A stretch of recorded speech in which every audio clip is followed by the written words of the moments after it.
Welcome, dear friends, to a serene spring evening, where we invite you to gently set aside your worries and embrace the tranquility of the moment. Spring, with its renewing spirit, is the perfect time to indulge in peaceful stories that fill our hearts with warmth.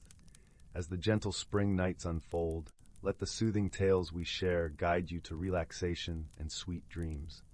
Tonight, our stories will transport you to magical, peaceful places where serenity and wonder await.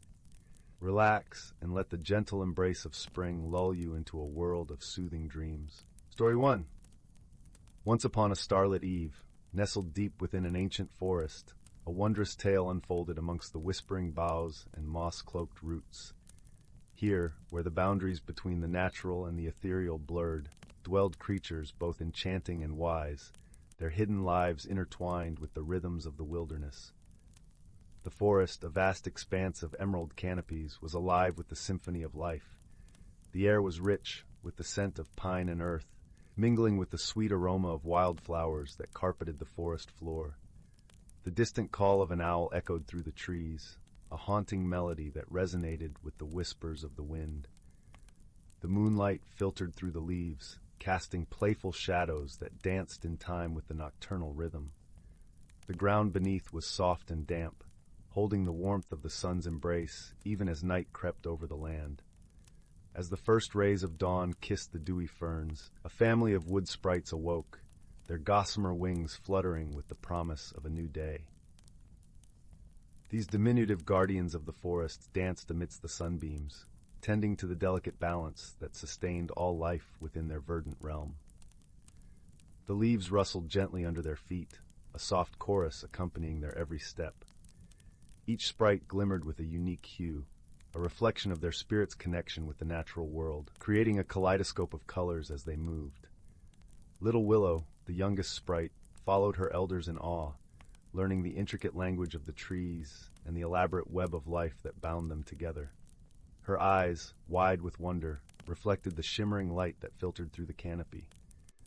With each passing season, she witnessed the ebb and flow of nature's cycles, marveling at the magic that pulsed through every leaf and twig. She often found herself lingering by the crystal-clear streams, mesmerized by the way the water caught the sunlight and turned it into liquid gold. Her curiosity was insatiable, and she would often spend hours observing the tiny ecosystems thriving beneath the water's surface. In the heart of the forest stood an ancient oak, its gnarled branches reaching skyward like wizened fingers. This venerable tree was a living monument, its bark etched with the stories of centuries. Here the wise old Oakkeeper, a benevolent spirit of the woodlands, presided over the realm, his whispered counsel guiding the creatures that called this hallowed place home. The Oakkeeper was not just a guardian, he was a repository of the forest's ancient wisdom.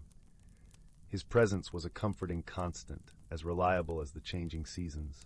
His eyes, deep and knowing, held the secrets of the ages, and his voice, a gentle murmur, was the forest's heartbeat. He often told tales of the times when the forest was young, when giants roamed the earth and the skies were filled with dragons. His stories painted vivid images in the minds of his listeners, each tale an intricate tapestry woven with threads of history and lore. As autumn's crimson cloak draped over the canopy, the Oakkeeper summoned a gathering of the forest's denizens. The air was crisp, carrying the scent of fallen leaves and ripe berries. Rabbits, foxes, and deer emerged from their burrows and thickets, joining the winged sprites and the industrious beavers who had just completed their annual dam repairs. The forest floor was a mosaic of colors, each fallen leaf a testament to the beauty of transition and change. With a reverent hush, the Oakkeeper regaled them with tales of harmonious coexistence, passed down through countless generations. He spoke of the delicate balance that governed the forest, where every life form played its part in the grand tapestry of nature. His words were like a gentle river, flowing through the minds of his listeners, leaving impressions that would guide their actions. "The trees," he whispered, his voice carrying on the crisp autumn breeze, "are the guardians of our realm. They shelter us, provide us with sustenance, and purify the very air we breathe. In return, we must honor and protect them, for our fates are eternally entwined." As the creatures listened, a soft rain began to fall, each droplet carrying the essence of the clouds that had drifted across distant lands. The forest seemed to sigh in contentment, its thirsty roots eagerly drinking in the life-giving moisture.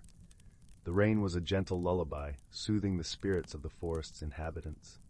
Little Willow watched in wonder as the rain transformed into a shimmering veil of mist, dancing amongst the branches like ghostly spirits. The Oakkeeper smiled, his ancient eyes twinkling with magic. In that moment, Little Willow felt an unspoken bond with the forest, a connection that pulsed through her very being. "Behold," he proclaimed, "the breath of our forest, forever cycling between earth and sky. This is the harmony that sustains us, the balance that must be preserved for generations to come." After the gathering, Little Willow lingered by the ancient oak, her heart brimming with newfound purpose. She watched as the creatures dispersed, each carrying within them the wisdom of the Oakkeeper's words. A gentle resolve settled over her, and she knew that she was destined to be more than just an observer. From that day forth, the little sprite became a fervent protector of the forest, ensuring that its delicate equilibrium remained undisturbed. She watched over the lives of her fellow creatures, marveling at the intricate tapestry of existence that wove them all together. She learned to listen to the whispers of the wind, to interpret the rustle of leaves as a language of its own. One day, as the forest basked under a mellow autumn sun, Little Willow discovered a wounded sparrow nestled amongst the roots of the oak. Its wing was bent at an awkward angle, and it chirped faintly, a sound of both fear and hope. Gently, Little Willow cradled the tiny bird, her touch as soft as the morning dew. She knew she had to help, not just because it was her duty, but because she felt a deep empathy for all creatures who shared her home. With the guidance of the Oakkeeper, who offered his ancient wisdom, Little Willow fashioned a splint from slender twigs and wrapped it carefully around the sparrow's wing with strands of spider silk. Under her care, the sparrow healed, its spirit as resilient as the forest itself. When it finally took flight, its grateful song filled the forest, a melody of gratitude and renewal. As the seasons turned, the ancient forest remained a bastion of harmony, where the whispers of the wise echoed through the ages, guiding all who called it home towards a life of reverence and balance with the natural world. Little Willow, no longer just a spectator, had become a vital thread in the fabric of the forest's existence, her spirit entwined with the roots and branches of her beloved home. Her heart, once filled with the awe of a child, now brimmed with the wisdom of an ancient forest sprite, and her journey, though just beginning, promised to be as endless as the forest's own story. One late afternoon, as the sun dipped below the horizon and painted the sky in hues of orange and purple, Little Willow encountered another challenge. A section of the forest had started to wither, its once vibrant foliage tinged with an unhealthy brown. The sprites had never seen such a phenomenon, and it sent a ripple of concern through their community. The Oakkeeper, sensing the distress of his charges, called a gathering beneath the ancient oak. His demeanor, usually serene, now carried an undercurrent of urgency. "The forest speaks of imbalance," he intoned, his voice steady yet grave. "We must listen closely and seek the cause. Remember, the heart of our world beats strongest when we stand united." Little Willow, determined to uncover the mystery, ventured into the heart of the affected area. The air was different here, heavier, as if burdened by an unseen weight. She closed her eyes, willing herself to listen beyond the rustle of leaves and the calls of distant creatures. Slowly, she became aware of a faint, discordant hum, a sound that did not belong. Guided by her instincts and the teachings of the Oakkeeper, Little Willow searched until she found the source, a small, forgotten pond, its waters stagnant and dark. A tangle of invasive vines choked the life from the plants that once thrived along its banks. Understanding dawned on her. The pond's natural flow had been disrupted, and with it, the vitality of the surrounding forest. Returning to the Oakkeeper, she shared her discovery. Together, they devised a plan to restore balance. With the help of the other sprites and creatures, they cleared the vines and allowed fresh water to flow once more. As the pond began to breathe again, the forest responded in kind, its leaves regaining their lustrous green. Through this trial, Little Willow learned that true guardianship meant more than tending to what was visible. It required vigilance, and an unwavering commitment to the unseen forces that shaped their world. Her heart swelled with a deeper understanding of her role, and she felt her connection with the forest deepen, each challenge forging her spirit anew. As the forest healed, the creatures celebrated under the light of the full moon, their joy a testament to the resilience of life. Little Willow danced among them, her wings catching the moonlight, a symbol of hope and renewal. Her journey had taken a new turn, one that promised to reveal even more about the mysteries and wonders of her world. And so, the tale of the ancient forest and its spirited protectors continued, their lives forever entwined with the ebb and flow of nature's timeless dance. In the heart of winter, when the forest lay under a thick blanket of snow, Little Willow and the Oakkeeper embarked on a pilgrimage to the sacred glade. This hidden clearing, wrapped in an aura of tranquility, was known to house the spirit of the forest itself. The journey was arduous, with frost clinging to their wings and the air biting at their skin, but the promise of wisdom and renewal made every step worthwhile. As they entered the glade, the air shimmered with a gentle light, as if the very essence of the forest had come to greet them. The Oakkeeper knelt, his voice a reverent whisper. "Here lies the heart of our world, a place where the earth's dreams are woven into reality." Little Willow felt something stir within her, a seed of understanding that had taken root in her heart. She realized that the forest's magic was not just in its beauty or its life-giving cycles, but in the connections it fostered among its inhabitants. Every creature, every leaf, and every drop of water was part of a greater whole, a living tapestry that thrived on unity and harmony. In that sacred moment, Little Willow pledged to uphold the forest's legacy, to be a bridge between its ancient wisdom and the future that lay ahead. Her spirit, once a flicker of curiosity, now burned brightly with purpose and hope. Their journey back through the snow-laden paths felt lighter, as if the forest itself was carrying them home.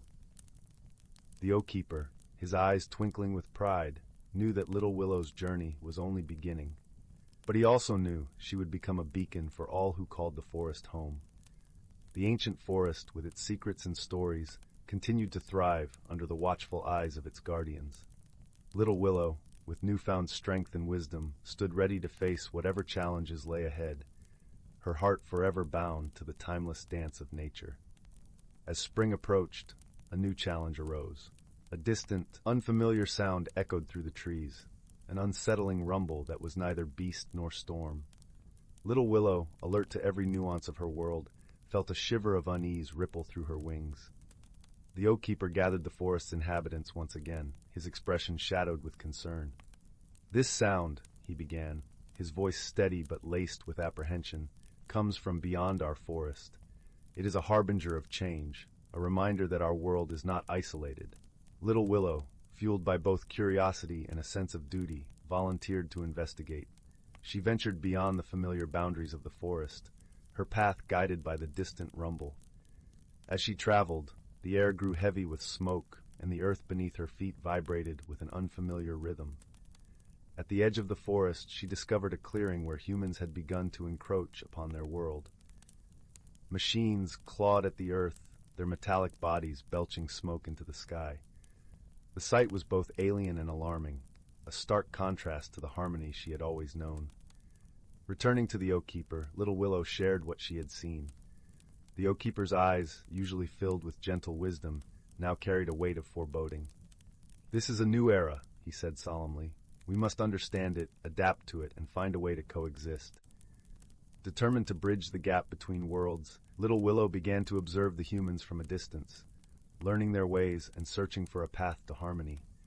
She noted their love for nature's beauty, their moments of stillness beneath the trees, and the way their children marveled at the forest's wonders. With time, she approached a young human girl who often wandered to the forest's edge, her eyes wide with wonder. Little Willow revealed herself, her presence a delicate shimmer in the sunlight. The girl, startled at first, soon smiled with a look of pure amazement. Together they forged a bond, a silent understanding that transcended words. The girl began to share stories of her world, tales of bustling towns and towering buildings, while Little Willow spoke of the forest's ancient wisdom. Through their friendship, a bridge of understanding began to form, a a promise of coexistence between the two worlds. As the years passed, the forest and the human world learned to thrive side by side. The young girl grew into a woman who championed the preservation of natural spaces, inspired by her friendship with the sprite. Little Willow, now a wise and revered figure, continued to guide the forest, her heart forever tied to both the ancient woods and the world beyond. Together, they ensured that the story of the forest and its guardians would continue, a testament to the power of understanding and the enduring dance of life. Story 2.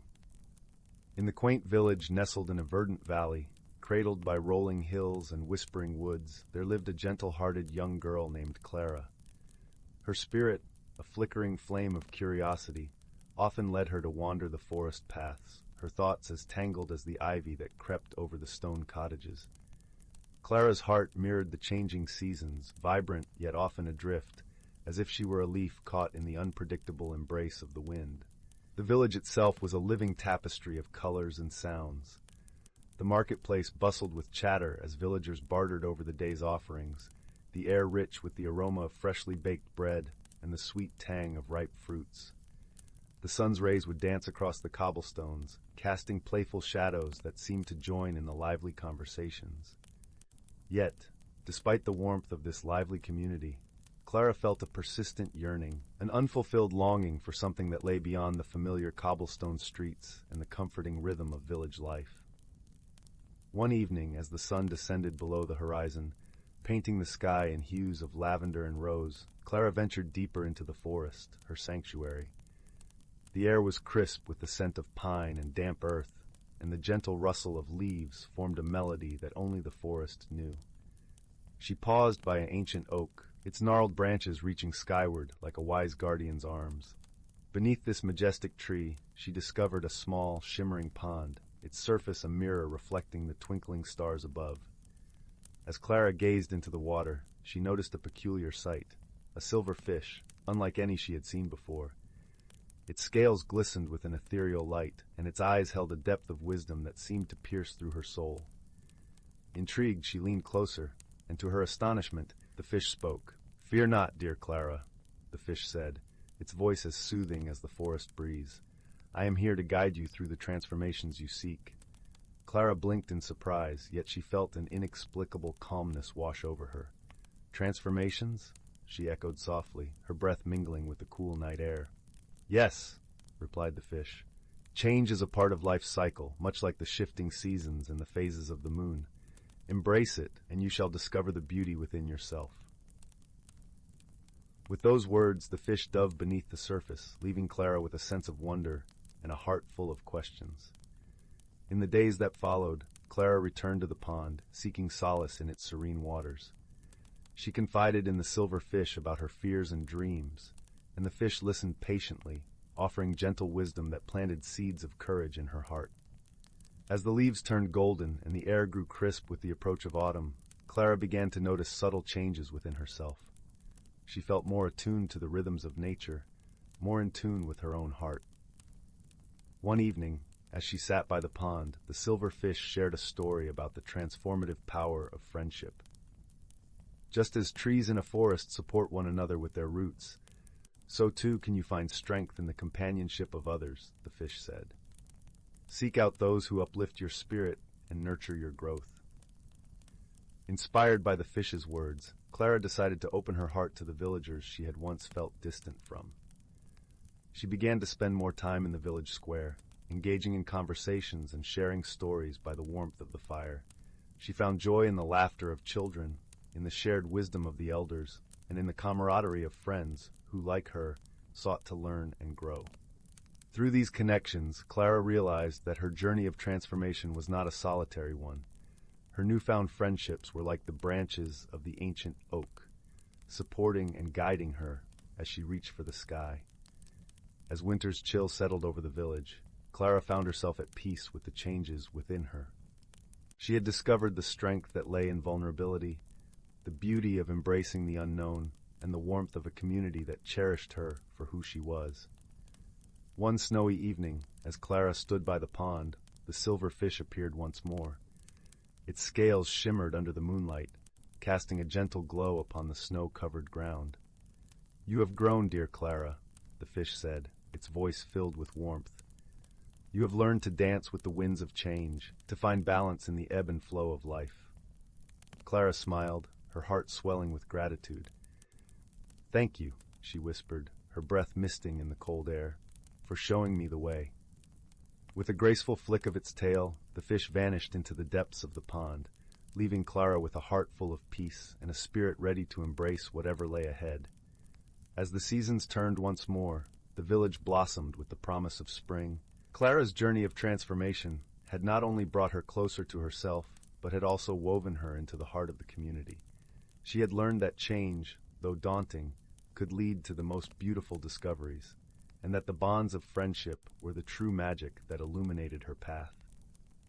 In the cozy glow of the village, beneath a sky painted with stars, Clara found her place, a place of belonging, of growth, and most importantly, of love. Yet, the story of Clara and the silver fish didn't end there.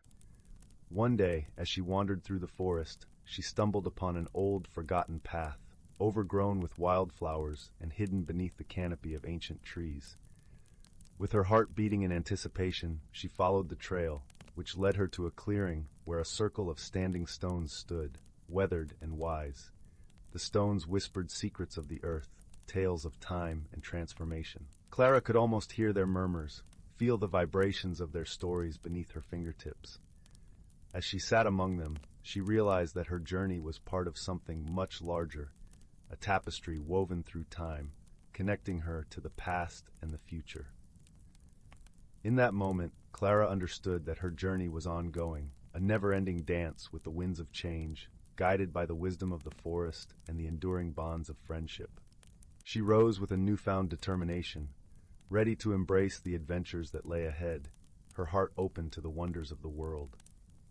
Days passed, and as Clara explored the village anew, she discovered a small, neglected library tucked away in a corner of the village square. Dust motes danced in the dim light filtering through stained glass windows, casting colorful patterns on the worn wooden floor.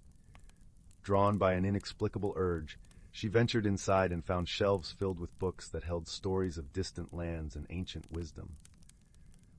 Among the volumes, an old journal caught her eye, its leather cover cracked with age. Inside, she found entries from a traveler who had once walked the very paths she now tread. His words spoke of a quest for understanding, a search for the same sense of belonging Clara had yearned for. Each page was a mirror of her own journey, each word resonating with her soul. Clara delved into the journal with fervor, and as she did, she unearthed a profound connection between the traveler's experiences and her own. She realized that her story was not isolated, but interwoven with those who had come before her and those who would come after. The library became her haven, a place where she could explore not only the world within the pages, but also the depths of her own heart. In this newfound sanctuary, Clara began to write her own story, filling the blank pages with her reflections, dreams, and discoveries. She penned down her encounters with the silver fish, the whispers of the standing stones, and the warmth of her community. As ink flowed from her pen, she felt her spirit unfurl like the petals of a flower greeting the dawn. The act of writing became a bridge to her inner self, a way to articulate the transformations she had experienced. Through her words, she discovered an unexpected gift, the power to inspire others. Her journal became a testament to her journey, a beacon for those who might one day stand where she did, yearning for change and connection. As spring unfolded into summer, the village thrived, and Clara found herself at the heart of its vibrant tapestry. The villagers gathered around her, eager to hear the tales she had woven. Her stories became threads that bound the community closer, illuminating the shared path of growth and transformation. In the gentle embrace of the village, Clara realized that her true home was not just a place, but a state of being, a harmonious blend of the forest's wisdom, the village's warmth, and the unyielding spirit within her. She had discovered that the journey itself was the destination, and in that realization lay the essence of her transformation. Clara's heart swelled with gratitude as she stood once more by the shimmering pond. The silver fish appeared, a silent witness to her journey, its eyes reflecting the stars that now adorned the sky. Clara knew that she had found her place in the world, a place where she could continue to learn, grow, and share her light with others. And as the wind whispered through the trees, she knew that her story was still unfolding. A beautiful melody carried on the breeze, a melody that would echo through the ages, a testament to the power of change, friendship, and the indomitable spirit of a girl named Clara.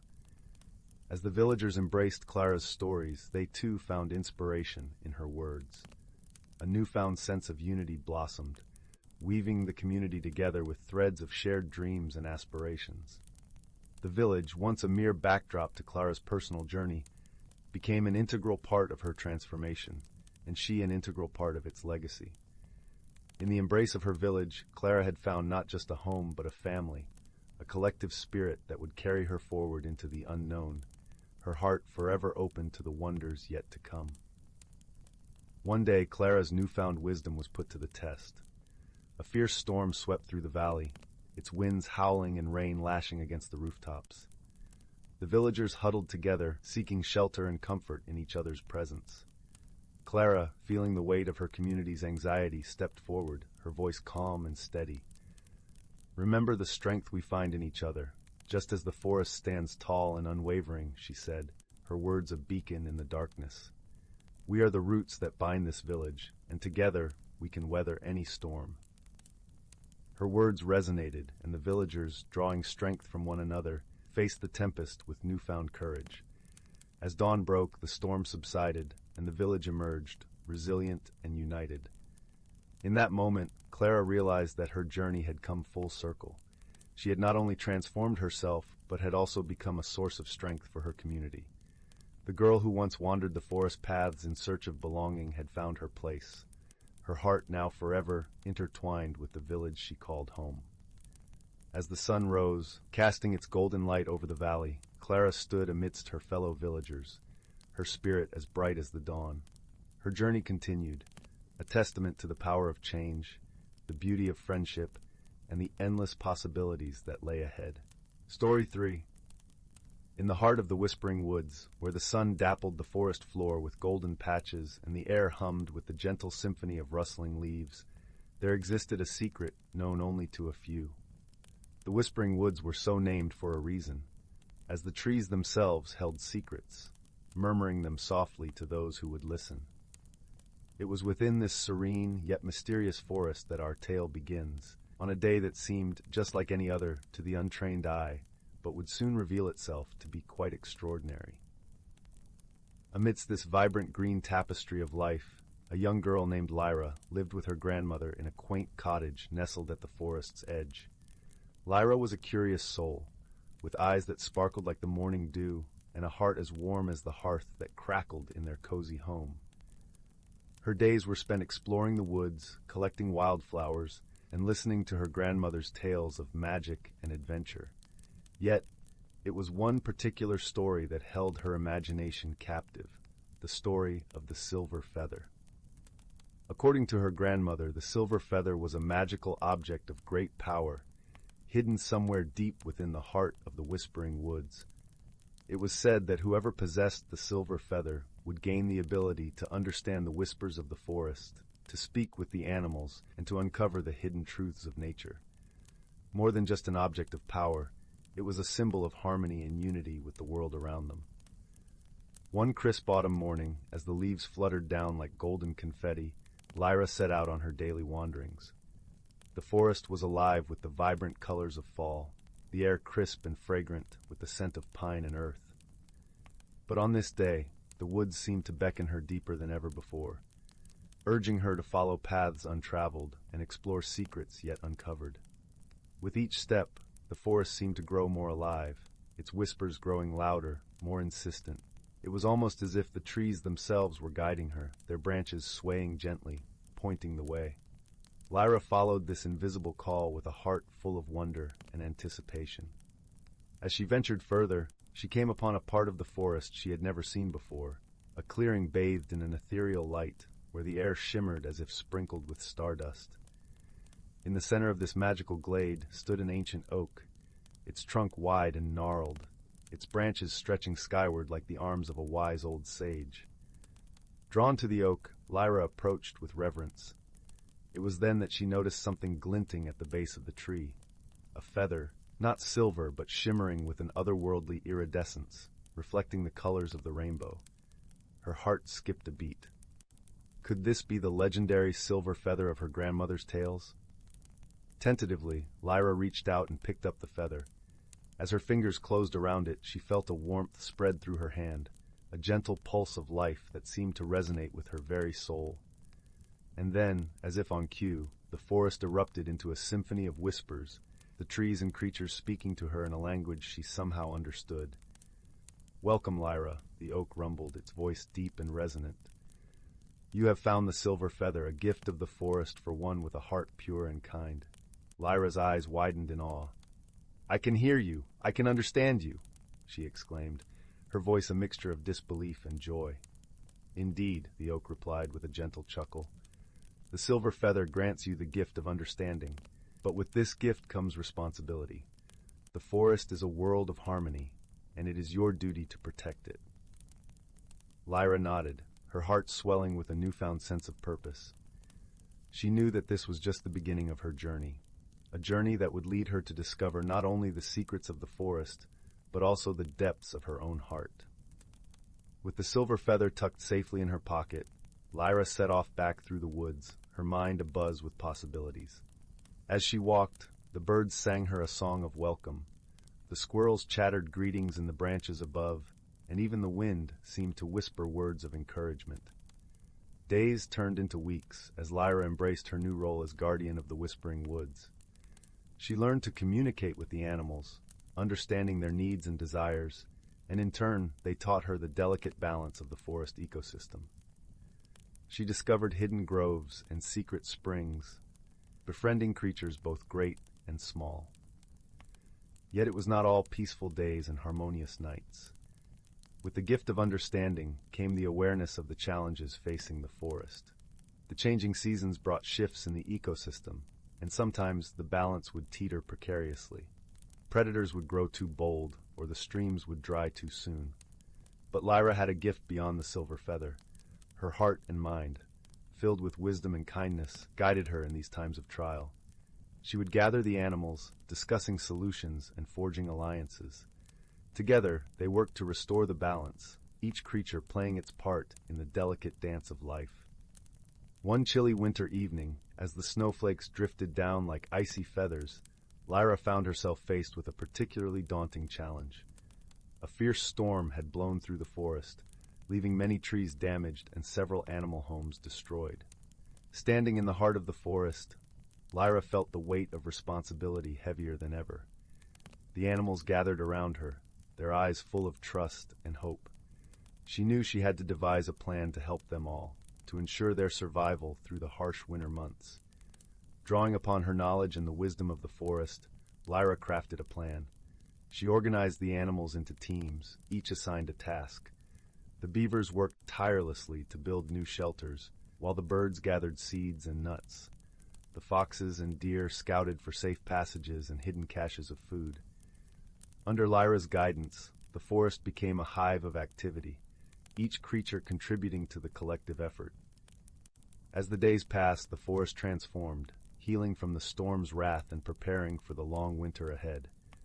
The sense of community and friendship that blossomed during this time was unlike anything Lyra had ever experienced. She realized that the true magic of the silver feather lay not in its power to grant understanding, but in its ability to bring beings together, to forge bonds of friendship and cooperation.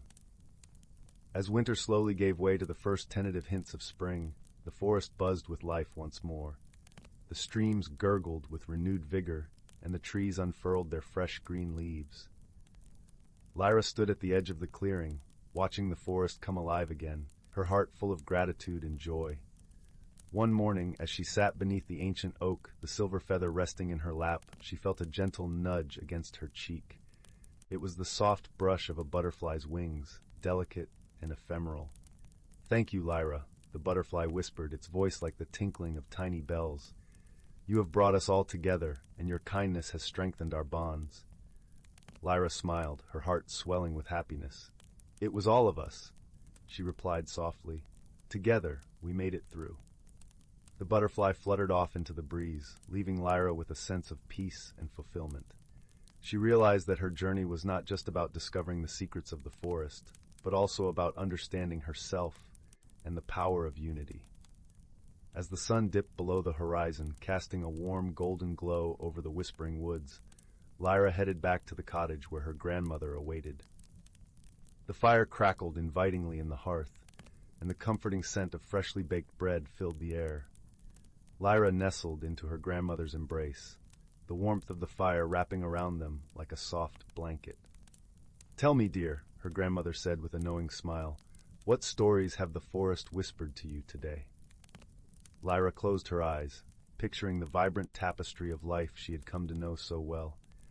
"The forest has taught me that we are all connected," she replied softly, "and that by working together we can overcome any challenge." Her grandmother nodded, her eyes twinkling with pride. "Wise words, my dear. The forest chose well when it gave you the silver feather." As the evening wore on, Lyra shared her adventures, her voice weaving tales of friendship, courage, and discovery. Her grandmother listened with rapt attention, her heart swelling with love for the granddaughter who was growing wiser with each passing day. And so, in the warm glow of the firelight, surrounded by love and the gentle whispers of the forest, Lyra drifted off to sleep, the silver feather tucked safely beneath her pillow. Her dreams were filled with the soft rustle of leaves, the laughter of friends, and the promise of new adventures to come.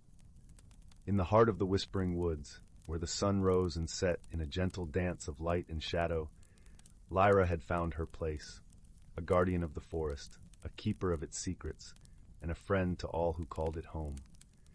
And as she slept, the forest watched over her, its whispers a soothing lullaby that promised peace and harmony, today and always.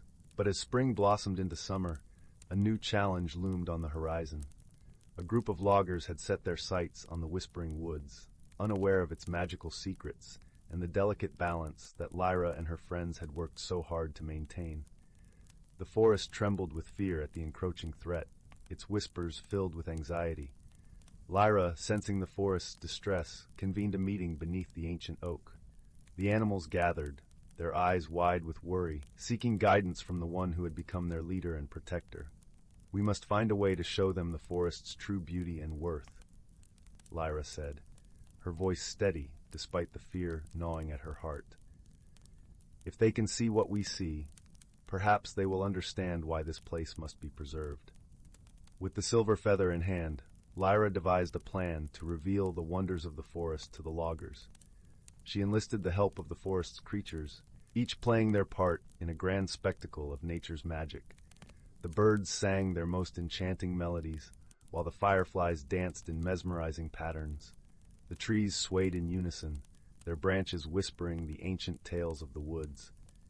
As the loggers approached, they were greeted by this breathtaking display. Lyra, standing at the edge of the clearing, spoke with a voice that carried the wisdom of the forest. "This is the Whispering Woods," she said, "a place of magic and harmony. It is not just a forest, but a home to countless creatures who live in balance with nature. We ask you to see it not as land to be conquered, but as a treasure to be cherished." The loggers paused, awed by the beauty and harmony that surrounded them. One by one, they began to see the Whispering Woods through Lyra's eyes. They saw not just trees and land, but a living, breathing entity deserving of respect and protection. Moved by the forest's enchantment and Lyra's heartfelt plea, the loggers decided to leave the Whispering Woods untouched. They pledged to spread the word of its wonders, ensuring its preservation for generations to come. Lyra, her heart light with relief and joy, watched as the loggers departed. The forest erupted in a chorus of celebration, the trees and creatures expressing their gratitude to the girl who had become their champion. As summer stretched into autumn, Lyra continued her guardianship of the Whispering Woods, her bond with the forest stronger than ever. She knew there would always be challenges, but with the silver feather and the unity of her forest friends, she was ready to face whatever lay ahead. And so, in the heart of the Whispering Woods, Lyra's story continued, a tale of friendship, courage, and the enduring power of nature. The forest, with its secrets and whispers, remained a place of magic and wonder, protected by the one who had learned to listen and understand its ancient language. Yet, as the years passed, Lyra's role as guardian evolved. She realized that the forest's survival depended on more than just protection from external threats. It required a deeper understanding of the interconnectedness of all things, a lesson she would pass on to the next generation. One day, Lyra encountered a young boy named Finn, who had wandered into the woods from a nearby village. His eyes, filled with the same curiosity that had once driven her, sparkled with wonder as he took in the forest's beauty. Intrigued by his presence, Lyra introduced herself and shared the story of the silver feather and the forest's magic. Finn listened intently, his imagination captured by the tales of harmony and unity. "Can I help?" Finn asked, his voice full of eagerness and determination.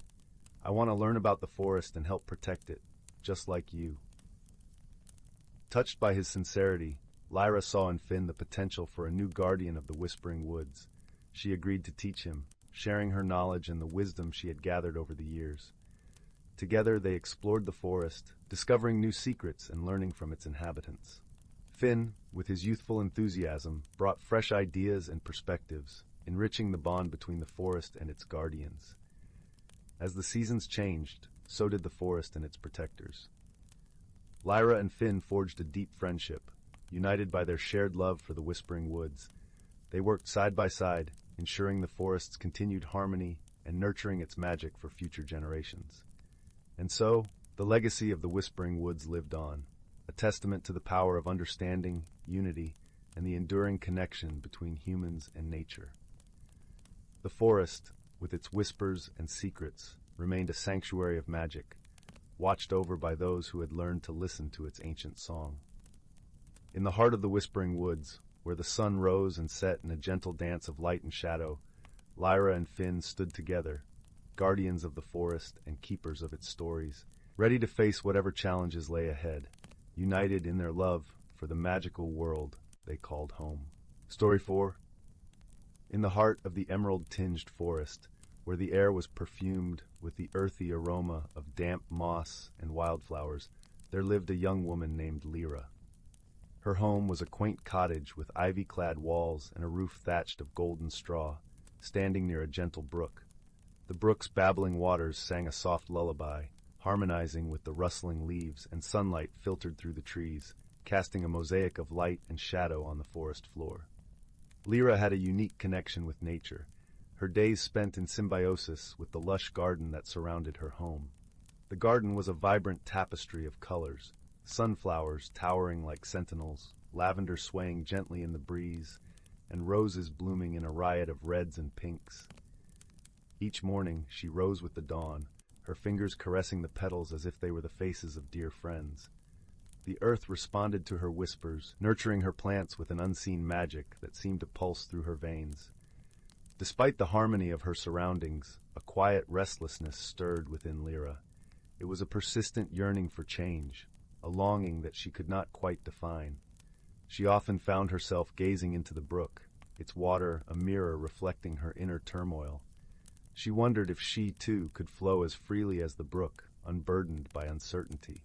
Her reflection mirrored her thoughts, a kaleidoscope of emotions playing on the surface.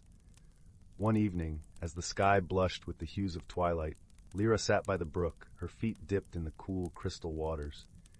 The air was filled with the scent of blooming jasmine, sweet and heady, as fireflies began to twinkle in the gathering dusk. It was then that she noticed a peculiar glow emanating from beneath the water's surface. Curious, she leaned closer, her reflection shimmering beside the source of the light. To her astonishment, a small, luminescent stone lay nestled among the pebbles. As she reached down to retrieve it, her fingers closed around its smooth surface, and a warmth spread through her, like the embrace of sunlight on a crisp autumn morning. The stone pulsed softly in her palm, a gentle rhythm that seemed to echo her own heartbeat. Holding the stone up to the fading light, Lyra noticed that its glow intensified, casting an iridescent halo that painted the nearby leaves with shades of amethyst and azure. It was as if the stone was alive, its light breathing in harmony with the world around it.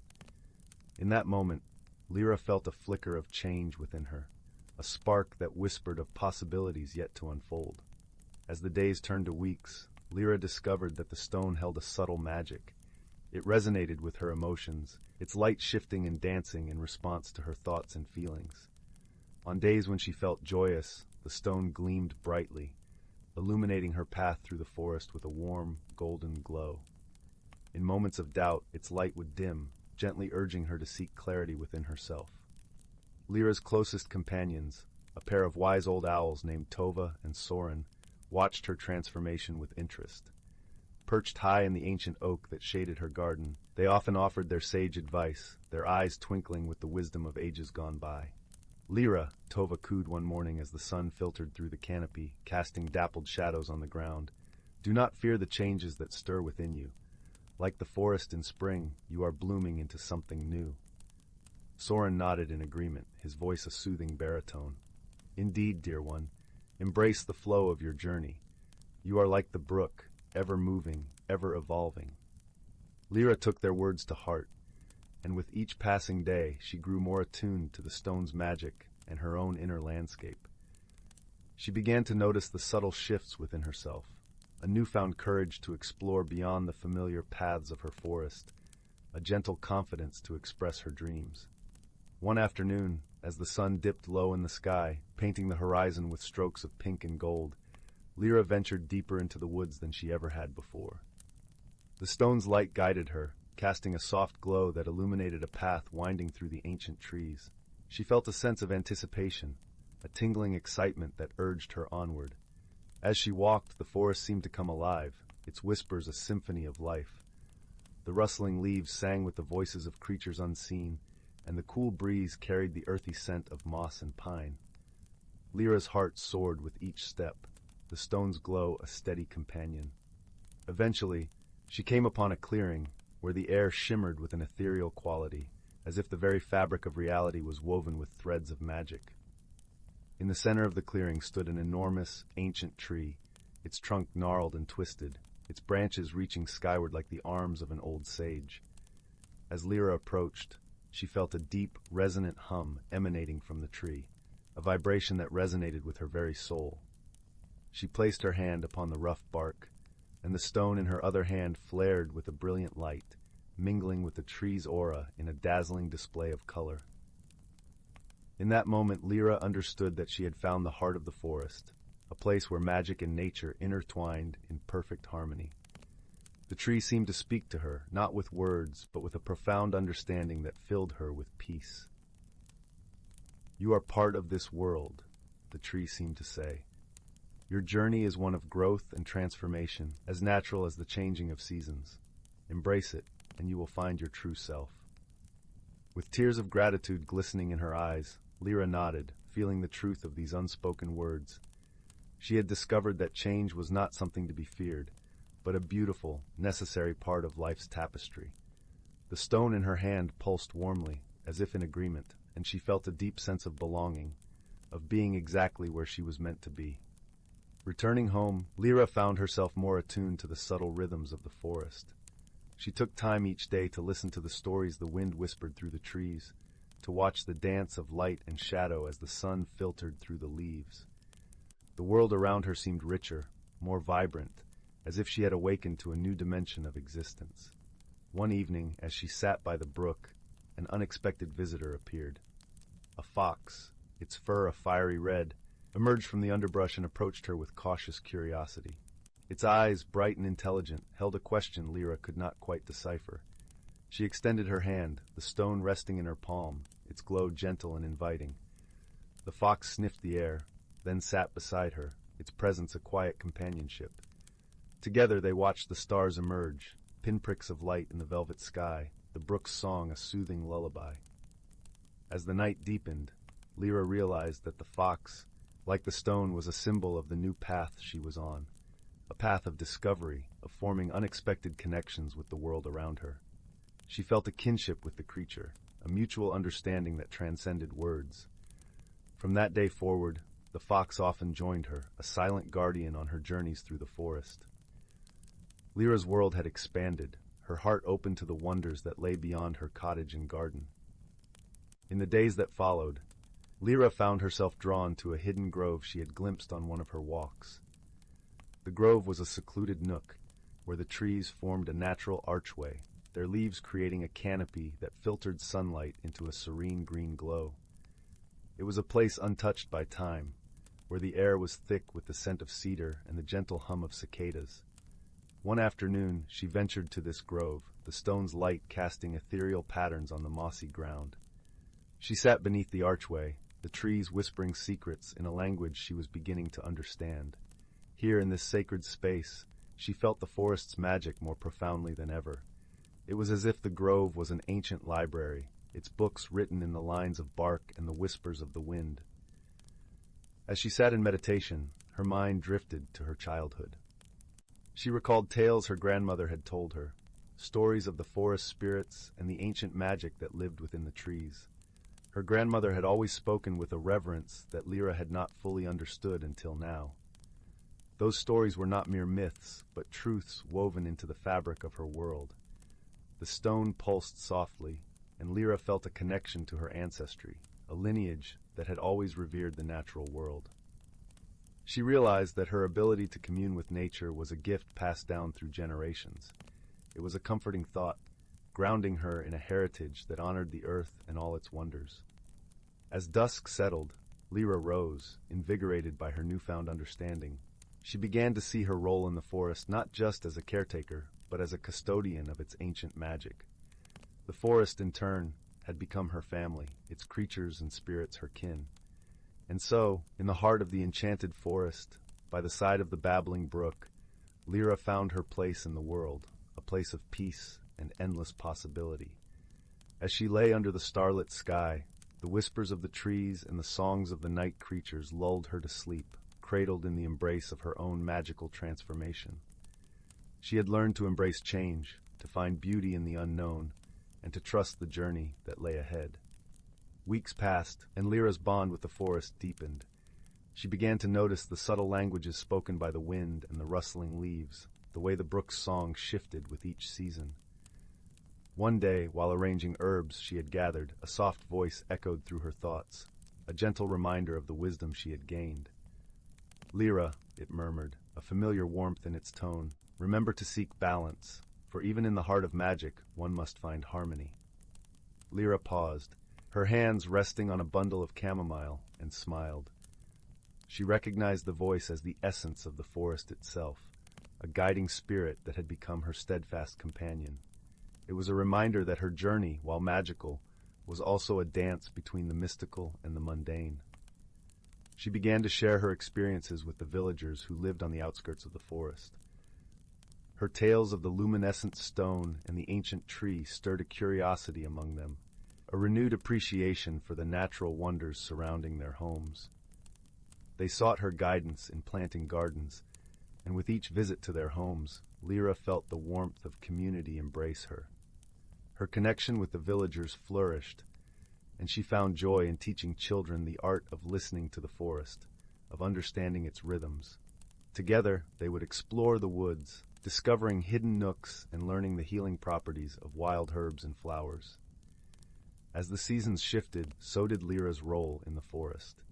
She became a bridge between the mystical world she had come to cherish and the people who lived in its shadow. She realized that her journey of transformation was not just her own, but part of a larger tapestry that connected all who lived within the forest's embrace. And so, under the canopy of stars and the watchful gaze of her owl companions, Lyra found her purpose. She was a guardian of the forest's secrets, a keeper of its magic, and a beacon of hope for those who sought harmony with the world around them. As she lay beneath the starlit sky, the luminescent stone resting by her side, Lyra listened to the forest's lullaby, a song of life and renewal. She had embraced change, found beauty in the unknown, and learned to trust the journey that lay ahead, a journey that promised endless possibilities and the eternal dance of nature and magic. Story 5? The Whispering Willow and the Silver Key. In the heart of a tranquil valley, where the sky unfurled its azure canopy and the earth cradled a patchwork of emerald fields, lay the quaint village of Elderglen. This charming village was surrounded by an ancient forest, whose towering trees seemed to stretch their limbs towards the heavens. The heart of this forest held secrets untold and wonders unseen, but none so captivating as the whispering willow. The whispering willow stood at the edge of a gently flowing brook, its branches sweeping low to kiss the water's surface. It was said that the tree, in its ancient wisdom, could speak to those who truly listened, but few had the patience or the heart to hear its quiet voice. One gentle evening, as the golden light of the setting sun painted the world in shades of amber and rose, a young girl named Lyra wandered into the forest. Lyra was known for her curious spirit and kind heart, traits that often led her to explore the hidden corners of her world. She loved the forest with its symphony of rustling leaves and birdsong, and it was on this evening that she found herself at the feet of the whispering willow. The air was cool, carrying the sweet scent of blooming wildflowers and the earthy aroma of moss-covered stones. Lyra, with her long auburn hair and eyes as bright as the summer sky, settled beneath the great tree's canopy. She closed her eyes and listened, just as the villagers had whispered tales of old. To her surprise, she heard a soft, melodic voice drifting through the rustle of leaves. "Lyra, dear child of the earth, you have come to listen," it murmured, each word like a gentle breeze. Startled but intrigued, Lyra opened her eyes and looked up. "Who speaks to me?" she asked, her voice barely more than a whisper. "I am the whispering willow," came the reply. "I have watched over these woods for centuries, and I see a kindness in you that matches the heart of this forest." Lyra felt warmth in her chest at these words. "What do you need of me, great willow?" she asked earnestly. "There is a world hidden beneath our own," the tree explained, "a world that thrives on harmony and balance. It is in peril, and only the pure of heart can journey there to restore it." Lyra's heart fluttered at the thought of such an adventure. "How can I help?" "You must find the silver key," the willow instructed, its voice growing softer with the weight of ancient wisdom.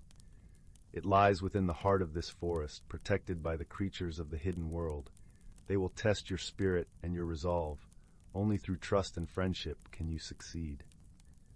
With her heart set on the task, Lyra thanked the whispering willow and rose to her feet. The forest around her seemed to pulse with life, as if it sensed her newfound purpose.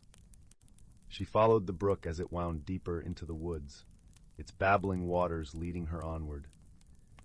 As she walked, the forest seemed to grow thicker and more alive, each step carrying her closer to the hidden world that lay beyond the veil of the familiar. The air was filled with the chatter of hidden creatures, and the trees seemed to lean in, their leaves whispering secrets to one another. It wasn't long before Lyra encountered her first challenge. A clearing opened before her, dappled with sunlight and alive with the colors of countless wildflowers. In the center stood a fox with fur as red as autumn leaves, its eyes, sharp and knowing, fixed on Lyra with an intensity that spoke of intelligence beyond its kind. "Greetings, young traveler," the fox said, its voice smooth and warm. "I am Fern, guardian of this realm. Why do you tread upon the paths of our world?" Lyra, undeterred by the talking fox, replied with sincerity, "I seek the silver key to help restore balance to our worlds." Fern tilted his head, considering her words. "The path to the key is fraught with trials. It is a journey of heart and spirit. Are you prepared for such a quest?" "I am," Lyra affirmed, her voice steady with determination. The fox nodded, satisfied with her resolve. "Very well. Your first trial awaits beyond the river's bend. There you will find the circle of stones. Listen carefully, for they hold the wisdom of ages." Thanking Fern, Lyra continued on her way, her steps light and her heart hopeful. The river led her to a serene glade where the circle of stones stood, ancient and enigmatic. Each stone was etched with runes that glowed with a soft, ethereal light. As Lyra approached, the stones began to hum, their voices blending into a harmonious chorus. The melody filled the air, a symphony of ages past and futures yet to come. "Lyra, child of the earth," the stones sang in unison, "answer our riddle to prove your worth. What is that which, without moving, travels far and wide, connecting hearts and minds despite the distance?" Lyra pondered the riddle, her mind sifting through the possibilities. Her thoughts turned to her own experiences, the way stories and songs could bridge gaps and bring people together. With a smile, she answered, "It is love." The stones glowed brighter, their song rising in joyful affirmation. "You have answered true, young one.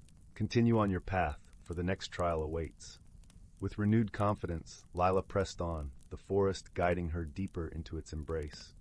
The path wound through towering trees and over mossy knolls, until she reached the edge of a shimmering pond. The water was as clear as crystal, reflecting the sky in its depths. There, perched on a rock at the water's edge, was a wise old turtle. Its shell was adorned with patterns that seemed to tell stories of distant lands and forgotten times.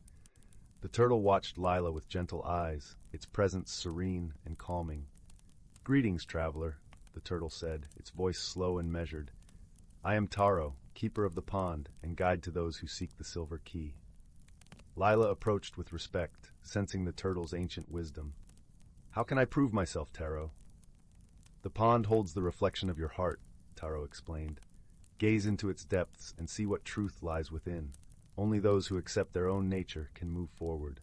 Lyra knelt by the pond and peered into the water. As she watched, the surface rippled and shifted, revealing not just her own reflection, but scenes from her life, a montage of joy, kindness, and moments of doubt. At first, she saw herself playing with the children of the village, sharing laughter and stories by the fireside. But then, the images shifted to moments of uncertainty, times when she had doubted her own worth or struggled to find her place in the world. Despite the flicker of hesitation, Lyra understood that her journey was not just about finding the silver key, but also about embracing who she was, flaws and all. She realized that her strength lay in her compassion and her willingness to learn from her own imperfections. With a deep breath, she looked up at Taro. "I accept myself, for better or for worse. It is through understanding and growth that I find my path." The turtle nodded slowly, a serene smile playing across its beak. "You have shown wisdom, young one. Continue onward, for the final trial awaits at the heart of the forest." With gratitude, Lyra thanked Taro and resumed her journey, her steps more assured than before. The forest seemed to open up around her, the trees parting like curtains to reveal a hidden glen bathed in soft moonlight. In the center of the glen stood a pedestal upon which rested the silver key. Its surface shimmered with an ethereal light, casting a gentle glow upon the surrounding trees. But as Lyra approached, a barrier of shimmering energy rose before her, blocking her path. She paused, unsure of how to proceed, when a voice broke the silence. "To claim the key, you must show the strength of friendship," it declared, echoing through the glen. At that moment, Fern the fox emerged from the shadows, followed closely by Taro the turtle. Together they stood beside Lyra, their presence a reassuring comfort. Lyra realized that the final trial was not one she could face alone. She turned to her new friends, her heart swelling with gratitude. "Will you help me?" she asked, her voice filled with hope. Fern nodded, his eyes warm with understanding. "Together, we are stronger." Taro added, his voice a gentle rumble. "Friendship is the key that unlocks all doors." With her friends by her side, Lyra reached out, her hand joining theirs. As their fingers touched, the barrier of energy dissolved, its light dispersing into the night like 1,000 stars. The path now clear, Lyra stepped forward and gently picked up the silver key. It was warm in her hand, its surface smooth and comforting. She felt a sense of completion, knowing that she had proven herself not just through trials, but through the bonds of friendship and self-discovery. With the key in her possession, Lyra turned to her companions. "Thank you," she said, her voice filled with emotion. "I couldn't have done this without you." Fern bowed his head, his eyes shining with pride. "You have shown courage and heart, Lyra. The balance of our worlds is restored, thanks to you." Taro nodded in agreement, his wise eyes reflecting the moon's gentle glow. "Remember, young one, that the true magic lies in the connections we forge and the love we share." As the first light of dawn began to paint the sky in hues of pink and gold, Lyra bid farewell to her friends. She returned to the village of Eldergrove, the silver key tucked safely in her pocket, and her heart full of newfound wisdom. The villagers welcomed her with open arms, and as she recounted her adventure beneath the whispering willow's branches, they listened with rapt attention, their hearts touched by her tale of courage and friendship. The village, inspired by Lyra's journey, decided to honor the wisdom she brought back. They organized a festival, a celebration of unity and courage, held annually beneath the old willow. The festival became a cherished tradition, a time when villagers shared stories and renewed bonds, strengthening the community Lyra cherished so deeply. One evening, under the vast starlit sky, the village elders gathered around the central fire to share stories of old. Lyra sat among them, her presence a reminder of the stories yet to be told. As the flames danced, she recounted her journey once more, this time adding the lessons she had learned. The importance of self-acceptance, the strength found in vulnerability, and the magic that friendship weaves. In the days following her return, Lyra found herself drawn back to the forest, not just by the call of the willow, but by a newfound desire to explore the rich tapestry of life that flourished there. She spent her mornings with the children of the village, guiding them through the woods and sharing with them the stories of her journey, planting seeds of curiosity and kindness in their young hearts. The forest, now alive with the vibrant energy of the hidden world, became a sanctuary for Lyra. The creatures she had met during her quest often joined her in her explorations, teaching her the delicate balance of the ecosystem they all cherished. With each visit, Lyra's bond with the forest deepened, her understanding of its mysteries growing with every step she took along its winding paths. One day, while exploring a particularly dense part of the forest, Lyra stumbled upon a hidden grove she had never seen before. The trees here were ancient, their trunks gnarled and twisted, bearing the marks of centuries. In the center of the grove stood a small altar, covered in moss and surrounded by a circle of wildflowers. As Lyra approached, she felt a familiar warmth spread through her chest. The whispering willow's voice echoed gently in her mind. This grove is a place of connection, where the hidden world meets our own. It is a gift to those who seek understanding and harmony. Touched by the serenity of the grove, Lyra realized it was a sacred place, meant for quiet reflection and communion with the forest. She spent hours there, listening to the whispers of the trees, feeling the pulse of life around her, and allowing herself to become one with the world she had grown to love. As days turned into weeks, Lyra noticed the subtle changes around her village. The once mundane interactions between villagers were now infused with warmth and understanding. Inspired by Lyra's tale, they began to treasure their connections with one another, valuing the bonds that held their community together. The festival beneath the Whispering Willow became more than just a tradition. It became a symbol of unity and hope. People from neighboring villages gathered to share in the stories and songs that celebrated the harmony between their world and the hidden realm. The air buzzed with laughter and music, a testament to the newfound spirit of togetherness. And so, in the peaceful valley where sky and earth embraced, Lyra's story was woven into the fabric of the village's history. A story of a girl who ventured into a hidden world, discovered the magic within herself, and returned to share her light with all those around her. As the sun set once more, casting its warm glow over the land, Lyra sat beneath the whispering willow, the gentle rustle of its leaves a soothing lullaby. She closed her eyes, feeling the embrace of the earth and sky, and knew that she was exactly where she belonged. In the heart of the forest, where the hidden world thrived once more, the creatures gathered to celebrate the balance restored, a testament to the power of friendship and the courage of a young girl named Lyra, who listened to the whispers of the world and found her place within its song. Story 6. In a forest untouched by time, where the whispers of the wind carried secrets from ages past, spring was unfurling her vibrant tapestry. The air was alive with the scent of damp earth and the sweet, subtle fragrance of blossoming wildflowers. Sunbeams filtered through the emerald canopy, casting dappled patterns on the forest floor, where soft mosses cradled the roots of ancient trees. In this verdant sanctuary, nestled in the heart of the forest, lived a wise old turtle named Thistle. Her shell was a tapestry of moss and lichen, a testament to the years she had spent in this eternal woodland. Thistle was the keeper of stories, a gentle soul whose heart beat in rhythm with the land. Her eyes, deep and knowing, twinkled with the wisdom of generations. Thistle's closest companion was a sprightly squirrel named Pippin, whose fur was as russet as the leaves in autumn. Pippin was a bundle of energy and curiosity, darting from branch to branch in search of acorns and adventure. Despite their differences in pace, the two shared a bond as enduring as the forest itself.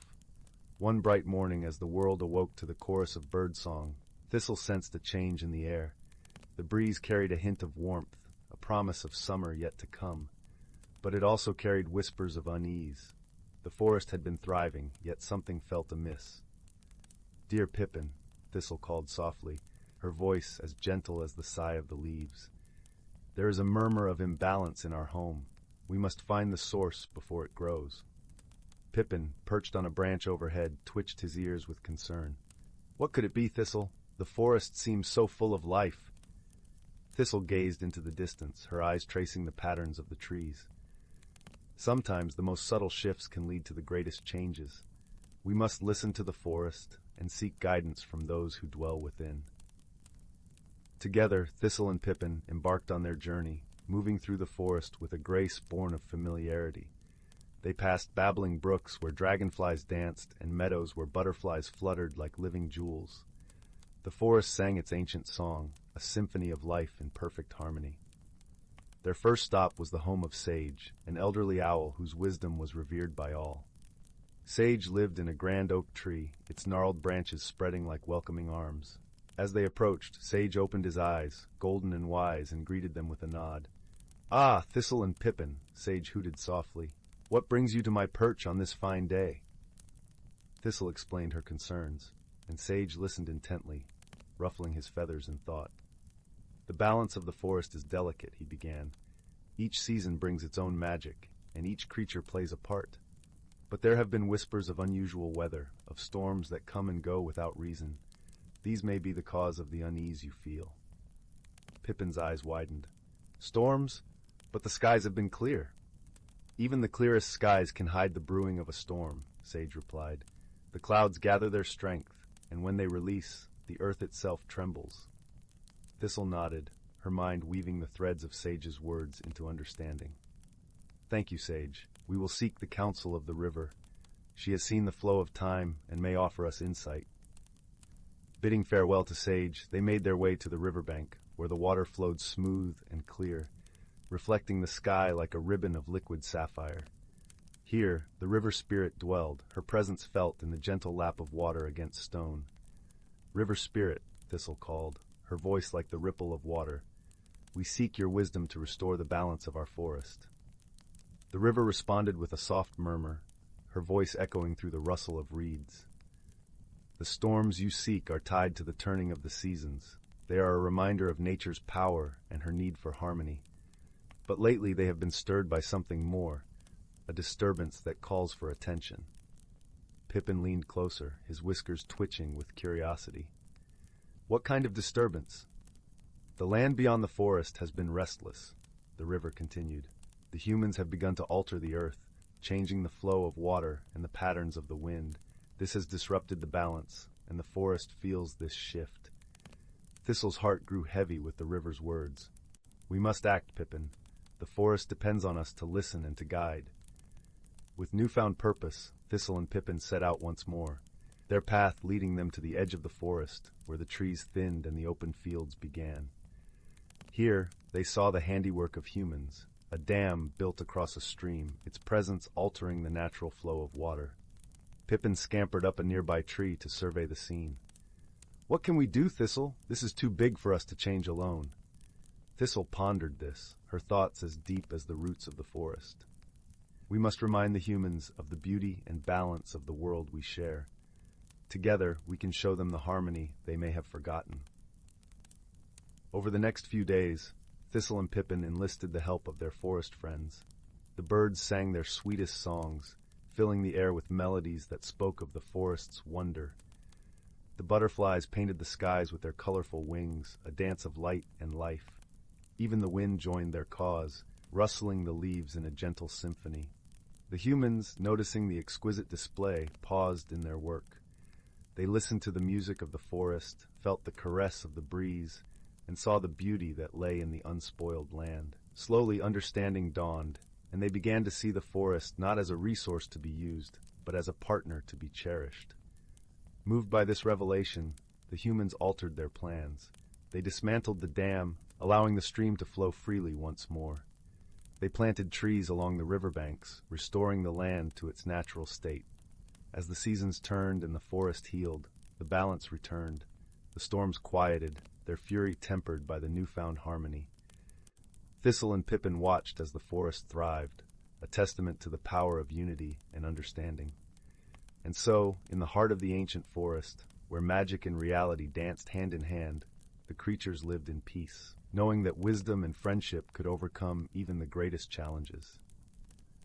Thistle and Pippin, the gentle guardians of their world, continued to share their stories, passing down the lessons of harmony and balance to generations yet to come.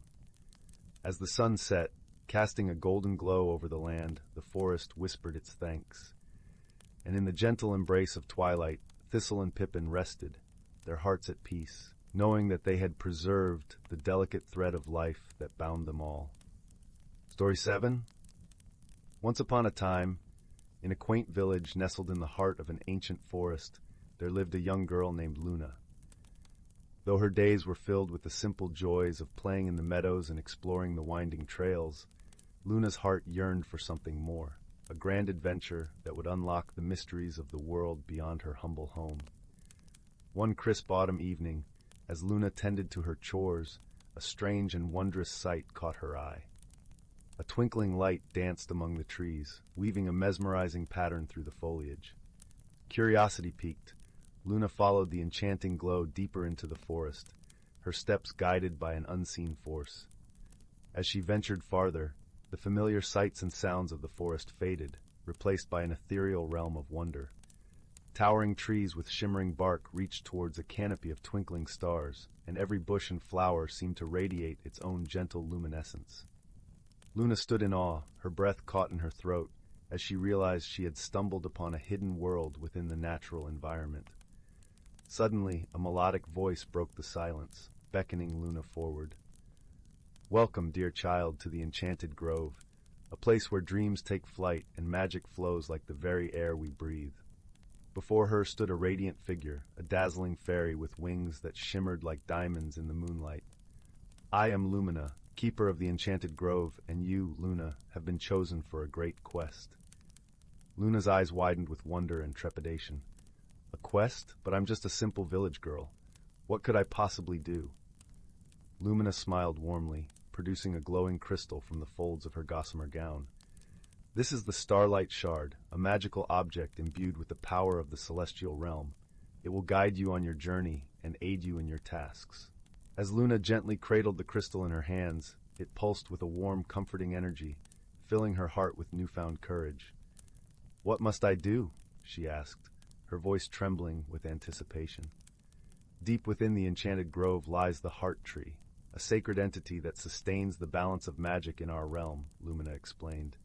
"But a dark force has taken root, threatening to corrupt the Heart Tree and plunge our world into eternal darkness. You, Luna, must venture forth and restore the light." Daunted by the weight of her quest, Luna hesitated. "But how can I, a mere mortal, hope to succeed where others have failed?" Lumina placed a reassuring hand on Luna's shoulder. "You possess a pure heart and a courageous spirit, qualities that will serve you well on your journey, and you won't be alone. Along the way, you'll find allies and forge friendships that will defy expectations."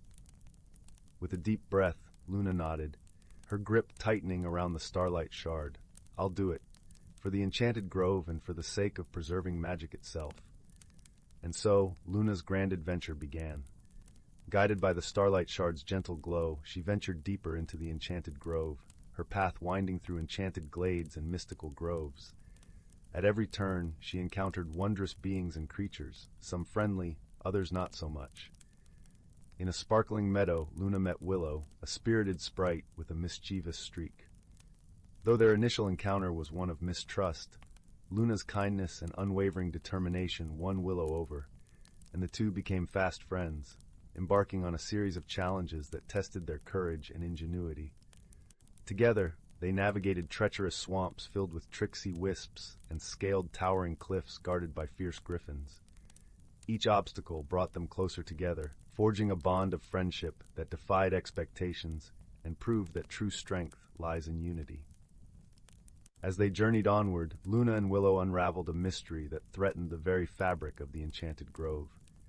A sinister force, born of jealousy and greed, had taken root in the heart tree, slowly corrupting its essence and tainting the surrounding lands. With the aid of the starlight shard and the wisdom of the ancient forest sprites, they pieced together clues that led them to a hidden cave where a powerful artifact lay concealed, the moonstone amulet, a relic capable of purifying the heart tree and banishing the darkness. But acquiring the moonstone amulet was no simple task. They had to overcome a series of trials, each more challenging than the last, testing their courage, wit, and unwavering friendship. From navigating treacherous underground labyrinths to solving enigmatic riddles, Luna and Willow persevered, their bond growing stronger with every obstacle they conquered. Finally, after a harrowing journey filled with wonder and peril, they stood before the heart tree, its once vibrant branches withered, and its radiant glow dimmed by the corrupting force. With the moonstone amulet in hand, Luna called upon its ancient power, unleashing a brilliant wave of purifying light that swept through the enchanted grove, banishing the darkness and restoring the heart tree to its former glory. As the last tendrils of corruption dissipated, Luna felt a profound transformation within herself. The once timid village girl had blossomed into a courageous and resilient young woman, her spirit emboldened by the trials she had endured and the friendships she had forged. Willow, too, had undergone a personal transformation, shedding her mischievous ways and embracing the true meaning of loyalty and sacrifice. Together, they had grown in ways they never could have imagined, their bond transcending the boundaries of their respective worlds. As the enchanted grove basked in the renewed radiance of the heart tree, Lumina appeared before them, her eyes shining with pride. "You have proven yourself worthy, Luna, and in doing so, you have not only saved our realm, but also discovered the true power that lies within you." Luna smiled, clutching the starlight shard close to her heart. "I couldn't have done it without Willow and the guidance of the enchanted grove. This journey has taught me that true strength comes not from magical artifacts, but from the bonds of friendship and the courage to face our fears." Lumina nodded sagely. "Indeed, and it is with that wisdom that you will continue to grow and thrive, both in this realm and beyond." As the sun set over the enchanted grove, Luna and Willow embraced, their hearts filled with gratitude for the adventure they had shared and the unbreakable bond they had forged. Though their paths would eventually diverge, the memories and lessons they had learned would forever remain etched in their souls, a testament to the transformative power of friendship, courage, and the magic that lies within us all. Story 8. In the heart of a quaint little village nestled between rolling hills and whispering woods, there was a curious shop called the Tinker's Trove. The shop, though small, was crammed with all manner of items, some ancient, some peculiar, and some simply waiting to reveal their hidden wonders. The shopkeeper, an elderly man named Mr. Whitaker, was known for his twinkling eyes and a mysterious smile that hinted at secrets untold. One crisp autumn morning, a gentle breeze carried the scent of freshly fallen leaves through the village, rustling the sign outside the shop. As the sun peeked over the hills, a young girl named Clara wandered through the village square, her feet crunching on the golden carpet of leaves. Clara was a kind-hearted soul with an insatiable curiosity, always eager to uncover the stories behind the world's wonders. On this particular day, a glint of something unusual caught Clara's eye as she passed by the Tinker's Trove. Hanging in the window was an ornate silver bell, not larger than a plum. The bell shimmered in the morning light, its surface etched with intricate patterns of stars and moons. Drawn by its beauty, Clara pushed open the door to the shop with a soft jingle of the door chime. The air inside was warm and scented with cinnamon and old books. Whitaker looked up from behind a counter cluttered with treasures waiting to be discovered. "Ah, Clara," he greeted, his voice as soothing as a lullaby. "What brings you to my humble trove today?" Clara pointed to the bell. "That bell in the window, Mr. Whitaker. It's so beautiful. Does it have a story?" Mr. Whitaker's eyes twinkled. "Indeed it does, my dear. That is the Bell of Whispers. It's said to hold the magic to reveal the unspoken truths of the heart." With a gentle nod, Clara asked, "May I hold it?" With the utmost care, Mr. Whitaker retrieved the bell and handed it to Clara. It felt cool and comforting in her palm, and as she gently shook it, It emitted a clear, melodious chime that seemed to hang in the air like a soft echo. "There's a tale that goes with it," Mr. Whitaker said. "The bell can only be heard by those who truly listen, not just with their ears, but with their hearts." Clara's curiosity was piqued. "What do you mean, Mr. Whitaker?" He smiled knowingly. "The bell can guide you to things unseen, hidden feelings, untold stories, and even lost things. But first, you must embark on a journey of understanding." Clara thanked Mr. Whitaker, and with the bell safely nestled in her pocket, she stepped back into the brisk autumn air, her heart alight with wonder and anticipation. Her journey began that very day, as she wandered through the village, listening intently to the world around her. The bell seemed to hum softly, guiding her steps as if whispering secrets only she could hear. It led her to the edge of the village where the woods began, a place she rarely ventured alone. The trees were alive with the rustle of leaves, and the air was rich with the musky scent of earth and pine. As Clara walked deeper into the woods, the bell's chime grew clearer, urging her forward. Suddenly, she came upon a small clearing where a group of woodland creatures had gathered, a wise old owl, a playful fox, and a gentle deer. The animals seemed to be waiting for her, their eyes filled with warmth and welcome. Clara, feeling an odd sense of belonging, sat down on a mossy log and listened as the bell's chime faded into a serene silence. The owl, its feathers like soft brushstrokes against the twilight sky, spoke first. "Young Clara, the Bell of Whispers has brought you to us. Do you understand why?" Clara shook her head, her voice a gentle whisper. "I don't know yet, but I want to." The fox, with eyes as bright as amber, chimed in. "Listen not just with your ears, but with your heart. There's a truth you must uncover, a truth that will bring peace." Clara closed her eyes, letting the sounds of the forest wash over her. She thought of her village, her family, and the people she cared about. She thought of the unspoken worries and the small misunderstandings that sometimes clouded their days. And then, like a soft breeze, a realization touched her heart. She understood that the bell's magic was not in revealing grand secrets, but in helping her see the simple truths, the need for kindness, patience, and understanding. When she opened her eyes, the owl nodded approvingly. "You have listened well, Clara. Go back to your village and share what you've learned." With a heart full of newfound wisdom, Clara thanked the animals and retraced her steps home. As she walked, the bell in her pocket jingled softly, as if in agreement with her thoughts. Back in the village, Clara began to notice the little things, the smiles that went unnoticed, the quiet acts of kindness, and the unspoken love that wove through the community like a gentle thread. She started to share her insights, helping to mend fences and build bridges with her words and actions. In time, the village became an even warmer place, a tapestry of compassion and understanding, all thanks to the magic of a simple bell and a girl's journey to listen with her heart. And so, as the days grew shorter and the nights longer, the villagers would often gather around their hearths, telling tales of the Bell of Whispers and the girl who learned to hear its call. The story was passed down through generations, a gentle reminder of the power of listening, understanding, and the quiet magic that lives within each of us. With the fire crackling softly and the moon casting its silvery glow, the village slept peacefully, wrapped in the comforting embrace of love and friendship. And somewhere, in a little shop called the Tinker's Trove, a bell sat quietly on a shelf, its echoes of wisdom waiting to be discovered once more. Story 9. In the heart of the whispering woods, where the canopy of leaves whispered secrets to the sky and the roots hummed ancient songs, there lay the small, quaint village of Willowbrook. Nestled in this enchanted forest, the village was known for its gentle charm and the warmth that seemed to emanate from every hearth.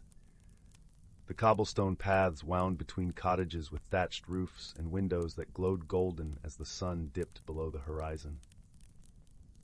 One serene evening, as the villagers settled down with steaming mugs of herbal tea, a peculiar event unfolded. The village's beloved fountain, known for its crystal-clear water that sparkled like diamonds under the moonlight, had suddenly ceased to flow. The villagers gathered around the now silent fountain, murmuring softly amongst themselves, their breath visible in the crisp night air. Among them was a thoughtful young girl named Lyra. With eyes the color of a twilight sky and hair that shimmered like stardust, Lyra was known for her keen observation and gentle heart.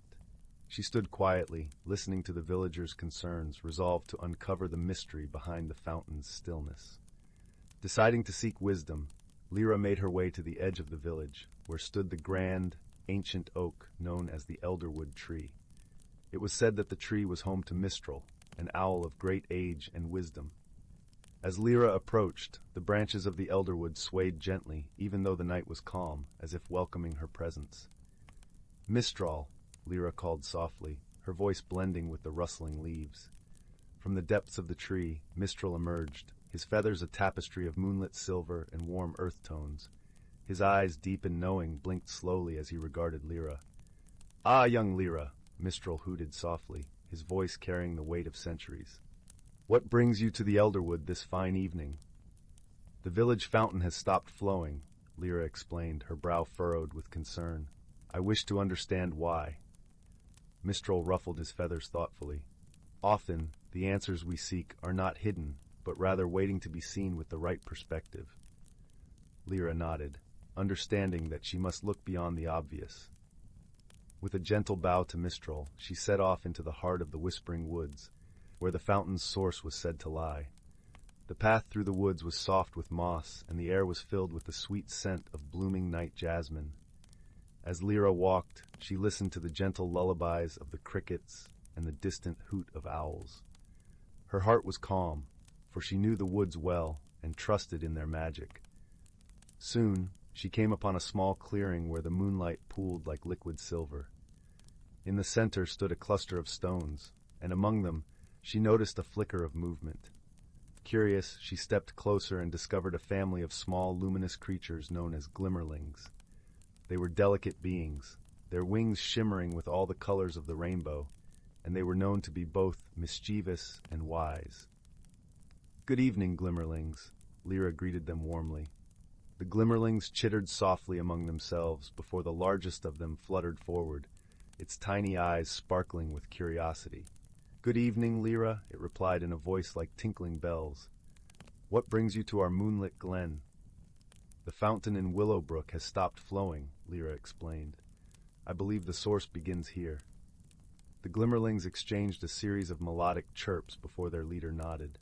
"Indeed, the source lies beneath these stones, but we have noticed something unusual, a blockage caused by a fallen branch that has disturbed the flow." Lyra knelt down, carefully inspecting the stones.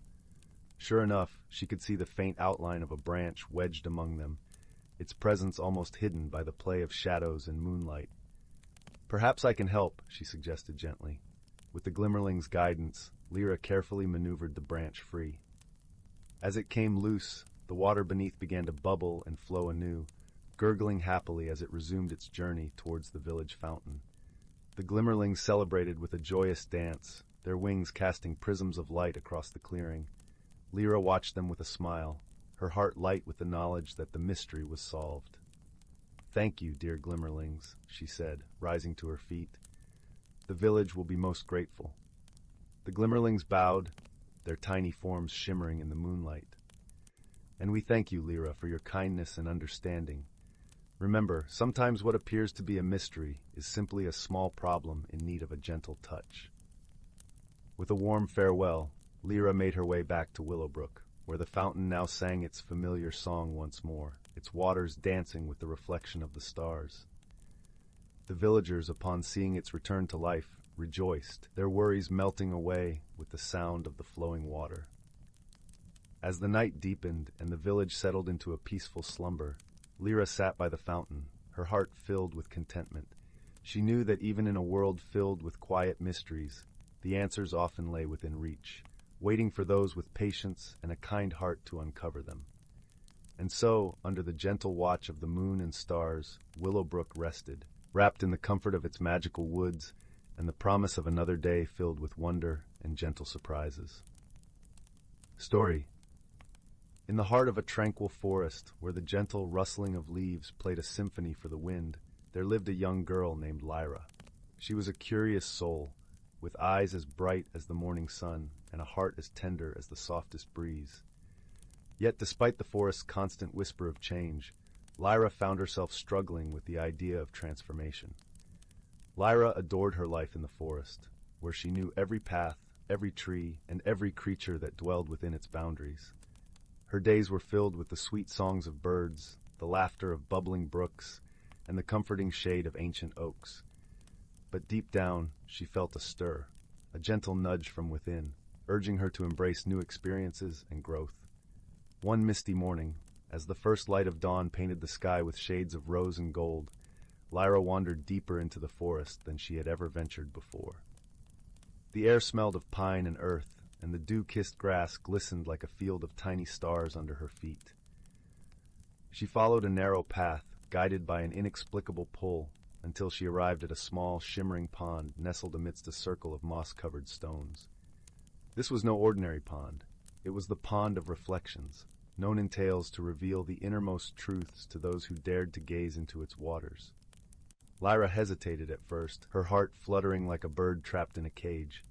But the curiosity that lived within her, that same curiosity that longed for growth and change, urged her forward. As Lyra knelt by the pond, she peered into its still surface. The reflection that greeted her was not just her own, but a vision of herself surrounded by vibrant, blooming flowers of every color imaginable. The sight was mesmerizing, and in that moment, a soft voice echoed from the depths of the pond, gentle and wise. "Change is the essence of life, dear one," the voice murmured, its tone as soothing as a lullaby. "To resist it is to deny the beauty of becoming. Embrace it, and you shall find the true colors of your spirit." Lyra pondered these words as she sat by the pond, her fingers tracing patterns in the cool water. Despite her fears, a seed of understanding began to sprout within her heart. She realized that change was not something to be feared, but rather a journey to be embraced, a path leading to self-discovery. As she continued to reflect, a pair of gentle creatures approached her side. One was a wise old owl named Orin, his feathers a tapestry of grays and browns, and the other a lively squirrel named Sarah, whose bushy tail seemed to dance with every step. "We've watched you for some time, Lyra," Orin hooted softly, his eyes twinkling like stars. "You have a kind heart and a curious spirit. Trust in yourself and in the magic of change." Sarah chirped in agreement, her tiny paws clasping Lyra's hand. "We are here to help you, dear friend. Together we can explore the wonders of transformation." With newfound courage and the support of her companions, Lyra rose to her feet. She took a deep breath, the forest air filling her lungs with a sense of renewal. As she walked away from the pond, the forest around her seemed to come alive with vibrant hues, as if celebrating her decision to embrace change. Days turned into weeks, and under the guidance of Orin and Sarah, Lyra began to discover the beauty of transformation. She learned to weave garlands of wildflowers, their colors reflecting the growth within her.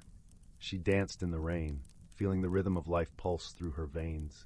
She listened to the stories of the trees, each ring in their trunks a testament to the passage of time and change. Through these experiences, Lyra slowly shed her fears like the leaves of autumn, revealing the bright colors of her own spirit. She understood that while change could be daunting, it also held the promise of new beginnings and endless possibilities. One evening, as the sun dipped below the horizon, painting the sky in hues of lavender and deep indigo, Lyra returned to the Pond of Reflections. This time, as she gazed into its waters, she saw herself not just surrounded by flowers, but blooming among them, radiant and full of life. The voice from the pond spoke once more, a gentle affirmation of the journey she had undertaken. "You have embraced the magic within you, Lyra. Continue to grow, and let your spirit shine." With a heart as light as the evening breeze, Lyra returned to her home in the forest, her spirit forever changed. She knew that she would face many transformations in her life, but she no longer feared them. Instead, she welcomed them with open arms, ready to discover the beauty and magic they held. And so, under the watchful eyes of the wise owl and the joyful squirrel, Lyra's story became a tapestry of growth and self-discovery, woven with threads of wisdom, friendship, and the gentle acceptance of change.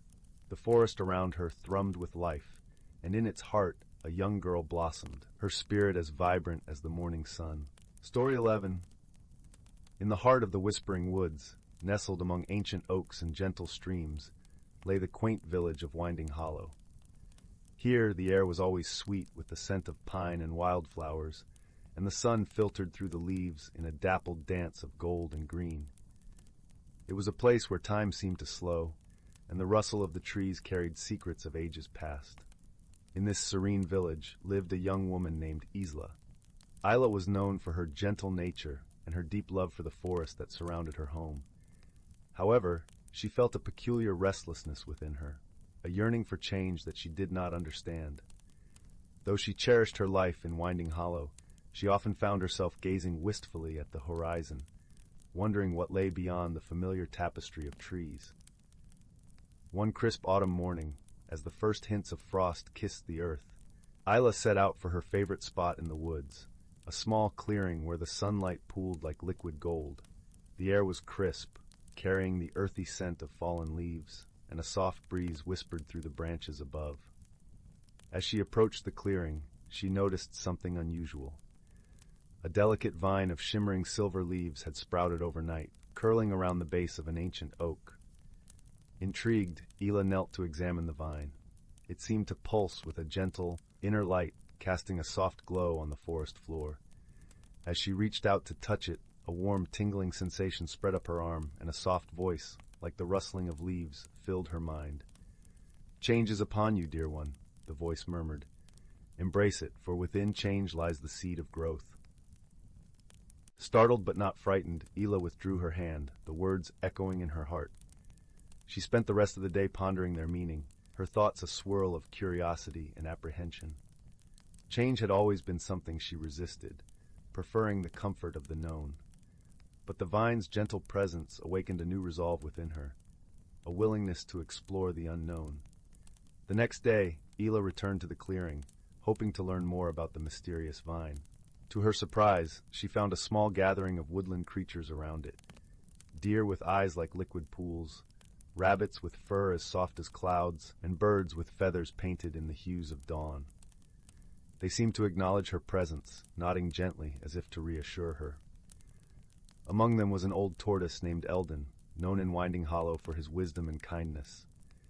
Eldon turned his wise gaze upon Isla and spoke in a voice slow and melodious, like the flow of a gentle stream.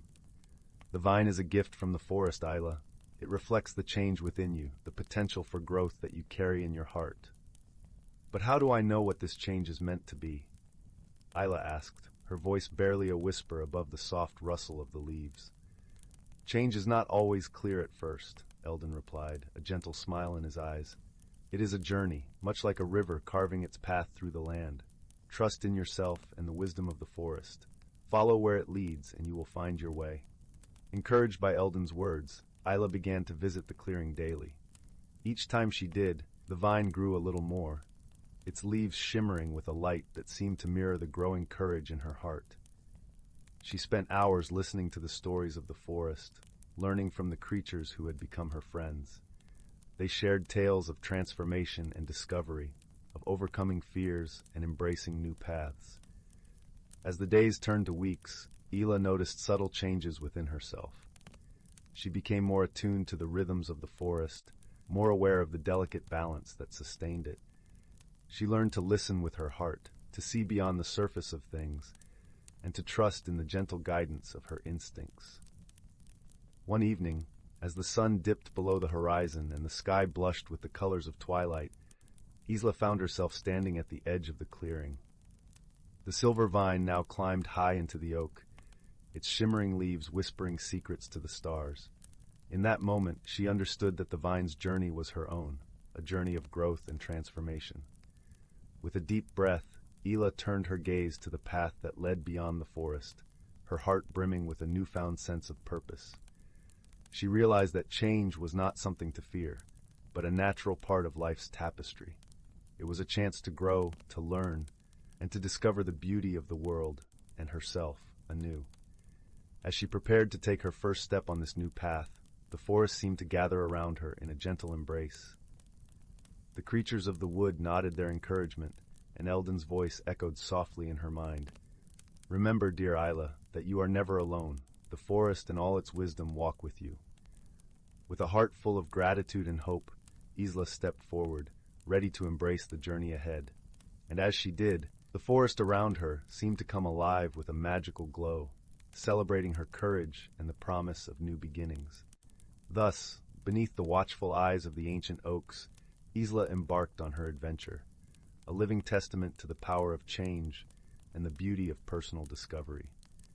And though the path was uncertain, she knew that with the support of her friends and the wisdom within her, she would find her way, growing ever more luminous with each step she took. Story 12. Once upon a time, nestled between the whispering pines and the gentle curves of a river that sang softly to itself, lay a village called Willowbrook. The village was small, its cobblestone streets winding like the pages of an old storybook. Each cottage was adorned with ivy that wove its way up to the thatched roofs, and the air always smelled faintly of fresh bread and wildflowers.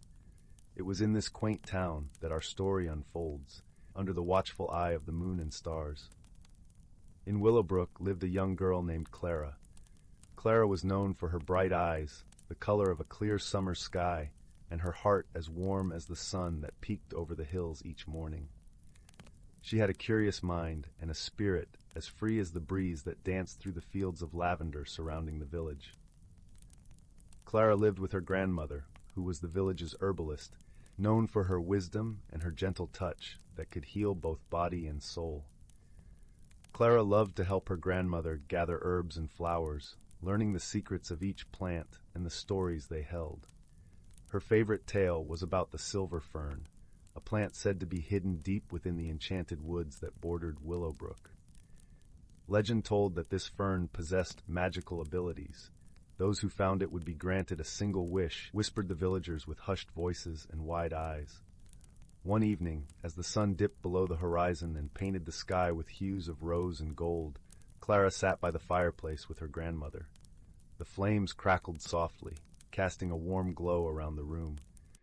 Clara's grandmother told her once again about the silver fern, her voice as soothing as the coziest blanket. "Remember, dear," her grandmother said, "the silver fern is not easily found, and its true magic lies in the journey itself, not just the wish it grants." Clara listened intently, her imagination painting vivid images of the mysterious fern hidden beneath the canopy of ancient trees. That night, as she lay in bed, the moonlight streaming through her window, Clara made a decision. She would find the silver fern and discover its magic for herself. The next morning, with the village still wrapped in the gentle embrace of dawn, Clara set off towards the enchanted woods. The path was lined with wildflowers that swayed in the morning breeze, their petals glistening with dew. Birds chirped a cheerful melody, and Clara felt her heart swell with a sense of adventure.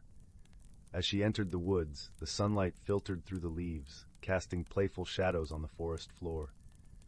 Clara marveled at the towering trees, their branches reaching out like the arms of old friends. She could hear the soft murmur of the river nearby, a comforting sound that accompanied her steps. Clara walked for hours, her eyes wide with wonder at the beauty surrounding her.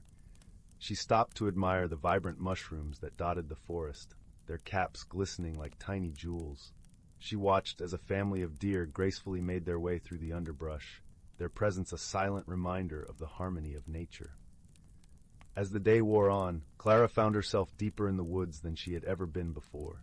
The trees grew taller, and the air felt different, charged with a subtle energy that prickled her skin. It was then that she met someone quite unexpected. In a small clearing, bathed in dappled sunlight, Clara encountered a fox. Its fur was a rich auburn, and its eyes, a deep amber, seemed to hold secrets of the forest. Clara felt a strange connection to the fox, as if they were meant to meet in this hidden part of the world. "Hello there," Clara said softly, trying not to startle the creature. To her amazement, the fox tilted its head and replied in a gentle voice, "Greetings, young traveler. What brings you to the heart of the enchanted woods?" Clara was taken aback, but quickly gathered her wits. "I'm looking for the silver fern," she explained. "I've heard it grants a wish to those who find it." The fox nodded thoughtfully. "The silver fern is indeed a rare treasure, but it is not the wish it grants that holds the true magic.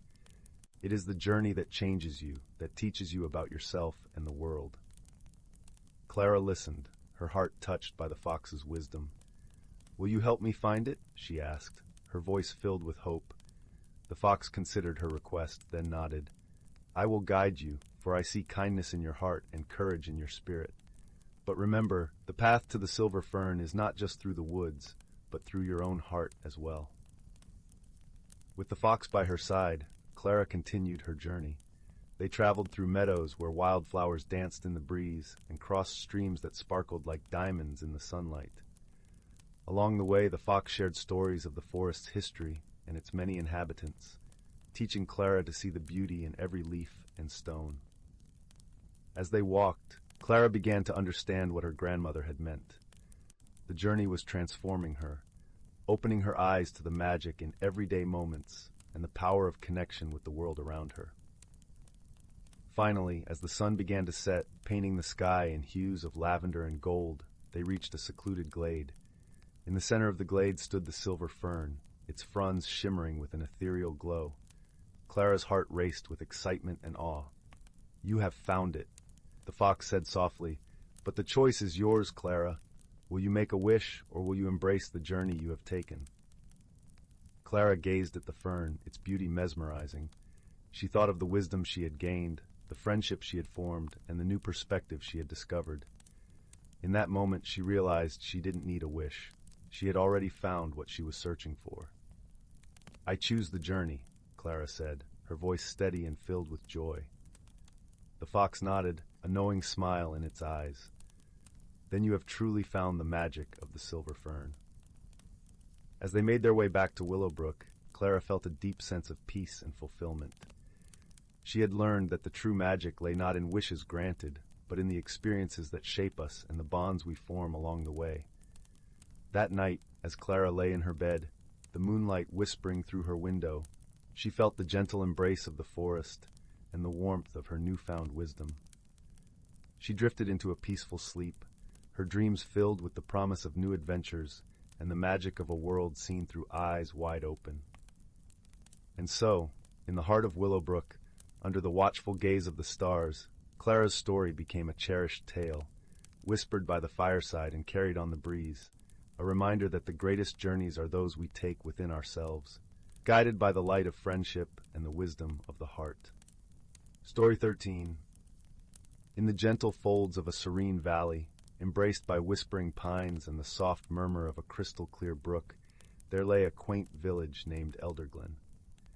It was a place where time seemed to weave itself into the very fabric of the air, where each breath carried the scent of wildflowers and the distant echo of stories long told.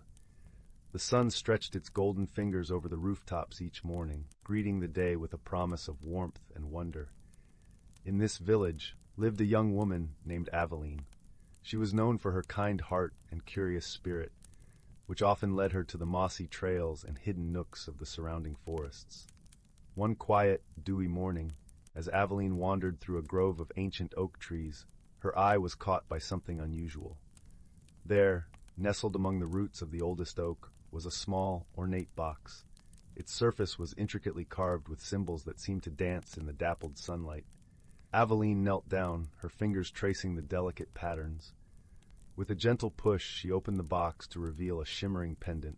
It was crafted from a metal that glinted like the night sky, with a deep, azure stone at its center. The pendant felt warm against her skin, as if it recognized her touch. Curiosity mingled with a sense of destiny as Aveline held the pendant to her heart. She knew she had to learn more about this mysterious artifact and what it meant for her and her heritage. That evening, as the sky blushed with the hues of dusk, she visited her grandmother, the village's elder and keeper of stories.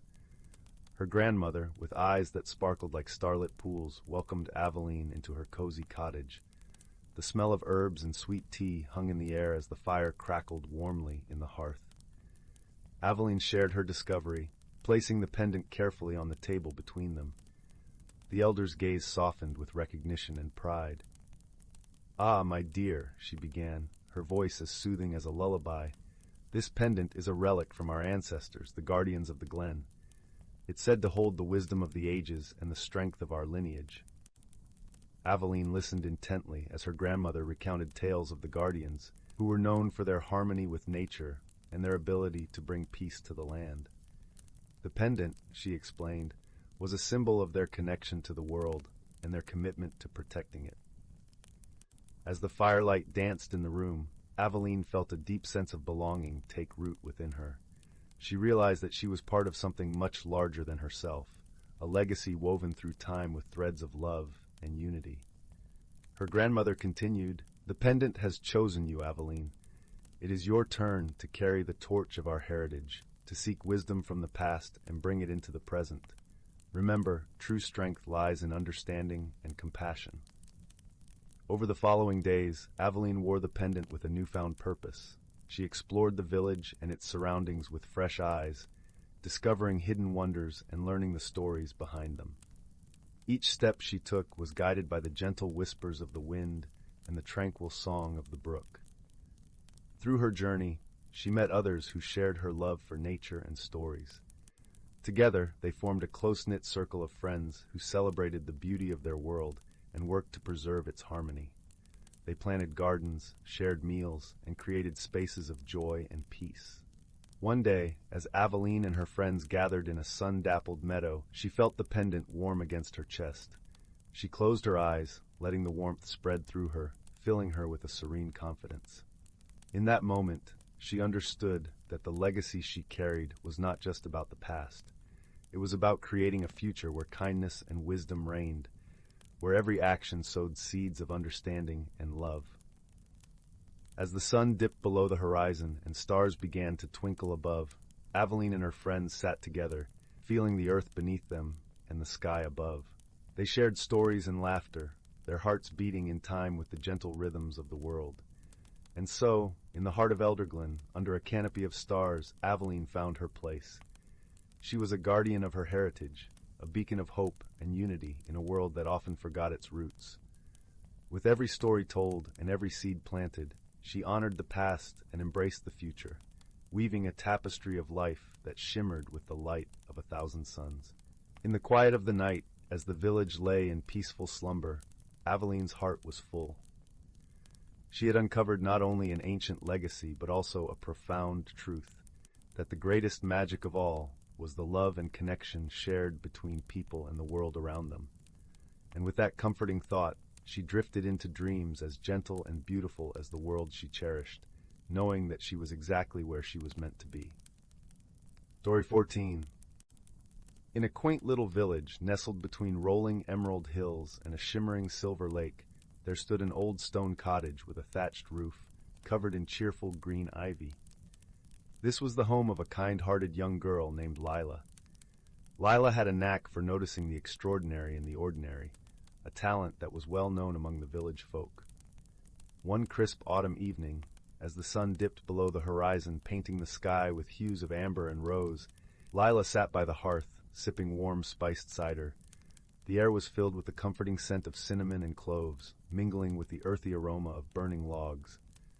Her loyal companion, a fluffy tabby cat named Whisper, purred contentedly on her lap. All seemed peaceful until a gentle tapping came from the window. Lyra, curious as ever, rose to investigate. She pulled back the gingham curtains to find a small, luminous creature hovering just outside. It was a firefly, but unlike any Lyra had seen before. Its glow was a soothing blue, and it seemed to be trying to communicate something urgent with its delicate wings. Lyra opened the window, allowing the little firefly to flit inside. It circled the room in a graceful dance, tracing patterns in the air before settling on the mantelpiece, where it pulsed softly, casting gentle shadows on the walls. As Lyra watched, the firefly began to blink in a peculiar sequence. It reminded her of the way her grandmother used to tap out messages in Morse code, a secret language they shared. Intrigued, Lyra fetched a small notepad and pencil, jotting down the flashes. Short, long, long, short. With Whisper watching closely, Lyra deciphered the message. Help, forest, tonight. The urgency of the message tugged at her heart. Without hesitation, she donned her warmest cloak, tucked Whisper into her satchel, and set off into the night, guided by the moonlight and the gentle glow of her new firefly friend. The path to the forest was lined with whispering trees, their leaves rustling like soft whispers in the night. The cool, crisp air was invigorating, and Lyra felt a sense of excitement tinged with a hint of mystery. As they reached the edge of the forest, the firefly led them to a hidden trail, one that Lyra had never noticed before. The trail wound through towering oaks and ancient pines, their trunks cloaked in soft moss that glowed faintly in the moonlight. The air was filled with the sweet scent of pine needles and the distant song of a nightingale. It was a place of magic, where the ordinary rules of the world seemed to hold little sway. Deep within the forest, they reached a clearing bathed in silver moonlight. In the center stood a majestic oak, its branches stretching towards the stars. At its base, a circle of woodland creatures gathered: a wise old owl, a gentle doe, a curious fox, and a family of hedgehogs nestled in a bed of fallen leaves. The owl, with eyes like polished amber, greeted Lyra with a slow, respectful nod. "We are grateful for your swift arrival," he hooted softly, his voice as smooth as the night air. "Our home has been troubled by a strange disappearance. The stars themselves are fading from our sky, and we fear the balance of our world is at stake." Lyra listened intently, her mind racing with possibilities. "What could cause such a thing?" she asked, her voice gentle but concerned. The fox, whose fur gleamed like burnished copper, stepped forward. "We have noticed peculiar shadows near the old wishing well," he said, his eyes sharp and bright. "Perhaps there lies the answer to our mystery." Lyra considered their words, her thoughts weaving a tapestry of ideas. She knew the wishing well, a place of old magic and whispered secrets.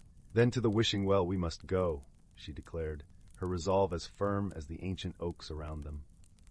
Guided by the firefly's glow and the watchful eyes of the owl, Lyra and Whisper made their way to the well.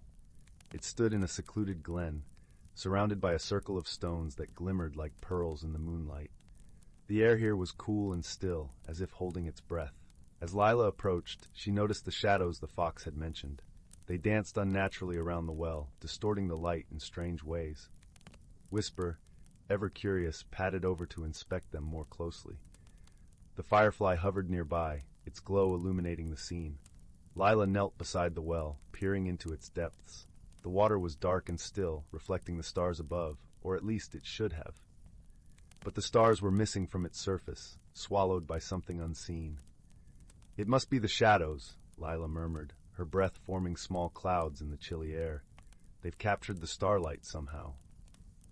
The owl, who had followed silently, spoke again. "The shadows are ancient spirits, guardians of the well. They must have been disturbed by something to act in such a way." Lyra pondered this, her fingers brushing the stones around the well. They were cool and smooth, whispering secrets of ages past. "Perhaps they need a reminder of the peace they're meant to protect," she mused aloud. With a thoughtful nod, Lyra reached into her satchel and retrieved a small silver bell her grandmother had given her, a bell said to hold a fragment of the starlight's song. She rang it gently, the sound clear and pure, echoing through the glen like a lullaby. The effect was immediate. The shadows paused their restless dance, drawn to the bell's melody. Lyra continued to ring it, her heart swelling with hope and warmth. The firefly added its own gentle hum, weaving its light through the air like a silken thread. Slowly, the shadows began to retreat, releasing the starlight they had held captive. One by one, the stars reappeared in the well's reflection, their twinkling lights returning to the sky above. The balance was restored, and a sense of calm settled over the forest. The owl, watching with wise eyes, nodded approvingly. "You have done well, young one," he said, his voice rich with gratitude. "The spirits have been soothed, and the stars shine once more." The forest creatures gathered around Lyra, their eyes filled with admiration and thanks. Whisper purred proudly, nuzzling against her cheek. As the first light of dawn began to paint the horizon with hues of lavender and gold, Lyra made her way back home, her heart light and her spirit content. The firefly remained by her side, a small beacon of friendship and magic. And so, with the mystery solved and the village safe once more, Lyra returned to her cozy cottage by the lake. She settled by the hearth, Whisper curled up beside her, and drifted into a peaceful slumber, the memory of starlight and shadows weaving through her dreams, a gentle reminder that even in the darkest of nights, the light of kindness and wisdom can guide the way. Story 15. Once upon a time, in a quaint village, Nestled between lush, rolling hills and a shimmering lake, there lived a gentle soul named Mia. The village, known for its vibrant gardens and warm-hearted folk, was a place where the air always smelled of wildflowers and the evenings glowed with the soft light of countless fireflies. Mia, with her caramel curls and thoughtful green eyes, loved to wander through the meadows and woods that surrounded her home. Yet, despite the beauty that enveloped her daily, Mia carried a quiet burden. She was afraid of change. The idea of leaving the familiar comfort of her village to explore the world beyond filled her with an inexplicable dread. Her heart longed for adventure, yet her feet remained firmly planted in the soil of her beloved home. One crisp autumn morning, as the leaves fluttered down like golden confetti, Mia met an unexpected visitor by the edge of the forest. It was an owl, not just any owl, but one with feathers that shimmered like silver under the morning sun. Its eyes, deep and wise, seemed to hold the mysteries of the universe. "Greetings, Mia," the owl hooted gently, startling her. "You know my name?" she asked, her voice a mix of awe and curiosity. "Indeed I do," replied the owl, perching elegantly on a low branch. "I am Orin, the keeper of this forest. I have watched you from afar, and I see a longing in your heart." Mia sighed, sinking to the soft earth. "I want to see the world, Orin, but I'm afraid of what lies beyond these hills. What if I can't find my way back?" Orin fluffed his feathers thoughtfully. "The world is vast and full of wonders, but you must first discover the magic within you before you can truly embrace what lies beyond." With that, Orin stretched his wings, and a gentle wind swept through the trees. As the leaves danced in the breeze, a path began to unveil itself beneath their golden shower, an enchanting path, paved with luminescent stones that glowed softly, invitingly. "Follow this path, dear Mia," Orin encouraged, "and you shall find the answers you seek." Gathering her courage, Mia stood and took her first step onto the glowing path. As she walked, the air around her shimmered with enchantment. Each step felt as if it was unlocking a part of her she didn't know existed. The path led her deeper into the forest, where the light filtered through the canopy, creating a mosaic of colors on the forest floor. Along her journey, Mia encountered a myriad of magical creatures, each teaching her something new. A family of rabbits showed her the value of community, as they worked together to gather food for the coming winter. A gentle deer taught her the importance of stillness and reflection, as they stood quietly by a tranquil stream, its surface mirroring the sky. But it was a wise old tortoise, slowly making his way across the path, who imparted the greatest lesson. "True growth," he said in a voice that rumbled like distant thunder, "comes not from rushing forward, but from embracing each moment as it comes." As the sun began to dip below the horizon, painting the sky in hues of orange and pink, Mia found herself at the edge of the forest. There she discovered a small, hidden glen where a single tree stood, an ancient willow whose branches swayed like whispers in the wind. Mia approached the willow, feeling a pull in her heart. She placed her hands on its rough bark, and in that moment she felt a surge of warmth and understanding. The willow, ancient and wise, seemed to speak directly to her soul. "You have grown, dear child," the willow seemed to whisper. "You have seen the beauty of the world within your heart, and now you are ready to embrace the world beyond." With newfound confidence, Mia returned to her village, her heart light and her mind clear. She realized that change was not something to fear, but a dance of life to be embraced. Her journey had shown her that she was never truly alone. The world was full of friends, visible and unseen, ready to guide her. As the seasons turned and the village prepared for another winter, Mia began to plan her travels. She knew that she would always find her way back home, for home was not just a place, but a feeling carried within her. And so, under the gentle glow of the moon, with Orin watching over her from his perch high above, Mia set out on her next adventure. Her heart was full, her spirit was free, and the world awaited her with open arms. In the comforting embrace of the night, Mia's story sang softly, a lullaby of growth and transformation, echoing through the hills and the hearts of all who dared to dream. Story 16.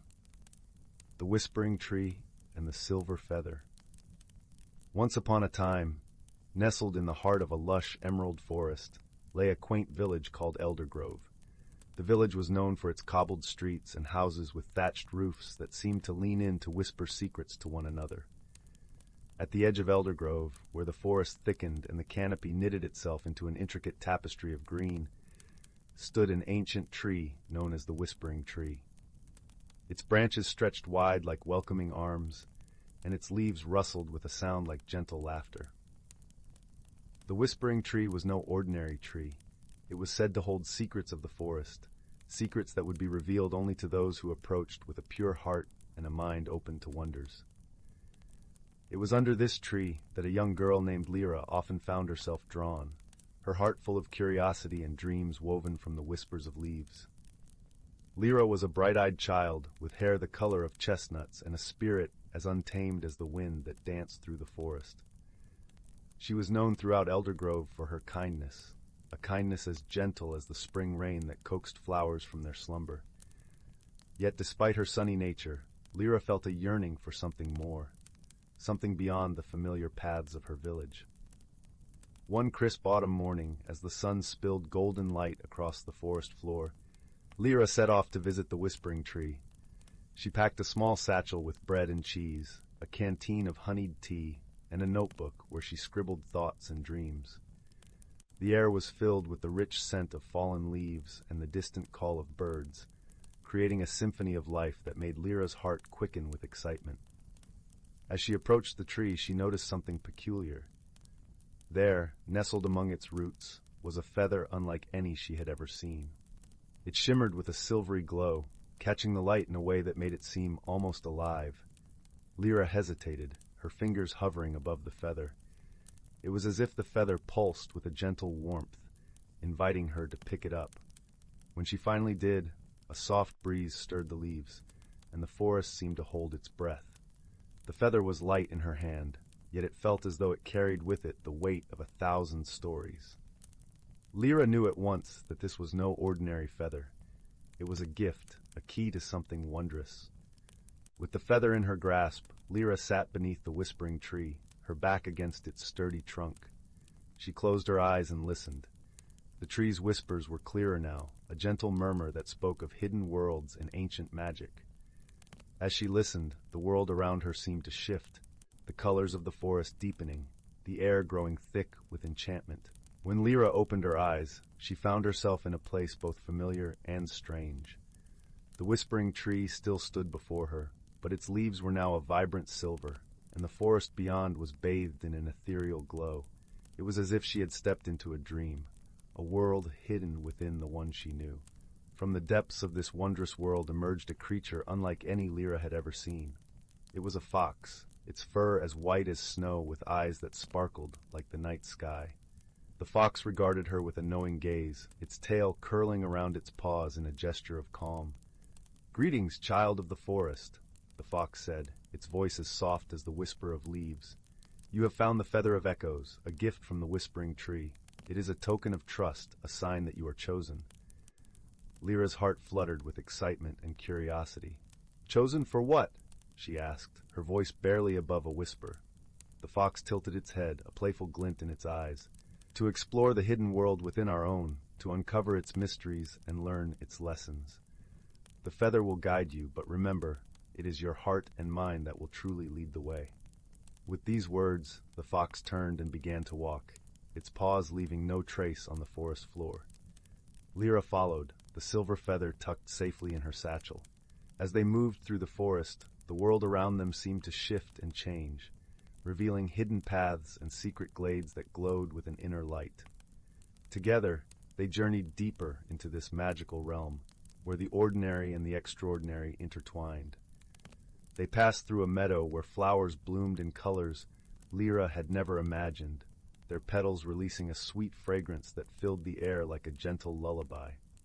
They crossed a stream where the water sang as it flowed over smooth stones, its melody weaving through the forest like an ancient song.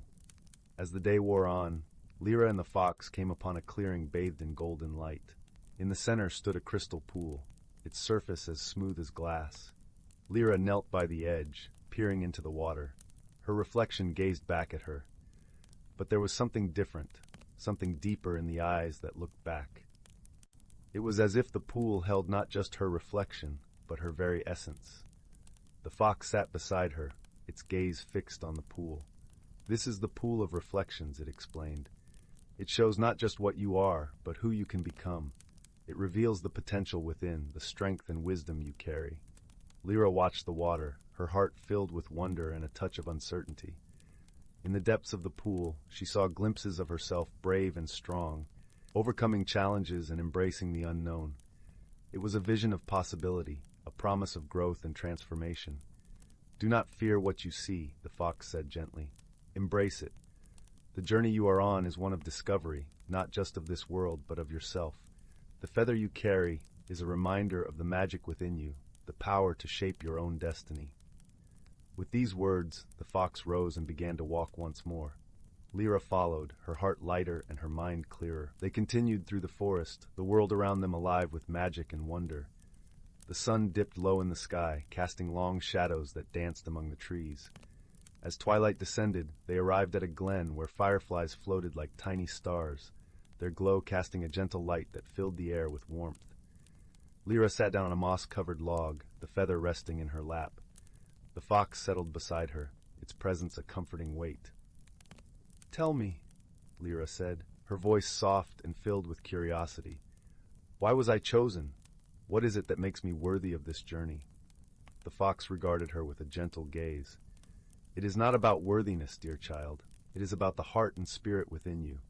You have the courage to seek the unknown, the kindness to see beyond what is and into what could be.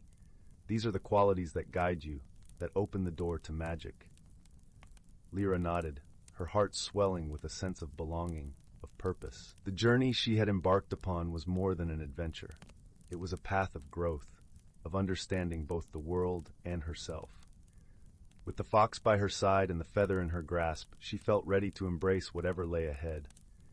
As the stars twinkled above, casting their light upon the sleeping forest, Lyra lay back, her eyes fixed on the night sky.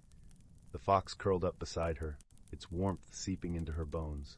Together they drifted into a peaceful slumber, their dreams interwoven with the magic of the forest. In the days that followed, Lyra continued her journey through the hidden world, each step a discovery, each moment a lesson. With the fox as her guide and the feather as her talisman, she learned to see the beauty in the smallest details, to listen to the whispers of the wind and the songs of the stream.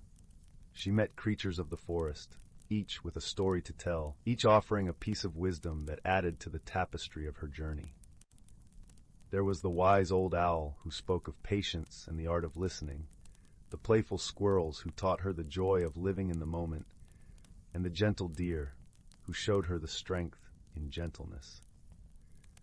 Through these encounters, Lyra discovered the power of friendship, the magic of connection that transcends words and differences. She learned that true strength lies not in solitude, but in the bonds we forge, the love and understanding we share.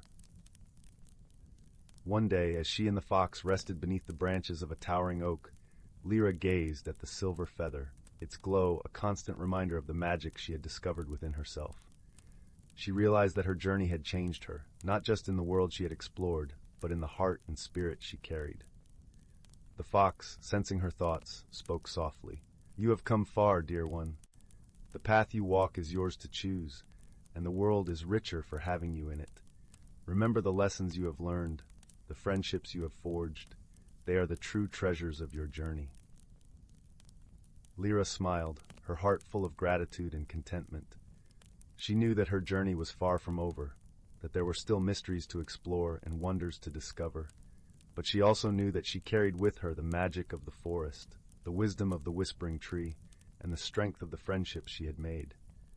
As the sun set, painting the sky in hues of pink and gold, Lyra and the fox began their journey back to Eldergrove.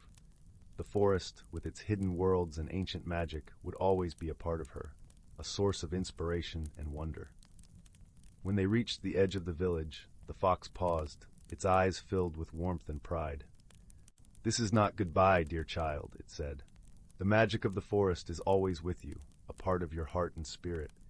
Remember, you are never alone." With a gentle nuzzle, the fox turned and disappeared into the shadows of the forest, leaving Lyra with a heart full of hope and a spirit alight with possibility. She watched until the last flicker of white fur vanished, then turned and made her way home, the silver feather tucked close to her heart. In the days and years that followed, Lyra shared the stories of her journey with the people of Eldergrove, weaving tales of wonder and wisdom that enchanted listeners of all ages. Her adventures became a part of the village lore, a testament to the magic that lies within us all, waiting to be discovered. And so the story of Lyra and the Whispering Tree, of the silver feather and the hidden world of the forest, lived on, a reminder that the world is full of magic, if only we have the courage to seek it, the kindness to embrace it, and the wisdom to share it. As the stars twinkled overhead, casting their gentle light upon the village of Eldergrove, Lyra knew that her journey had just begun. With the feather as her guide and the forest as her inspiration, she was ready to embrace whatever lay ahead, her heart full of dreams, and her spirit alight with the magic of the world. Story 17. In the heart of the galaxy, where stars twinkled like diamonds scattered across velvet, there drifted a small, unassuming spaceship named the Starjumper. It was a vessel of modest means, with wings that glinted silver under the glow of distant suns. On board was a diverse crew of two, each from worlds as different as night and day. From the lush planet of Verdantia came Lyra, a gentle being with skin like the leaves of her homeworld's sacred trees, deep green and shimmering with a soft luminescence. Her eyes were pools of emerald, always observing, always understanding. Lyra possessed a wisdom born of nature, having spent her life amidst the towering forests and flowing rivers of Verdantia. Her companion was Orin, a mechanical marvel from the industrial planet of Fern. Built of polished metals and intricate gears, Orin was a construct of precision and logic. His form was sturdy and reliable, with eyes that glowed a warm amber, like the light of a hearth on a cold night. Though he was designed for efficiency, Orin had developed a curiosity about the universe that was almost childlike in its wonder. They had met by chance at a bustling spaceport, where Orin's ship had experienced a malfunction. Lyra, with her innate ability to mend and nurture, had offered her assistance. It was a simple act of kindness that had led to an unexpected and enriching partnership. As the Starjumper sailed through the cosmos, the two companions often found themselves engaged in quiet conversations, sharing stories of their worlds. Lyra spoke of Verdantia's serene landscapes, where the air was sweet with the scent of blooming flora, and the sky was a tapestry of ever-changing hues. Orin, in turn, described Ferrum's grand cities of steel and smoke, where innovation was as abundant as the clatter of machinery. Despite their camaraderie, misunderstandings were inevitable. Lyra, with her intuitive nature, sometimes found Orin's logical approach to problems perplexing. "Why must everything be calculated?" she would ponder aloud, her voice soft as a whispering breeze. Orin, though earnest in his interactions, struggled to comprehend Lyra's reliance on instinct and emotion. "Data provides answers," he would reply, his words precise and measured. "It is the foundation of understanding." One starlit evening, as they traversed a particularly vibrant nebula, a challenge presented itself. A sudden burst of cosmic interference disrupted the ship's navigation systems, sending the Starjumper drifting into the path of a looming asteroid belt. The ship shuddered, metal creaking under the strain, and alarms blared a shrill warning.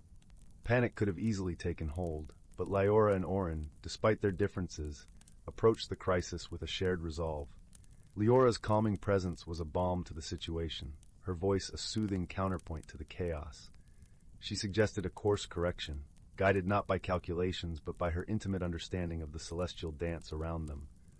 Orin, recognizing the validity of her approach, adapted quickly. His mechanical hands moved with deft precision, adjusting levers and dials as he integrated Lyra's insights with his own technical expertise. Together, they steered the Starjumper clear of danger, the ship gliding gracefully between the tumbling rocks. In the aftermath of their narrow escape, both Lyra and Orin found themselves pondering the nature of their partnership. It was a moment of introspection that led to a greater understanding of one another. Lyra realized that Orin's logic was not devoid of feeling, but was a different expression of it. Orin, in turn, came to appreciate the depth and richness of Lyra's intuitive wisdom. Their bond grew stronger, built on mutual respect, and the recognition of their complementary strengths. They spent more time learning from each other, Oren teaching Lyra the intricacies of astronavigation, while Lyra shared the art of listening to the universe's subtle whispers. As the Starjumper continued its journey, they encountered many more adventures, each one reinforcing the lessons they had learned. There were encounters with alien species whose languages were a symphony of sounds, requiring Lyra's empathetic communication and Oren's analytical prowess to bridge the gaps. There were mechanical breakdowns where Oren's technical skills and Lyra's nurturing touch worked in harmony to restore the ship to its former glory. Through these shared challenges, their friendship blossomed into something profound and beautiful, a testament to the power of understanding and cooperation. The galaxy, vast and full of wonders, became their home, and together they explored its mysteries, their hearts light with the joy of companionship.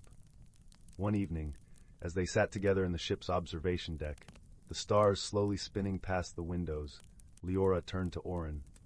Her voice was gentle, filled with quiet appreciation. "You know, Oren, our differences are what make us strong. I am grateful for them and for you." Oren's amber eyes glowed warmly, his response carrying the weight of sincerity. "And I am grateful for you, Lyra. Together we are more than the sum of our parts." With that, they sat in comfortable silence, the hum of the Starjumper and the twinkle of the stars their only companions. In that vast, endless sky, they had discovered not just the universe, but a deep and abiding friendship. And so their journey continued, two unlikely companions finding their way through the galaxy, guided by the light of understanding and the warmth of friendship, forever intertwined like the paths of the stars they sailed among. Story 18. In the vast expanse of the cosmos, where stars twinkled like distant friendly eyes, there drifted a small spacecraft named the Star Blossom. It was a modest vessel, painted a comforting shade of azure, and it sailed quietly through the velvet darkness of space. Inside, the ship was warm, filled with the gentle hum of its engines and the soft glow of its navigation lights, casting long, comforting shadows across its cozy interior. The Star Blossom was captained by a being named Lyra, a native of the planet Felis, known for their feline features and agile grace. Lyra's fur was a soft, silvery hue, and her eyes were a deep, gentle green, reflecting the lush forests of her homeworld. She was a skilled navigator with a heart as open as the sky, always eager to explore new worlds and meet new friends. On one such journey, Lyra set course for the planet Aegis, known for its crystalline landscapes and inhabitants who shimmered like living rainbows. However, a sudden meteor shower disrupted her path, forcing her to make an emergency landing on a small, obscure moon. As the Star Blossom settled onto the moon's rocky surface, Lyra felt a mix of frustration and curiosity, for this moon was uncharted territory, and every explorer knows that with the unknown comes both peril and promise. As Lyra began to assess the damage to her ship, she noticed a movement out of the corner of her eye. Emerging from the shadows was a creature unlike any she had seen before. It was a Ruvian, a species known for their rugged, stone-like exteriors and deep, resonant voices. This particular Ruvian, named Tharn, had skin that glistened with a faint iridescence, much like the minerals of his rocky homeworld. His eyes, though set deep within his sturdy face, held a warmth that contrasted with his formidable appearance. Tharn had been wandering the moon, collecting samples for his research on its unique geological features. When he saw the Star Blossom land, he approached with both caution and curiosity. Lyra and Tharn regarded each other for a moment, aware of their differences but also intrigued. The moon's atmosphere was cool, and the gentle breeze carried the scent of minerals and distant stars. "Greetings," Lyra said, her voice soft yet steady. "I am Lyra of Felis. My ship has encountered trouble, and I seek assistance." Tharn studied her, his expression one of thoughtful consideration. "I am Tharn of Ruvia," he replied, his voice deep and resonating like a distant drumbeat. "This moon is a place of solitude, but I offer my help. Together, we might find a way to repair your vessel." And so the two embarked on a journey across the moon's rugged landscape, seeking the materials needed to mend the Star Blossom. As they walked, the ground crunched softly beneath their feet, and the sky above was a tapestry of stars and swirling cosmic dust. At first, their conversations were cautious, filled with the hesitance that comes from meeting someone so different. Lyra was used to the fluid, graceful movements of her own kind, while Tharn's deliberate pace and stoic demeanor were a new experience. Likewise, Tharn found Lyra's quicksilver agility and expressive nature both fascinating and perplexing. Yet, as they shared stories of their homes and adventures, a mutual respect began to form. Lyra spoke of the Philesian forests, where the leaves sang with the wind, and Tharn described the majestic mountains of Ruvia, where the sky met the earth in a timeless embrace. One evening, as they sat by a small fire under the endless canopy of stars, a misunderstanding arose. Lyra, in her eagerness to gather materials, had inadvertently disturbed a rock formation that Tharn had been carefully studying. He watched as the stones tumbled, and his initial reaction was one of frustration. "These stones tell stories of the ages," Tharn said, his voice a gentle rumble. "I had hoped to learn from them." Lyra paused, her ears flicking back in contrition. "I did not mean to disrupt your work," she said earnestly, her eyes reflecting the flickering firelight. "On Felis, we learn through movement and change. I forget that others might see the world differently." Tharn's expression softened, understanding dawning in his eyes. "And I must learn to see the beauty in motion, as you do," he replied. "Perhaps we can teach each other." With this newfound understanding, their bond deepened. Tharn showed Lyra how to read the stories in the stones, and Lyra taught Tharn the joy of movement and the dance of the stars. Together, they navigated the moon's challenges, from sudden storms of stardust to the intricate puzzles of its mineral deposits. In time, they found the materials needed to repair the star blossom. As they worked side by side, their movements became a seamless dance, each understanding the other's rhythm and needs.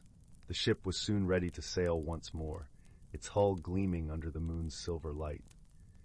As they prepared for departure, Lyra turned to Tharn, her heart full of gratitude and warmth.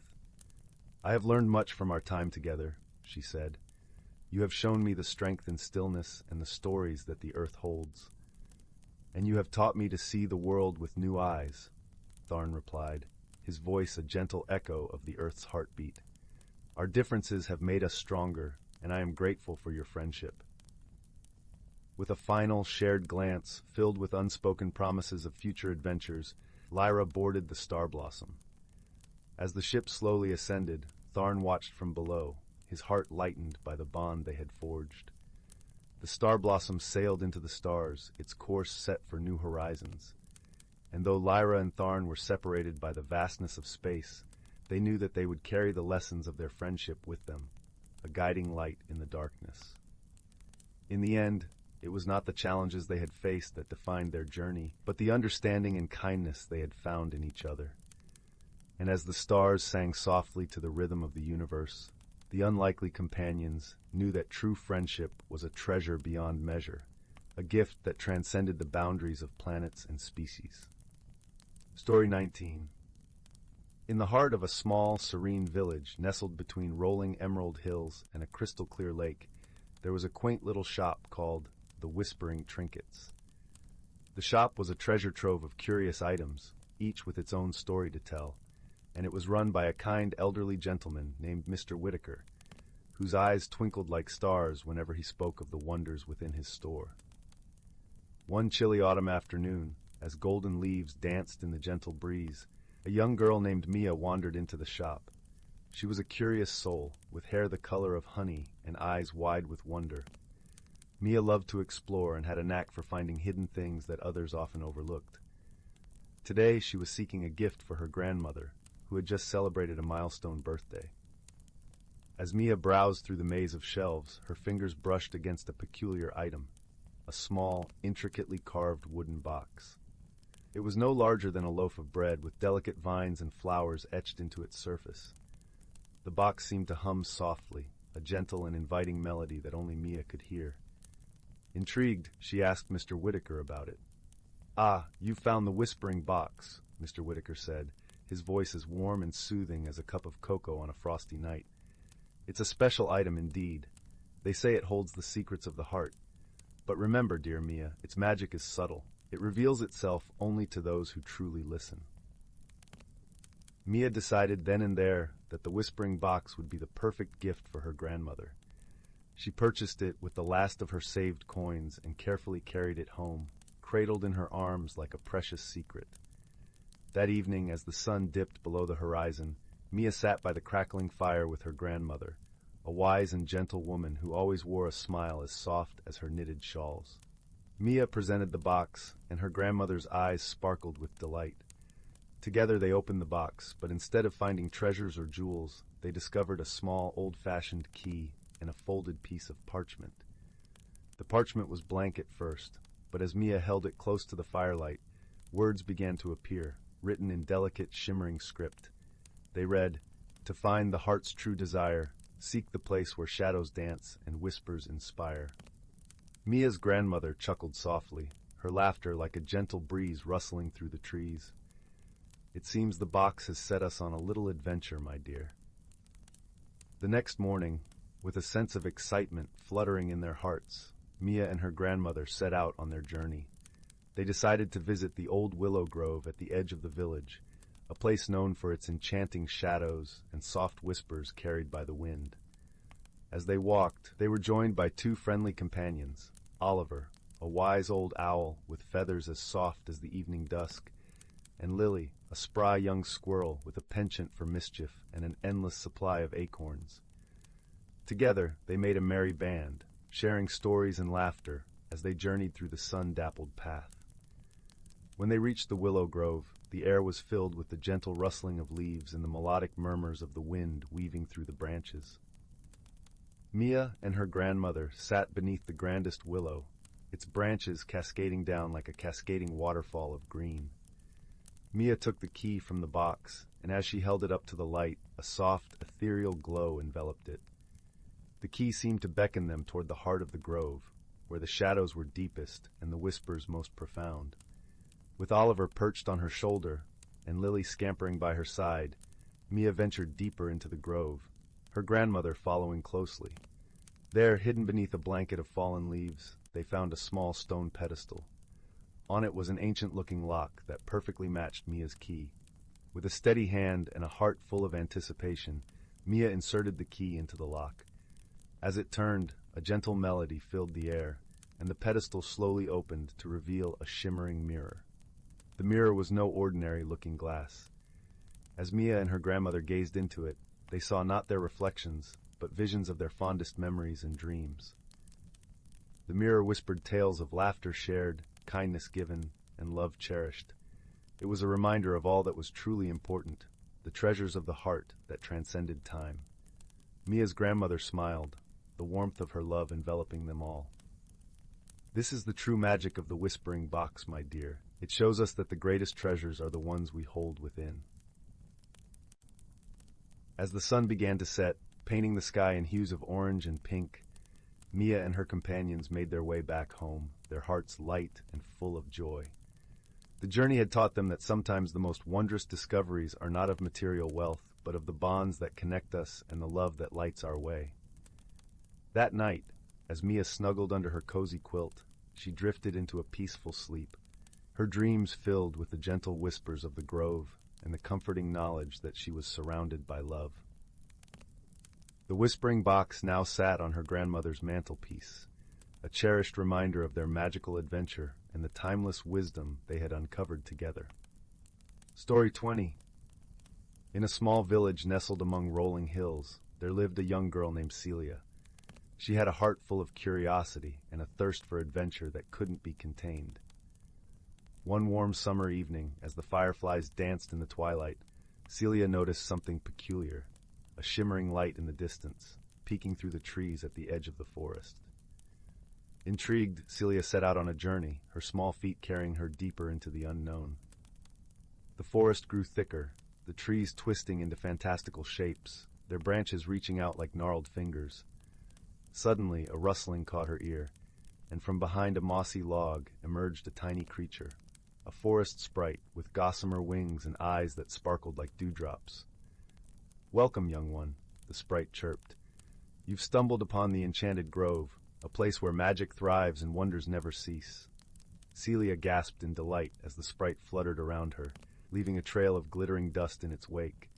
"But how do I find this enchanted grove?" she asked, her voice filled with wonder. The sprite smiled knowingly. Follow the path of starlight, and you'll find your way.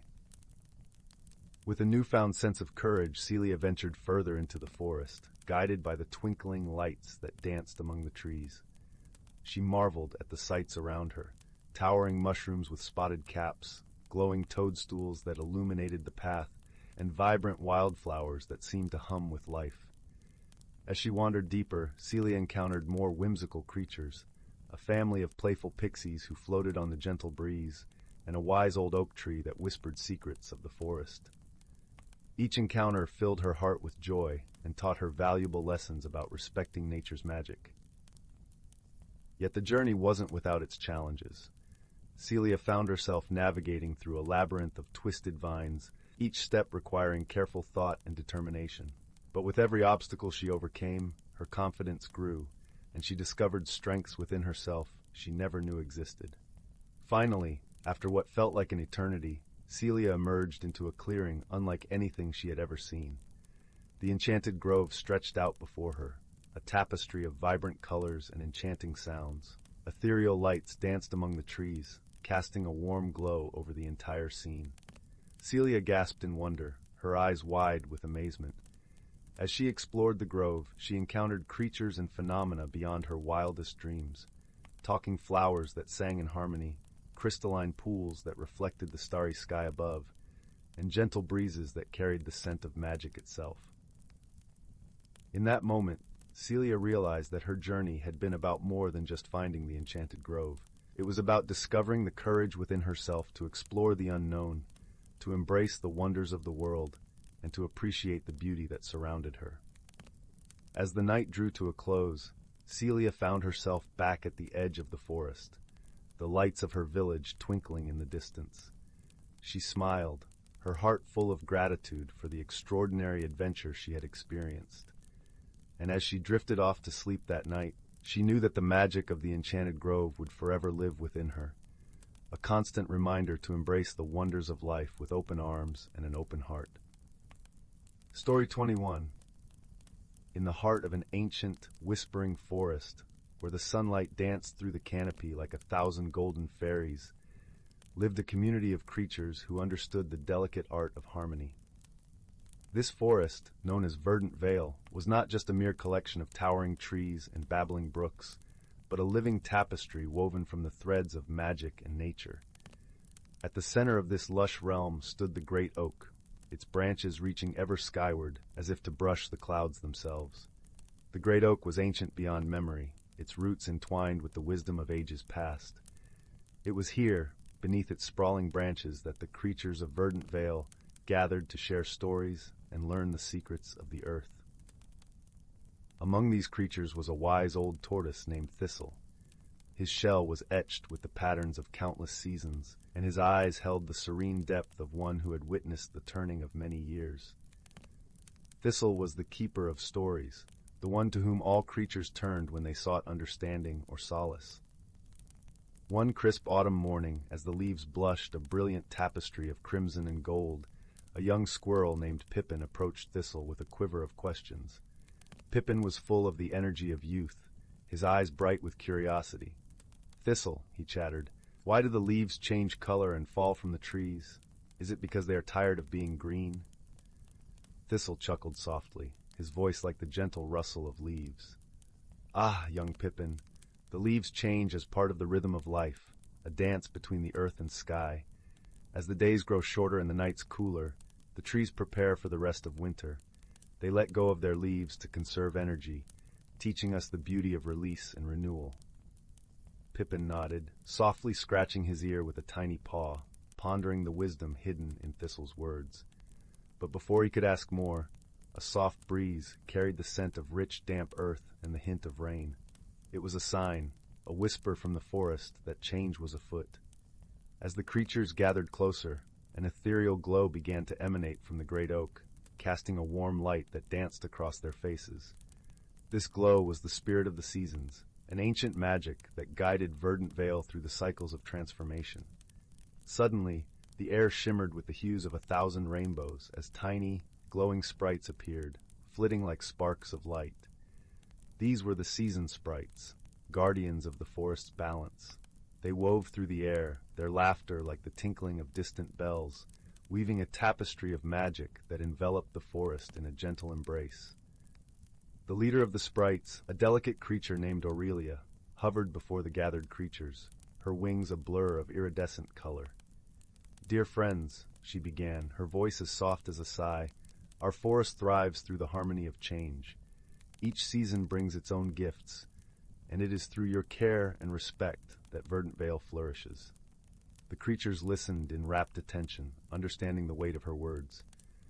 They knew that every action, no matter how small, played a part in the grand symphony of life.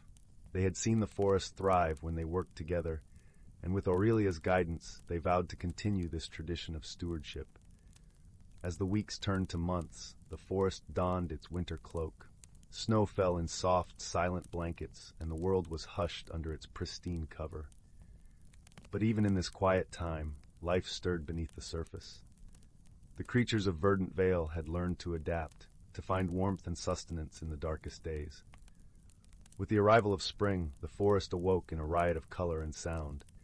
The air was filled with the sweet perfume of blossoms and the joyous chorus of birdsong. Thistle, along with Pippin and the other creatures, marveled at the rebirth of their home, understanding now that each season, each change, was a thread in the tapestry of life. And so the cycle continued, a never-ending dance of balance and harmony. Under the watchful eye of the great oak and the gentle guidance of the seasoned sprites, Verdant Vale flourished, a testament to the wisdom passed down through the ages. In the heart of this magical forest, the creatures lived in peace, ever mindful of the lessons learned beneath the great oak, where the boundaries between reality and magic blurred, creating a world where anything was possible. And as the sun set each day, painting the sky in hues of soft lavender and rose, they knew that they were part of something timeless and beautiful, held together by the invisible threads of nature's embrace. Story 22. In the heart of the whispering woods, where the leaves seemed to murmur secrets on the gentlest of breezes, there lay the quaint village of Willowmere. The village was a tapestry of cobblestone pathways, thatched cottages, and gardens that blushed with blossoms in every shade. Each evening, as the golden sun dipped below the horizon, the village would come alive with the glow of lanterns, their light dancing upon the cobbles like fireflies at play. In one such cottage, nestled snugly at the edge of the woods, lived a young girl named Clara. Her days were filled with the joy of exploring the forest and tending to her small garden, where she grew herbs and wildflowers with tender care. Clara had a keen eye for detail and an innate curiosity that endeared her to all the villagers, young and old alike. One crisp autumn afternoon, as the leaves began their descent in a cascade of red and gold, Clara noticed something peculiar. A series of delicate, silvery threads crisscrossed her garden, glinting in the waning sunlight. They were unlike any spider's web she had ever seen, shimmering with an ethereal luminescence. Intrigued, Clara reached out to touch one, only to find it hummed gently beneath her fingertips, like the faintest whisper of a melody. The following day, the silvery threads had multiplied, weaving intricate patterns not only across her garden, but also throughout the village. They draped over door frames, twisted around lampposts, and formed delicate bridges between trees. The villagers, at first bemused, began to grow concerned. What could be the source of these mysterious threads? Were they the work of some mischievous spirit, or perhaps a warning of something amiss in their peaceful village? Seeking answers, Clara decided to consult the oldest and wisest resident of Willowmere, the kindly Elder Rowan. His cottage, with its ivy-clad walls and windows framed by cheerful shutters, was a place filled with the scent of dried herbs and the warmth of a crackling hearth. Elder Rowan welcomed Clara with a gentle smile, his eyes twinkling with the wisdom of many years. "Ah, Clara," he said, motioning her to sit by the fire, "I see you've come about the threads." Clara nodded, her brow furrowed with curiosity.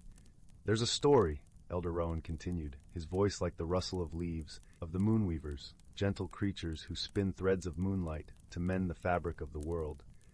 They appear only when something in nature is out of balance." Clara listened intently, her mind weaving through the possibilities. "But what could be out of balance, Elder?" she asked softly. Elder Rowan stroked his beard thoughtfully. Perhaps the answer lies in observing the threads themselves.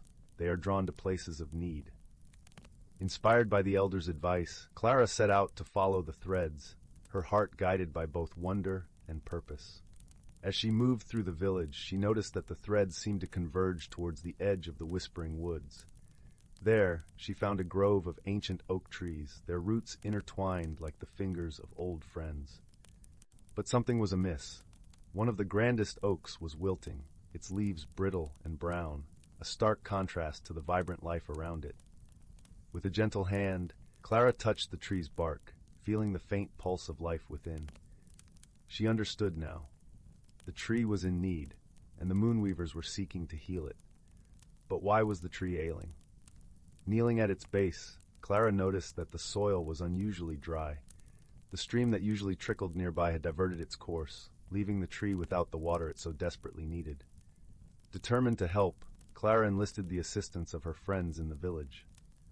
Together, they worked to redirect the stream back to its original path, their laughter and camaraderie echoing through the woods.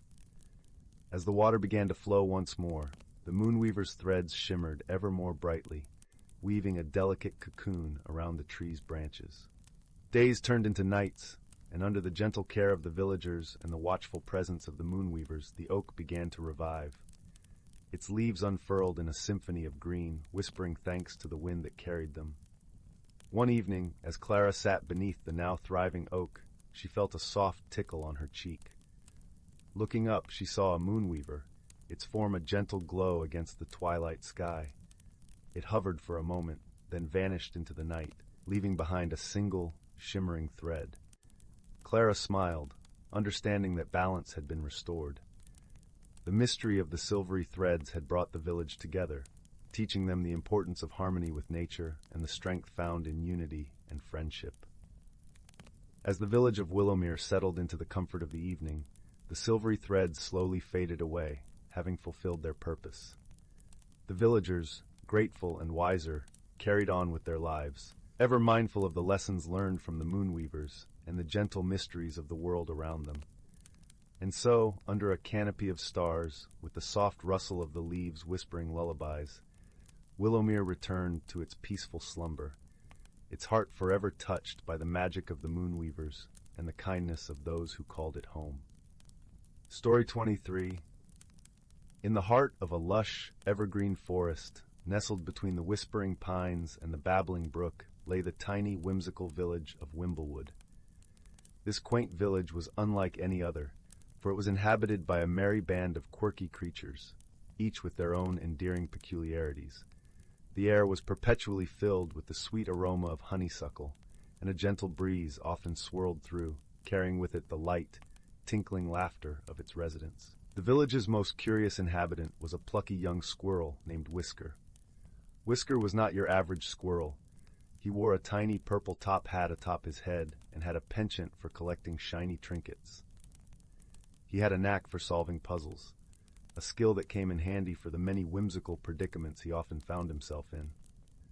His closest friend was a dainty, ever-smiling frog named Puddle, who could leap higher than any frog in the land.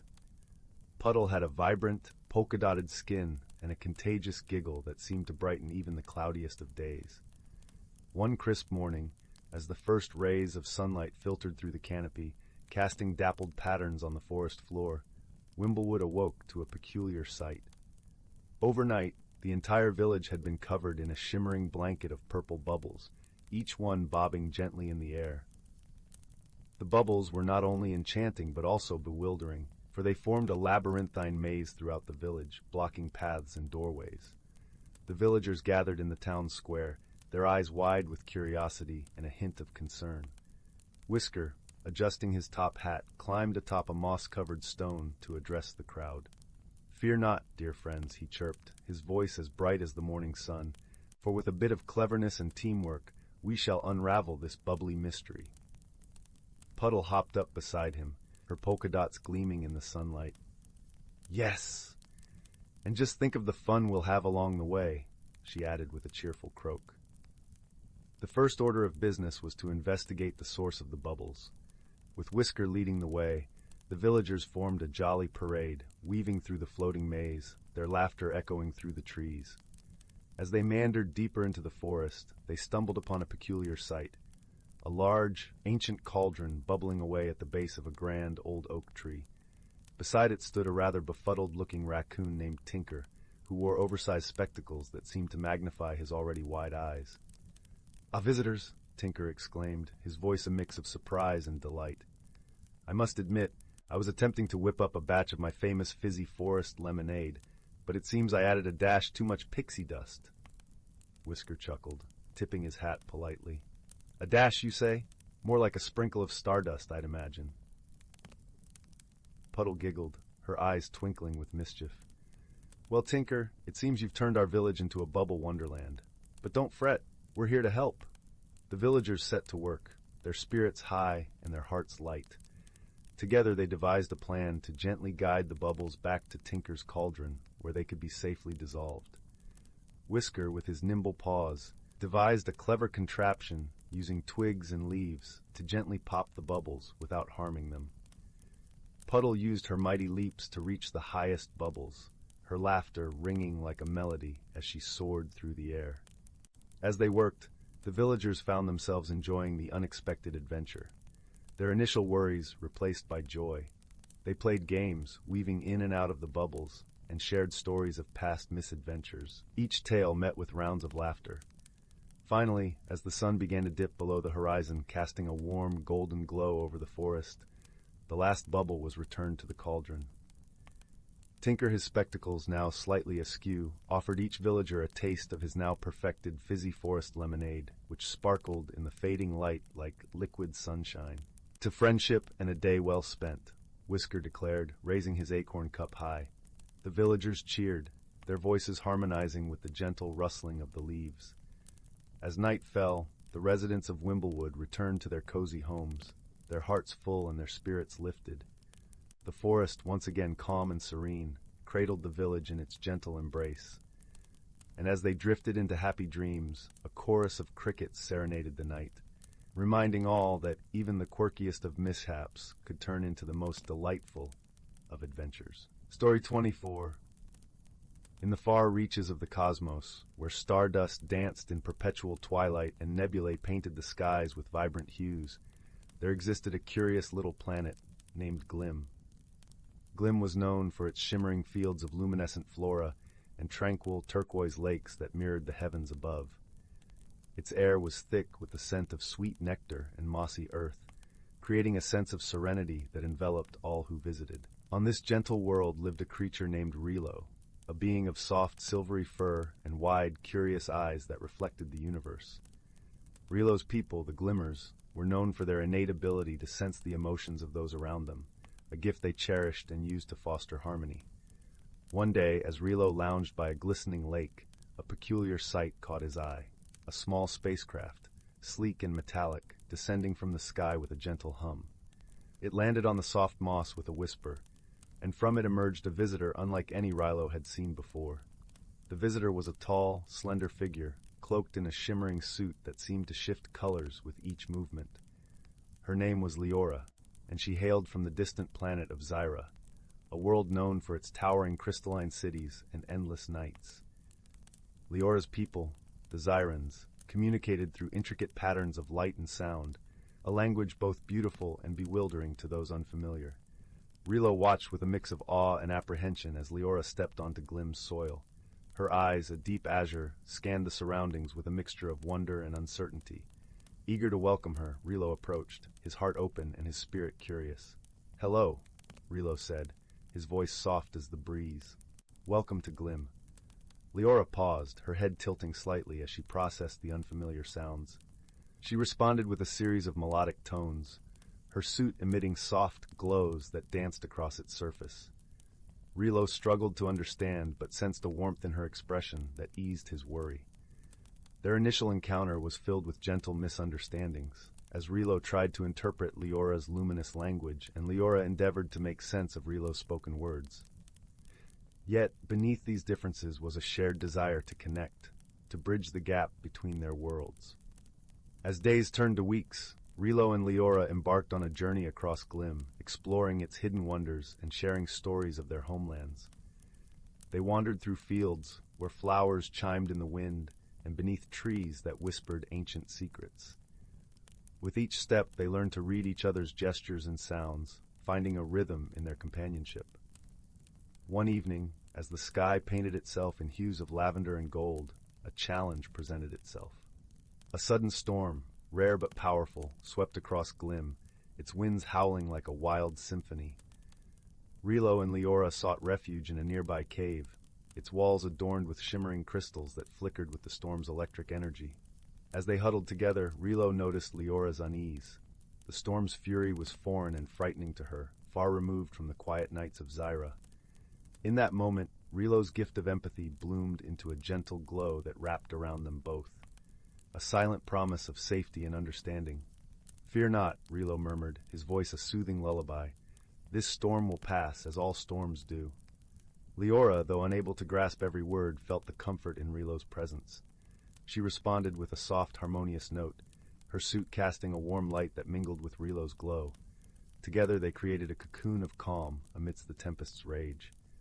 As the storm subsided, leaving the air fresh and the world washed anew, Rilo and Leora emerged from the cave, their bond strengthened by the shared experience. They had faced the storm as strangers and emerged as friends, their differences now threads in the tapestry of their friendship. With the storm behind them, they continued their journey, each day a new adventure filled with laughter and learning. Rilo taught Leora the names of the stars as seen from Glim, while Leora shared tales of Zyra's luminous festivals, where the night sky danced with colors beyond imagination. Through their time together, Rilo and Leora discovered that friendship transcends language and form, that it is built on understanding, patience, and the willingness to embrace the unknown. In their unlikely companionship, they found a mirror for their own hopes and dreams, and a reminder that the universe is vast yet intimately connected. As Leora's visit drew to a close, she and Rilo stood by the lake where they first met, the water shimmering with the reflection of countless stars. Though words were still a challenge, their hearts spoke volumes, filled with gratitude and the promise of future reunions. With a gentle embrace, Leora returned to her spacecraft, her eyes meeting Rilo's in a silent farewell. As the ship ascended into the sky, Rilo watched until it became a twinkle among the stars, a new light in the tapestry of his sky. And so, on the serene planet of Glim, where the air was sweet and the nights were gentle, a friendship was forged, a friendship that spanned the stars and bridged the spaces between worlds. Story 25. In the heart of the whispering woods, where the trees sang softly with the wind and the moonlight danced merrily on the leaves, nestled a quaint little village known as Willowbark. The cottages were small and charming, each with thatched roofs and gardens that brimmed with herbs and flowers.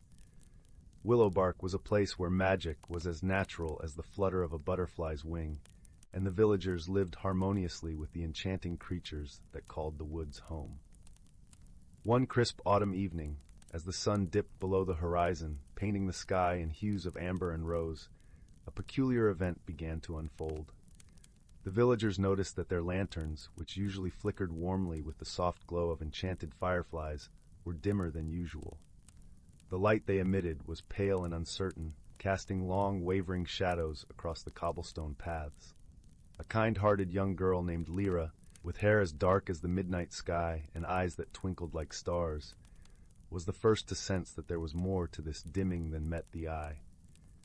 Lyra had a heart as warm as fresh-baked bread, and a curious mind that thrived on unraveling mysteries.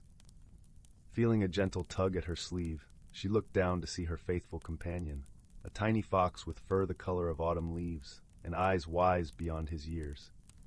He was known as Flick, for the way he darted among the trees like a flicker of flame. Flick tilted his head towards the forest, as if urging her to seek counsel from the wise old owl, Olin, who resided in the tallest oak at the edge of the village. Olin the owl, with feathers as soft and white as freshly fallen snow, had been Willowbark's guardian and guide for as long as anyone could remember. His voice, deep and soothing, was like the gentle murmur of a brook. As Lyra approached, Olin blinked slowly, his golden eyes filled with ancient knowledge and kindness. "What troubles you, young Lyra?" Olin asked, his voice a comforting rumble. "Our lanterns are losing their light," Lyra explained, a hint of worry in her gentle voice. "And I feel there's more to it than just a mere flicker." Olin nodded thoughtfully, his gaze drifting towards the forest. "The firefly's glow depends on the harmony of the woods. Something or someone might be disturbing it." With that, Lyra and Flick embarked on their quest, determined to solve the mystery of the dimming lights. As they ventured deeper into the forest, the air was filled with the crisp scent of pine and the soft rustle of leaves underfoot. Along their path, they encountered a family of glow mice, tiny creatures whose bodies shimmered with a soft luminescence, providing a gentle light that guided them through the dusk. The glow mice chattered softly, and through their gentle whispers, Lyra learned that the glow of the fireflies had indeed been disrupted by an unusual presence in the forest. Their journey led them to the foot of a magnificent waterfall, its waters sparkling like a cascade of diamonds under the moonlight. It was here that they found the source of the disturbance, a peculiar, shimmering mist that seemed to pulse with its own light, swirling in a gentle dance above the pool. Perched on a rock beside the pool sat a creature even more remarkable, a dragon no larger than a house cat, with scales that glistened in every color of the rainbow. The dragon, sensing their approach, turned its bright, inquisitive eyes towards them. "I am Solara," the dragon introduced herself in a voice as delicate as the tinkling of crystal. "I've come from far away, seeking a place to rest. I did not realize my aura would affect the fireflies so." Lyra smiled, understanding now that Solara's radiant presence, while beautiful, was unintentionally dimming the village's lights. "Perhaps you could stay with us and learn our ways," Lyra suggested gently. "We have much to share, and you might find a home here." Solara's eyes sparkled with warmth and gratitude. "I would be honored to stay and learn your ways," she replied, her voice filled with sincerity. Olin, who had quietly observed the exchange from afar, nodded his approval from his perch high above. "Harmony can be restored through understanding and kindness," he hooted gently. Over the next few days, Solara learned to temper her aura, allowing the fireflies to regain their glow and the village to bask once more in the warm, comforting light. The villagers welcomed Solara with open arms, and she, in turn, enriched their lives with stories from lands unknown and gentle, colorful magic that enchanted young and old alike. As the days turned into weeks, Willowbark thrived in the glow of renewed harmony. Lyra and Flick continued their gentle adventures, knowing that in their world of magic and mystery, even the smallest creature could make the largest difference. And so, the village of Willowbark nestled once more in peace, under the watchful eyes of the moon and stars, its lanterns flickering softly with the light of countless fireflies. A testament to the gentle power of understanding and friendship. And with that, dear listener, may your dreams be as light as fireflies and as warm as a willowbark evening.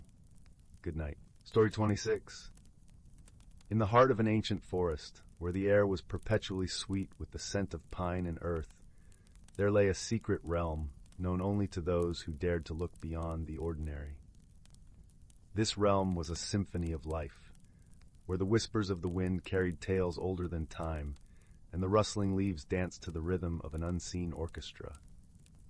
Here, the creatures of the forest lived in harmony, each playing their part in the grand tapestry of nature. The forest was home to a myriad of creatures, from the smallest ant weaving its way across the forest floor to the majestic stag who ruled the glades with a gentle authority. Among these creatures was a wise old owl named Thistle, whose feathers were as soft as the dusk and whose eyes shone like twin moons, always observing, always knowing. Thistle had lived through many seasons, each bringing its own magic and mystery, and he had seen the cycles of nature turn like the pages of a well-loved book. As the first golden leaves began to drift down from the trees, heralding the arrival of autumn, the forest buzzed with quiet anticipation. The creatures knew this was a time of preparation, a time to gather and store, to ready themselves for the chill that winter would bring. It was also a time for the autumn gathering, a cherished tradition where the wisdom of the past was shared with the young, ensuring the knowledge of the forest lived on. This year, The gathering was to be held in a clearing bathed in the gentle glow of the setting sun, where the grass was soft and the air was filled with the heady fragrance of fallen leaves. As dusk settled like a comfortable blanket over the forest, the creatures began to arrive. There was Bramble, the squirrel, with his bushy tail flicking in excitement, and Willow, the fox, whose coat was a rich tapestry of russet and gold. Even the shy hedgehog, Fern, ventured out of her leafy den, her tiny paws crunching softly on the ground. Thistle perched himself on a low-hanging branch, his presence commanding yet comforting. The creatures gathered around him, their eyes wide with anticipation, ready to drink in the tales spun from the threads of time. "Tonight," Thistle began, his voice as smooth as the wind through the trees, "I shall tell you the story of the season's dance, a tale of balance and unity." The forest hushed, and even the breeze seemed to pause to listen. "Long ago," Thistle continued, "the forest was not as harmonious as it is now. The seasons vied for control, each seeking to dominate the others. Spring, with her blossoms and rains, wished for eternal bloom. Summer, with his warmth and abundance, desired endless daylight. Autumn, with her colors and harvest, longed for perpetual bounty. And winter, with his quiet and rest, sought everlasting peace." The creatures listened intently, their imaginations painting pictures of each season in their minds. "The seasons quarreled," Thistle went on, "and this discord spread through the forest like a shadow, unsettling the creatures and disrupting the rhythm of life. The trees grew weary, their leaves withering before their time, and the river that once sang through the forest fell silent. But then came a day," Thistle's eyes gleamed, "when a wise deer named Rowan, known for his gentle heart and sage counsel, decided to bring peace. Rowan gathered representatives from each season, a blossom from spring, a sunbeam from summer, a leaf from autumn, and a snowflake from winter, and called a council in the heart of the forest. The creatures could almost hear the echo of Rowan's call through the ages, a melody of hope and unity. Rowan spoke to the seasons," Thistle narrated, his voice resonating with the wisdom of the ages. "Each of you," he said, "brings a gift to the forest, a unique beauty that cannot exist without the others. Spring's blossoms cannot flourish without winter's rest. Summer's bounty feeds on spring's promise. Autumn's harvest is the fruit of summer's labor, and winter's peace allows for the renewal of spring. You must learn to dance together, to weave your gifts into a tapestry that nourishes all life." The creatures nodded, understanding the profound truth in Rowan's words. The seasons listened, Thistle continued, and for the first time they saw the beauty in each other's gifts.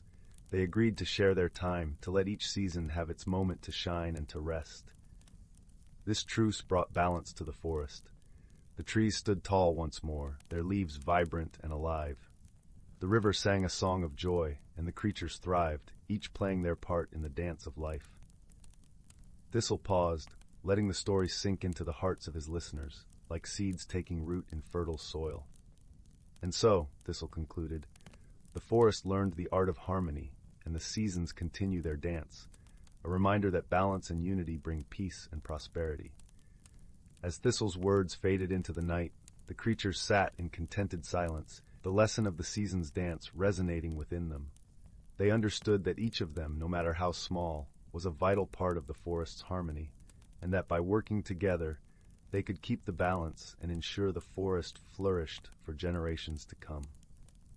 The moon rose high, casting a gentle glow over the gathering, and one by one, the creatures began to make their way back to their homes, their hearts full of the wisdom they had received.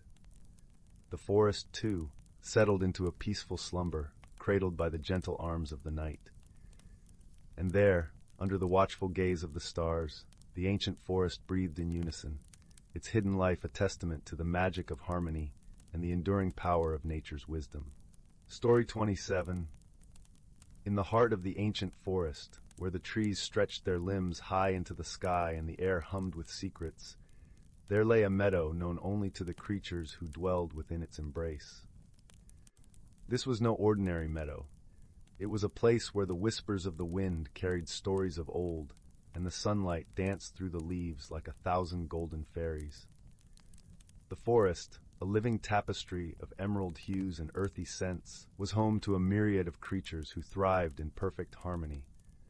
One crisp morning, as the dew clung delicately to the blades of grass like scattered pearls, a gentle rabbit named Thistle awoke. Thistle's fur was the soft, mottled gray of twilight shadows, and his eyes sparkled with the curiosity of youth. As he stretched and shook the last remnants of sleep from his whiskers, he felt the cool breeze that heralded the arrival of autumn. The air was tinged with the scent of fallen leaves and the promise of change. Around him, the forest began to stir. The birds, with their feathers brushed by the colors of dawn, sang a chorus that welcomed the new day. Squirrels chattered in the treetops, their bushy tails twitching with excitement. Even the ancient oak, whose branches were gnarled and wise, seemed to sway gently to the rhythm of the earth's heartbeat. Thistle had long been curious about the stories of the seasons and the magic they brought with them. He had heard tales from the elder creatures of the forest about the hidden lives of the trees and the secrets held by the winds, and he longed to understand the mysteries that lay beyond the meadow.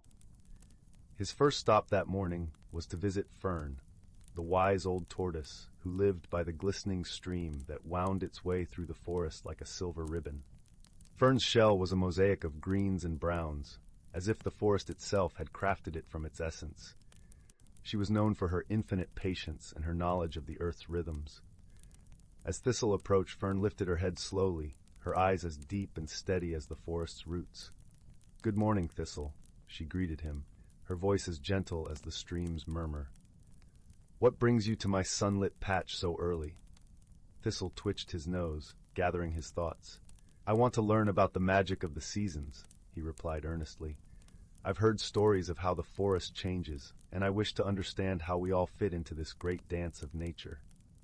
Fern nodded, her expression one of quiet approval. "You seek the wisdom of the forest, young Thistle. The seasons are indeed magical, each bringing its own gifts and challenges. But to truly understand, you must listen to the whispers of the wind and the songs of the trees." Thistle pondered Fern's words as he continued his journey deeper into the woods. The forest was alive with the vibrant colors of autumn. The leaves blazed in fiery hues of orange, red, and gold, creating a canopy of warmth above him. The ground beneath his paws was soft with fallen leaves, and the air was filled with the earthy aroma of rich, damp soil. As he wandered, he encountered a family of deer grazing gracefully among the trees. Their sleek, tawny coats glistened in the dappled sunlight, and their eyes held a serene wisdom. Thistle watched them for a moment, noting how they moved with an effortless grace, their presence a testament to the balance of the forest. "Good day to you, Thistle," called the eldest deer, whose antlers were adorned with delicate lichen. "What brings you to our part of the forest?" Thistle explained his quest, and the deer listened with quiet attentiveness. "The forest speaks in many voices," the elder deer replied. "Each creature, each leaf, and each gust of wind has its part to play in the symphony of life. To understand the magic of the seasons, you must understand your own role in this harmony." Thanking the deer, Thistle continued on his journey, the elder's words echoing in his mind. He ventured to the heart of the forest, where stood an ancient willow, its branches trailing like a waterfall of green. Beneath its protective boughs, the air was cool and still, a sanctuary from the bustling world outside. Here Thistle met with Luna, the owl whose feathers were as soft and silent as the night itself. Luna was the keeper of the forest's stories, her eyes gleaming with the knowledge of ages. She greeted Thistle with a nod, her presence both soothing and profound. "You seek the wisdom of the seasons," Luna said, her voice a soft whisper in the quiet glade. "The magic you seek is woven into the fabric of life itself. The seasons teach us about change, resilience, and renewal. They remind us that every end is a new beginning." As Thistle listened, the forest seemed to breathe around him. The gentle rustle of leaves, the distant call of a bird, and the soft murmur of the stream melded into a melody that resonated within his heart. He realized that the forest was not just a place of beauty and wonder, but a living entity of which he was a part. The day slowly slipped into dusk, and the sky blushed with the hues of sunset. Thistle made his way back to the meadow, his mind and heart filled with the wisdom he had gathered. He understood now that the magic of the seasons lay not in grand gestures, but in the quiet, persistent rhythm of life. As he settled into his burrow, the stars began to twinkle in the velvet sky, and a gentle peace enveloped him. He knew that he was a small yet vital part of the forest's great story, and that understanding brought him comfort. In the ancient forest, where magic and reality danced together in harmony, Thistle drifted into a deep, contented sleep, knowing that with each new day he would continue to learn and grow, guided by the timeless wisdom of the world around him. And so the forest whispered its lullabies, cradling Thistle and all its creatures in the gentle embrace of night. Story 28. In a quaint little village nestled between rolling hills and whispering woods, there lived a peculiar assortment of endearing characters. Each resident of the village, known as Twinkletown, had a delightful quirk that made them stand out in the most charming way. Twinkletown was a place where the morning sun always painted the sky in shades of peach and lavender, and the air was perfumed with the sweet scent of honeydew and wildflowers. At the heart of Twinkletown was a cobblestone square lined with shops that brimmed with wonders. There was the Tinker's Nook, where gadgets whirred and glowed, the Sweet Petal Bakery, where pastries danced with sprinkles, and the Book Nook, where stories whispered to you from the shelves. But the most magical place of all was the Enchanted Emporium, run by an exuberant gnome named Whizzle. Whizzle had a beard as fluffy as a dandelion puff and eyes that twinkled like stars. His store was filled with enchanting oddities, from potions that sang to clocks that ticked backwards. One bright morning, as the village stirred to life, Whizzle discovered a curious problem. Overnight, a peculiar spell had settled over Twinkletown, causing everything magical to become slightly off. The clock tower chimed in playful melodies instead of the usual timekeeping tunes. Brooms swept themselves in dizzying circles, and the enchanted quills at the Book Nook scribbled stories of their own accord. The village was alive with giggles and gasps, but Whizzle knew they needed to restore order before things got too out of hand. With a determined twinkle in his eye, Whizzle gathered the villagers in the cobblestone square. Among them was Nibbles, a talking squirrel with a penchant for riddles, and Lumi, a fairy whose wings shimmered with the colors of the rainbow. There was also Jasper, the gentle giant whose laughter boomed like a friendly thunderstorm, and Petunia, a kind-hearted witch who grew the most extraordinary plants. Whizzle addressed the crowd, his voice as warm as a summer breeze. "My dear friends, it seems we have a whimsical conundrum on our hands. Our lovely village is dancing to its own tune, and while it's a bit of fun, we must find a way to return things to normal. But fear not, for with our collective wit and wonder, I believe we can solve this mystery." Petunia, with her green thumb and encyclopedic knowledge of plants, suggested they seek clues in the whispering woods, where the oldest and wisest trees resided. The villagers agreed, and off they went, a merry band of adventurers, each bringing their unique charm to the quest. The whispering woods were a place of enchantment, where sunlight streamed through the canopy in golden ribbons and the air hummed with the songs of hidden creatures. As they wandered deeper into the woods, they stumbled upon a glade where the trees seemed to lean in, listening intently. Nibbles, ever curious, scampered up a gnarled oak and asked, "O wise ones, do you know what has befallen our village?" The trees rustled and whispered, their leaves shimmering in the light. "A mischief maker has woven a spell, one of laughter and light," they murmured. "To undo this playful magic, you must find the sparkling gem of serendipity, hidden within the heart of the woods." The villagers exchanged excited glances, ready for the adventure ahead. With Lumi's wings casting a gentle glow and Whizzle's compass pointing the way, they journeyed deeper into the woods, guided by the trees' whispers and the distant glimmer of the gem. Along the way, they encountered delightful surprises, a stream that giggled as it babbled, a family of hedgehogs knitting scarves from dew-soaked leaves, and a patch of mushrooms that hummed a cheerful tune. Each twist and turn filled their hearts with joy, reminding them of the magic that lay in friendship and adventure. Finally, they reached a clearing where the sparkling gem of serendipity lay nestled in a nest of soft moss, its facets catching the sunlight and casting rainbows in every direction. As Whizzle carefully lifted the gem, a warm, golden light enveloped the clearing, and the villagers felt a gentle shift in the air. Returning to Twinkletown with the gem, they placed it atop the clock tower, where its vibrant glow spread throughout the village. Gradually, the magical mishap settled, with brooms returning to their cupboards and quills resting on their inkwells. The village was at peace once more, the air filled with a sense of wonder and delight.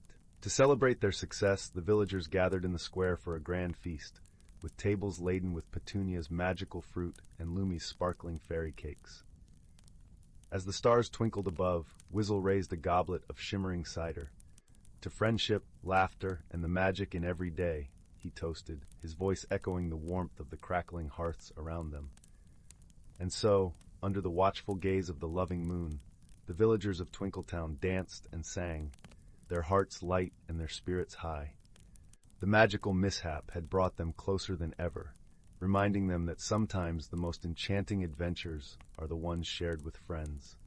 As the night deepened, the villagers drifted to their cozy cottages, wrapped in the comfort of a day well spent. And as they settled into their beds, dreams filled with laughter and light danced on the edges of sleep, promising sweet slumbers and the joy of new adventures to come. Story 29.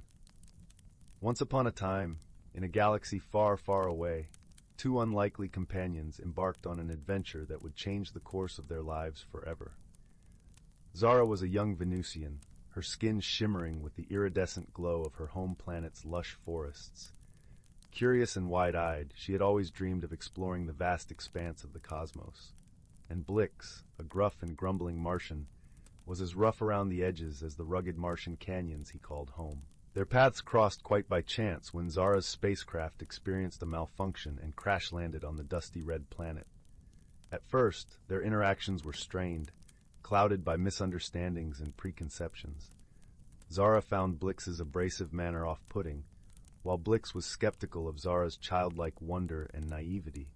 But as the days turned into weeks and their efforts to repair the ship bore no fruit, they were forced to rely on each other for survival. Gradually, the walls between them began to crumble.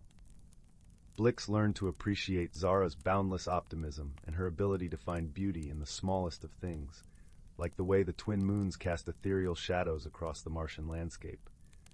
And Zara discovered that beneath Blix's gruff exterior beat the heart of a loyal and resourceful companion, one who would stop at nothing to ensure her safety.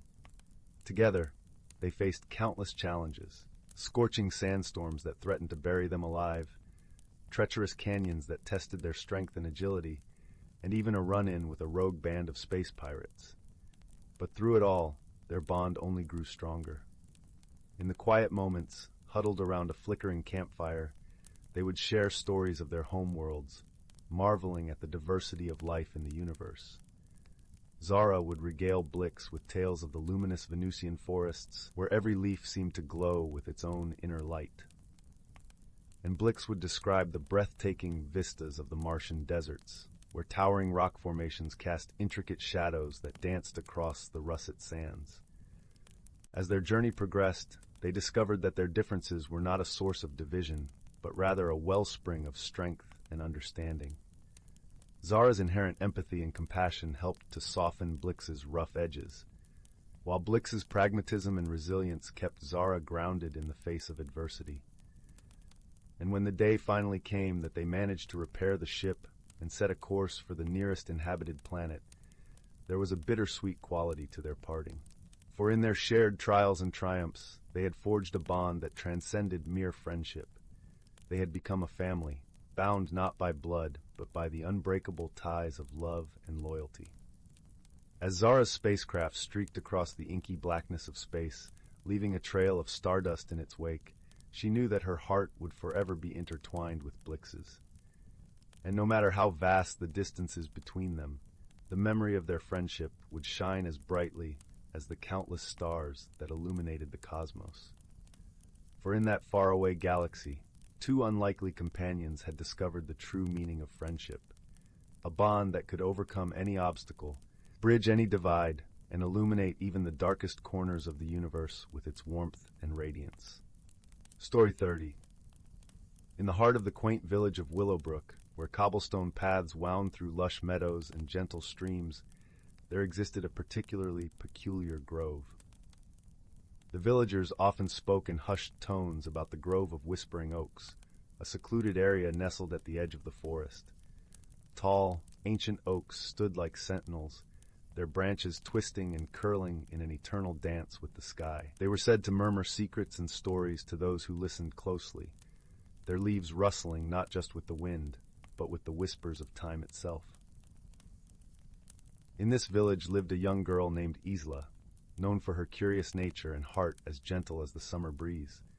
Her hair was a cascade of golden waves, and her eyes sparkled with the endless wonder of 1,000 questions. Isla had grown up hearing tales of the whispering oaks, and though she had never dared to enter the grove herself, she often found herself drawn to its mysterious allure. One crisp morning, as the sun peeked over the horizon, painting the world in hues of gold and rose, Isla decided that she would finally venture into the grove. She packed a small satchel with essentials, a loaf of freshly baked bread from her mother, a flask of cool, clear water, and her most treasured possession, a tiny, intricately carved wooden bird, a gift from her grandmother who had passed away the previous winter. As she approached the grove, a soft mist curled around her ankles, and the air was thick with the earthy scent of moss and rich soil. The oaks loomed ahead, their leaves shimmering with dew, whispering softly in a language only they seemed to understand. Isla paused at the edge, heart pounding with a mix of excitement and trepidation. Taking a deep breath, she stepped forward, feeling as though she was crossing into another realm. The grove embraced her with a quiet, enchanting solitude. Sunlight filtered through the canopy, casting playful shadows that danced along the forest floor. Isla wandered deeper, her footsteps muffled by the thick carpet of leaves. As she explored, she noticed that the whispers grew louder, a gentle susurrus that seemed to beckon her further in. At the heart of the grove stood the oldest of the oaks, its trunk gnarled and twisted, roots sprawling like the fingers of an ancient giant. It was here that the whispers converged, a symphony of soft voices that enveloped Isla in a warm, comforting embrace. She sat at the base of the tree, leaning back against its sturdy trunk, and closed her eyes. Suddenly, the whispers coalesced into a single voice, soft and melodious, like the tinkling of a distant bell. Isla, it called, her name flowing like a gentle stream through her mind. She opened her eyes, startled but not afraid. Before her stood a figure, ethereal and shimmering like sunlight captured in human form. "Do not be afraid," the figure said, a gentle smile gracing its lips. "I am Elwyn, guardian of these woods." Isla blinked, her mind racing with wonder. "Are you a spirit?" she asked, her voice barely above a whisper. "In a way," Elwyn replied, their voice as soothing as the rustling leaves. "I am the essence of this grove, its heart and soul. I have watched over these woods for centuries, and I have seen many come and go. But you, dear Isla, have a special light within you." Isla felt a warmth spread through her chest, like the first rays of dawn after a long, cold night. "Why have you called me here?" "Because you possess a gift," Elwyn answered, gesturing to the carved bird in Isla's satchel. "A gift that can awaken the magic within this grove, if you choose to embrace it." Ella retrieved the wooden bird, cradling it in her hands. The intricate carvings seemed to glow faintly, as if imbued with a life of their own. "How do I awaken the magic?" "By listening," Elwyn said simply. "Listen to the whispers, to the stories of the trees, and to your own heart. Let the magic flow through you, and it will guide you." With Elwyn's words resonating within her, Isla closed her eyes once more, focusing on the whispers around her. She felt a gentle warmth spread from the bird in her hands, flowing up her arms and into her heart. The whispers grew louder, a harmonious chorus that filled her with a sense of peace and belonging. As she listened, images began to form in her mind, visions of the grove in ages past, of creatures both wondrous and strange who had once called this place home. She saw the grove's history unfold like a tapestry, each thread woven with the stories of those who had come before. When she opened her eyes, the grove seemed somehow more vibrant, the colors richer, and the whispers clearer. Elwyn watched her with a gentle smile, pride shining in their ethereal eyes. "You have awakened the magic, Isla. You have become a part of this grove, and it a part of you." Isla felt a sense of joy and fulfillment unlike anything she had ever known. She knew that the grove would always be a sanctuary for her, a place where she could find solace and wisdom whenever she needed it. "Thank you, Elwyn," she said, her voice filled with gratitude. With a final, knowing smile, Elwyn began to fade, their form dissolving into the golden light that filtered through the trees. "Remember, Isla," came their parting words, "the magic of the grove is in you always. Share it with those who need it, and let it guide you." As Isla made her way back through the grove, she felt a renewed sense of purpose and connection to the world around her. The whispers accompanied her, a gentle reminder of the magic she now carried within her heart. When she emerged from the grove, the sun was high in the sky, casting its warmth over the village. Isla knew that her journey had only just begun, and that the magic of the Whispering Oaks would guide her through whatever challenges lay ahead. In the days that followed, Isla shared her newfound wisdom with the villagers, teaching them to listen to the whispers of nature and to find the magic in their own hearts. And though the grove remained a place of mystery and wonder, it was no longer a secret, for Isla had unlocked its magic for all to see. As the years passed, the village of Willowbrook flourished, its people living in harmony with the land and each other, and at the heart of it all was Isla, her spirit as bright and warm as the sun, a living testament to the magic and wisdom of the Whispering Oaks. And so, dear listener, as you drift into slumber, remember the tale of Isla and the grove, and know that the magic of the world is always within reach, waiting to be discovered by those with open hearts and curious minds. Sleep well, and let the whispers of dreams guide you through the night. Story 31.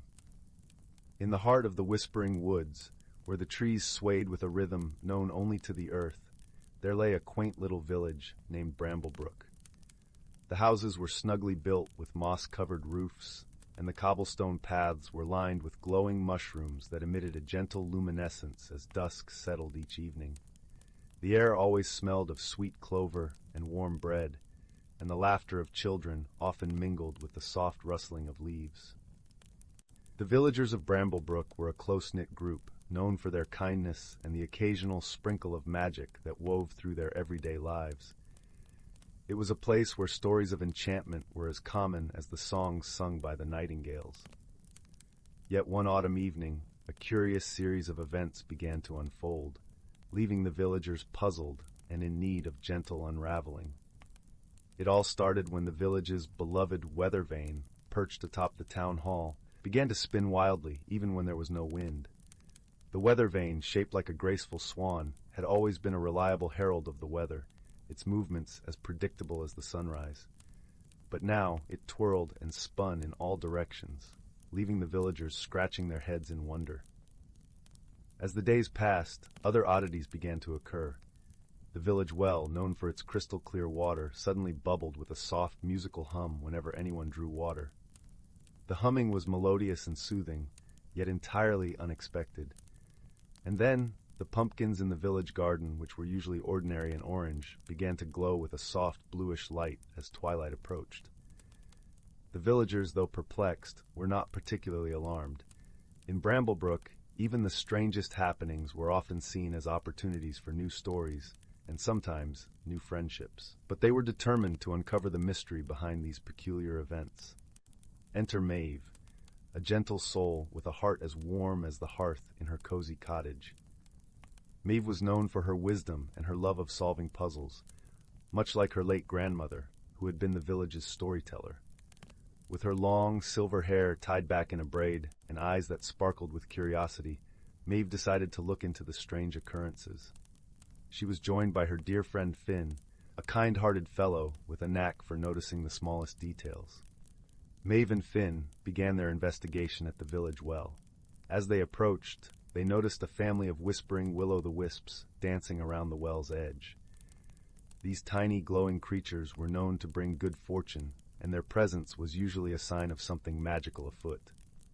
"Hello, friends," Maeve greeted softly, kneeling beside the well. "What brings you here?" The wisps flickered excitedly, their soft lights shimmering like stars. Though they did not speak in words, Maeve understood their language of gentle movements and twinkling eyes. "They say the well is singing," Finn translated, watching the tiny lights with fascination. They're here to enjoy the melody, but they don't know why it started. Maeve nodded thoughtfully. Perhaps the well is trying to tell us something. Let's draw some water and listen closely. As Maeve gently lowered the bucket into the well and drew it back up, the water indeed hummed a gentle tune. It was a song of soothing notes, like a lullaby carried on the breeze.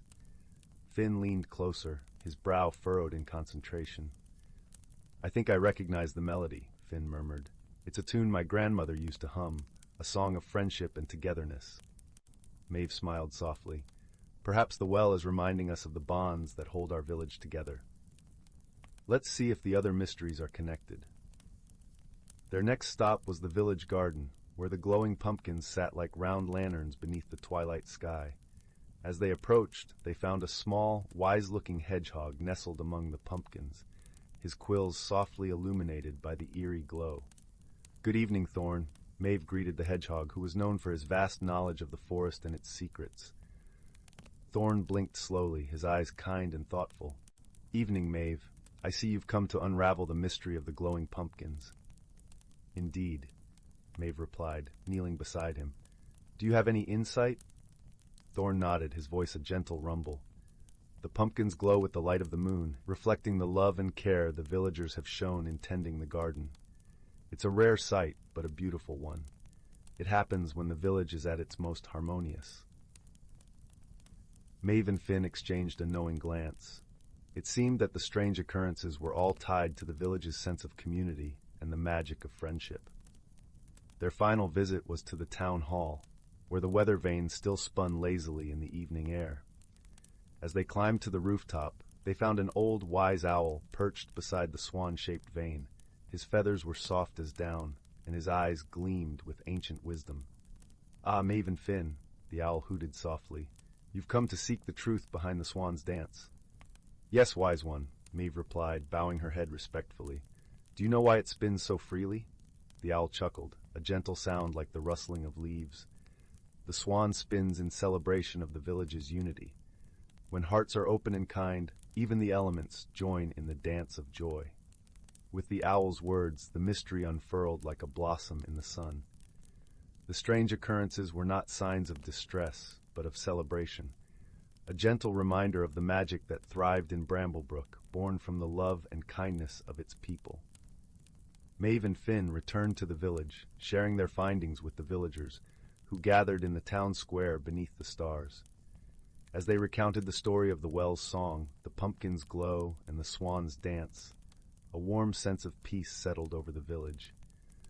The villagers celebrated with a feast, their laughter mingling with the melody of the well and the soft glow of the pumpkins. And as the moon rose high in the sky, casting its gentle light over Bramblebrook, Maeve and Finn knew that the village's heart would always beat in harmony, guided by the gentle magic of friendship. And so as the night deepened, and the village drifted into a serene slumber, the whispering woods cradled Bramblebrook in its gentle embrace, the song of the well echoing softly through the trees, a lullaby of love and unity that would linger in their dreams. And thus, the mystery of the strange occurrences was resolved, not through grand acts of heroism, but through the simple, enduring power of community and the gentle magic that resided in each kind heart. As the last lights flickered out in the cottages, a sense of quiet contentment filled the air, whispering promises of more peaceful days to come. Story 32. In a village nestled between the gentle rise of emerald hills and the whispering embrace of an ancient forest, there lived a young weaver named Lyra. The village was known for its vibrant tapestries, each thread telling tales of wonder, laughter, and life. Lyra, however, felt trapped in a loom of her own making. She was skilled, yes, but her heart yearned for something beyond the familiar patterns she had woven since childhood.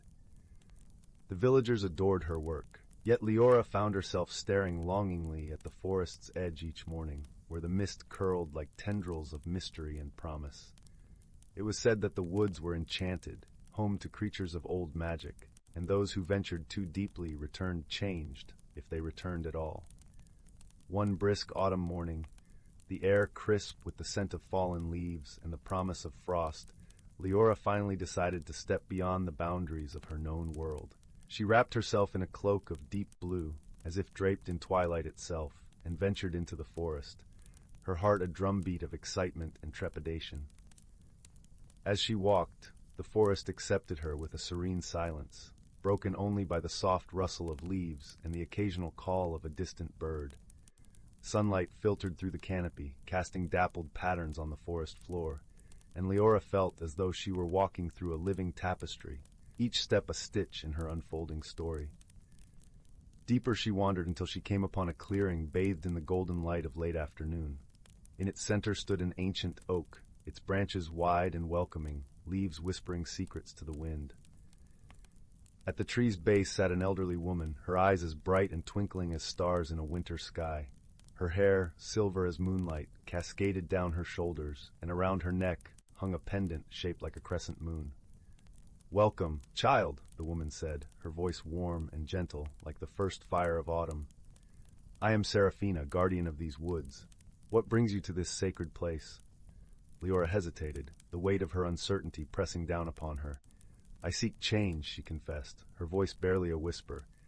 "I wish to create something new, something that speaks to my heart, but I do not know how." Seraphina nodded, her smile a balm to Lyra's troubled spirit. "Change is the thread from which we weave our lives, dear one, but it is not always easy to see the pattern as it unfolds." She gestured to the clearing around them. "The forest, like life, is full of magic. It mirrors the growth within us if we are open to its lessons." As the sun dipped below the horizon, casting the sky in hues of rose and lavender, Seraphina beckoned Lyra closer. "Tonight, you will sleep beneath the oak's branches. In dreams, you will find the answers you seek." Lyra lay upon a bed of soft moss, the earth beneath her warm and grounding. As she closed her eyes, the gentle hum of the forest lulled her into a deep, dream-filled slumber. In her dreams, she found herself walking through the forest once more, but now it was alive with a luminescent glow. Trees shimmered with hues of emerald and gold, and flowers bloomed in colors she had never imagined. A path of silver light beckoned her onward, and as she followed it, she encountered creatures of wonder, a fox with eyes like sapphires, a stag crowned with antlers of crystal, and birds whose songs wove melodies of hope and courage. Each creature shared with Lyra a piece of wisdom.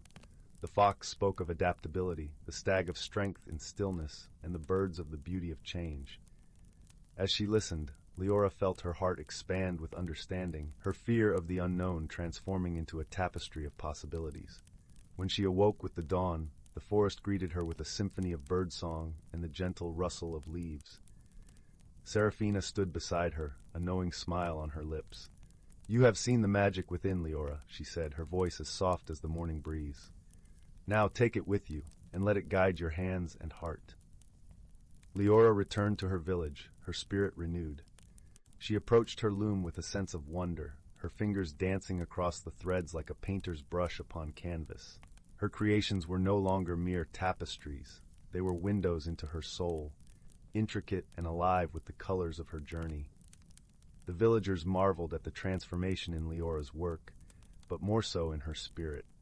She shared her story, teaching them that the magic of the forest was not confined to its bounds, but lived within each of them, waiting to be awakened through courage and exploration. In the evenings, as the village gathered by the fireside, Lyra would smile, content in the knowledge that she had embraced the unknown and emerged not just as a weaver of cloth, but a weaver of dreams. And so, under the watchful gaze of the stars, Lyra's life became a tapestry of growth and transformation.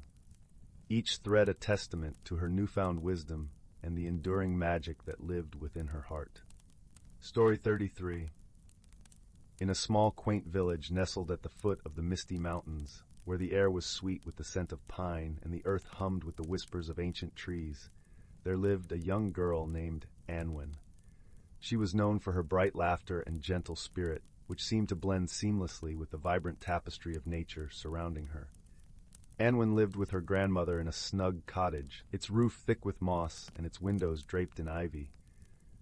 It was a place where stories hung in the air like suspended notes, tales of old magic and forgotten realms that her grandmother would weave by the flickering firelight each evening.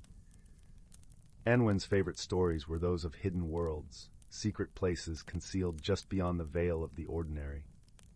One crisp autumn morning, as the golden leaves danced down from the trees, and the chill in the air promised the coming winter, Anwen set out to explore the forest that lay beyond her village. It was a forest known to the villagers as the Whispering Pines, for the trees there were said to murmur the secrets of the earth. Anwen loved the forest, with its carpet of soft needles and the comforting embrace of towering pines. She felt as though the trees were old friends, their boughs reaching out to welcome her. As she wandered deeper into the wood, the sunlight filtered through the canopy, casting a dappled pattern on the forest floor. Anwen marveled at the way the light played with the shadows, creating a dance that only the forest seemed to understand. She paused by a babbling brook, its water clear as crystal, and watched as tiny fish darted beneath the surface, oblivious to her presence. It was there, beside the brook, that Anwen's journey truly began. As she knelt to dip her fingers in the cool water, her eyes caught sight of something glinting beneath the surface. Curiosity piqued. She reached in and retrieved a small, intricately carved wooden box. It was worn smooth by time, its surface etched with symbols that seemed to shift and change as she looked at them. Anwen felt a thrill of excitement as she examined the box, wondering what secrets it might hold. She tried to open it, but the lid remained stubbornly shut. With a sigh, she tucked the box into her satchel, deciding she would ask her grandmother about it later. As she continued her exploration, Anwen felt a strange pull, as if the forest itself was guiding her steps. She followed the sensation, moving deeper into the wood until she reached a grove unlike any she had seen before. The trees here were older, their trunks thick and their branches heavy with age. In the center of the grove stood a single ancient pine, its roots twisted and gnarled, forming a natural archway. Anwen felt a tingle run down her spine as she approached the archway. There was something magical about it, something that called to her in a way she couldn't quite explain. Taking a deep breath, she stepped through the archway, feeling a gentle breeze caress her cheek as she did so. On the other side, the world seemed to shift. The air was warmer, the light softer, as though she had stepped into a realm of perpetual twilight. The colors were more vivid, the sounds more melodious, and the scent of pine mingled with something sweet and floral, like the memory of spring. Anwen knew she had entered a hidden world, a place that existed beyond the confines of her village in the ordinary forest. It was a place of magic, where the very air seemed to shimmer with possibility.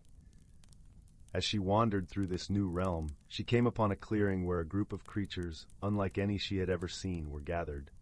They were small, no taller than her knee, with delicate wings that sparkled like dewdrops in the morning sun. Their faces were kind and curious, their laughter a tinkling melody that filled the clearing. "Welcome, traveler," said one of the creatures, stepping forward with a graceful bow. "I am Lyra, guardian of the Whispering Realm. It has been many years since a human has passed through the archway." Anwen smiled, feeling an immediate kinship with these gentle beings. "I am Anwen," she replied. "I found a box by the brook. I think it might be magical." Lyra's eyes widened in recognition. "Ah, the box of echoes," she murmured, her voice a soft lilt. "It holds the memories of our realm, whispers of the past waiting to be unlocked." Anwen felt her heart flutter with excitement. "How do I open it?" "You must find the key," Lyra explained. "It is hidden within the forest, guarded by the Keeper of Secrets. But be warned, the journey will not be easy. It will test your heart and your courage." Anwen nodded, determination lighting her eyes. She had always loved a good adventure, and the thought of unlocking the secrets of the Box of Echoes filled her with a sense of purpose. With a farewell wave to her new friends, Anwen set off on her quest. The forest seemed to shift around her, guiding her steps as she followed a path that wound deeper into the heart of the realm. As she walked, the trees whispered encouragement, their leaves rustling in a language she could almost understand. Anwen felt a sense of belonging, as though the forest itself was cheering her on. Her journey took her through fields of wildflowers that danced in the breeze, their colors a riot of reds, yellows, and purples. She crossed streams that sang with the voices of 1,000 tiny waterfalls, their music a soothing balm to her soul. Finally, as the sun dipped below the horizon and the sky turned a deep indigo, she reached the edge of a great lake. The water was as smooth as glass, reflecting the stars that now twinkled above. There on the shore stood the Keeper of Secrets. He was an old man, his beard long and white, his eyes twinkling with the wisdom of ages. He leaned on a staff made of twisted oak, his presence both commanding and gentle. "Welcome, Anwen," he said, his voice like the rustle of leaves. "I have been expecting you." Anwen approached with reverence, feeling the weight of the moment. "I seek the key to the box of echoes," she said, her voice steady. The Keeper nodded, his gaze piercing yet kind. "To find the key, you must first look within yourself. Only by understanding your own heart can you unlock the secrets of the box." Anwen pondered his words, realizing that her journey was not just about the physical quest, but also about discovering her own strength and wisdom. She closed her eyes and listened to the beating of her heart, feeling the rhythm of life that connected her to the world around her. In that moment of introspection, she understood that the true key was not a physical object, but the realization of her own potential, her capacity for kindness, courage, and love. When she opened her eyes, the Keeper smiled as if he had witnessed her epiphany. "You have found the key," he said, his voice warm with approval. Anwen felt a sense of peace settle over her, and she knew that she was ready to open the box of echoes. With a gentle nod from the Keeper, she turned and began her journey back to the clearing, the path now illuminated by the light of the stars. When she returned to the clearing, the creatures of the Whispering Realm greeted her with joyous cheers, their wings fluttering in celebration. Lyra stepped forward, her eyes shining with pride. "You have done well, Anwen," she said. "Now, open the box and let the echoes of the past guide you." With trembling hands, Anwen took the box from her satchel and, with a newfound confidence, she gently pressed her hand to its surface. The symbols glowed softly, and the lid sprang open with a gentle pop. From within the box, a soft, ethereal light spilled forth, accompanied by the sound of 1,000 distant voices, like the hum of a far-off sea. Anwen felt the warmth of the light envelop her, filling her with a sense of connection to the realm and its history. Images danced before her eyes, visions of the Whispering Realm in times long past. She saw the forest as it had once been, vibrant and full of life, a sanctuary for creatures of magic and wonder. She saw the faces of those who had come before her, guardians of the realm who had protected its secrets and safeguarded its magic. As the echoes of the past faded, Anwen felt a deep sense of fulfillment, as though she had become a part of something much greater than herself. She understood now that her journey had not only been about unlocking the box, but also about discovering her place in the tapestry of the world. The creatures of the Whispering Realm gathered around her, their eyes filled with gratitude and admiration. Anwen knew that she had forged a bond with these gentle beings, a friendship that would endure beyond the confines of time and space.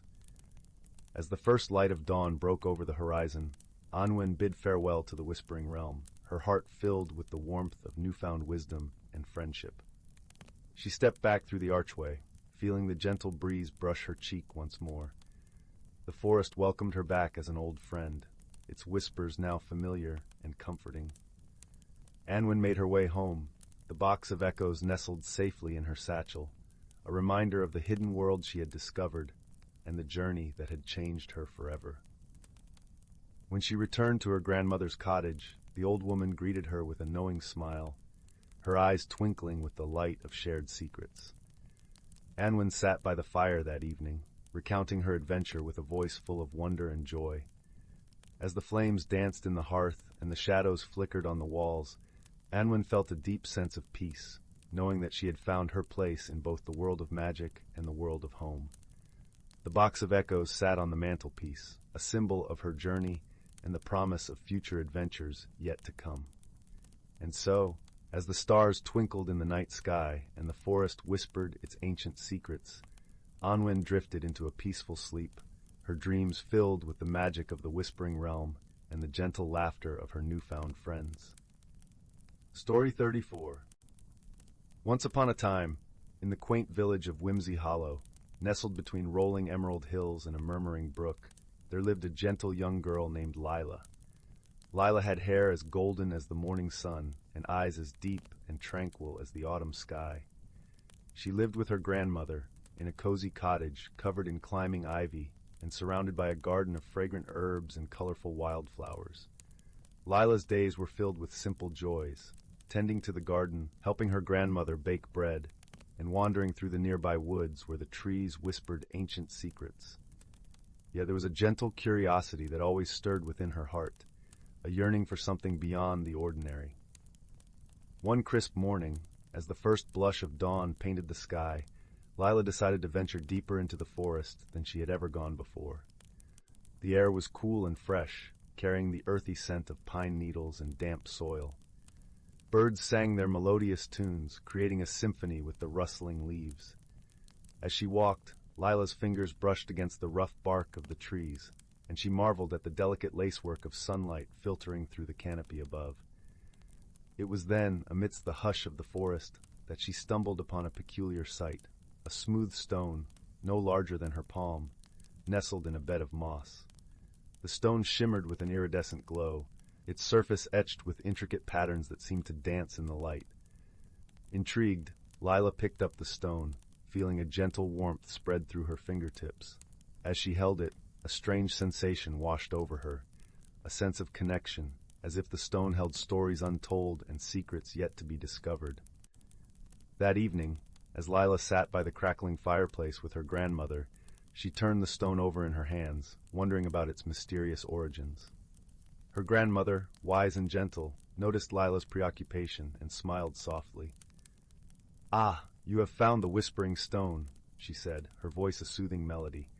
"It is said to hold the memories of the forest and the wisdom of ages, but it only reveals its secrets to those with a kind heart and an open mind." Lila's eyes widened with wonder. She decided then and there to uncover the stone's secrets. Each day she would spend time in the forest, listening to its whispers, trying to understand the language of the trees and the songs of the birds. In her quest, Lila was not alone. She soon befriended a merry band of woodland creatures who became her loyal companions. There was Micah, the clever squirrel with a bushy tail and twinkling eyes, Pippa, the gentle doe with a soft, velvety nose, and Theo, the wise old owl whose feathers were the color of moonlight. Together, they embarked on countless adventures, exploring hidden glades and discovering forgotten paths.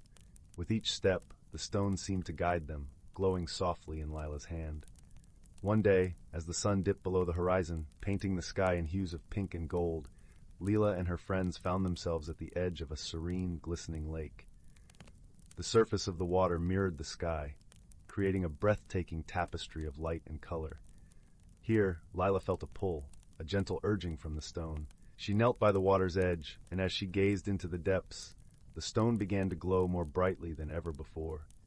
Images flickered across its surface, scenes of the forest through the ages, of creatures long gone, of seasons changing in an endless cycle.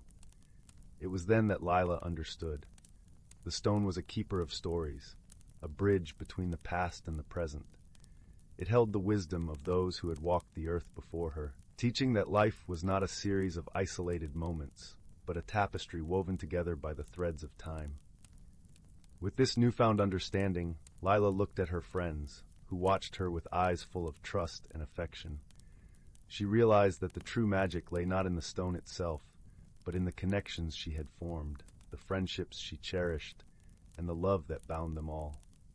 As the stars began to twinkle in the night sky, Lila and her companions made their way back to the village, the stone tucked safely in her pocket. It was a keepsake of their journey, a reminder of the wisdom she had gained. Back in the warmth of her cottage, Lila placed the whispering stone on the mantelpiece, where it caught the firelight and glimmered softly. Her grandmother wrapped her in a comforting embrace, and Lila knew that she had found what she was searching for, not in distant lands or grand adventures, but in the quiet moments of connection and the gentle whispers of the heart. From that day on, Lila continued to live in harmony with the world around her, her days filled with laughter and love. She shared her stories with others, passing on the wisdom she had learned, and invited anyone who wished to listen to sit by the fire and be warmed by the glow of the whispering stone. And so, in the heart of Whimsy Hollow, life continued in its gentle rhythm, a tapestry of stories and song, woven together by the timeless threads of friendship and love. Story 35. Once upon a time, nestled in the heart of a quaint village bordered by whispering woods and meandering streams, there stood a little house with a red-tiled roof and ivy-clad walls. In this house lived a young girl named Tessa, known for her curious mind and kind spirit. Tessa loved nothing more than exploring the nooks and crannies of her world, always searching for the stories hidden within everyday life. One crisp autumn afternoon, as golden leaves danced in the breeze, Tessa decided to rummage through the attic. It was a place filled with forgotten treasures and memories, where dust motes floated lazily in beams of sunlight. As she sifted through old trunks and boxes, her fingers brushed against something peculiar, a small, intricately carved wooden box. It was adorned with delicate patterns of vines and stars, and it emitted a faint, warm glow as soon as she touched it.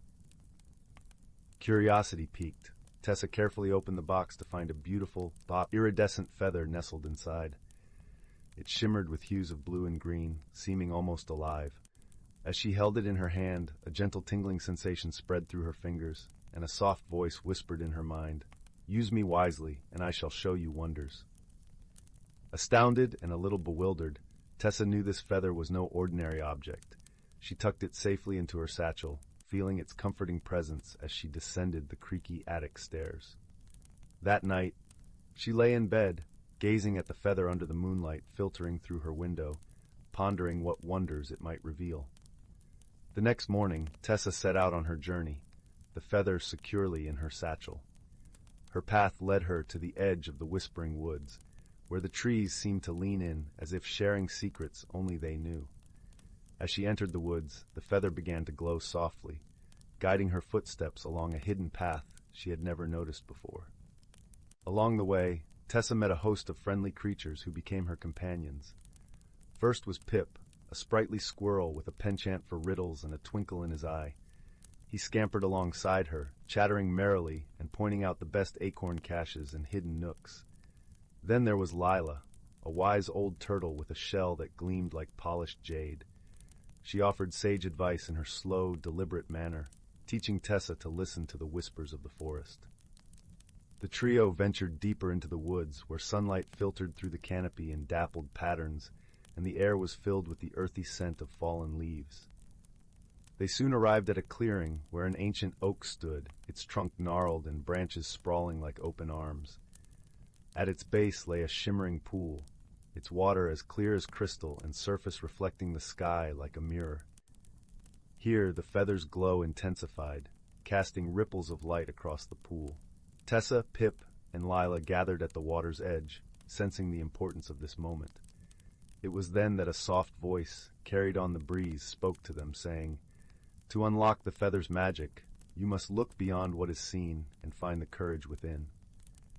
Understanding that this was the challenge they must face, Tessa closed her eyes and took a deep breath, feeling the warmth of the feather in her hand.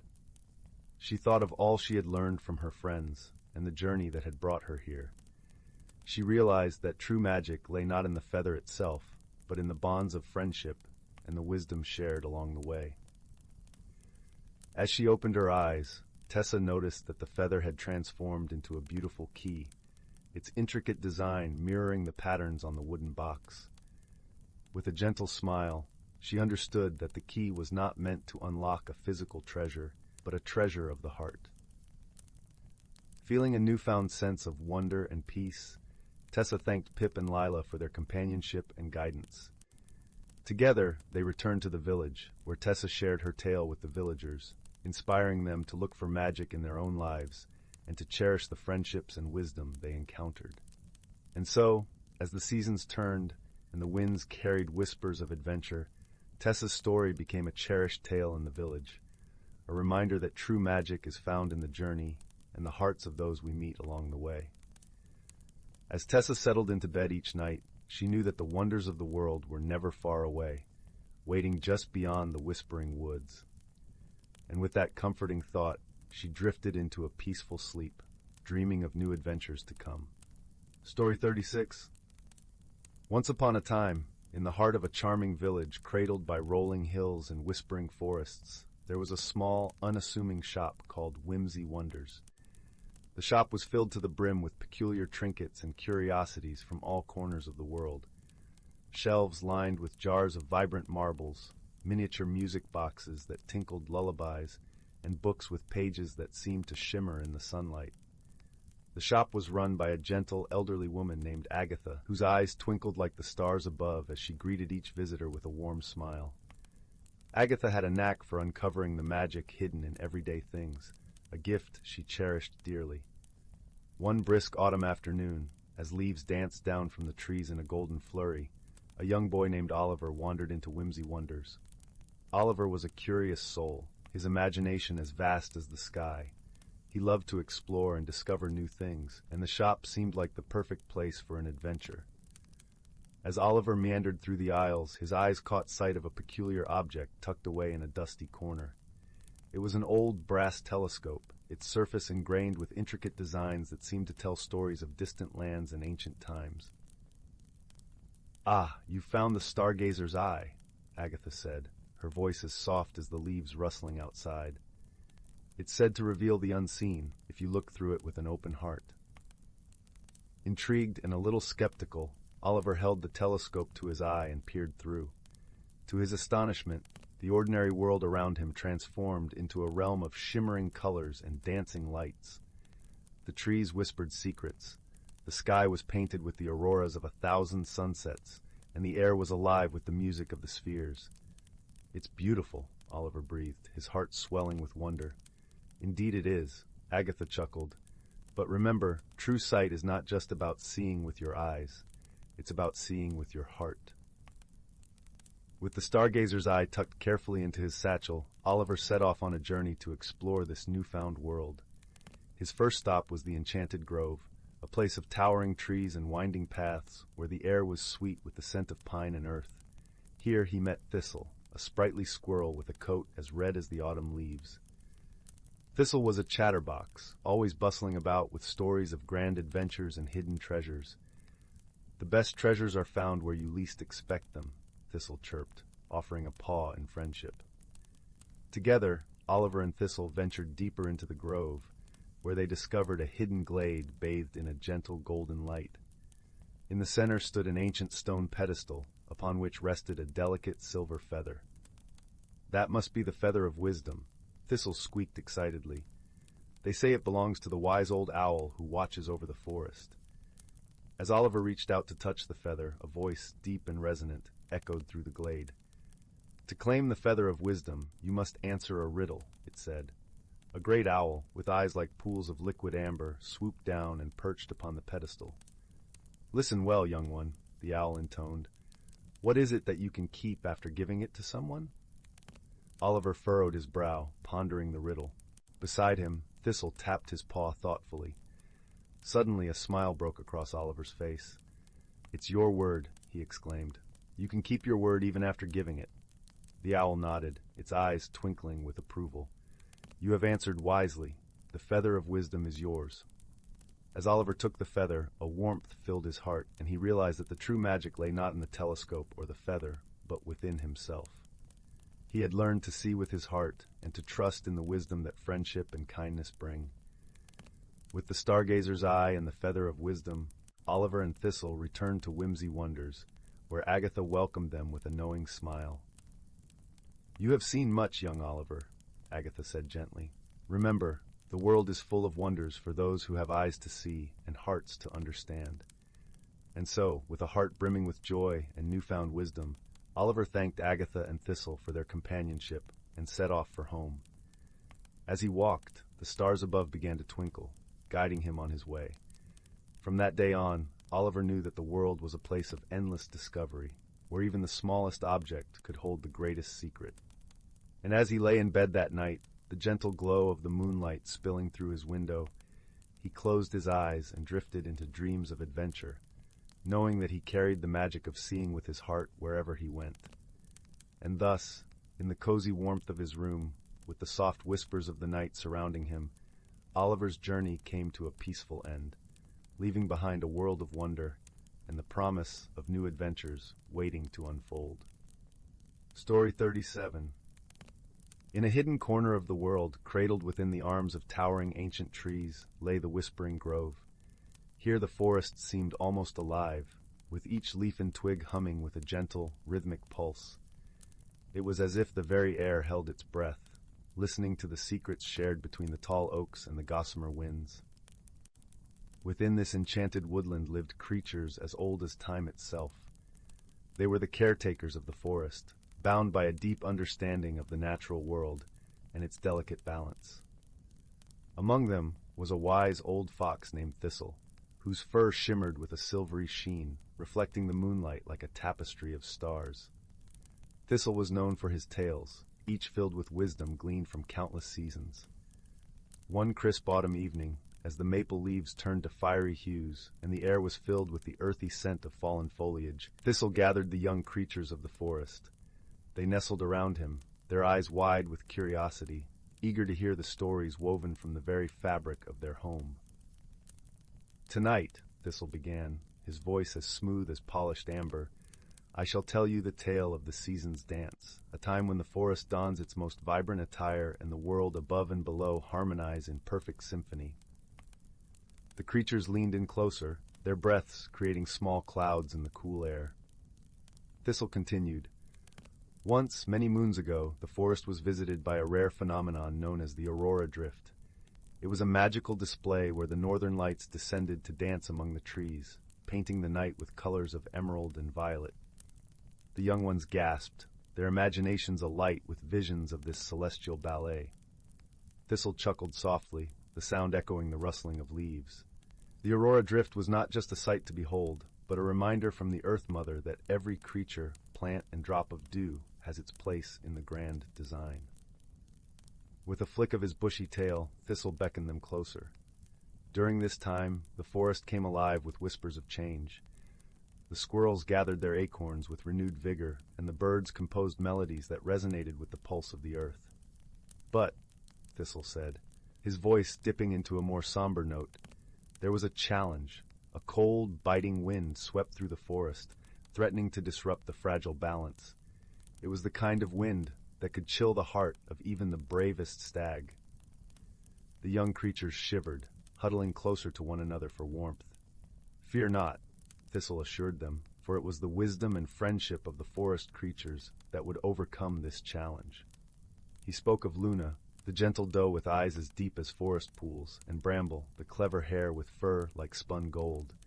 Together, they devised a plan to guide the winds away, using the natural labyrinth of the forest as a shield. Luna, graceful and swift, led the wind through narrow paths, her hooves barely touching the ground. Bramble, quick-witted and agile, distracted the gusts with playful decoys crafted from twigs and leaves, fashioned to resemble dancing sprites. Their efforts were watched over by the ancient owl, Sage, who perched high in the canopy, his keen eyes following every shift in the breeze. With a knowing hoot, he signaled the success of their endeavor, as the winds softened, becoming a gentle zephyr that kissed the treetops. The forest sighed in relief, the harmony restored. And as the aurora drift faded into the night, it left behind a sky full of stars, each twinkling with gratitude. The creatures of the Whispering Grove celebrated with songs and laughter, their voices mingling with the nightingale's serenade. Thistle's eyes twinkled as he concluded his tale. "And so, my dear ones, the lesson of the season's dance is this. In unity and friendship lies strength, and with wisdom, even the fiercest storm can be tamed." The young creatures nodded, their hearts warmed by the story and the fire of camaraderie kindled within them. As they drifted into slumber, cradled by the lullaby of the forest, Thistle watched over them, a silent guardian in the moonlit grove. And thus in the whispering the ancient dance of the seasons continued, weaving its timeless spell of harmony and balance, a testament to the enduring spirit of nature and the wisdom it holds. Story 38. In a secluded valley, nestled between rolling hills and whispering woods, there lay the quaint village of Bramblebrook. The village was known for its delightful gardens, each more vibrant and fragrant than the last, and for the gentle stream that wound its way through the heart of the community. The people of Bramblebrook were as warm and welcoming as a spring breeze, always ready with a smile or a helping hand. As the sun dipped below the horizon, painting the sky in shades of lavender and rose, the villagers began to notice something peculiar. Little twinkles of light danced along the cobblestone paths, flickering in and out of sight like tiny stars fallen from the heavens. They hovered playfully around the flower beds and drifted past doorways, leaving a trail of shimmering sparkles in their wake. The villagers, intrigued but not alarmed, gathered in the town square to discuss the curious phenomenon. Among them was a young girl named Lily, whose bright eyes sparkled with curiosity. Lily had a knack for solving puzzles, and her heart brimmed with kindness and determination. She listened intently to the chatter, pondering the mystery of the flickering lights. Old Mr. Bumble, the beekeeper, adjusted his spectacles and spoke in his gentle, rumbling voice. "It seems to me that these lights are more than just a passing fancy. Perhaps they carry a message or serve a purpose we have yet to understand." The village sage, a wise woman named Mirabelle, nodded in agreement. Her long silver hair cascaded like a waterfall, and her eyes held the wisdom of ages. "Indeed, Mr. Bumble, we must consider their origin and intent. But first, we must observe closely and think with our hearts as much as our minds." Encouraged by the sage's words, Lily offered to investigate further. She set out under the soft glow of the moon and the twinkling lights, accompanied by her loyal companion, a fluffy cat named Whiskers. As they wandered through the village, Lily noticed that the light seemed to gather near the oldest oak tree, its gnarled branches stretching towards the sky like ancient arms. With Whiskers purring softly by her side, Lily sat beneath the oak, her eyes fixed on the lights. She watched as they flickered and danced, forming patterns that seemed almost intentional. Suddenly, the lights converged into a single, brilliant glow, revealing a tiny figure, a pixie with wings as delicate as gossamer and a smile as bright as the morning sun. "Hello, Lily," the pixie chimed, her voice as light as a breeze. "I am Lumina, guardian of the forest's light. These lights are my kin, and we have come to Bramblebrook to seek your help." Lily's heart fluttered with excitement. "How can I assist you, Lumina?" Lumina's wings fluttered gently as she explained. "The balance of light and shadow in the forest has been disturbed by an old enchantment gone awry. We need someone with a pure heart and a keen mind to help restore harmony." Lily nodded, her resolve firm. "I will do whatever I can." Guided by Lumina's soft glow, Lily ventured deeper into the heart of the forest, where the trees whispered secrets and the air was filled with the earthy scent of moss and wildflowers. As they journeyed, Lumina shared tales of the forest's magic, of how light and shadow danced together in harmony, each balancing the other. Finally, they arrived at a glade, where the air shimmered with an otherworldly glow. In the center stood a stone pedestal, upon which rested an ancient, weathered book. Its pages fluttered gently, as if stirred by a breeze only they could feel. "This is the source of the enchantment," Lumina explained. "The book holds the spells of light and shadow, but a page has been torn, disrupting the balance. We must find the missing page and restore it to the book." Lily pondered this new challenge, her mind racing with possibilities. She remembered the old stories Mirabelle would tell by the fireside, tales of hidden treasures and forgotten lore. A thought struck her, a place where knowledge and nature intertwined. "The library!" Lily exclaimed, thinking of the village's beloved library, where ancient tomes and scrolls lay nestled amidst the scent of aged parchment and polished wood. If the missing page were anywhere, it would be there. With newfound determination, Lily and Lumina made their way back to Bramblebrook, where the first hints of dawn painted the skies with soft hues of gold and pink.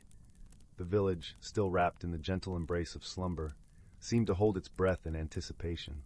Lily and Lumina quietly slipped into the library, the morning light filtering through stained glass windows and casting colorful patterns on the floor. They searched through shelves and dusty corners until at last they found a small, forgotten alcove. There, nestled between volumes of forgotten lore, was the missing page, its edges slightly worn, but the intricate patterns of light and shadow still clear. With the page in hand, Lily returned to the glade, her heart steady with purpose. Lumina hovered nearby, her wings shimmering with anticipation. Gently, Lily placed the page back into the book, aligning it with its rightful place. As she did, a gentle warmth enveloped her. and the book began to glow softly, a gentle sigh escaping its pages. The air around them shimmered, the balance of light and shadow restored. Lumina's kin danced joyfully, their light twinkling like stars reborn. The forest seemed to breathe a sigh of relief, its harmony renewed. "Thank you, Lily," Lumina whispered, her voice filled with gratitude. "You have restored more than just the balance of the forest. You've reminded us all of the power of kindness and understanding." With a gentle smile, Lily watched as the pixies returned to their forest home, their lights twinkling like a constellation of tiny stars. She knew that the magic of the forest and the village of Bramblebrook was safe once more.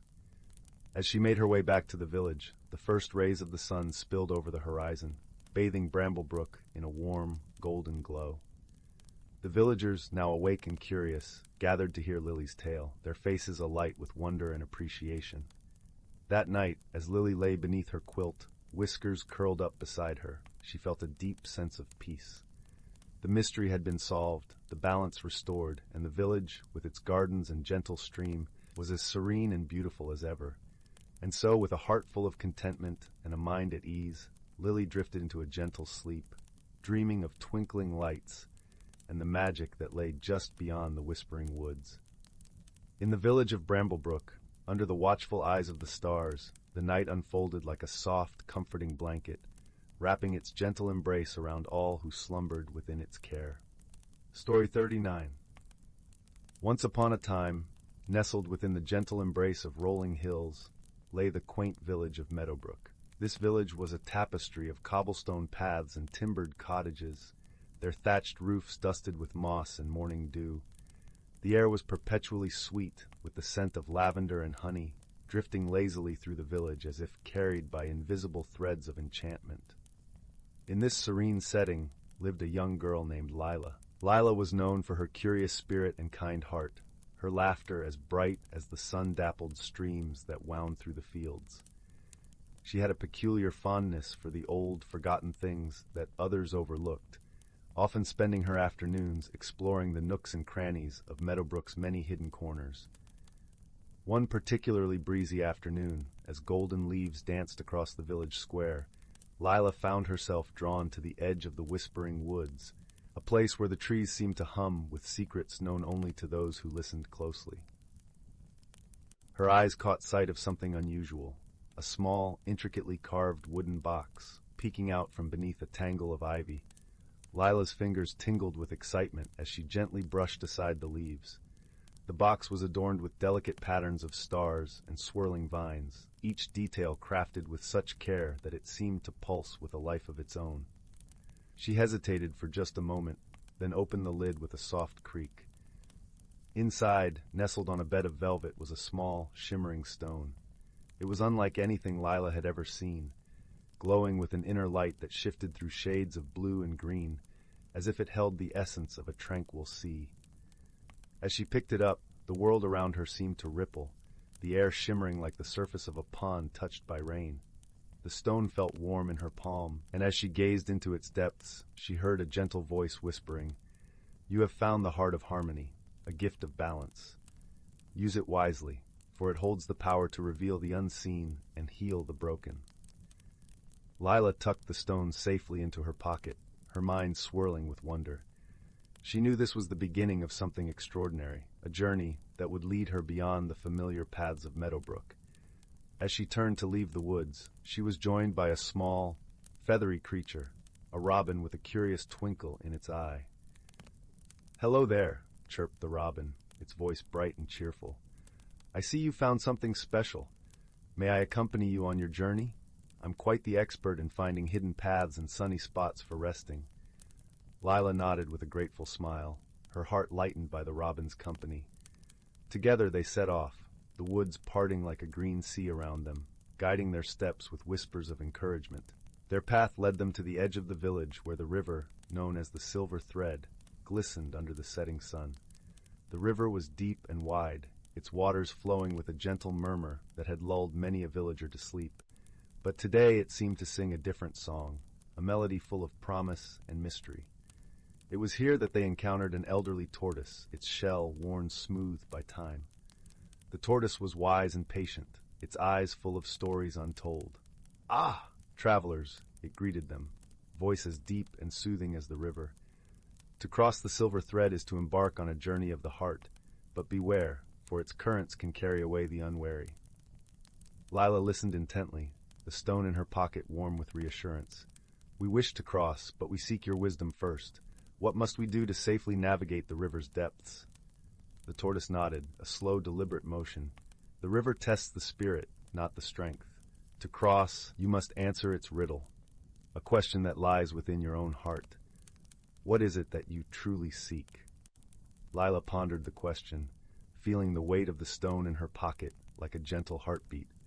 She thought of her village, the people she loved, and the beauty she wished to share with them. "I seek to bring harmony and understanding," she replied softly, her voice carried by the breeze. The river's surface rippled, and a path of stepping stones emerged, each one glowing softly in the twilight. The tortoise smiled, its eyes twinkling with approval. "You have chosen wisely, young seeker. Go forth and let your light shine." With careful steps, Lyra and the robin crossed the river, each stone warm beneath their feet. On the other side, they found themselves in a meadow filled with wildflowers, their colors a tapestry of nature's finest hues. The air was alive with the scent of blossoms and the gentle hum of bees, a symphony of life that filled Lyra's heart with joy. In the center of the meadow stood an ancient oak, its branches spread wide like a guardian of secrets. Beneath its boughs lay a small gathering of animals, a fox, a hare, and a wise old owl, each one with eyes that sparkled with wisdom and kindness. The owl was the first to speak, its voice a soft echo of the wind. "Welcome, Lyra. We have been waiting for you. The heart of harmony has chosen its bearer, and with it, you have the power to heal and unite." The fox, sleek and clever, added with a smile, "But remember, true magic lies not in the stone, but in the heart that wields it." Lyra nodded, her soul alight with understanding. She had found her purpose, a path guided by kindness and the strength of her spirit. With the animals as her companions, she knew she could bring harmony to her village, healing rifts and brightening lives with the light she carried within. And so, with the setting sun painting the sky in hues of gold and violet, Lyra began her journey home. The stone in her pocket was a reminder of the magic that lay within the ordinary, waiting to be discovered by those who dared to look beyond the surface. As night fell and stars sprinkled the velvet sky, Lyra and her newfound friends returned to Meadowbrook. The village was quiet and peaceful, the air cool with the promise of dreams yet to come. And as the moon cast its gentle glow over the land, Lyra knew that the magic of the heart of harmony would always guide her, lighting the way for those who sought to see the world with eyes of wonder and hearts of love. In the embrace of her home, Lyra drifted into a deep and peaceful slumber, the stone's gentle warmth a constant companion. She dreamed of adventures yet to come, of friendships yet to be made, and of a world that shimmered with the beauty of discovery. And so, with the stars as her witness, the tale of Lyra and the heart of harmony became woven into the very fabric of Meadowbrook, a gentle reminder that true magic lies in the heart, waiting to be shared with the world. Story 40. Once upon a time, in a sunlit meadow tucked away amidst towering pines and ancient oaks, there lived a young girl named Willow. Her eyes sparkled like emeralds, and her hair danced like flames in the wind. But what truly set Willow apart was her extraordinary gift. She could communicate with the forest creatures. From the moment she could toddle, Willow would wander among the trees, listening to the melodies of birdsong and the gentle whispers of leaves. She understood their language as if it were her own, and they in turn recognized the kindness in her heart. Squirrels would scamper down from their perches to sit on her outstretched palms, while deer would nuzzle her cheek in greeting. One crisp autumn morning, as Willow meandered along a winding path, she heard a faint whimpering. Cocking her head, she followed the sound until she found a tiny field mouse cowering beneath a fallen log. Its leg was caught in a tangle of thorns, and it trembled with fear and pain. "Oh, you poor little thing," Willow murmured, kneeling beside the log. "Don't be afraid. I'm here to help." With infinite gentleness, she freed the mouse's leg and cradled it in her hands. Closing her eyes, she hummed a soothing melody, and a warm, golden glow radiated from her fingertips. Moments later, the mouse's leg was fully healed, and it scampered away, chittering its gratitude. As Willow rose to her feet, she was startled by a deep, rumbling voice. Well, well, what have we here? She whirled around to find an ancient oak tree gazing down at her with wise, weathered eyes. Child, you possess a rare and precious gift, the tree said. The ability to heal with your very touch is a power that must be guarded and nurtured. Willow's eyes widened in wonder. But how can I do that? I'm just a little girl. The oak chuckled, its branches swaying gently. Little one, you have a heart as vast as the forest itself. Your gift is not something to be taken lightly, for it carries great responsibility. You must embark on a journey to the heart of these ancient woods, where the source of all life resides. There you will learn to harness your power and become a true guardian of the forest. Willow hesitated, her brow furrowing with uncertainty. But I don't know the way. What if I get lost? Fear not, child, the oak reassured her. The creatures of the forest will guide you, for they sense the purity of your spirit. Trust in their wisdom, and they will show you the path. With a newfound determination kindling in her chest, Willow nodded. I'll do it, for the forest and for all the wonderful creatures who call it home. And so, with the blessings of the ancient oak, Willow set forth on her quest. The animals became her constant companions, leading her deeper into the heart of the forest. Squirrels scampered ahead, marking the trail with acorn shells, while birds soared overhead, their songs serving as celestial guides. As she ventured deeper into the wilderness, Willow discovered a hidden world teeming with magic and wonder. Glades shimmered with enchanted dewdrops, and crystalline streams trickled over mossy banks. Towering trees stretched their boughs like welcoming arms, sheltering her from the elements. One evening, as she settled down to rest beside a babbling brook, a family of rabbits hopped into the clearing. Willow smiled, recognizing their gentle eyes and twitching noses. Hello, my friends, she greeted them. Have you come to keep me company? The largest rabbit, a wise-eyed matriarch, approached and nuzzled Willow's hand. Young one, she spoke in a soft, lilting voice, you have proven yourself a true friend to us all.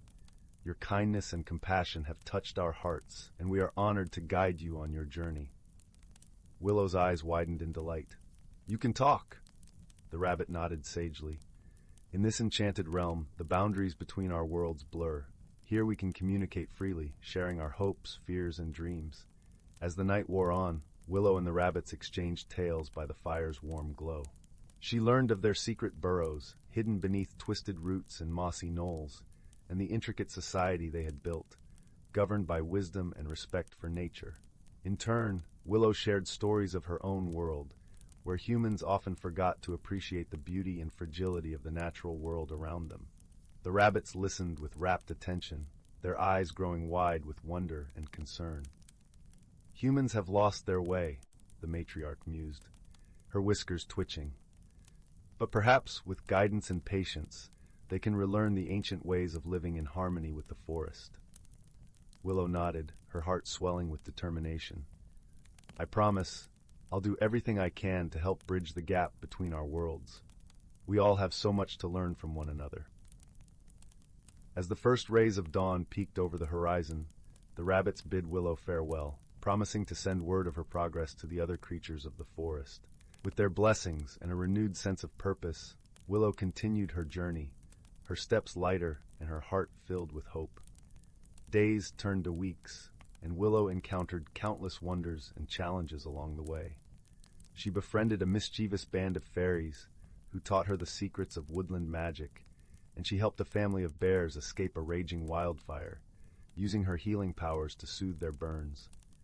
Through it all, the animals remained her steadfast companions, offering guidance, protection, and unwavering friendship. A trio of mischievous raccoons kept her spirits high with their playful antics, while a wise old owl shared ancient tales and cosmic wisdom beneath the starry skies. Yet, even as her bonds with the forest creatures deepened, Willow couldn't help but feel a twinge of sadness. She missed her family, her home, and the world she had left behind. Would she ever find her way back? Or was she destined to remain in this enchanted realm forever? One crisp autumn evening, as Willow settled down to rest beside a crackling campfire, she heard a rustling in the nearby bushes. Tensing, she reached for a sturdy branch, ready to defend herself from any unseen threat. But the figure that emerged from the shadows was no fearsome beast. It was a young boy, his eyes wide with wonder and his clothes tattered from travel. "Who are you?" Willow asked, her voice laced with caution. The boy blinked owlishly, his gaze drawn to the flickering flames. "My name is Rowan," he replied. I'm lost. I followed a trail of glowing mushrooms into these woods, and now I can't find my way back home." Willow's heart softened, and she set aside her makeshift weapon. "Don't be afraid, Rowan. You're safe here, I promise." As the night wore on, the two children exchanged stories, and Willow learned that Rowan hailed from a village not far from her own home. He had a gift for locating hidden paths and secret glades, which had ultimately led him astray into the enchanted forest. "But how did you end up here?" Rowan asked, his eyes wide with curiosity. "This place, it's like nothing I've ever seen before." With a warm smile, Willow recounted her journey, the ancient oak's guidance, her newfound friendships with the forest creatures, and her quest to master her healing powers. As she spoke, the fire crackled and danced, casting flickering shadows across Rowan's enraptured face. "That's incredible," he breathed when she had finished. "You're like a real-life woodland guardian, straight out of the old stories." Willow blushed, suddenly self-conscious. "I'm just trying to do what's right for the forest and all its inhabitants. But I'll admit, I've learned so much during my time here. The animals have taught me about patience, resilience, and the importance of living in harmony with nature." Rowan nodded, his expression turning pensive. "Back in my village, people have lost touch with those values. We've become so focused on progress and expansion that we've forgotten to respect the land that sustains us." A familiar determination flickered in Willow's eyes. "Then maybe it's time we reminded them." Over the next few days, Willow and Rowan became fast friends, bound by their shared love for the natural world and their desire to protect it. They explored hidden glades and ancient groves, marveling at the wonders that unfolded before them. Willow introduced Rowan to her animal companions, and he quickly won their trust with his gentle spirit and boundless curiosity. The squirrels would perch on his shoulders, while the deer would nuzzle his outstretched palms, recognizing a kindred soul. But as the days turned to weeks, Willow couldn't shake the sense that her journey was nearing its end. She had learned so much, forged unbreakable bonds, and harnessed her healing powers like never before. Yet, a part of her longed to return home, to share her newfound wisdom with her family and the world beyond the forest's boundaries. One starlit night, as Willow and Rowan sat beside a shimmering pool, the ancient oak appeared before them, its towering form casting a long shadow across the water's surface. "Young ones," the tree rumbled, its voice echoing like thunder through the clearing. "Your time in this enchanted realm has come to an end. You have proven yourselves worthy guardians of the forest, and now it is time to take your place in the world beyond these ancient boughs." Willow felt a pang of sadness, but also a sense of excited anticipation. "We'll never forget the lessons we've learned here," she vowed, her eyes shining with determination, "and we'll do everything in our power to protect and preserve the natural world." The oak nodded, its branches swaying gently. "I have no doubt that you will. But remember, the bond between humans and nature is a sacred one, forged in the very essence of life itself. As long as you keep that connection alive in your hearts, the forest will never truly be far away." With those parting words, the ancient tree extended a gnarled root, revealing a shimmering portal that seemed to ripple and pulse with energy. Willow and Rowan exchanged a glance, their hearts swelling with a bittersweet mixture of sadness and hope. Hand in hand, they stepped through the portal, leaving the enchanted forest behind, but carrying its lessons and magic forever entwined within their souls. As the portal closed behind them, Willow found herself standing in a familiar meadow, the one where her journey had begun all those moons ago. Rowan stood beside her, his eyes wide with wonder as he took in the world they had returned to. In the distance, Willow could see the twinkling lights of her village, beckoning them home. But as she turned to go, she caught a glimpse of movement in the trees, a family of deer gazing at her with gentle, knowing eyes. Willow smiled, her heart swelling with love and gratitude. Though her physical journey had ended, she knew that the bond she shared with the forest and its inhabitants would never fade. She was a guardian now, a protector of the natural world and all its wonders. And as she and Rowan set off towards the village, hand in hand, she knew that their next great adventure was only just beginning. Story 41. In the heart of the whispering woods, where the leaves fluttered like pages of a well-loved book, there lay a quaint little village named Willowbrook. Its cottages were nestled among tall, ancient trees, whose branches formed a canopy that danced with dappled sunlight during the day and twinkled with starlight by night. In this charming village, known for its gentle streams and fragrant meadows, something peculiar began to unfold. One evening, as the sun dipped below the horizon and the sky painted itself in shades of lavender and gold, the villagers gathered in the town square for their nightly storytelling session. It was a cherished tradition, where elders spun tales of old under the glow of lanterns, casting warm, flickering light on eager faces. But on this particular night, an unusual event had captured everyone's attention. All over Willowbrook, objects had mysteriously begun to vanish without a trace. From the baker's rolling pin to the tailor's measuring tape, from the librarian's favorite quill to the farmer's prized wheelbarrow, things simply disappeared, leaving behind puzzled frowns and whispered speculations. Among the villagers was a young girl named Lilwyn. She had a heart as big as the sky and a curiosity that matched. Her eyes, the color of morning dew, sparkled with determination as she listened intently to the elders discussing the strange occurrences. Beside her sat her best friend, a small, winged creature named Thistle. Thistle was a leaf sprite, a tiny magical being with wings like fern fronds and a personality as lively as a summer breeze. Lilwyn leaned closer to Thistle and whispered, "Something tells me there's more to this than meets the eye. We must find out what's happening and help the villagers." Thistle nodded, his wings fluttering with excitement. Yes! Yes! An adventure! Let's start at first light." That night, Lilwyn lay in her cozy bed, the soft quilt pulled up to her chin, her mind swirling with thoughts.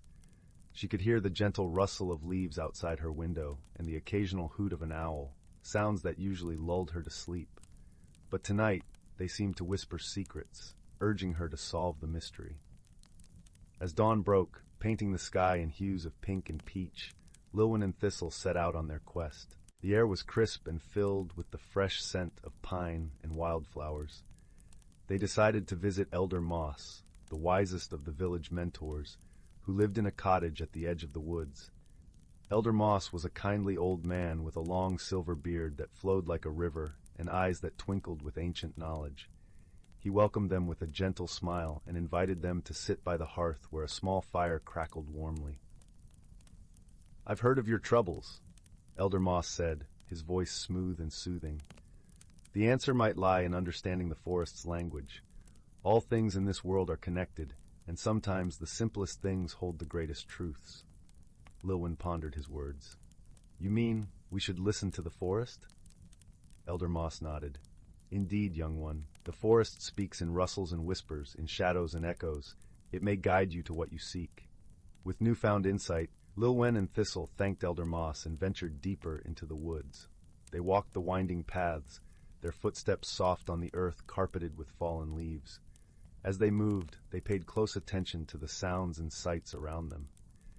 They noticed how the birds chirped in harmony, how the squirrels chittered and scampered, and how the branches swayed in a rhythmic dance. Suddenly, Thistle paused and pointed with his tiny finger. "Look, Lilwyn, over there, those mushrooms seem to be glowing?" Indeed, a cluster of mushrooms, nestled beneath the roots of an old oak, emitted a soft, luminescent glow. Intrigued, Lilwyn knelt down, and as she did, she noticed something unusual, a trail of tiny footprints leading away from the mushrooms. They were unlike any animal tracks she'd seen before. "These aren't ordinary footprints," Lilwyn murmured. "They're too small and delicate." Thistle fluttered closer, examining the prints with keen interest. "Could they belong to the woodland wisps?" he suggested. "They're known to be mischievous but harmless. Maybe they took the objects for some reason." Lilwyn's eyes widened with realization. "Of course, the woodland wisps might be trying to tell us something. Let's follow the trail." The footprints led them through a series of twists and turns, deeper and deeper into the forest, until they reached a serene, hidden glade. There, in the center, was a sight that took their breath away, a circle of shimmering light, where the missing objects from the village were arranged in a careful pattern. Hovering above the circle were dozens of woodland wisps, tiny, ethereal creatures with wings like dragonflies and bodies that glowed like moonlight. They flitted about, their laughter like the tinkling of tiny bells. One of the wisps, noticing Lilwyn and Thistle, drifted forward. It spoke in a voice that was soft but clear, like a breeze through chimes. "We meant no harm, dear friends. We borrowed your objects to create a beacon, a signal to invite you here." Lilwyn, though puzzled, felt no fear. "But why? What is this place?" The wisp twirled joyfully, its light casting playful shadows. "This is the heart of the Whispering Woods, a place of gathering and harmony. We wish to remind the village of the wonders beyond their doorsteps, to rekindle the bond between us all." Understanding dawned on Lilwyn like the morning sun breaking over the hills. "You wanted us to remember the magic of the forest, to see it with new eyes." The wisp nodded, its glow softening. "Yes, together, we share this world. Sometimes in our routines we forget to marvel at its beauty." Lilwyn smiled, her heart swelling with gratitude. "Thank you for this reminder. We will tell the villagers and share this wonder." With a gentle flutter, the wisps returned the objects to Lilwyn and Thistle, who carefully gathered them up. As they made their way back to Willowbrook, the sun dipped low, painting the world in golden hues once more. In the village, the news spread like wildfire, igniting excitement and a renewed sense of connection with the forest. That night, as lanterns flickered and stories were shared, the villagers sat a little closer, listened a little more intently, and felt a little more at peace. And so, as the stars sprinkled the sky like silver dust, Lilwyn lay in her bed, knowing that the mystery had been solved, not through suspicion, but through understanding and friendship. The gentle rustle of the leaves outside her window now sang a sweet lullaby, assuring her that all was well. In Willowbrook, the whispers of the forest were no longer a mystery, but a melody, a reminder of the magic that thrived in the heart of the woods and in the hearts of those who listened. Story 42. In the distant reaches of the universe, where stars twinkled in hues of sapphire and amethyst against the velvet black of space, there existed a small cluster of planets known as the Harmonia System. It was here that the story of an unlikely friendship began, amidst the shimmering glow of bioluminescent flora and the gentle hum of cosmic winds. On the emerald-hued planet of Verdantia, where the air was sweet with the scent of blooming crystals, and the ground was soft underfoot with moss that sang when stepped upon, lived a gentle creature named Zin. Zin was a Verdantian, a species known for their deep connection to nature and their ability to converse with the flora and fauna of their world. With skin the color of jade and eyes that sparkled like dew-drenched leaves, Zin found joy in the simple pleasures of life, tending to the gardens and listening to the stories whispered by the ancient trees. In contrast, from the neighboring planet of Fern, a rocky world with iron-rich mountains and skies painted in shades of rusty orange, came a being named Orin. Orin was a Feronian, a species forged from the metals of their planet, with bodies that glistened like polished steel and eyes that glowed with the warmth of a setting sun. Feronians were known for their strength and resilience, thriving in the harsh, mineral-rich environments of their world. The tale of Zin and Orin began when a celestial event, a rare convergence of planets, caused a series of cosmic storms to ripple through the Harmonia system. These storms brought with them challenges that neither Verdantia nor Fern had faced before, threatening the delicate balance of life in the system. Zin, with a heart that beat in harmony with the rhythm of the universe, decided to seek help beyond the verdant forests of their home. With a gentle determination, Zin boarded a small, leaf-shaped vessel that sailed through the cosmos on beams of starlight. Meanwhile, Orin, ever resourceful and driven by a sense of duty to protect their kin, embarked on a journey aboard a sleek, metallic craft that cut through the void like a comet's tail. Their paths crossed on a small, uninhabited moon that orbited the largest planet in the Harmonia system. It was a place of serene beauty, where the ground was blanketed in soft, luminescent dust, and the sky was a kaleidoscope of swirling galaxies. Here, under the watchful gaze of distant stars, Zin and Orin met for the first time. At first, their differences seemed insurmountable. Zin spoke in the lilting language of the Verdantians, a melodic cadence that seemed to echo the gentle rustle of leaves. Orin's voice, by contrast, was deep and resonant, like the tolling of a great bell. Misunderstandings were inevitable, with each struggling to comprehend the other's customs and ways of being. Yet as the cosmic storms continued to rage, Zin and Orin found themselves united by a common goal. The storms had caused a rift in the fabric of space, threatening to unravel the harmony of the entire system. To mend this rift, the pair would need to combine their unique abilities and strengths. Their journey together was filled with challenges that tested their resolve and patience. There were moments when Zin's gentle nature seemed at odds with Orin's pragmatic approach, but through these trials, they began to see the beauty in their differences. Zin learned to appreciate Orin's steadfastness and the quiet wisdom hidden beneath their metallic exterior. In turn, Orin discovered the strength in Zin's compassion and the profound insight that came from listening to the world around them. One evening, as they rested under the shimmering sky, Zin shared a Verdantian tale about the interconnectedness of all life, a story woven with the threads of stars and the whispers of ancient trees. Moved by the tale, Orin shared a Feronian legend about the forging of stars and the resilience of those who dared to dream. In these shared stories, they found a profound understanding and respect for one another. This newfound bond gave them the strength to face the final challenge, a journey into the heart of the storm to restore the balance of their worlds. Together, they ventured into the eye of the cosmic storm, where time and space seemed to dance in a chaotic waltz. With Zin's gentle guidance, they navigated the swirling energies, while Orin's unwavering resolve held them steady against the tempest's fury. In a moment of perfect harmony, their combined efforts sealed the rift, bringing peace back to the harmonious system. As the storm subsided and the skies cleared, Zin and Orin stood side by side on the moon's surface, watching as the planets aligned once more in a celestial dance. In that moment, they realized that their friendship had become a bridge between their worlds, a testament to the power of understanding and the beauty of diversity.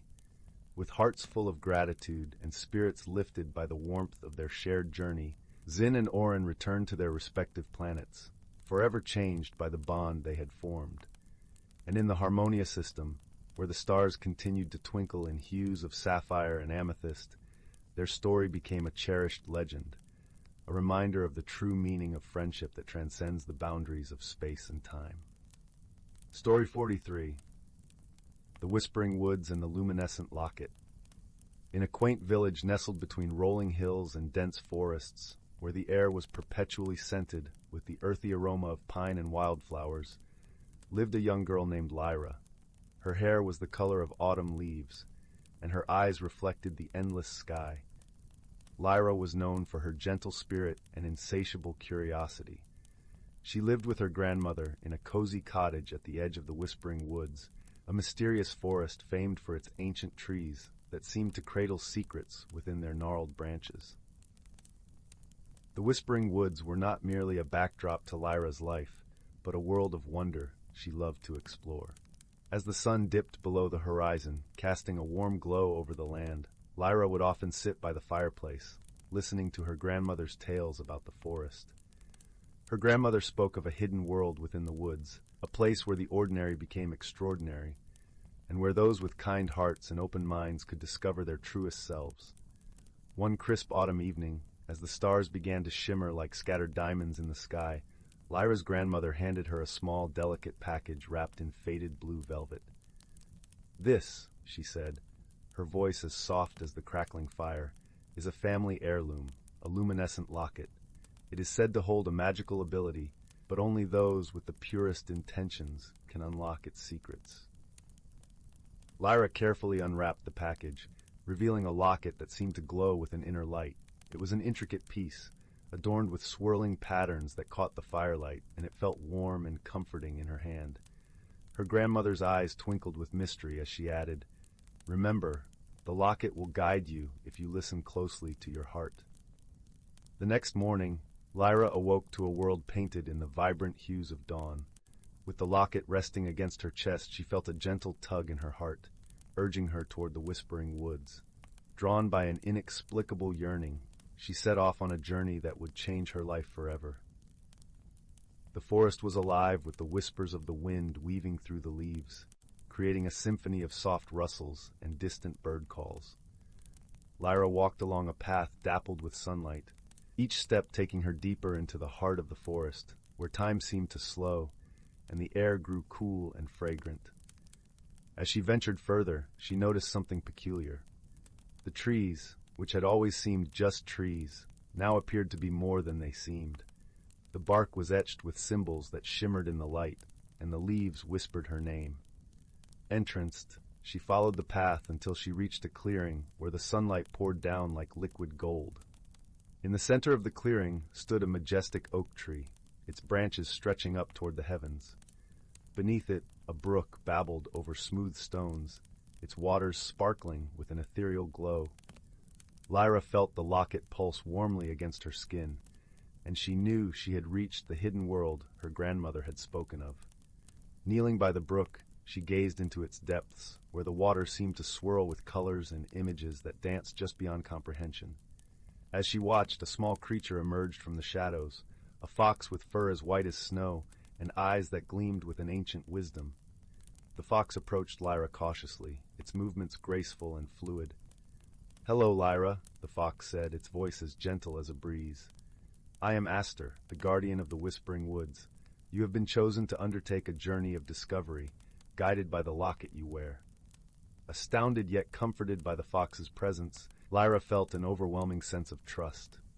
"What must I do?" she asked, her voice steady with determination. "The locket will lead you," Aster replied. "You must listen with your heart and follow where it guides you. Along the way you will encounter challenges, but remember, true strength lies in wisdom and friendship." With Aster by her side, Lyra embarked on her journey through the hidden world. The forest, once familiar, now revealed its secrets in vibrant detail. Flowers that glowed with an inner light lined the path, and butterflies with iridescent wings flitted about, leaving trails of stardust in their wake. As they traveled deeper into the woods, Lyra and Aster came upon a grove where the air was filled with the sweet scent of blooming roses. In the center of the grove stood a fountain, its waters cascading over crystal-clear stones. However, the fountain was not as it seemed. Its waters were frozen in mid-flow, trapped in a moment of time. "This is the fountain of reflection," Aster explained, his voice laced with concern. "It has been frozen by sorrow and can only be freed by understanding and compassion." Lyra approached the fountain, her heart heavy with empathy. She knelt beside it and placed her hand on the icy water, feeling the chill seep into her bones. As she did, the locket around her neck began to glow, filling the grove with a warm, golden light. With closed eyes, Lyra focused on the locket's warmth, allowing her heart to guide her. She thought of the villagers, her grandmother, and the beauty of the world around her. She whispered words of kindness and hope, letting them flow from her heart into the fountain. Gradually, the ice began to melt, and the waters resumed their gentle dance. The grove erupted in a symphony of joyous sound as the fountain was restored to its former glory. Lyra felt a sense of peace wash over her, and a new understanding blossomed within her heart. "You have done well," Aster praised, his eyes aglow with pride. "You have shown that true power lies in the ability to understand and care for others." With renewed purpose, Lyra and Aster continued their journey.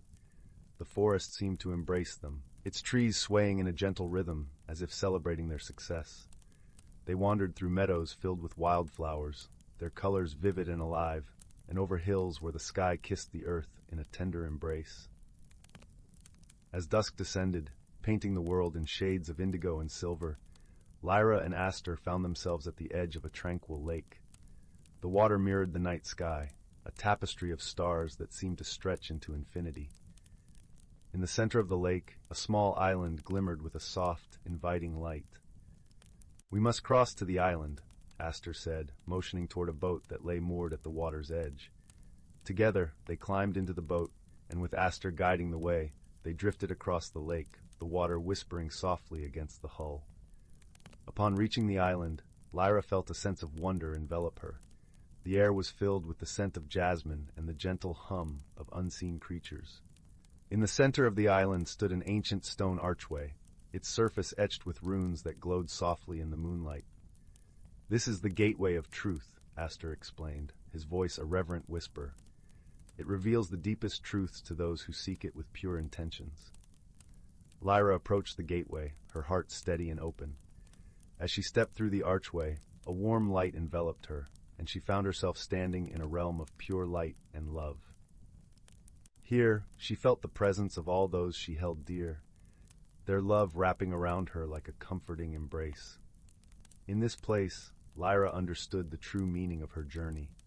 She saw how every challenge had taught her about the strength of compassion, the power of understanding, and the beauty of friendship.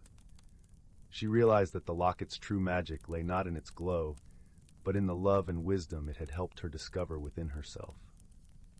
With her heart full of gratitude and joy, Lyra returned to the island where Aster awaited her. The fox's eyes shone with warmth and pride as he spoke. "You have discovered the greatest truth of all, Lyra, that love and kindness are the strongest forces in the world, and with them you can overcome any challenge." Lyra smiled, her heart overflowing with happiness. She knew that she had been forever changed by her journey, and she felt a deep connection to the hidden world of the Whispering Woods. As she and Aster made their way back across the lake, the stars above seemed to twinkle in approval, their light guiding them home. Upon returning to the village, Lyra found her grandmother waiting by the cottage, her eyes filled with love and understanding. Lyra embraced her tightly, knowing that she had brought back more than just the locket's magic. She had returned with a newfound wisdom and a heart brimming with love. From that day forward, Lyra shared her experiences with those around her, weaving tales of the Whispering Woods and the wonders she had discovered. Her stories inspired others to seek their own truths and to cherish the bonds of friendship and love. And so, beneath the ancient trees of the Whispering Woods, where the magic of the hidden world lingered in every leaf and shadow, Lyra continued to explore, guided by her heart and the luminescent locket that had led her on a journey of transformation and growth. The gentle breeze carried the whispers of the forest, speaking of a girl with autumn hair and sky-blue eyes, whose journey had changed not only her own world, but the hearts of those around her. And as the village settled into a peaceful slumber each night, the stars above shone brightly, a reminder of the hidden wonders that awaited those with open hearts and kind spirits. Story 44. In a quaint village nestled at the foot of the misty mountains, where the air was always sweet, with the scent of blooming wildflowers, and the gentle hum of bees filled the lazy afternoons, there lived a young girl named Miri. Miri had a heart full of dreams and eyes that sparkled with the curiosity of 100 adventures yet to be told. Her favorite pastime was to sit on the porch of her cozy little cottage, gazing at the mysterious mountains that loomed like ancient sentinels, their peaks hidden beneath a perpetual veil of mist. One golden autumn morning, when the leaves were turning to shades of amber and the cool breeze carried a hint of the coming winter, Miri decided it was the perfect day for an adventure. She packed a small satchel with her favorite honey cakes, a flask of warm tea, and her mother's old map, though she knew it by heart, and set off towards the mountains with a skip in her step. The path to the misty mountains was lined with towering oak trees whose leaves whispered secrets to the wind. As Miri walked, the world around her seemed to hold its breath in gentle anticipation, the air thick with the kind of magic that only children and dreamers could truly sense. The further she ventured, the more the familiar village faded into a distant memory, replaced by the wonders of nature's untouched beauty. After several hours of weaving through the verdant forest, Miri emerged into a clearing where the mountains stood tall and proud before her. Here the mist was thick and cool, wrapping around her like a soft, silken cloak. It was here that she first met the whimsy wisp, a curious little creature that glowed with a soft, shimmering light. It fluttered around Miri, trailing sparkles in the air like a comet tail, its laughter like the tinkling of tiny bells. "Hello there," Miri greeted, her voice gentle and welcoming. Are you a guardian of these mountains? The whimsy wisp giggled, swirling around her with delight. I am a friend to explorers like you, it chimed, its voice as light as the breeze. Follow me if you dare, for there are wonders to behold and secrets to uncover. With her heart beating with excitement and wonder, Miri followed the wisp deeper into the mountains. The path was winding and sometimes steep, but the whimsy wisp was always there, its light guiding her through the mist. Along the way, they encountered a stream that sang as it danced over stones, its melody as soothing as the lullaby of a mother to her child. Miri paused to drink from the stream, its water crisp and refreshing, invigorating her spirit. As they climbed higher, the mist began to part, revealing a hidden valley bathed in golden sunlight. The valley was unlike anything Miri had ever seen, a place where colors seemed brighter and sounds more melodious. Here, trees bore fruits of every hue imaginable, and flowers bloomed in cascading waterfalls of color and scent. In the heart of this enchanted valley stood the grand oak, a tree so old and wise that it seemed to have witnessed the birth of time itself. Beneath the grand oak's sprawling branches, Miri found a gathering of creatures, none of which she had ever seen before. There was a fuzzle, a round, fluffy creature with fur that changed colors with its mood, a trillfin, a bird with iridescent feathers that sang in harmonies that echoed through the valley, and a gentle glimmerfox whose eyes sparkled like the first stars of evening. Welcome, brave traveler. The grand oak's deep voice resonated through the air, warm and inviting. You have come far and shown courage in the face of the unknown. What is it that you seek in this land of wonders? Miri thought for a moment, her heart full of the beauty and magic surrounding her. I seek to understand the world beyond my village, she replied softly. To learn and grow, to see with my own eyes the miracles that lie beyond the familiar. The grand oak's leaves rustled approvingly, and the creatures gathered around her with smiles and nods. You have shown courage, young one, the oak spoke, for it takes a brave heart to step into the unknown. Know this, the world is full of wonders, and each step you take opens a new door to discovery. As the day wore on, Miri spent her time learning from the creatures, listening to their stories, and playing in the sun-dappled meadow. The fuzzle taught her how to weave crowns from the flowers that grew abundantly, while the trillfin sang songs that told tales of ancient times and distant lands. The glimmerfox, with its gentle gaze, showed her the beauty of stillness and reflection. As the sun began to dip below the horizon, painting the sky in shades of pink and purple, Miri knew it was time to return home. She bid farewell to her newfound friends, her heart full of gratitude and joy. The whimsy wisp once again became her guide, leading her safely back through the mountains, its light a comforting presence in the growing twilight. When Miri finally emerged from the mist and saw the warm glow of her village lights in the distance, she felt a peace settle within her. She had ventured into the unknown and returned with stories and wisdom that would forever be a part of her. As she curled up in her bed that night, the soft quilt pulled up to her chin, Miri closed her eyes with a smile. She knew that the world was vast and full of wonders waiting to be discovered, and she would face them all with courage and an open heart. And so, with dreams of shimmering valleys and starry-eyed creatures, Miri drifted into a restful sleep, her spirit as light and free as the whimsy wisp that had led her to her adventure. In a quaint village nestled at the foot of the misty mountains, where the air was always sweet, with the scent of blooming wildflowers, and the gentle hum of bees filled the lazy afternoons, there lived a young girl named Miri. Miri had a heart full of dreams and eyes that sparkled with the curiosity of 100 adventures yet to be told. Her favorite pastime was to sit on the porch of her cozy little cottage, gazing at the mysterious mountains that loomed like ancient sentinels, their peaks hidden beneath a perpetual veil of mist. One golden autumn morning, when the leaves were turning to shades of amber and the cool breeze carried a hint of the coming winter, Miri decided it was the perfect day for an adventure.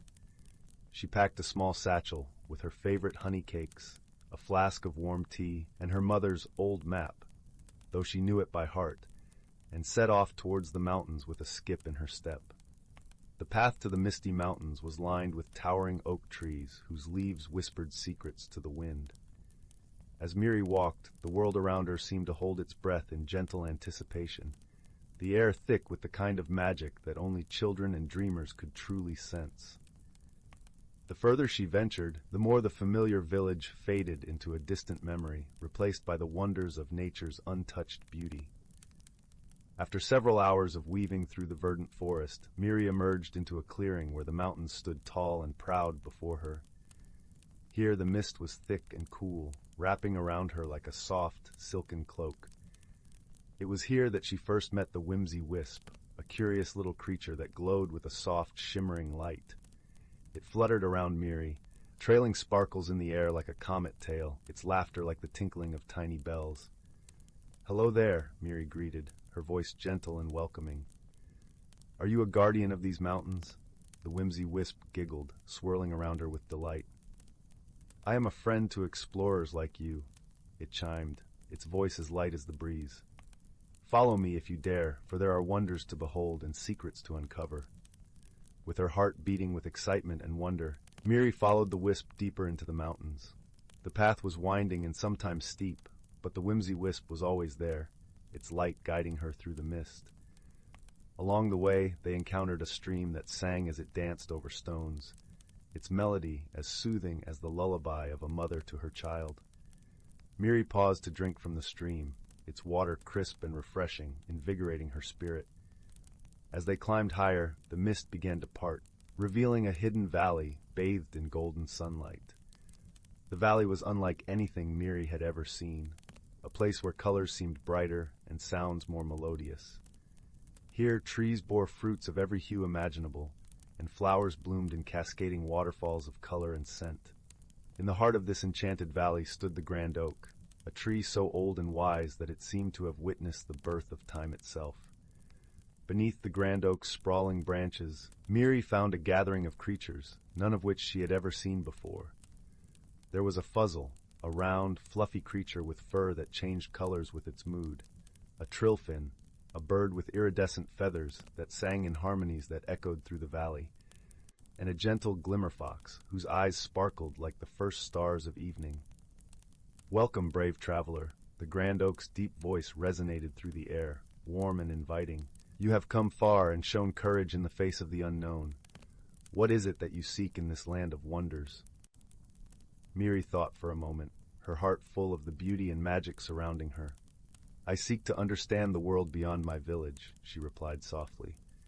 "To learn and grow, to see with my own eyes the miracles that lie beyond the familiar." The grand oak's leaves rustled approvingly, and the creatures gathered around her with smiles and nods. "You have shown courage, young one," the oak spoke, "for it takes a brave heart to step into the unknown. Know this, the world is full of wonders, and each step you take opens a new door to discovery." As the day wore on, Miri spent her time learning from the creatures, listening to their stories, and playing in the sun-dappled meadow. The fuzzle taught her how to weave crowns from the flowers that grew abundantly, while the trillfin sang songs that told tales of ancient times and distant lands. The glimmerfox, with its gentle gaze, showed her the beauty of stillness and reflection. As the sun began to dip below the horizon, painting the sky in shades of pink and purple, Miri knew it was time to return home. She bid farewell to her newfound friends, her heart full of gratitude and joy. The whimsy wisp once again became her guide, leading her safely back through the mountains, its light a comforting presence in the growing twilight.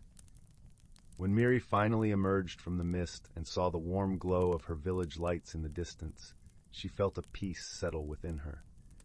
She had ventured into the unknown and returned with stories and wisdom that would forever be a part of her.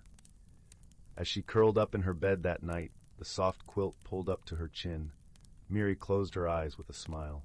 She knew that the world was vast and full of wonders waiting to be discovered, and she would face them all with courage and an open heart. And so, with dreams of shimmering valleys and starry-eyed creatures, Miri drifted into a restful sleep, her spirit as light and free as the whimsy wisp that had led her to her adventure. Story 45. Once upon a time, in a quaint village nestled among rolling hills, there lived a young girl named Willow. She was a curious and imaginative child, but struggled with the changes that seemed to swirl all around her.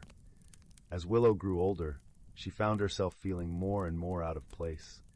The world seemed to be moving at a dizzying pace, leaving her feeling lost and unsure. Her friends were embracing new interests and making new connections, while Willow clung tightly to the familiar comforts of her childhood. One crisp autumn evening, as Willow sat alone in her favorite spot by the old willow tree, she noticed a peculiar sight. A tiny glowing orb, no bigger than a firefly, danced before her eyes. Willow watched in wonder as the orb pulsed and flickered, its light seeming to beckon her closer. Overcome by curiosity, Willow reached out her hand, and the orb landed gently in her palm. In an instant, a warm, tingling sensation spread through her body, and she felt a sudden rush of energy and clarity. From that moment on, Willow's world began to transform in the most extraordinary way. Whenever she felt uncertain or afraid, the orb would appear, its gentle light guiding her forward. She soon realized that the orb was a manifestation of her own inner strength and resilience, helping her navigate the challenges of growth and change. As time passed, Willow met two extraordinary friends who would become her constant companions on this journey of self-discovery. First, there was Luna, a wise old owl with eyes that shone like the moon itself. Luna's soothing hoots and gentle wisdom helped Willow understand that change was not something to fear, but rather an opportunity for growth and renewal. Then there was Zephyr, a playful and mischievous wind sprite who delighted in whisking Willow away on unexpected adventures. Zephyr taught her to embrace the unpredictable and to find joy in the present moment, no matter how turbulent the winds of change might be. Together, Willow, Luna, and Zephyr embarked on countless magical escapades, each one revealing a new lesson about the beauty and necessity of personal growth. They soared over breathtaking landscapes, explored enchanted forests, and even danced among the stars, all the while strengthening the bonds of their friendship. Through her adventures, Willow learned to let go of her fears and embrace the unknown. She discovered that true growth often comes from stepping outside of our comfort zones and embracing new experiences with an open heart and mind. As she blossomed into a confident and resilient young woman, the orb's light grew brighter and more vibrant, reflecting the radiance of her newfound inner strength. Willow realized that the magic she had sought was not something external, but rather the power within herself to navigate life's ever-changing currents with grace and wisdom. And so, with Luna's gentle guidance, Zephyr's playful spirit, and the unwavering light of her own inner strength, Willow embarked on a lifelong journey of personal growth and magical transformation, forever embracing the beauty and wonder of life's endless possibilities. Story 46. Story 47. Story 48. Story 49. Story 50. In the quaint village of Willowbrook, nestled amongst rolling hills and whispering woods, there lived a gentle-hearted girl named Lyra. She was known for her curiosity and a particular fondness for stories that spoke of magic and wonder. Lila's favorite place was the village's small yet enchanting library, where she spent many afternoons among the dust-mottled shelves, lost in tales of faraway lands. One breezy autumn day, as golden leaves danced in the crisp air, Lyra discovered a book unlike any she had seen before. It was tucked away in a forgotten corner, its cover worn with age but shimmering subtly in the dim light. Intrigued, she carefully opened the book, and to her amazement, a delicate silver key slipped from its pages, landing softly on the wooden floor with a gentle chime. The librarian, an elderly woman with twinkling eyes named Mrs. Wren, noticed Lila's find. "Ah," she said, her voice smooth as honey, "you've discovered the key of whispers. It is said to unlock secrets that lie beneath the surface of what we perceive." With Mrs. Wren's encouragement, Lyra took the key home, her heart fluttering with excitement and a hint of apprehension. That night, as moonlight bathed her room in a silvery glow, Lyra examined the key closely. It felt warm in her hand, almost alive, whispering promises of hidden wonders. The following morning, with the key safely tucked in her pocket, Lyra set off on a path through the woods behind her home. She walked for some time, guided by an inexplicable pull, until she reached an ancient oak with a gnarled trunk and sprawling branches. At its base, half buried beneath the carpet of fallen leaves, lay a small, intricately carved wooden door, just the right size for the key. Holding her breath, Lyra inserted the silver key into the lock. With a gentle click, the door swung open, revealing a staircase spiraling downwards, illuminated by warm, flickering lights.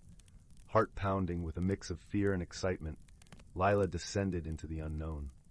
At the bottom, she found herself in a vast, underground chamber filled with an array of curious objects. A globe that spun on its own, a harp playing a soft, melodic tune, and jars of swirling colors that danced in their containers. But it was the mirror at the far end of the room that caught her attention. Its surface shimmered like the surface of a tranquil lake under the morning sun. As Lyra approached, the mirror's reflection began to shift, showing not her own image, but a scene of the village she so dearly loved. However, in the reflection, the village was dull and colorless, the joy and life seemingly drained away. Beside the mirror stood two peculiar figures. The first, a tiny plump gnome with a bushy beard and a perpetual grin, introduced himself as Binkle. The second, a slender, graceful fairy whose wings sparkled like dew-kissed petals at dawn, was named Lyra. "Welcome, Lyra," Binkle said with a jovial tone, his eyes twinkling with mischief. "This mirror reveals the heart of Willowbrook. It seems your village is in need of a little magic." Lyra nodded, her voice soft and melodic. "Something has dimmed the spirit of Willowbrook, and only someone with a pure heart and wise mind can restore its light." Layla, feeling a sense of purpose welling within her, asked, "How can I help?" "The answer lies in understanding," Lyra replied. "You must learn to see beyond the surface, to listen to the whispers of the world around you." With their guidance, Lyra embarked on a journey through the chamber, each object a lesson in perception and insight. The globe taught her that the world is interconnected, each action creating ripples that affect the whole. The harp revealed the harmony in diversity, where different notes blend to create a beautiful melody. The jars of colors showed her the beauty in differences, how each shade adds to the richness of life. As Lyra absorbed these lessons, the mirror's reflection began to change, colors slowly seeping back into the village scene. Yet, there was still a lingering shadow, a reminder of something unresolved. Binkle and Lyra encouraged Lyra to look deeper, to find the source of the shadow. With newfound wisdom, she realized the shadow was born of misunderstandings and fears that had crept into the hearts of the villagers, causing them to lose sight of the kindness and unity that once defined their home. Determined to dispel the shadow, Lyra returned to Willowbrook, where she began sharing the lessons she had learned. She spoke with her neighbors, fostering conversations that brought to light hidden fears and misconceptions. Slowly, understanding blossomed, like a garden nurtured by the warmth of the sun. As the villagers opened their hearts, the shadow began to lift, and the mirror in the chamber below the oak reflected a vibrant, lively Willowbrook once more. The air was filled with laughter, and the village thrummed with the gentle pulse of community and love.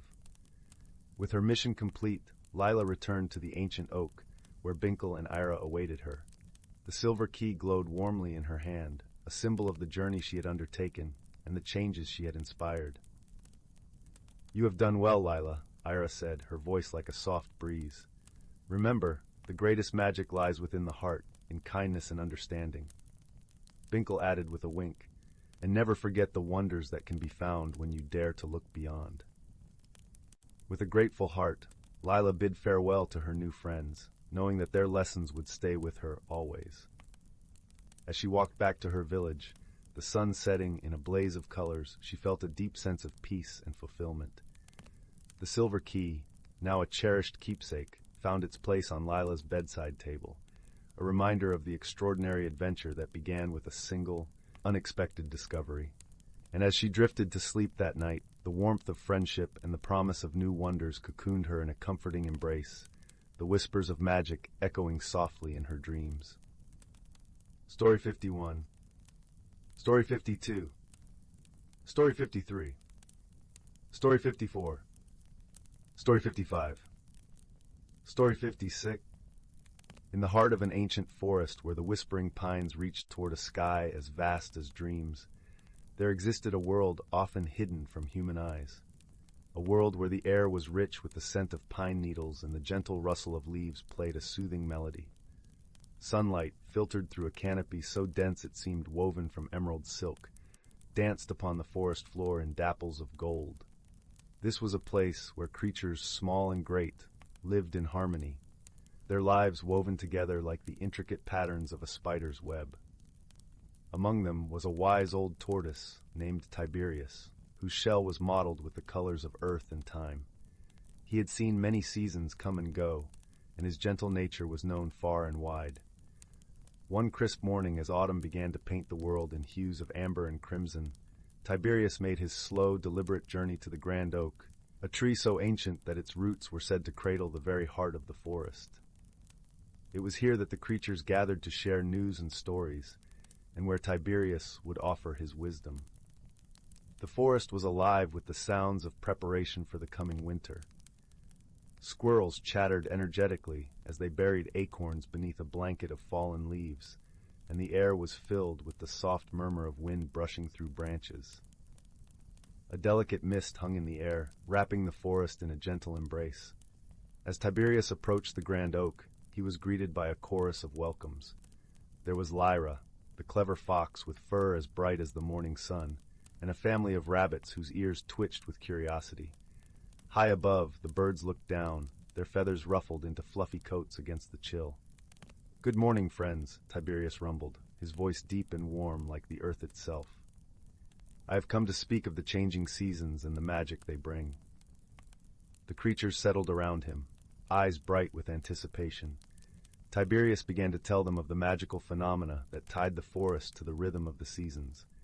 He spoke of the gentle snowfall that would soon blanket the earth, insulating it, nurturing it, and how each snowflake was a tiny, perfect crystal, a gift from the winter sky.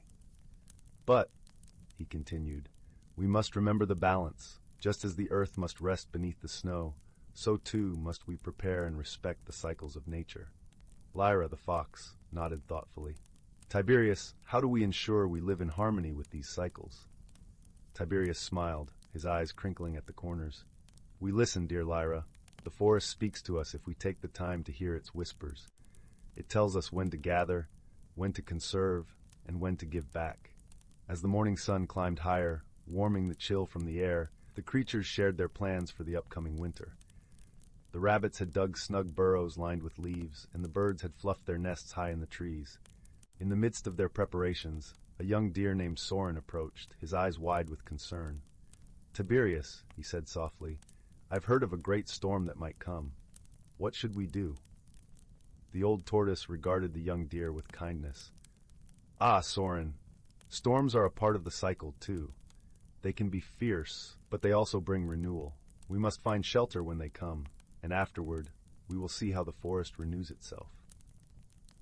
The creatures spent the day sharing stories and advice, weaving a tapestry of community and support.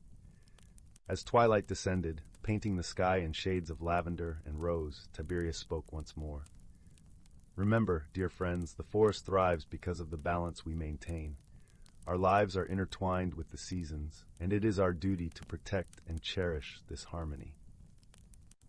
As the creatures began to disperse, their hearts were lighter, and their minds filled with thoughts of the wisdom shared. They understood their place within the forest's grand design, and felt a renewed sense of belonging to the rhythm of life. That night, as the moon rose high and bathed the forest in its silvery glow, Tiberius found his way to a quiet spot beneath the stars. The air was crisp and clear, and the world seemed to hold its breath in anticipation of the first snowflakes. The old tortoise settled into his shell, his heart full of gratitude for the community that surrounded him, the lessons learned, and the beauty of the world that he called home. And as he drifted into a peaceful slumber, the first gentle flakes began to fall, a soft, magical touch upon the earth, a reminder of the cyclical dance of seasons, whispered through the quiet of the night.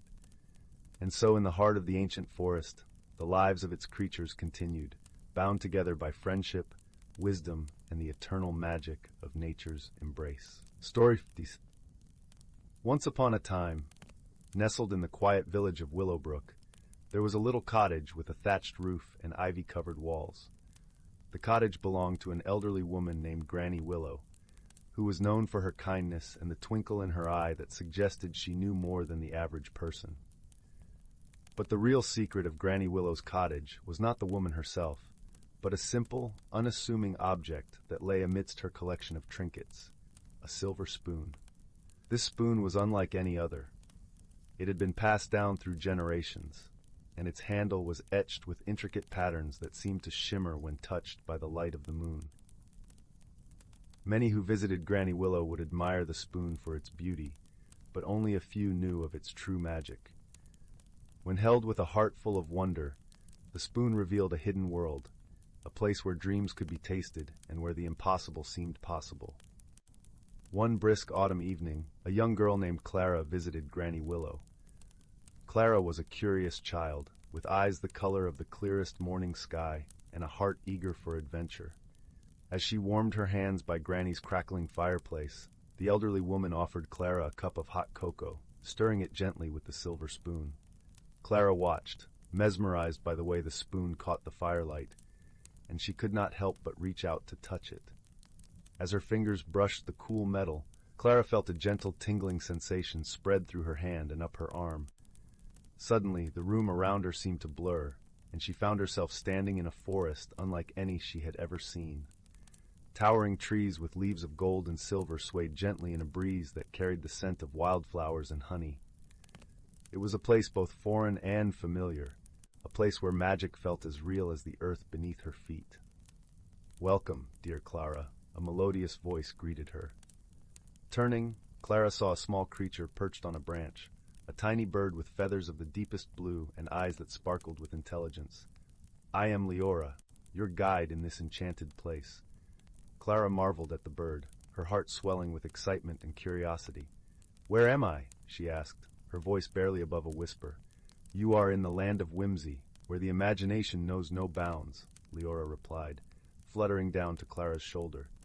"Here, you will find answers to questions you haven't yet asked, and perhaps discover things you didn't know you were seeking." Intrigued and a little daunted, Clara set off through the forest with Lyra by her side. Along the way, they encountered a variety of creatures. A wise old tortoise named Humphrey, who spoke in riddles and had a shell that shimmered like the night sky. A playful fox named Finn, whose laughter was as infectious as a summer breeze. And a gentle deer named Seraphina, who moved with such grace that she seemed to float above the ground. Each new friend shared with Clara a piece of wisdom wrapped in a tale, teaching her about the importance of patience, the value of laughter, and the beauty of gentle strength. Clara listened intently, her mind and heart open to the lessons of this magical realm. Their journey through the land of whimsy was not without its challenges. At the heart of the forest lay a glade where time stood still, guarded by an ancient riddle that had puzzled even the wisest of creatures. It was said that the answer to the riddle would unlock the path to one's deepest desires and truths, but only those pure of heart could solve it. Clara approached the glade, her mind swirling with thoughts. The riddle echoed in her ears, a melody of words that seemed to dance just out of reach. What is that which, without being seen, guides us through the darkest of nights and the brightest of days? She pondered the question, her thoughts drifting to the friends she had made, the lessons she had learned, and the feeling of wonder that had filled her since she first touched the magical spoon.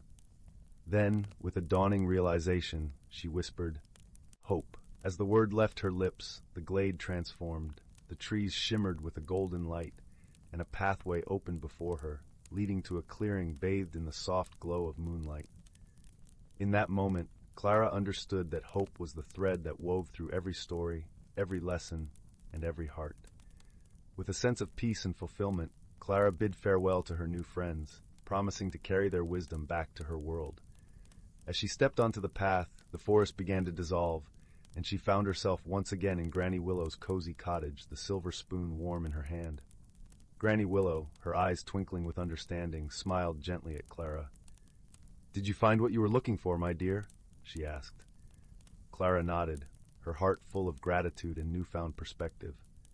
"I found more than I ever imagined," she replied, her voice filled with wonder. And so, Clara's journey through the land of whimsy came to an end, but the lessons she learned stayed with her, guiding her through the days and nights to come.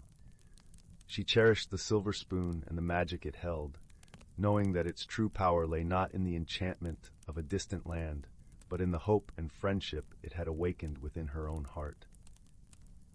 As the fire crackled softly and the shadows danced on the walls, Clara drifted into a peaceful sleep, her dreams filled with golden forests and the laughter of newfound friends. And somewhere in the quiet village of Willowbrook, a wise old tortoise, a playful fox, and a graceful deer watched over her, their spirits forever part of her story.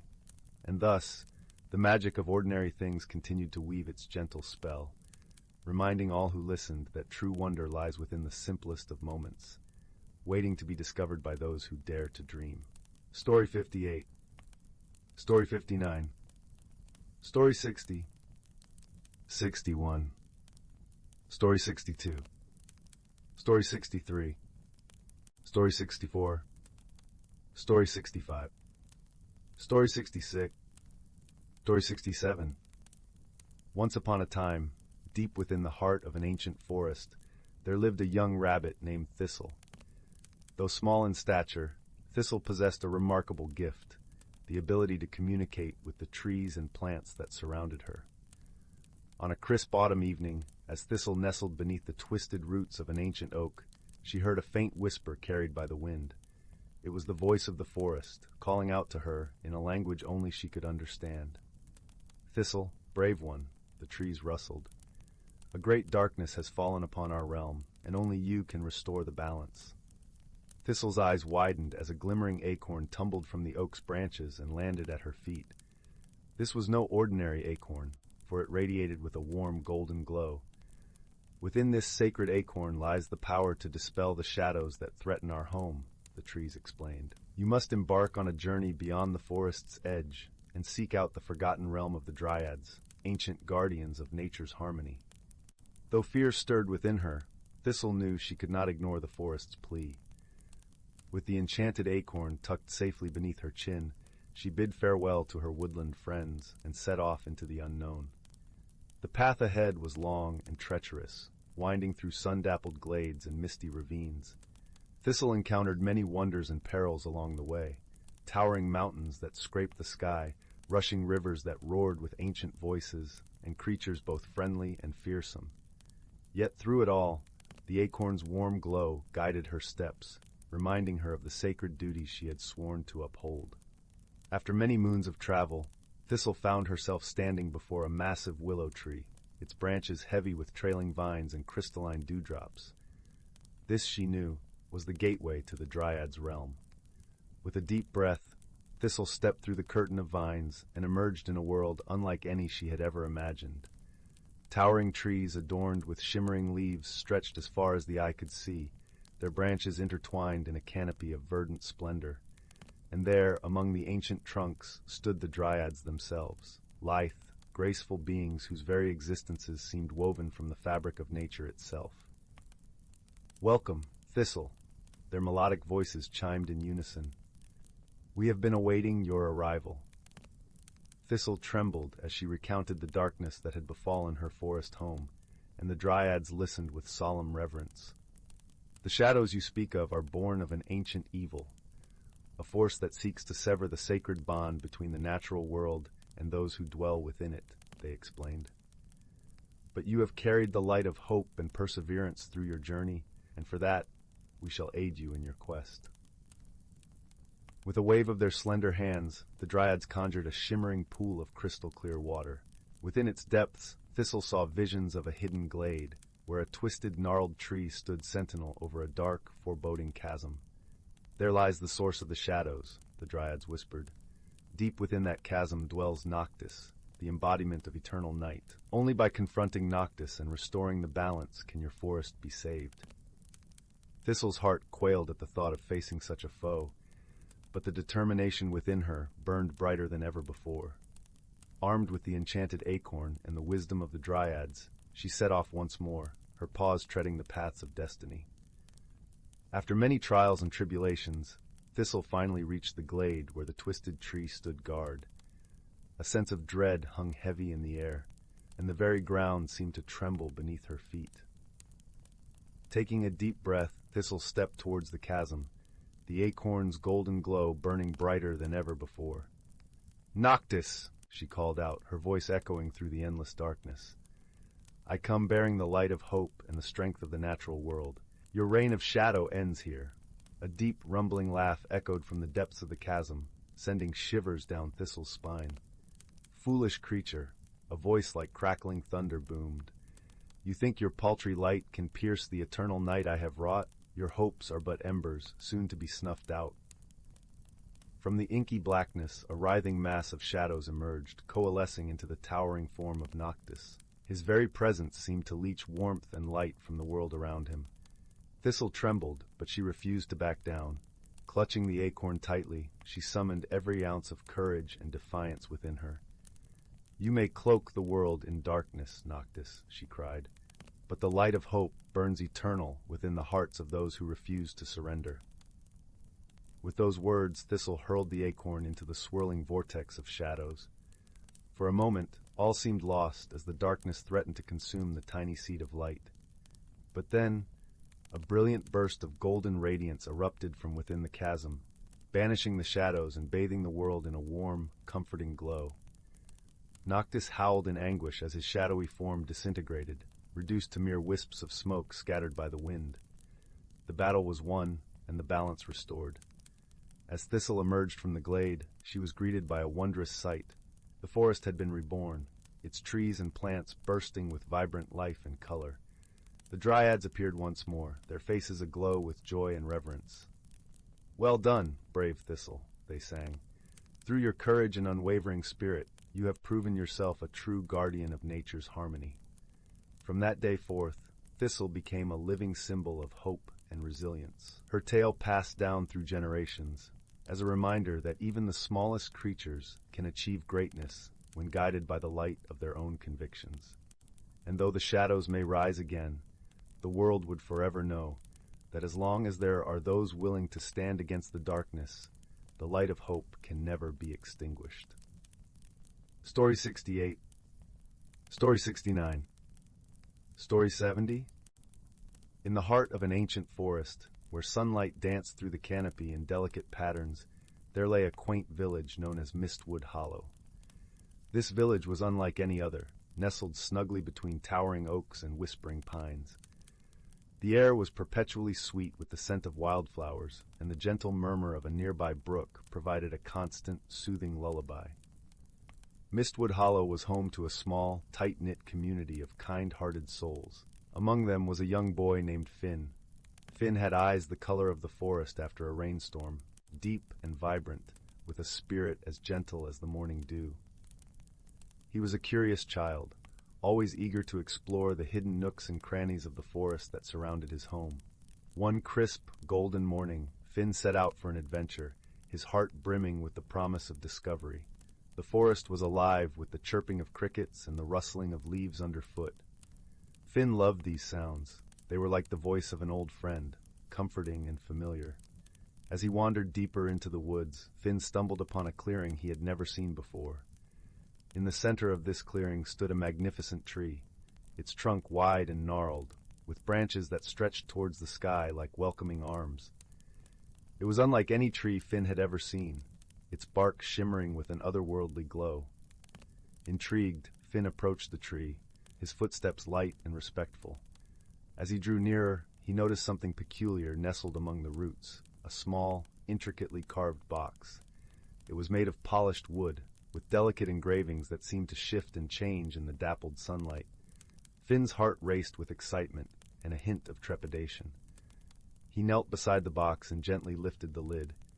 Inside, he found a beautiful iridescent stone that pulsed with a soft, warm light. As Finn held the stone in his hands, a gentle breeze swirled around him, carrying with it a whisper that seemed to speak directly to his heart. "Guardianship," the voice murmured. "With this stone you shall unlock the secrets of the forest. It will guide you, reveal the unseen, and teach you the true meaning of friendship and courage." Finn's eyes widened with wonder and a sense of responsibility. He slipped the stone into his pocket, feeling its comforting warmth against his skin. Little did he know that this discovery would set him on a journey that would change him forever. As days turned into weeks, Finn found himself returning to the ancient tree and its clearing. With the stone in his possession, the forest seemed to come alive in new and wondrous ways. He could hear the whispered conversations of the trees, feel the heartbeat of the earth beneath his feet, and see the hidden world that thrived within the natural environment. One misty afternoon, as Finn sat beneath the old tree, he met a peculiar creature. It was a small, sprightly being with eyes that gleamed like polished amber and wings as delicate as a butterfly's. The creature introduced itself as Lyra, a guardian of the forest. Finn and Lyra quickly became friends, united by their shared love for the woods and its mysteries. Lyra was wise beyond her years, her knowledge of the forest's secrets vast and profound.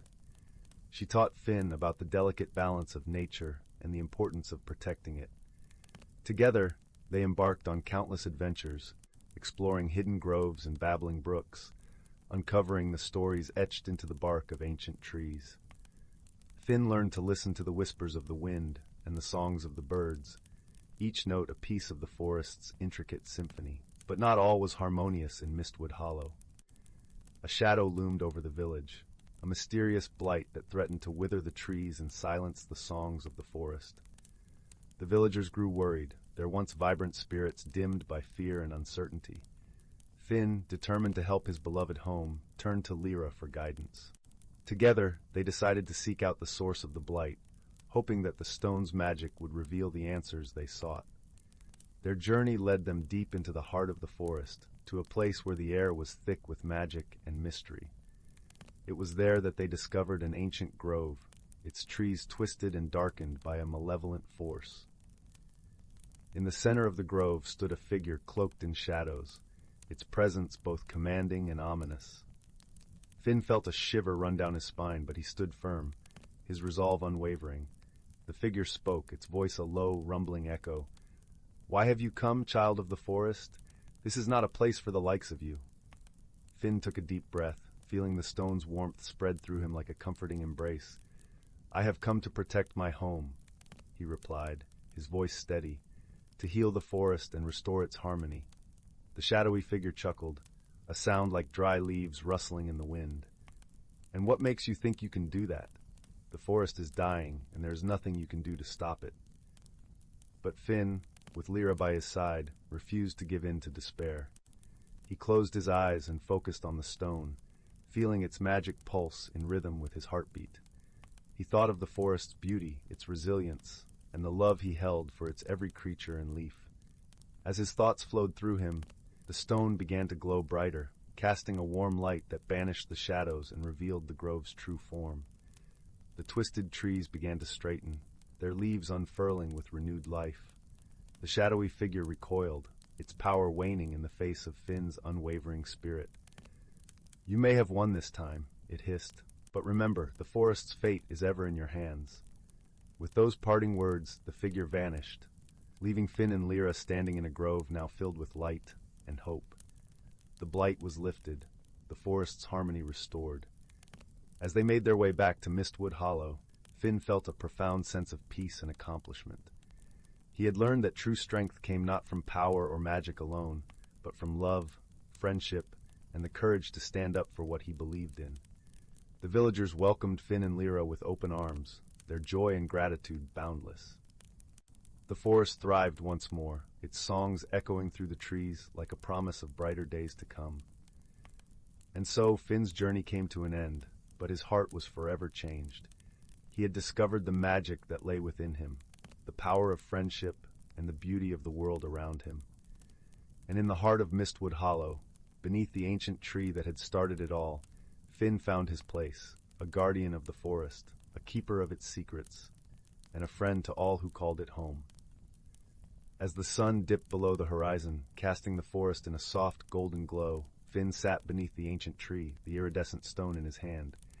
He watched as the stars began to twinkle in the sky, each one a reminder of the vast, wondrous world he was a part of.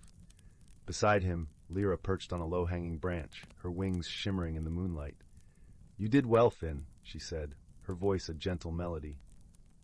"The forest is alive and thriving because of you." Finn smiled, a warmth spreading through his heart. "I couldn't have done it without you, Lyra. Thank you for being my friend and guide." Lyra fluttered down to sit beside him, her eyes sparkling with affection. We make a good team, don't we? Finn nodded, feeling a deep sense of contentment. The forest was safe, its harmony restored, and he had found a friend in Lyra, someone who understood and shared his love for the natural world. As they sat together beneath the stars, Finn realized that his journey was far from over. There were still countless mysteries to uncover, lessons to learn, and adventures to embark upon. But he knew that with Lyra by his side and the magic of the forest in his heart, there was nothing he couldn't face.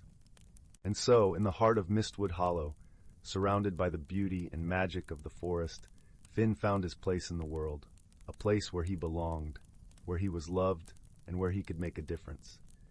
With a deep sense of peace and gratitude, Finn closed his eyes, the soft murmur of the forest lulling him into a gentle slumber.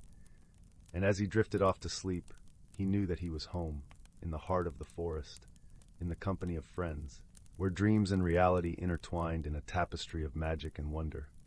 The end. Story 71. Once upon a time, nestled between the rolling hills and whispering woods, lay the quaint village of Bramblebrook. It was a place where the morning sun kissed the rooftops with gentle warmth, and the evening breeze carried the sweet scent of blooming honeysuckle. The villagers were a close-knit bunch, their lives intertwined like the ivy that clung to the stone cottages. In this serene corner of the world, magic was spoken of in hushed tones, a relic of old tales and distant memories. In a small cottage at the edge of the village lived a young girl named Lyra. With hair the color of autumn leaves and eyes as bright as the summer sky, Lyra was known for her curious spirit and kind heart. Her days were spent exploring the fields and forests that surrounded Bramblebrook, her laughter echoing through the trees like a melody carried on the wind. Lyra's closest companion was a wise old owl named Horace. His feathers were a patchwork of browns and whites, and his eyes held the depth of ancient knowledge. Horace had been Lyra's friend for as long as she could remember, guiding her with gentle wisdom and watching over her adventures with a protective gaze. One crisp autumn morning, as the leaves danced in shades of gold and crimson, Lyra set out on a new adventure. She had heard whispers from the villagers about a hidden world within the heart of the forest, a place where the ordinary and extraordinary intertwined. The stories spoke of a magical glade, a sanctuary for creatures unseen and wonders untold. With Horace perched on her shoulder, Lyra followed the winding path into the woods. The forest was alive with the symphony of chirping crickets and rustling leaves, a lullaby that soothed the soul. Sunlight filtered through the canopy, casting dappled patterns on the forest floor as they ventured deeper into the woodland realm.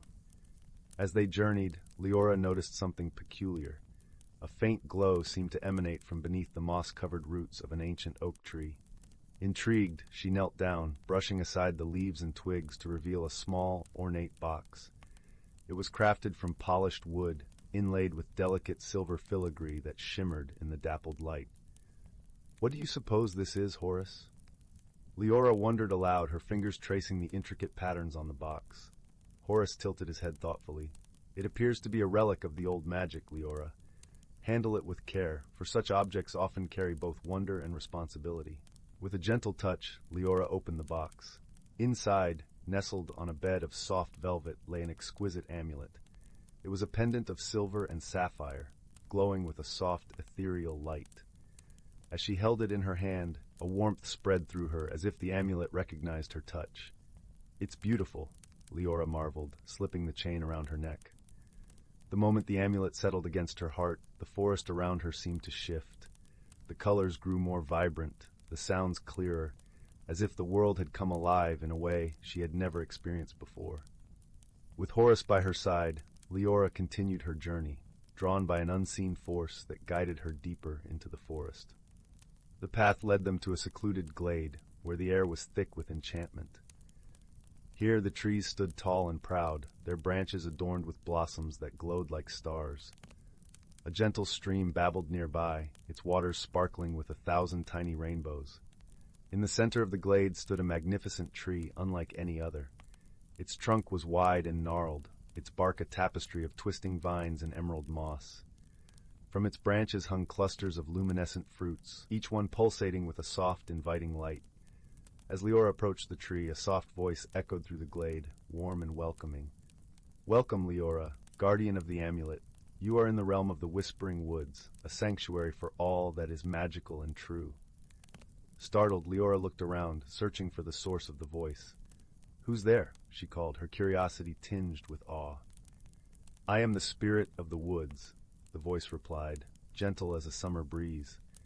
"I have watched over this land for centuries, preserving the balance between the seen and unseen." Lyra felt a sense of peace wash over her, the presence of the spirit comforting and reassuring.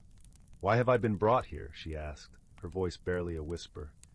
"The amulet chose you, dear child," the spirit explained. "It seeks a heart pure of intent, one who can see beyond the veil of the ordinary. You possess the ability to bring harmony between our worlds." As the spirit spoke, Lyra felt the weight of responsibility settle upon her shoulders. Yet it was not a burden, but a promise of purpose and belonging. "What must I do?" she asked, determination in her voice. "There is a storm brewing, one that threatens to disrupt the balance of our worlds," the spirit warned. "An ancient feud between the creatures of the forest has awakened, and only through understanding and unity can peace be restored." Lyra nodded, her resolve unwavering. "I will do whatever it takes to help," she vowed, her hand clutching the amulet. Horus hooted softly in agreement, his wings ruffling with anticipation. With the guidance of the spirit, Lyra set out to mend the rift that threatened the Whispering Woods. Her first task was to speak with the dryads, the tree spirits who guarded the forest. Their home was in a grove of silver birch trees, where the air was thick with the scent of earth and rain. The dryads emerged from their arboreal homes, their forms shifting between wood and flesh. They regarded Lyra with curiosity, their eyes reflecting the wisdom of the ages. "Why have you come, child of the outside?" one of them asked, her voice like the rustle of leaves. "I seek to understand the discord that has taken root in the forest," Lyra replied, her tone respectful and earnest. "I wish to help restore harmony." The dryads exchanged glances, a silent conversation passing between them. Finally, another spoke, her voice tinged with sorrow. "Our kin, the sylphs, have grown distant. They dwell in the upper reaches of the forest, where the wind sings a different song. We once danced together in harmony, but now distrust has taken root." Lyra listened intently, her heart aching for the fractured bonds between the forest dwellers. "What caused this rift?" she asked gently. "It began with the loss of the Heartstone," the first dryad explained.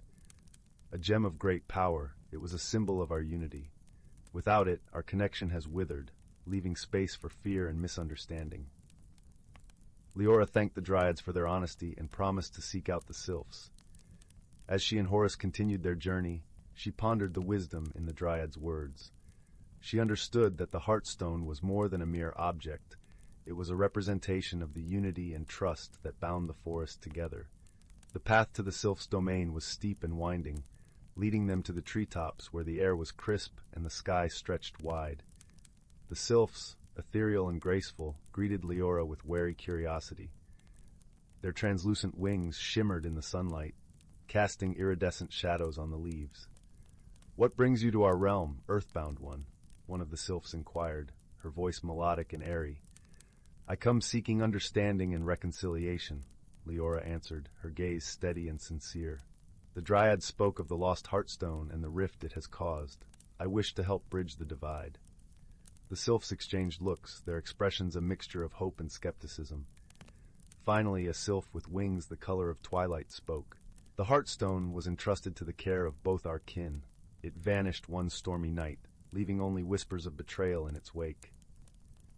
Lyra listened carefully, her mind piecing together the fragmented story. "I believe the Heartstone still exists, hidden away, waiting for the right moment to be found," she mused aloud. "Perhaps it lies in a place where both worlds touch, yet remain separate." The sylphs considered her words, their gazes softening. "If you can find the Heartstone, perhaps the wounds can begin to heal," the twilight-winged sylph agreed, hope flickering in her eyes. With a promise to return, Lyra left the sylphs' domain, her mind racing with possibilities. The amulet around her neck pulsed with a gentle warmth, guiding her thoughts like a beacon in the night. She realized that the Heartstone's hiding place must be at the confluence of the two realms, where the magic of the forest and the world beyond intertwined. Determined to find the Heartstone, Lyra retraced her steps to the enchanted glade. As she approached the magnificent tree at its center, she felt the amulet's warmth intensify, the sapphire glow resonating with the energy of the glade. Lyra knelt before the ancient tree, her fingers brushing the soft earth. "Spirit of the woods," she called softly, her voice a gentle plea. "Guide me to the Heartstone, so that I may help restore the harmony that has been lost." The spirit's voice answered, a soothing presence that enveloped her like a warm embrace. "The Heartstone lies within, child. It is a part of the forest, yet hidden from sight. Trust in your heart and the amulet's guidance." Closing her eyes, Lyra let the amulet's warmth flow through her, connecting her to the pulse of the forest. Images danced in her mind's eye, visions of roots intertwining, branches reaching skyward, and the gentle rhythm of life that flowed through the whispering woods. With newfound clarity, Lyra rose and approached the tree once more. Her hands moved with a purpose not entirely her own, guided by the amulet's magic. She reached into a hollow within the tree's trunk, her fingers brushing against something cool and smooth. When she withdrew her hand, she held the Heartstone. It was a gem of unparalleled beauty, its surface swirling with colors that mirrored the forest's vibrant hues. As she held it aloft, the glade seemed to breathe a sigh of relief, the air shimmering with renewed energy. With the Heartstone in her possession, Lyra returned to the dryads and sylphs, her heart filled with hope and determination. She gathered them in the glade, where the spirit of the woods watched over them with a gentle presence. Holding the Heartstone high, Lyra addressed the gathered spirits, her voice carrying the weight of the forest's ancient wisdom. "This is a new beginning, a chance to mend what was broken and rebuild the bonds of trust and friendship." The dryads and sylphs regarded the Heartstone with reverence, its light reflecting in their eyes. Slowly, tentatively, they began to approach one another, their hands reaching out in gestures of reconciliation. As they joined hands, the Heartstone blazed with a brilliant light, its magic weaving through the forest like a gentle breeze. Lyra watched as the bonds of friendship and unity were reformed, a tapestry of harmony that enveloped the whispering woods. In that moment, Lyra understood the true power of the amulet and the Heartstone. It was not the objects themselves, but the connections they represented, the trust, understanding, and love that bound the creatures of the forest together. With the rift healed and harmony restored, Lyra bid farewell to the dryads and sylphs, her heart light with the knowledge that she had played a part in preserving the magic of the whispering woods. Horus flapped his wings in approval, his eyes twinkling with pride. As they made their way back to Bramblebrook, Lyra felt a deep sense of peace. The village was bathed in the warm glow of twilight, the stars beginning to twinkle in the vast sky above. She knew that the magic of the forest would always be a part of her, a reminder of the power of friendship and understanding. That night, as Lyra lay in her cozy bed, the amulet resting on her bedside table, she drifted into a peaceful sleep. Her dreams were filled with visions of the whispering woods, the gentle rustle of leaves, and the soft, comforting presence of the spirit. And so, the story of Lyra and the whispering woods became a cherished tale in the village of Bramblebrook, a reminder that even in the simplest of places, magic could be found in the hearts of those who believed in the power of friendship and the beauty of the world around them. Stories of two. Once upon a time, in a quaint village cradled between the emerald folds of misty mountains, there lived a young dreamer named Lyra. She was known for her curious spirit and the twinkle in her eye that spoke of adventures untold. Every evening, as the sun dipped below the horizon and painted the sky with hues of lavender and gold, Lyra would sit by the hearth, listening to the crackling fire and dreaming of lands beyond the mountains. One crisp morning, as the village lay blanketed in the gentle embrace of dawn's first light, Lyra decided to follow the winding path that led to the edge of the forest. With her heart beating a rhythm of excitement, she stepped into the woods, where ancient trees stood like wise old sentinels, their leaves whispering secrets in the soft breeze. The forest was a tapestry of wonders, filled with the earthy scent of moss and the sweet melody of birdsong. Sunlight filtered through the canopy, casting dappled patterns on the forest floor and illuminating Leora's path with a warm, golden glow. As she ventured deeper, the familiar sounds of the village faded, replaced by the gentle rustle of leaves and the distant murmur of a hidden stream. Leora's journey led her to a clearing where the air shimmered with magic. In the heart of this enchanted grove stood a magnificent tree, its trunk wide and gnarled, adorned with blossoms that glowed like stars in the twilight. Around its base, tiny creatures flitted about, delicate winged beings with eyes like polished stones and laughter that tinkled like chimes. "Welcome, traveler," chimed a voice as soft as silk. Leora turned to see a creature unlike any she had ever imagined, a small, fox-like being with silvery fur and eyes that sparkled like moonlit water. "I am Zephyr, guardian of this glen," said the creature, bowing with a flourish. "What brings you to our enchanted realm?" "I seek to explore and learn," Leora replied, her voice filled with wonder. "I wish to see the beauty and magic the world holds." Zephyr nodded approvingly. "To explore is to find courage within," he said, "and each step you take reveals more about your heart." As Leora and Zephyr wandered through the grove, they encountered whimsical wonders. Flowers that sang when touched by sunlight, streams that danced and laughed as they tumbled over stones, and clouds that floated low, carrying whispers from lands far away. In this realm of enchantment, Leora faced gentle challenges that called upon her wit and kindness. She helped a family of squirrels trapped in a maze of tangled vines, using her nimble fingers and gentle words to free them. She calmed a stormy sky by singing a lullaby she remembered from her childhood, soothing the winds into a peaceful slumber. With each act of kindness and bravery, Leora felt her heart grow lighter, filled with the warmth of friendship and the joy of discovery. She realized that courage was not the absence of fear, but the determination to seek beauty and truth, no matter where they might be found. As the sun began its descent, painting the sky with a tapestry of crimson and amber, Leora knew it was time to return to her village. But she did not leave empty-handed. The memories of her journey, the lessons learned, and the friendships forged were tucked safely in her heart. "Remember, dear traveler," Zephyr called as Leora took her leave, "the magic of exploration lies not just in the places you discover, but in the courage to seek them out." With a heart full of gratitude and eyes alight with dreams anew, Leora made her way back home. As she stepped into the familiar warmth of her village, the twilight sky began to twinkle with stars, each one a reminder of the wondrous world just beyond the horizon. And so, nestled by the hearth, with the gentle crackle of the fire lulling her to sleep, Leora dreamed of the adventures yet to come, her heart ever open to the magic that awaited in the unknown. Story 73. In the heart of the whispering woods, where the trees seemed to hum soft lullabies, and the ground was carpeted with a tapestry of moss and wildflowers, there lay a quaint little village called Moonhaven. This village, nestled under the gentle glow of a perpetually twinkling sky, was a place where magic flowed as naturally as the babbling brook that wound its way through the center of town. Moonhaven was known for its serene beauty and the warmth of its community. It was a place where the houses were made of smooth, rounded stones, with thatched roofs that looked like they had sprouted from the earth itself. Each window glowed with the soft light of candles, and the air was always scented with the comforting aromas of freshly baked bread and blooming lavender. One crisp autumn evening, as the golden leaves danced gently down from the trees, a peculiar event began to unfold.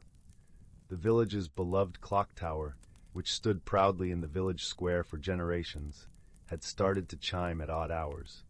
Instead of its usual melody marking the passage of time, it now played a strange, lilting tune that no one recognized. This curious phenomenon puzzled the villagers, for the clock tower was enchanted to ensure it kept perfect time and harmony with the natural world. The villagers gathered in small groups, whispering under the glow of the street lamps, their breath visible in the cool evening air. Among the villagers was a young girl named Lyra, known for her keen sense of curiosity and her love for solving puzzles. Lyra lived with her grandmother, Eleonora, in a cozy cottage at the edge of the woods. Eleonora was a wise and gentle soul, whose knowledge of the old ways and stories of the forest was unparalleled. After the clock tower's melody drifted through the night once more, Lyra turned to her grandmother with eyes wide with wonder. "Grandmother, what do you think could be making the clock tower chime so strangely?" Eleonora smiled softly, her eyes twinkling with the light of 1,000 stories. "Ah, my dear, the world is full of mysteries, each waiting patiently for the right heart to uncover them. Perhaps it is time you seek the counsel of the forest's guardians." Encouraged by her grandmother's words, Lyra set out the next morning, her heart light with excitement. She followed the winding path through the woods, where the sunlight filtered through the leaves like streams of golden syrup. The forest was alive with the sounds of rustling leaves and the distant call of birds. Lyra soon arrived at the ancient oak tree known as the heartwood. This tree was the oldest in the forest, its trunk wide enough to hide an entire family behind. It was said to be the dwelling of the forest's guardians, the elder tree sprites, who were wise creatures of gentle magic and deep understanding. As Lyra approached, she noticed faintly glowing figures emerging from the bark of the tree. They were the elder tree sprites, their tiny forms shimmering with an ethereal light. Their eyes, like polished stones, watched her with curiosity and kindness. "Greetings, young Lyra," they chorused in voices as soft as the rustle of leaves. "What brings you to the heartwood today?" Lyra curtsied politely, a gesture she had learned from her grandmother. "Wise sprites, the clock tower in our village has been playing a strange melody at odd hours, and we cannot understand why. I seek your guidance to unravel this mystery." The sprites exchanged thoughtful glances, their forms flickering like candle flames. "The clock tower's melody is the song of the wind harp," they explained. "It is an ancient instrument, once played by the winds themselves. It seems the melody is calling out for something lost." Intrigued, Lyra asked, "What could be lost that the melody seeks?" "The wind harp song is woven with the essence of harmony and balance," the sprites continued. "Perhaps it seeks the return of something that has tipped the scales." Thanking the sprites for their wisdom, Lyra made her way back to Moonhaven, her mind alight with possibilities. As she walked, she pondered what might be missing from their village that could upset such a delicate balance. Upon her return, Lyra went to visit the clockmaker, a gentle old man named Mr. Thistle. His workshop was a treasure trove of gears and cogs, where the air was filled with the comforting tick-tock of timepieces. "Mr. Thistle," Lyra began, "have you noticed anything unusual about the clock tower lately?" The clockmaker nodded, his expression thoughtful. "Indeed, young Lyra, the clock's song is different, as if it sings of longing." "Do you recall anything that changed before the melody began?" Lyra inquired. Mr. Thistle scratched his head, his brow furrowed with concentration. "Now that you mention it, a few weeks ago, a little bird's nest was found empty beneath the clock tower. The nest had been there for years, but the birds have vanished." Lyra's eyes widened with realization. Perhaps the birds are what the wind harp song is calling for. They are part of the harmony that needs restoring. With newfound determination, Lyra set out to find the missing birds. She followed the path that led deeper into the woods, listening closely for any sign of their song. The forest, with its tapestry of sounds, seemed to guide her steps. As she wandered, she came upon a clearing bathed in dappled sunlight. There, perched on the branches of a young maple tree, were the missing birds, their feathers shimmering like jewels in the sunlight. They chirped a sweet, melodious tune that seemed to echo the clock tower's strange melody. Lyra approached gently, speaking softly to the birds. "Oh, little ones, the village misses your song. Won't you return to the clock tower and bring back the harmony?" The birds, understanding her gentle plea, fluttered their wings in agreement. With a joyful trill, they took flight, leading Lyra back to Moonhaven. As the birds returned to their nest beneath the clock tower, the strange melody ceased, replaced by the familiar, comforting chimes that had marked the hours for generations. The villagers gathered to watch in awe as the birds settled in, their presence restoring the balance that had been missing. That evening, as the stars twinkled like diamonds in the sky, the village celebrated the return of their feathered friends. Lyra, her heart full of contentment, sat by the fire with her grandmother, recounting her adventure. "You see, my dear," Eleonora said, wrapping an arm around Lyra's shoulders, "sometimes the answers we seek are found by simply listening to the world around us. Balance and harmony are treasures worth nurturing. As the fire crackled softly and the night wrapped the village in its gentle embrace, Moonhaven drifted into a peaceful slumber, its harmony restored. And in the heart of the whispering woods, the clock tower stood tall, its melody a testament to the power of friendship and the wisdom of listening to the whispers of the world. Story 74. Once upon a timeless eve, nestled deep within the ancient Elderwood forest, a wondrous tale unfolded, a story as eternal as the towering pines and whispering streams that graced this enchanted realm. In a cozy burrow beneath the gnarled roots of an ancient oak, a family of rabbits stirred to welcome the first rays of dawn. Willow, the matriarch, nuzzled her kits awake with a gentle nudge, her soft fur glistening with dewdrops like diamonds in the morning light. "Wake up, my little ones," she cooed, her voice as soothing as the babbling brook nearby. The forest awakens, and with it, a world of magic awaits. Blinking away the remnants of sleep, the kits scampered out of their burrow, their tiny noses twitching with curiosity. The forest floor was a tapestry of emerald moss and wildflowers, each petal glistening with crystalline beads of dew. As the family ventured deeper into the woodland, the air seemed to hum with an ancient melody, the harmonious symphony of nature itself. Willow's ears twitched, and she paused, her eyes alight with wonder. "Listen closely, my kits," she whispered. "Can you hear the heartbeat of the forest?" The kits stilled, their eyes wide with awe as the gentle thrum of life pulsed around them. The rustling of leaves, the gurgle of the stream, the song of birds, all woven together in a tapestry of sound that echoed the very essence of the Elderwood. Willow led her family through a maze of ferns and mushroom rings, her paws leaving no trace upon the mossy ground. As they ventured deeper, the forest seemed to come alive with magic. Glimmering sprites danced among the branches, their gossamer wings scattering stardust in their wake. A family of deer materialized from the mist, their graceful forms ethereal and otherworldly. The kits gasped in delight, their eyes sparkling with childlike wonder. "Behold the guardians of the forest," Willow murmured, her voice reverent. "They walk between the realms, ensuring the delicate balance of nature remains undisturbed." As the sun crept higher in the sky, the forest hummed with the rhythms of life.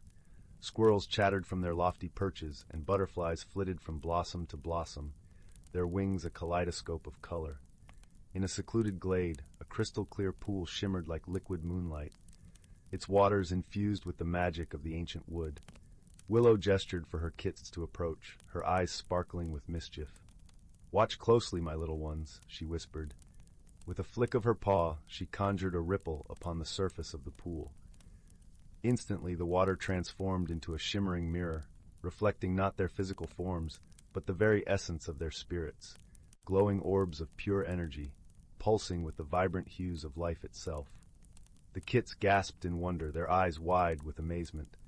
"How is this possible, Mother?" one kit asked, his voice tinged with awe. Willow smiled, her whiskers twitching with delight. "The magic of the Elderwood is as ancient as the forest itself," she explained. "It flows through every living thing, connecting us all in a tapestry of life." As the day wore on, the family basked in the warmth of the sun's golden rays, their bellies full from a hearty feast of berries and succulent greens. Willow regaled her kits with tales of the forest's ancient wisdom, passed down through countless generations of rabbits before them. She spoke of the changing seasons, each one a symphony of transformation and renewal. The vibrant greens of spring, the fiery hues of autumn, the crystalline blanket of winter, each held its own unique magic, woven into the very fabric of the Elderwood. As dusk approached, the family retreated to their burrow, their hearts full of wonder and reverence for the magic that surrounded them. Willow tucked her kits in, her eyes shining with love and pride. "Remember, my little ones," she whispered, nuzzling them tenderly. "The magic of the Elderwood flows through us all. It is our sacred duty to protect and cherish this wondrous realm, for it is the very heartbeat of life itself." And as the moon rose high above the ancient canopy, the forest seemed to hum with a contented sigh, its secrets guarded by those who walked in harmony with nature's eternal dance. Story 75. In the heart of an ancient forest, where towering trees whispered secrets to the skies and streams danced over smooth stones, lay a world hidden from the hurried eyes of humankind. Here, in the gentle embrace of nature, the creatures of the forest lived in harmonious balance, guided by the rhythms of the earth and the wisdom passed down through countless generations. The forest was alive with the gentle symphony of life. The air was rich with the scent of pine needles and moss, while the ground was cushioned by soft layers of fallen leaves that crunched lightly underfoot. Sunlight filtered through the thick canopy, casting dappled patterns on the forest floor and lending a golden glow to the world beneath. It was spring, the season of renewal, when the earth awakened from its winter slumber. The forest creatures were busy with the tasks of the season. Birds flitted from branch to branch, their songs weaving a melodious tapestry through the air. Squirrels chattered merrily as they gathered nuts, their bushy tails flicking with excitement. And in the sheltered glades, the deer moved gracefully, their eyes soft and watchful. Among these creatures lived an old, wise tortoise named Elder Mossback. His shell was a tapestry of lichen and moss, and his eyes held the depth of centuries. Elder Mossback was known far and wide for his stories, which he shared beneath the ancient oak that stood at the heart of the forest. Creatures of all kinds would gather there, drawn by his gentle voice and the warmth of his tales. One particular spring morning, as the mist lifted from the forest floor and the first rays of sun kissed the dew-laden leaves, Elder Mossback began to speak. The animals gathered around, their eyes wide with anticipation.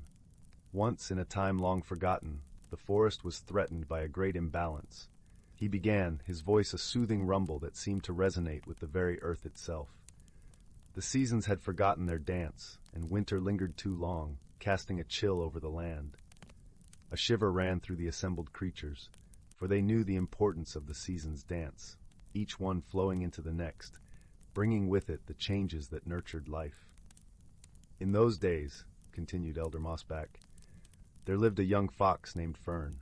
She was clever and kind-hearted, with a coat as red as the autumn leaves and eyes that sparkled like the stars. Fern had always been a curious soul, eager to learn the secrets of the forest and her inhabitants.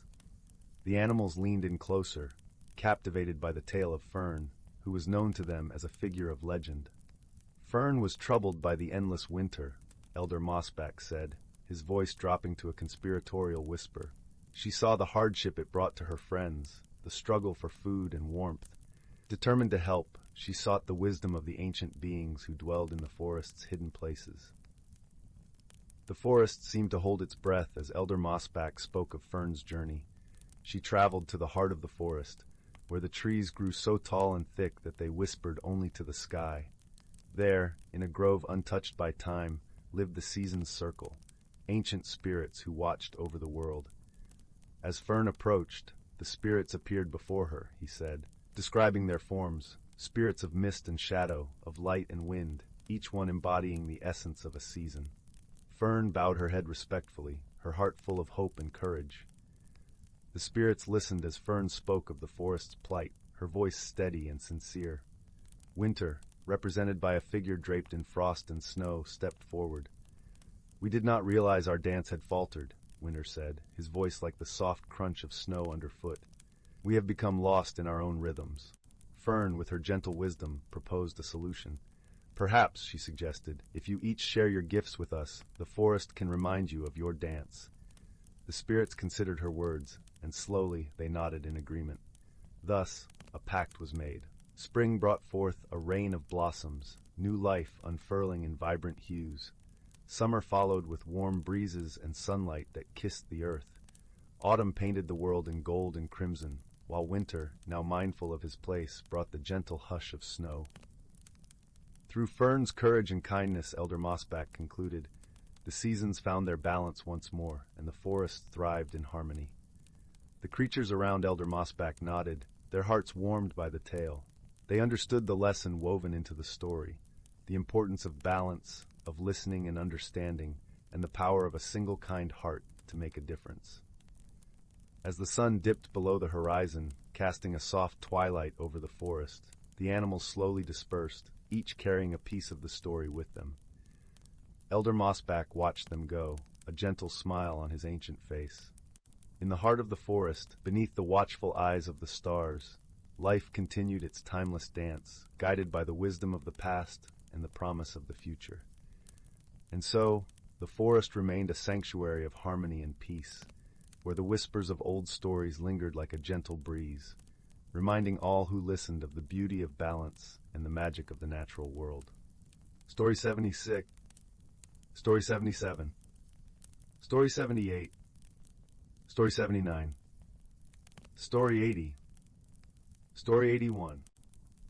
In the heart of the whispering woods, where the gentle rustling of leaves sang lullabies to the moon, there was a small, unassuming glade that the villagers of Elderglen rarely traversed.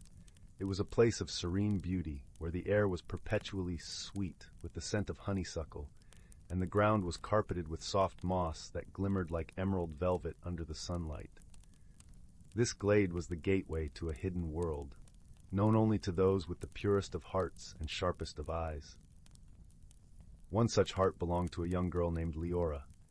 With hair that tumbled like cascades of sunlight and eyes as bright and curious as a robin's, Lyra was the kind of child who saw magic in the mundane. She lived with her grandmother, a wise woman who spun tales of wonder by the fireside, her voice weaving threads of enchantment that captivated young Lyra's imagination.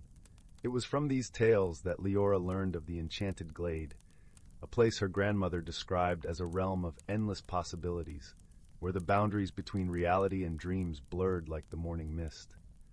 One crisp autumn morning, when the world was painted in hues of amber and gold, Lyra set off into the woods with a heart full of adventure. She followed the winding path, her feet crunching through a carpet of fallen leaves, until she reached the glade. There, the air was different, thicker, almost palpable, with the promise of secrets waiting to be unveiled. As she stepped into the clearing, the glade seemed to sigh, welcoming her into its embrace. In the center of the glade stood an ancient oak tree, its gnarled branches stretching toward the sky like the arms of an old guardian. Nestled in its roots was a peculiar object, a small, intricately carved wooden box.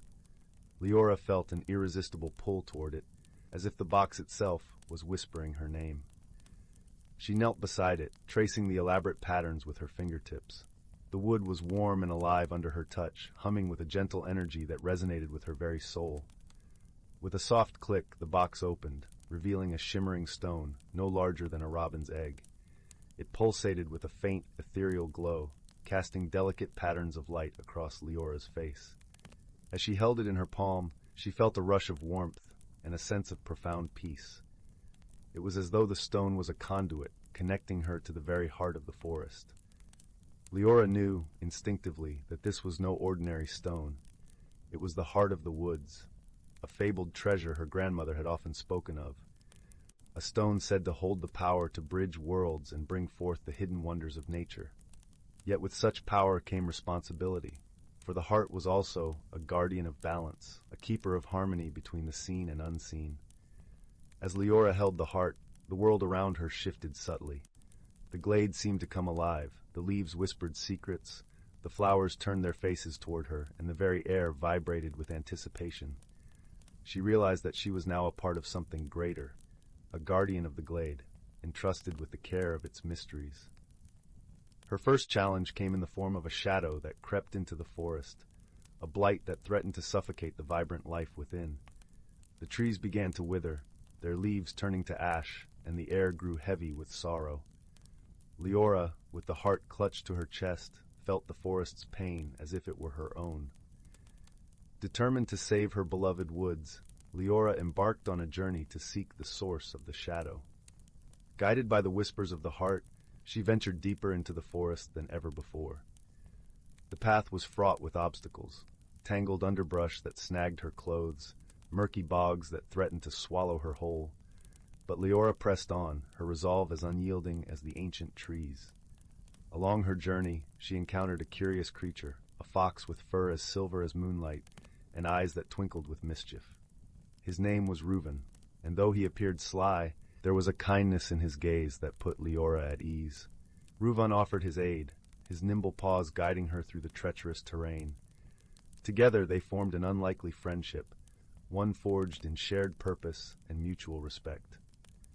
As they journeyed deeper into the heart of the forest, Lyra learned to listen, not just with her ears, but with her heart. She discovered the language of the woods, the songs of the streams, and the stories etched into the bark of ancient trees. The heart revealed to her the interconnectedness of all things, the delicate web of life that bound every creature to the land they called home. It was this wisdom that led them to the source of the shadow, a dark, twisted entity born of imbalance and greed. It sought to consume the heart, to wield its power for its own ends, and in doing so threatened the very fabric of the forest. Lyra understood then that true strength lay not in power, but in harmony. With Reuven by her side, she faced the entity, her heart filled with the light of the heart. She spoke not with words, but with the essence of the forest itself, extending a hand not in conflict, but in understanding. The shadow hesitated, its dark tendrils quivering in uncertainty. In that moment, Lyra saw the truth. It was not a creature of malice, but of sorrow, born from the neglect and forgotten dreams of those who had once cherished the woods.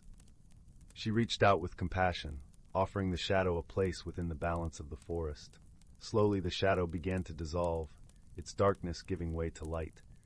Where once there was despair, there was now hope, a new beginning woven into the tapestry of the glade. The forest breathed a sigh of relief, its life force restored, its harmony renewed. With the threat vanquished, Lyra and Reuven returned to the glade, where the ancient oak stood proud and strong. The heart of the woods glowed warmly in Lyra's hand, a testament to her courage and compassion. She knew that she was not just a guardian of the glade, but a part of its eternal story, a story of friendship that defied expectations, of wisdom that overcame adversity, and of a journey that transformed a young girl into a true caretaker of the earth. As the sun dipped below the horizon, painting the sky in shades of twilight, Lyra nestled the heart back into its wooden box, returning it to the roots of the oak. She understood now that the heart was not hers to keep, but to protect and cherish, just as she cherished the friendships and lessons she had gained. With a heart full of gratitude, Lyra and Reuven bid farewell to the glade, their bond stronger than ever. As they walked back through the whispering woods, the forest seemed to hum with contentment, its leaves whispering a gentle song of thanks. And so, under the watchful gaze of the moon, Lyra returned home to her grandmother, who welcomed her with open arms and a knowing smile. Together, they sat by the crackling fire, the warmth enveloping them like a tender embrace. As Lyra recounted her adventure, her grandmother listened with eyes that sparkled with pride and love. In the quiet of the night, as the stars twinkled like diamonds in the velvet sky, Lyra drifted into a peaceful sleep, her dreams filled with the magic of the woods and the promise of new adventures yet to come. For she knew that as long as there were stories to tell and hearts to guide, the world would always hold a place for those who dared to see beyond the ordinary into the extraordinary realms of wonder and possibility. Story 82. Title: The Whispering Grove. Once upon a time, in the heart of a vast ancient forest, nestled beyond rolling hills and babbling brooks, lay a hidden realm known only to a few. This was a place where sunlight filtered through dense canopies, dappling the forest floor in a mosaic of gold and green. The air was sweet with the fragrance of pine and earth, and the gentle rustle of leaves hummed a perpetual lullaby. This secret sanctuary was known as the Whispering Grove, a place where magic breathed life into every leaf and stone. In a quaint village at the forest's edge lived a young girl named Lyra. With eyes as bright as the morning sky and hair the color of autumn leaves, Lyra possessed a heart full of wonder and a spirit as free as the wind. She lived with her grandmother in a cozy cottage where the aroma of freshly baked bread and herbal teas always lingered. Her grandmother, wise and kind, was the village storyteller, weaving tales of wonder and wisdom that captivated all who listened. Every evening, Lyra would sit by the fireplace, wrapped in the warmth of her grandmother's stories, her imagination soaring to places beyond the stars. Her grandmother spoke of the Whispering Grove, a magical part of the forest that was said to hold secrets long forgotten by time. Lyra's eyes would widen with awe as she listened to tales of ancient trees that whispered the world's wisdom and creatures that danced in the moonlight. One crisp autumn morning, as Lyra wandered through the forest collecting wildflowers for her grandmother, she stumbled upon something peculiar. Amidst the fallen leaves, glinting softly in the sunlight, lay a small, intricately carved acorn. It was unlike any she had ever seen, shimmering with a soft, ethereal glow. As she picked it up, she felt a gentle warmth spread through her fingers, and a faint whisper tickled her ears, as if the acorn was speaking in a language she was yet to understand. Curiosity piqued. Lyra tucked the acorn into her pocket and hurried back home, eager to show her grandmother. As she approached the cottage, the familiar scent of cinnamon and honey greeted her. Her grandmother sat by the window, her spectacles perched on the bridge of her nose, embroidering a tapestry of vibrant colors. "Grandmother, look what I found!" Lyra exclaimed, holding out the acorn. Her grandmother's eyes twinkled with intrigue as she examined the acorn. "Ah, my dear, you have found the heart of the grove," she said softly, her voice tinged with reverence. "It is said that this acorn holds the essence of the Whispering Grove itself, a symbol of life and magic intertwined." Lyra listened intently as her grandmother explained that the acorn was a rare and powerful artifact, capable of connecting its bearer to the heart of the forest. It was a gift, meant for those pure of heart and gentle of spirit. "Guard it well," her grandmother advised, "for it has chosen you, and with it you may discover wonders beyond imagination." That night, as the moon cast a silvery glow over the land, Lyra lay in bed, the acorn resting beneath her pillow. Her mind danced with possibilities, her dreams woven with threads of magic and mystery. The following days unfolded like a tapestry of discovery.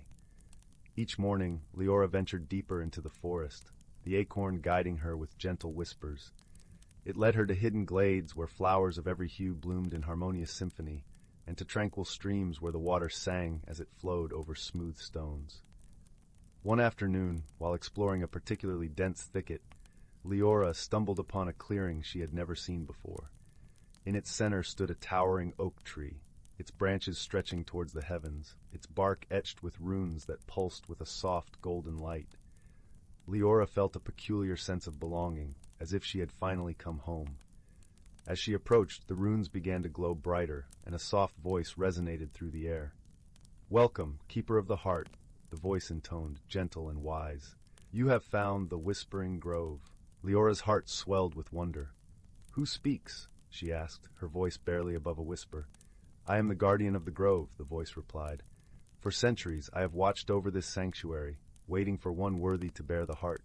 You, dear child, have been chosen." Lyra's mind raced with questions, but one stood out above the rest. "Why me?" she asked earnestly. "Because you possess the purity of heart and strength of spirit needed to understand and protect the magic within," the guardian explained. "The heart has recognized your kindness and curiosity, and in return, it will reveal the secrets of this hidden world." With each visit to the grove, Lyra learned more about the forest and its inhabitants. She met creatures of all kinds, gentle deer with antlers adorned in moss, mischievous sprites that flickered like fireflies, and wise old owls with eyes that held the knowledge of ages. Each encounter enriched her understanding and deepened her love for the forest. One day, as Lyra sat beneath the great oak, she noticed a shadow flitting through the trees. It was a fox, its fur a blazing russet, eyes sharp and curious. The fox approached cautiously, its nose twitching as it sniffed the air. "Hello there," Lyra greeted gently, extending her hand. The fox hesitated, then slowly approached, its eyes meeting hers with an intensity that spoke of intelligence and life untold. "I am Phelan," the fox introduced itself, its voice smooth and melodic. "I have watched you for some time now, Keeper." Lyra smiled, feeling an instant kinship with the fox. "It's a pleasure to meet you, Phelan," she replied. "What brings you to the grove?" "I am one of its protectors, as you are now," Phelan explained. "The forest speaks to those who listen, and I have heard tales of your kindness. I wish to be your friend and guide." Thus began a friendship that would transcend time and expectation. Together, Lyra and Phelan explored the farthest reaches of the forest, uncovering its mysteries and forging bonds with its denizens. They shared stories and laughter, and with each passing day, Lyra's connection to the grove deepened. As the seasons turned, Lyra grew not only in knowledge but in wisdom. She learned to listen to the whispers of the wind, to understand the language of the leaves, and to see through the eyes of the creatures she befriended. The forest became a part of her, and she a part of it. But as with all tales, challenges arose. One winter's eve, a harsh storm descended upon the land, its winds howling like a pack of wolves. Trees bent and swayed, their branches groaning under the strain. The forest shivered in the icy embrace, and the grove's magic flickered with unease. Lyra, sensing the distress, ventured into the storm, the acorn clutched tightly in her hand. Phelan, ever loyal, stayed by her side, his sharp eyes scanning the shadows. "We must protect the grove," Lyra declared, her voice resolute despite the storm's fury. Together they journeyed to the heart of the grove, where the great oak stood steadfast against the tempest. As they approached, the runes glowed with renewed vigor, casting a warm light that fought against the storm's chill.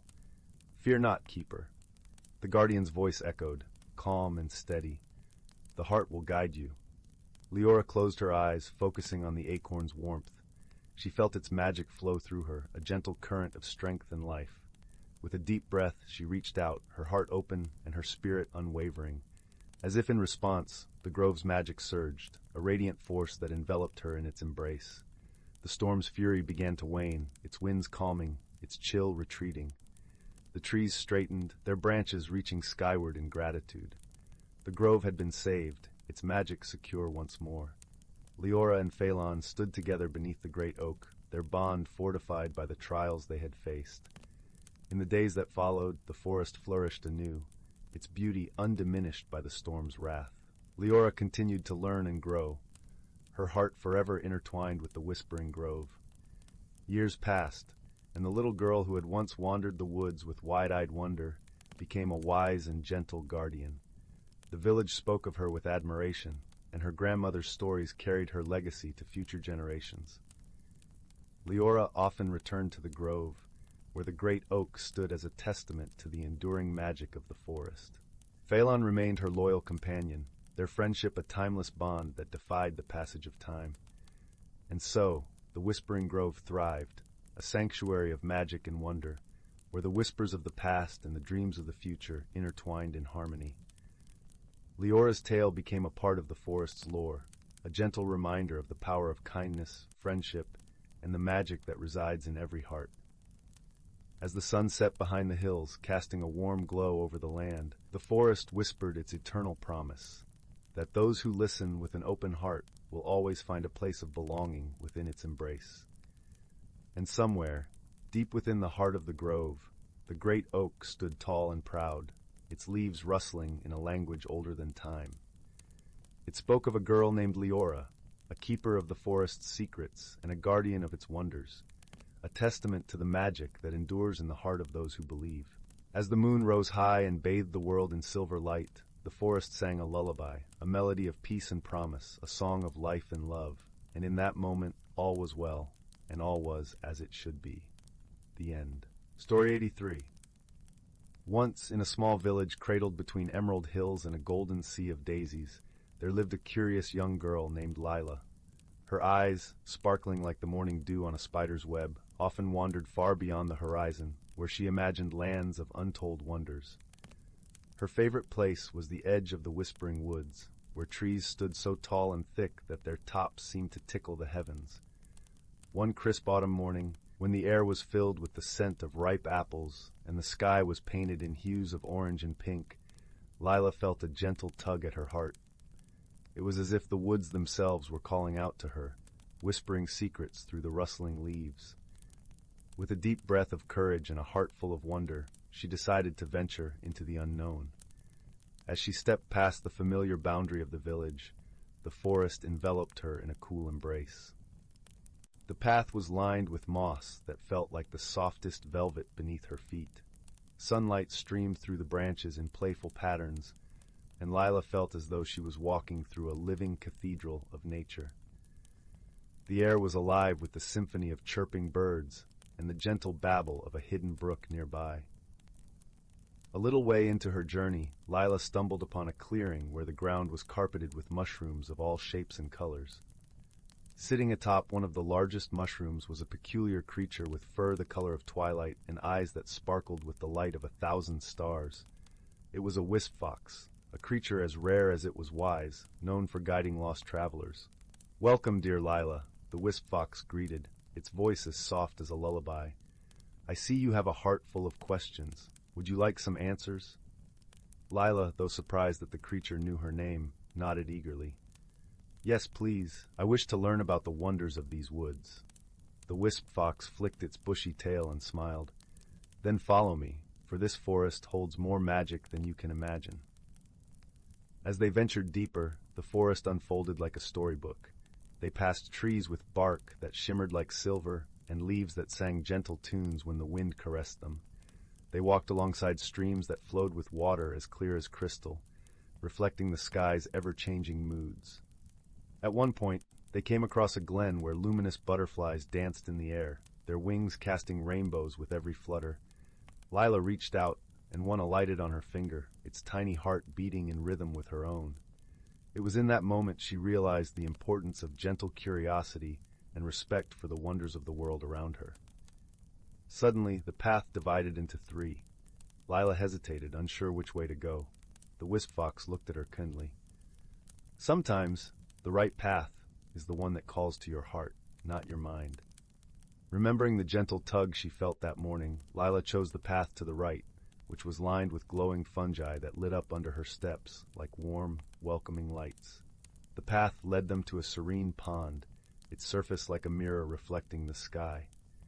By the water's edge sat an elderly turtle, wise with the weight of centuries. The turtle looked up and spoke slowly. Every journey brings new lessons, young one. It's the courage to take the first step that shapes who we become. Lyra pondered the turtle's words, feeling a warmth spread through her. She realized that it was her curiosity and bravery that had brought her here, and that sometimes simply daring to explore could be the most rewarding adventure of all. As the sun began to dip behind the trees, painting the sky with strokes of lavender and gold, Lyra knew it was time to return home. The wisp fox led her back to the edge of the forest, where the village lay in the gentle embrace of twilight. Thank you for guiding me, Lyra said, her heart full of gratitude and newfound wisdom. The wisp fox nodded, its eyes twinkling. Remember, Lyra, the world is full of wonders waiting to be discovered. Keep your heart open and your spirit curious. With one last look at the enchanting forest, Lyra stepped back into the familiar world of her village. The evening air was cool and comforting, and the first stars began to appear in the sky. She felt a peaceful contentment, knowing that the magic of the whispering woods would always be with her, in her heart and in her dreams. And so, with a smile and a heart full of dreams, Lyra returned home, ready to share tales of her wondrous journey, to inspire others to listen to the whispers of the world and explore the magic waiting just beyond the horizon. Story 84. Story 85. Story 86. Story 87. Story 88. In the heart of a serene, undulating valley, where the whispering winds carried tales of old and the stars blinked knowingly from a vast, velvety sky, lay the quaint village of Bramble Hollow. Nestled among lush emerald hills and kissed by the gentle glow of twilight, the village was a place where dreams were nurtured and stories were cherished. The villagers of Bramble Hollow were a kind and gentle folk, each with their own unique talents and quirks. But perhaps the most intriguing among them was a young girl named Lyra. Lyra had a heart as vast as the sky and an imagination that soared even higher. Her days were spent exploring the winding forest trails and her nights in the company of well-loved books and the comforting crackle of the hearth. One blustery autumn evening, as the leaves danced to an unseen melody and the air was thick with the scent of earth and spice, Lyra sat by her window, gazing out at the silvery moonlight that bathed the village. Her thoughts wandered to the tales of her grandmother, a wise woman who had once told her of hidden worlds and magical places, waiting just beyond the veil of the ordinary. It was in this moment of quiet contemplation that Lyra's eyes caught a glimmer from the corner of her room. Curiosity piqued, she turned to find a small, intricately carved wooden box she had never seen before. The box was adorned with delicate patterns of leaves and vines, and in its center lay a single, luminous opal that seemed to pulse with a gentle, otherworldly light. With a tender touch, Lyra lifted the lid, revealing a soft, shimmering fabric inside, a cloak unlike any she had ever seen. The cloak shimmered like stardust woven into a tapestry of twilight, its colors shifting and dancing with every movement. As her fingers brushed the fabric, a warmth spread through her, as if the cloak itself welcomed her touch. Determined to uncover the mystery of this magical garment, Lyra wrapped the cloak around her shoulders. In an instant, a gentle breeze swept through the room, and Lyra felt herself being drawn into a world that lay just beyond the edges of her reality. The room faded away, replaced by a vibrant forest, alive with colors and scents that defied description. The trees towered above her, their leaves whispering secrets in a language only the wind could understand. The ground beneath her feet was soft and welcoming, a carpet of moss and fallen leaves that cushioned her steps. As she ventured deeper into this enchanted realm, Lyra encountered creatures of all shapes and sizes. A family of curious foxes with eyes like liquid amber, a chorus of birds whose songs wove the very fabric of the air, and a gentle deer with antlers that glistened like frost-kissed branches. Each creature greeted her with a nod or a song, as if acknowledging her as one of their own. It was here, amidst the symphony of the forest, that Lyra met Finn, a sprightly squirrel with fur that shimmered like copper in the sun. Finn was a mischievous soul, forever darting between branches and leaves, his laughter like the tinkling of tiny bells. "Welcome, Lyra," Finn chattered, his eyes twinkling with delight. "We've been waiting for you. The forest has a task for you, if you're willing to accept." "A task?" Lyra asked, intrigued and eager to help. Finn nodded, his expression turning earnest. "The heart of our forest is in danger. Shadows have crept in, threatening to dim the light that nurtures our world. We need your help to find the source and restore the balance." Lyra's heart swelled with a mix of trepidation and determination. She had always longed for an adventure, and here it was, unfolding before her, like the pages of a beloved story. With Finn as her guide, Lyra set off into the depths of the forest, the magical cloak swirling around her with each step. They journeyed through sun-dappled glades and over babbling brooks, the air rich with the scent of pine and the earthy sweetness of the forest floor. As they traveled, Finn shared tales of the forest's history, of the ancient magic that flowed through its roots and branches, binding all creatures in a delicate harmony. But the further they ventured, the more apparent it became that something was amiss. The trees grew sparse, their leaves tinged with an unnatural pallor. The air grew still, heavy with an oppressive silence that weighed upon Lyra's heart. It was in this desolate part of the forest that they encountered Elden, a wise old owl with feathers as white as snow and eyes that held the wisdom of ages. Elden perched upon a gnarled branch, his gaze steady and kind. "You've come far, young one," Elden hooted softly. "The shadows are strong here, but so too is the light within you. Remember, true strength lies not in might, but in understanding and compassion." Buoyed by Elden's words, Lyra pressed onward, her resolve unwavering. She and Finn journeyed to the heart of the forest, where the darkness gathered like a storm, swirling and pulsing with a life of its own. There, in a clearing surrounded by ancient oaks, they found the source of the shadow, a once vibrant tree, now twisted and blackened, its leaves withered and brittle. It was a sorrowful sight, a stark reminder of the balance that had been upset.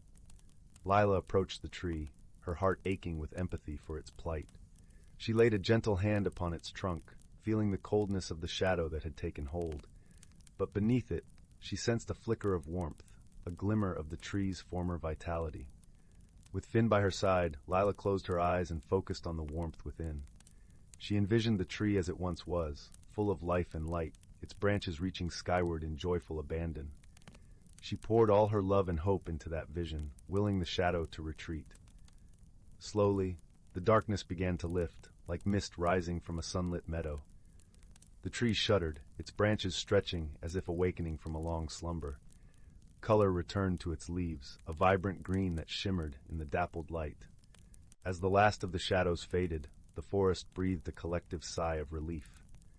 The air was filled with the sweet scent of blossoms, and the sound of birdsong echoed joyfully through the trees. Elden appeared once more, his eyes twinkling with pride. "You have done well, Lyra. The forest is grateful for your courage and kindness. Remember, the light within you is a gift to be shared with the world." Lyra smiled, her heart full of warmth and gratitude. She had discovered a strength within herself she never knew existed, a strength born of empathy and love. With the forest restored, Lyra and Finn returned to the edge of the enchanted realm. As she prepared to leave, the creatures of the forest gathered to bid her farewell, their eyes filled with gratitude and affection. Finn scampered up to her shoulder, his voice filled with warmth. "Thank you, Lyra. You've made a friend in the forest, and will always be here, just a heartbeat away." Touched by their friendship, Lyra wrapped the cloak around her once more, feeling the familiar warmth envelop her.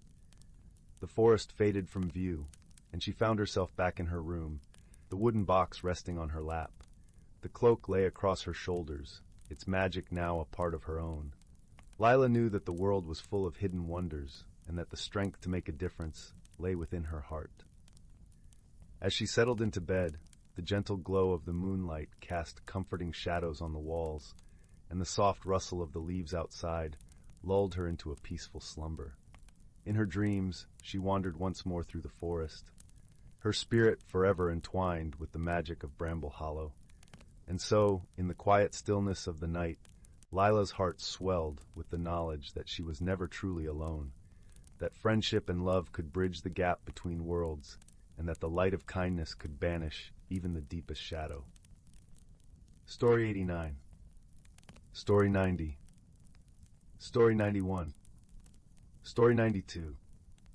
Story 93. Story 94. Story 95. Story 96. Story 97. Story 98. Story 99. In the heart of the sleepy village of Willow Hollow, nestled between rolling hills and whispering woods, there was a peculiar little cottage. It sat at the edge of the village, where cobblestone paths met the silver stream that wound its way through the countryside. This cottage belonged to a kind-hearted fellow named Finnegan, who was known throughout the village for his gentle nature and his knack for crafting the most delightful herbal teas.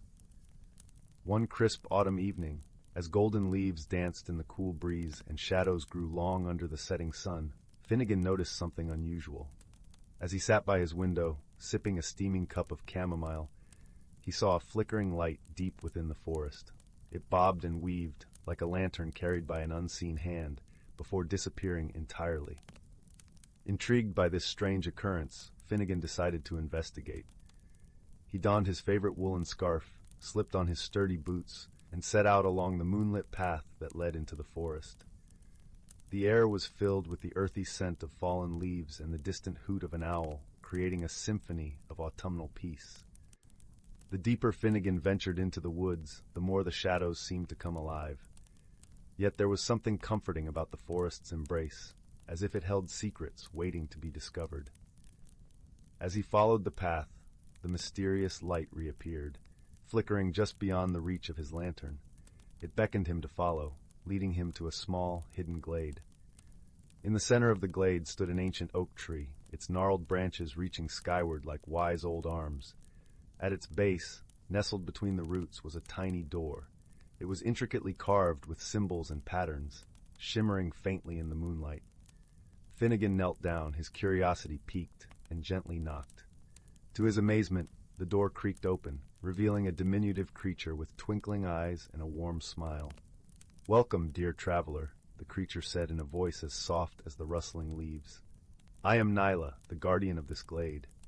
Finnegan introduced himself and explained the mysterious light that had guided him there. Nyla nodded thoughtfully. "Ah, the light. It is a guide for those who seek answers to the questions they didn't know they had." Intrigued by her words, Finnegan asked if Nyla knew why the light had appeared to him. The little guardian pondered for a moment, then gestured for him to sit beside the oak tree. "There have been whispers among the creatures of the forest," she began, "of a disturbance in the magical harmony. It seems that something has been misplaced, and the balance needs to be restored." Finnegan listened intently, his heart full of a gentle determination to help. "How do I find what is lost?" he asked. Nyla smiled, a twinkle in her eyes. "The forest will guide you, if you are willing to listen. Open your heart and mind to its wisdom, and the path will reveal itself." With these words, Nyla handed Finnegan a small, polished stone, smooth and cool to the touch. "This will help you see what is hidden," she said before disappearing back into her tiny abode. Armed with the stone and a newfound sense of purpose, Finnegan set off deeper into the forest. He walked for what felt like hours, listening to the whispers of the trees and the songs of the night. It was then he noticed something peculiar. The gentle hum of the stream sounded different, as if singing a tune he couldn't quite place. Following the melody, Finnegan arrived at a small clearing where the stream pooled into a tranquil pond. Above the water, fireflies danced in mesmerizing patterns, their glow reflecting in the still surface. He knelt by the pond, holding the stone Nyla had given him, and peered into its depths. As if by magic, the stone illuminated the water, revealing an image of a tiny, missing moonstone that had slipped from its resting place in the heart of a nearby willow tree. This moonstone was a key component in maintaining the forest's magical balance, ensuring harmony between the elements. Finnegan knew what he had to do.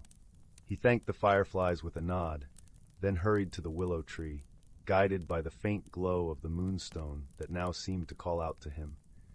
Upon reaching the tree, he carefully retrieved the moonstone from where it had nestled between the roots and placed it back into the hollow of the tree. As soon as the moonstone was returned, a gentle breeze swept through the forest, carrying with it a sense of peace and completion. The fireflies shimmered with renewed vigor, and the forest seemed to hum with a harmonious melody once more. When Finnegan made his way back to the glade, Nyla was waiting for him, her eyes sparkling with gratitude. "You have restored the balance, dear Finnegan," she said, her voice filled with warmth. "The forest is in your debt." Finnegan smiled, feeling a deep sense of fulfillment. "It was the forest that guided me. I merely listened." With a farewell and a promise to visit again, Finnegan made his way home, the path lit by the soft glow of the moon and the gentle rustling of leaves. As he returned to his cozy cottage, he felt the contentment of knowing he had played a part in preserving the magic of the world around him. That night, as he sipped his tea by the crackling fire, Finnegan reflected on the day's adventure. He knew that sometimes the most extraordinary moments began with a simple curiosity and a willingness to follow where the light might lead. And so, in the heart of Willow Hollow, beneath a blanket of twinkling stars, Finnegan drifted into a peaceful slumber, reassured by the knowledge that magic and mystery often lay just beyond the familiar, waiting to be discovered by those who dared to look. In the heart of a lush, emerald forest where the trees whispered secrets to the wind and the streams sang gentle lullabies, there lived a young woman named Lyra. Lyra was as much a part of the forest as the ancient oaks and the babbling brooks, but lately she felt an uneasy stirring within her soul. Change was afoot, and it both intrigued and frightened her. Lyra had always cherished her simple life, tending to her garden of wildflowers and herbs, and communing with the woodland creatures. Yet a restlessness had taken root, a yearning for something more that she couldn't quite define. Each evening, as she sat by the flickering firelight in her cozy cottage, she pondered the source of her unease. One crisp autumn day, when the leaves blazed in shades of amber and gold, Lyra set out on a walk to clear her mind. She wandered deeper into the forest than she had ever dared before, her feet guided by an unseen force. The air was rich with the scent of pine and earth, and the sunlight filtered through the canopy in golden shafts, painting the forest floor in a dappled dance. As she walked, Lyra stumbled upon an ancient gnarled oak tree, its bark twisted with age and wisdom. Nestled within its roots was a shimmering pool of water, reflecting the sky like a mirror. Drawn to its ethereal beauty, Lyra knelt beside it and peered into its depths. Instead of her reflection, she saw a vision of herself, but older, wiser, aglow with an inner light she had never known. Startled, Lyra pulled back, but a gentle voice whispered through the rustling leaves. "Fear not, dear one," it said, soothing as a lullaby. "This is a glimpse of your true self, the person you are destined to become." Confused but entranced, Lyra leaned back in to watch the vision unfold. In the reflection, she saw herself engaging in acts of kindness, her hands healing those in need, her voice uplifted in song, spreading joy and peace. She realized this was the change she had sensed, a transformation not of her surroundings, but of her spirit. As the vision faded, Lyra felt a warmth enveloping her, like the embrace of an old friend. She knew she could not ignore this calling. With a resolute heart, she rose and made her way back home, the path through the forest now alive with possibility. In the days that followed, Lyra sought the counsel of her dear friend, Bryn, a wise old owl who had watched over the forest for many moons. Perched high in his oak, Bryn listened intently as Lyra poured out her heart, sharing the vision and her fears of change. Transformation is a part of life, dear Lyra, Bryn cooed softly. It is the thread that weaves the tapestry of our existence. Embrace it, and you will discover the strength and beauty that lies within. Encouraged by Bryn's words, Lyra began her journey of self-discovery. She spent her days learning the ancient arts of healing and song, guided by the wisdom of the forest and the gentle creatures who inhabited it. Each step she took brought her closer to the vision she had seen, her spirit blossoming like the wildflowers in her garden. One evening, as the sun dipped below the horizon, painting the sky in hues of lavender and rose, Lyra found herself once again by the ancient oak and its enchanted pool. This time, she gazed into the water with a heart full of acceptance and gratitude. The vision returned, clearer and brighter than before. Lyra saw herself embracing her newfound gifts, spreading light and love throughout the land. She understood now that this was not an end, but a beginning, a journey of continuous growth and discovery. With a serene smile, Lyra rose from the pool, her heart at peace. The forest around her seemed to hum with approval, the trees swaying gently in the evening breeze. She knew she was not alone on this path. The forest, her friends, and the magic within her would guide her steps. As she made her way back home, the glow of the firelight welcoming her from afar, Lyra felt a profound sense of belonging. She had learned that true transformation comes from within, and that by embracing change, she had unlocked the limitless potential of her own soul. And so, under the starlit canopy of the forest, Lyra's journey continued, a tale of growth, friendship, and the magical power of embracing one's true self. And in the warmth of her cottage, nestled by the crackling fire, she drifted into dreams, knowing that with each new day, her heart would continue to expand, like the timeless beauty of the forest itself. In the little village of Willowbrook, nestled among rolling hills and whispering streams, there was a quaint, old bookstore known as Whimsy and Wonder. Its shelves stretched from floor to ceiling, filled with books of every kind imaginable. The air inside was always warm, filled with the comforting scent of aged paper and polished wood.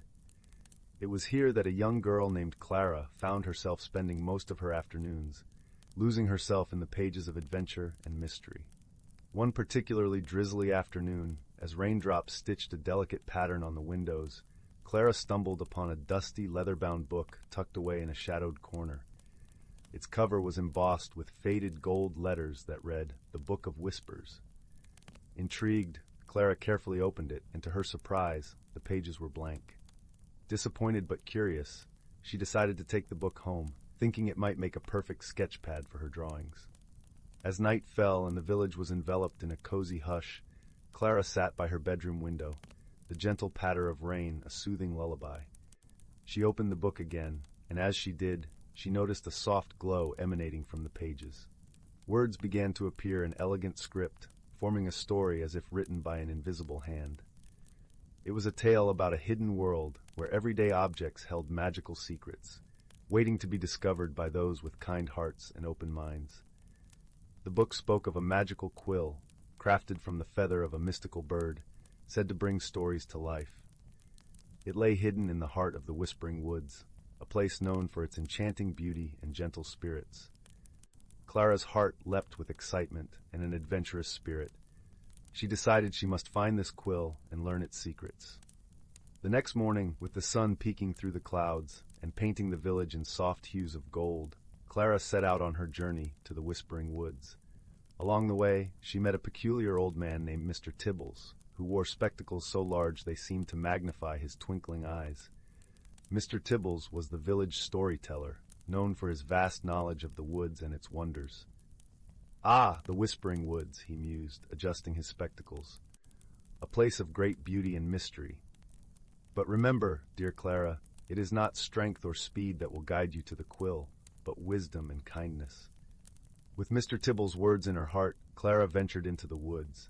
The air was crisp, filled with the earthy scent of moss and pine. Sunlight danced through the leaves, casting playful shadows on the forest floor.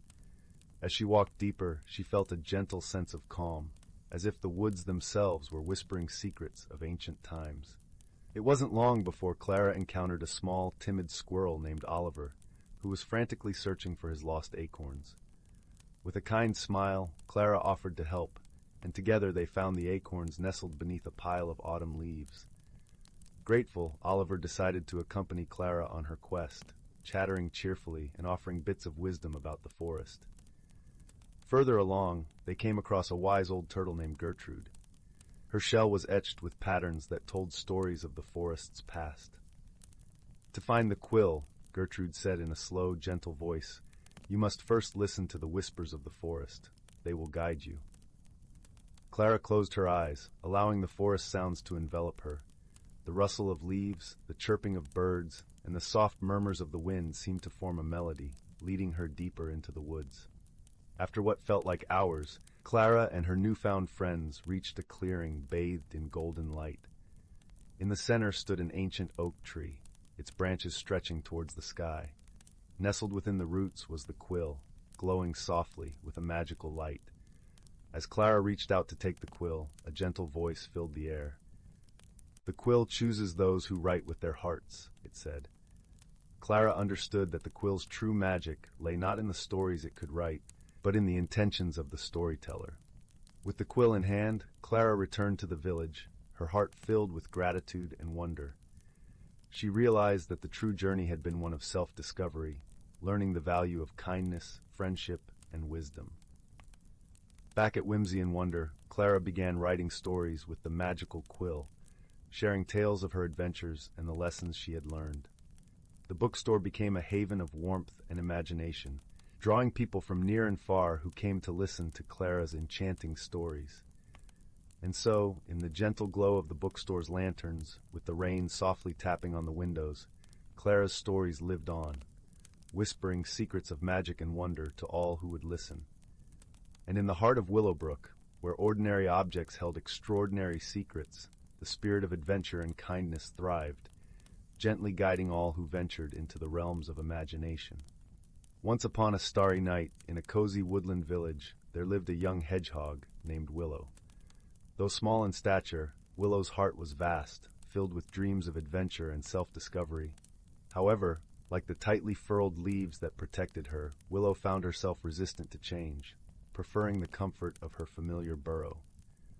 One crisp autumn morning, Willow awoke to find her world transformed. The once vibrant forest now slumbered under a blanket of golden leaves, and a chill wind whispered of winter's approach.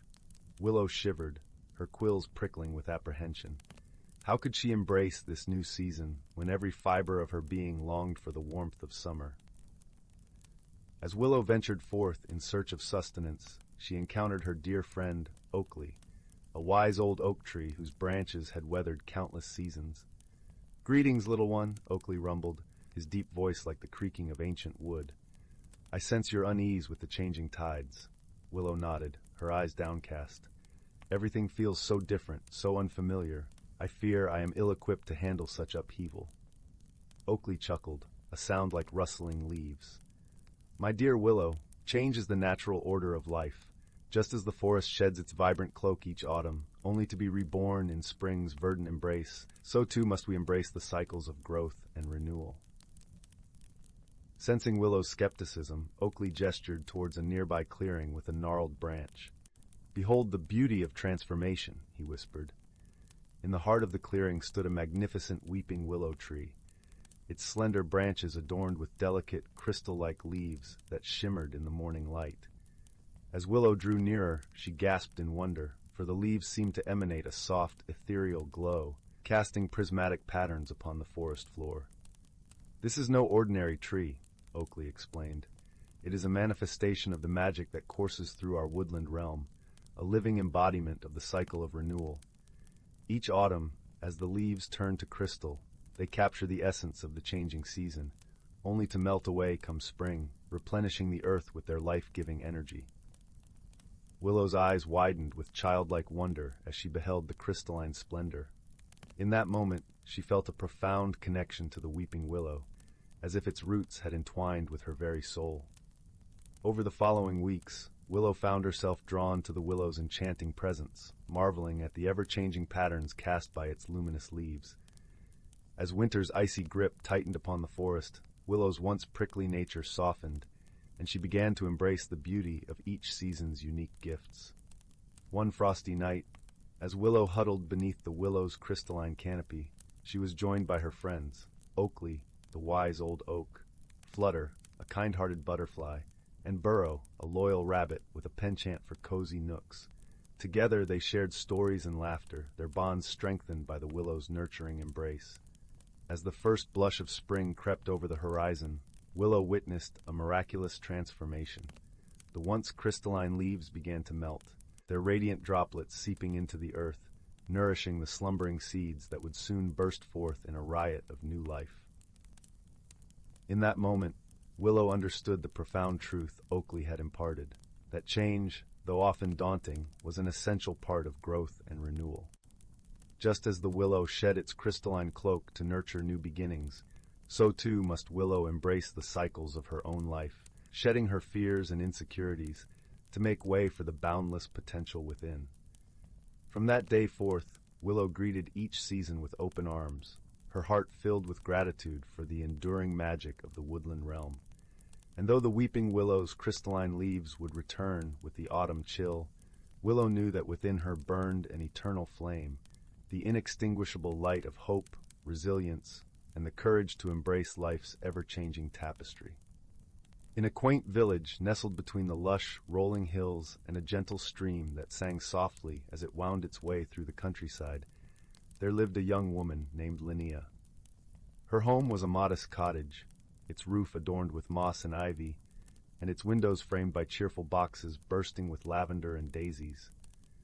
Linnea was known for her kind heart and gentle spirit, yet she was often troubled by the winds of change that seemed to blow ever stronger in her life.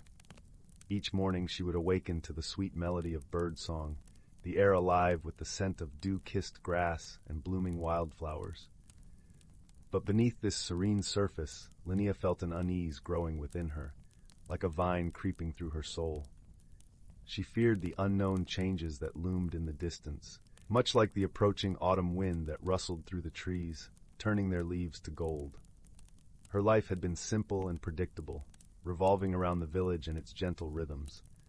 She tended her garden, baked bread, and often helped her neighbors with their daily tasks. However, as the seasons turned, she felt a stirring within her, a yearning for something beyond what she knew, yet she was hesitant to embrace it, fearing what it might bring. One crisp, clear morning, as Linnea wandered through the village square, she noticed an unfamiliar figure setting up a colorful stall draped with vibrant silks and shimmering trinkets. This was Marisol, a traveling enchantress known for her wisdom and the magical wonders she carried in her caravan. Intrigued yet apprehensive, Linnea approached, her curiosity piqued by the mystical aura that surrounded Marisol. Marisol welcomed her with a warm smile, her eyes twinkling like stars. "Ah, dear Linnea," she said, her voice like a gentle breeze, "I see in you a heart that longs for growth and transformation, yet fears the journey it may require." Linnea nodded, her voice barely a whisper. "I feel something inside me changing, but I don't know what to do. How can I embrace what I don't understand?" With a knowing look, Marisol reached beneath her counter and retrieved a small, intricately carved box. "This," she said, presenting it to Linnea, "is a seed of transformation. Plant it under the full moon, and it will guide you on your path to discovery." Clutching the box to her chest, Linnea thanked Marisol and returned home, her heart alight with a mix of hope and uncertainty. That evening, as the silver moon hung like a lantern in the sky, she ventured into her garden, the cool earth soft beneath her feet. With a deep breath, she planted the seed, feeling a strange warmth spread through her fingers as she covered it with soil. In the days that followed, Linnea tended the spot with care, watering it with love and anticipation. Slowly, a delicate sprout emerged, its leaves unfurling like tiny green hands reaching for the sky. As it grew, Linnea found herself drawn into a world of wonder, for the plant was unlike any she had ever seen, its petals shimmering with colors that danced in the sunlight. With each passing day, Linnea noticed changes within herself, mirroring the plant's growth. She became more attuned to the whispers of the wind, the rustle of leaves, and the songs of the birds. Her heart, once heavy with doubt, began to lighten, filled with a newfound sense of purpose and connection to the world around her. The villagers, too, noticed the change in Linnea. Her eyes sparkled with a vitality that seemed to brighten even the cloudiest days. Encouraged by her transformation, they sought her advice, drawn to her warmth and wisdom. Linnea, in turn, found joy in sharing her journey, realizing that by helping others, she was also nurturing her own spirit. One afternoon, as she sat beneath the shade of an ancient oak, her friend Tomas joined her. Tomas was a gentle soul with a love for stories and a knack for seeing the world in hues of wonder. "Linnea," he said, his voice soft and thoughtful, "the changes in you are like the seasons, inevitable and beautiful. You've learned to dance with them, and that is the true magic." Linnea smiled, her heart swelling with gratitude. "The seed Marisol gave me was just the beginning," she replied. "It taught me that change is not something to fear, but to embrace.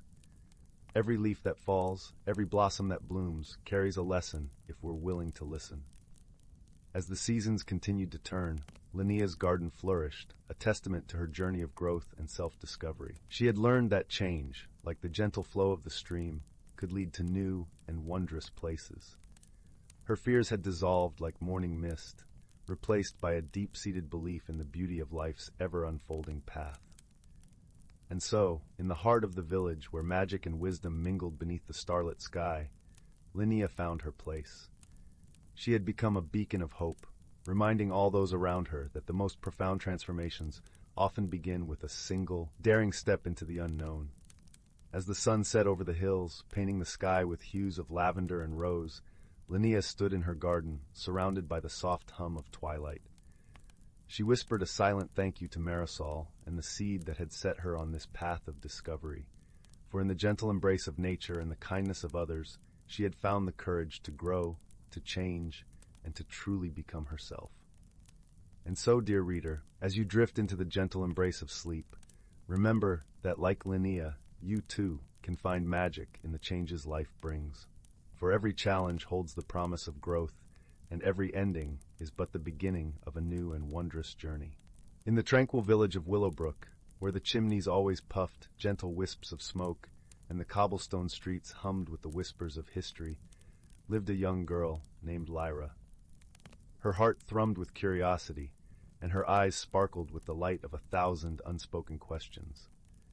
Each day she would sit by the old stone bridge, watching the brook bubble and dance over smooth, mossy stones, dreaming of adventures beyond the horizon. One crisp autumn morning, as the sun peeked over the horizon, painting the sky in hues of amber and rose, Lyra's grandmother told her of the Enchanted Glade, a place whispered about in hushed tones, said to be alive with magic and mysteries. The glade lay beyond the forest that bordered their village, past the towering oaks whose leaves whispered secrets to the wind. With a heart full of wonder and a satchel packed with her favorite apple tarts, Lyra set out on a journey to find the Enchanted Glade. The forest greeted her with its symphony of rustling leaves and the gentle crunch of twigs beneath her feet. Sunlight filtered through the canopy, casting playful shadows that danced like fairies upon the forest floor. As she ventured deeper, the air grew sweet with the scent of wildflowers, and the sound of a distant melody tickled her ears, a song without words, yet rich with emotion. It was here, in a clearing bathed in dappled sunlight, that Lyra encountered her first companion, a small, plump rabbit with fur as white as winter's first snow and eyes like polished onyx, hopped onto her path. With a twitch of its whiskers, it seemed to beckon her to follow. Intrigued, Lyra followed the rabbit as it led her through a maze of towering ferns and over a bubbling brook.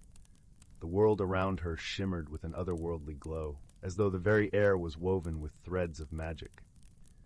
Suddenly, the rabbit paused at the edge of a glistening meadow, where the grass swayed like a sea of emerald waves. In the center of this meadow stood a grand, ancient tree, its trunk gnarled and wise, with branches that stretched toward the heavens. Nestled in its roots was a doorway, small yet inviting, with a knocker shaped like a laughing fox. As Lyra reached for the knocker, the door creaked open of its own accord, revealing a spiral staircase that wound downward into the earth. With a deep breath and a flutter of excitement in her chest, Lyra descended the staircase. The walls glowed softly with the light of luminescent moss, guiding her way until she emerged into a cavern unlike any she had ever imagined. The ceiling sparkled with crystalline stalactites, reflecting the gentle glow of a pool at the cavern's heart. Floating above the water were tiny, luminescent creatures, their wings whispering secrets of the ages. Lyra stepped closer, her breath taken by the sheer beauty of it all. It was here she met her second guide, a wise turtle with a shell adorned in colorful patterns that seemed to shift and change with each movement. The turtle spoke in a voice like a summer breeze, inviting her to sit and listen to the stories of the land. As she listened, Lyra learned of the courage that lived within the heart of every explorer and the beauty that awaited those who dared to seek it. The tales woven by the turtle spoke of unity and the strength found in friendship, leaving an imprint on Lyra's heart. With newfound resolve, Lyra thanked the turtle and continued her journey. The path led her through shimmering tunnels, where the very walls sang in harmony to her footsteps, and out into the glade itself. It was a place of unparalleled wonder, where the trees were crowned with blossoms that glowed like stars, and streams of liquid light flowed like rivers of dreams. In this magical place, Lyra found the true treasure of her adventure. It was not the magic that surrounded her, but the courage within her that had guided her to this moment. She had ventured beyond the familiar, faced the unknown, and discovered not only a wondrous world, but also the depths of her own heart. As the sun began to set, painting the sky in shades of violet and gold, Lyra retraced her steps back toward Willowbrook. The rabbit and the turtle accompanied her to the edge of the forest, where they bid her farewell with smiles and promises of future adventures. Lyra returned home with stories that danced in her mind and a peace that warmed her soul. As she lay in bed that night, the gentle glow of the moon casting silver patterns across her room, she knew that the glade would always be there, waiting for her next visit. But more importantly, she understood that the courage to explore and the joy of discovery were treasures she could carry with her always. And so, with a heart full of dreams and the soft lullaby of the forest in her ears, Lyra drifted into a deep, contented sleep, cradled by the knowledge that the world was vast, beautiful, and full of possibilities for those who dared to wander. Once upon a time, in the vast expanse of the universe, where stars twinkled like a million lanterns in the velvet sky, there were two distant planets, each with its unique inhabitants. One was the lush, emerald-covered planet of Verdantia, home to the gentle Verdantians, creatures resembling elegant deer with shimmering leaf-like antlers that glowed softly in the moonlight. The other was the arid, rust-colored world of Ferrum, inhabited by the Ferites, sturdy beings with metallic skin and eyes that sparkled like polished gemstones. Despite the vast distance separating their worlds, a series of cosmic events had aligned to bring together two unlikely companions. From Verdantia came Lyra, a curious and kind-hearted Verdantian, whose antlers glowed with the soft light of 1,000 tiny stars. From Ferrum came Zeph, a resourceful and resilient Ferrite, whose metallic skin gleamed like polished copper. Their meeting was not by chance, but by the workings of an ancient interstellar tradition known as the Convergence. A rare event when the gravitational forces of their planets aligned perfectly, creating a temporary bridge of shimmering light connecting the two worlds. It was said that during the convergence, those who dared to cross the bridge would gain wisdom and insight beyond their wildest dreams. Lyra, with her adventurous spirit, and Zeph, driven by a desire to understand the universe beyond his own world, both embarked on this mystical journey. They met at the bridge's midpoint, where the air was thick with shimmering particles of stardust, and the silence was punctuated only by the gentle hum of cosmic energies.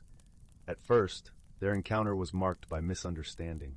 Lyra, with her gentle grace and ethereal presence, found Zeph's sturdy metallic form intimidating.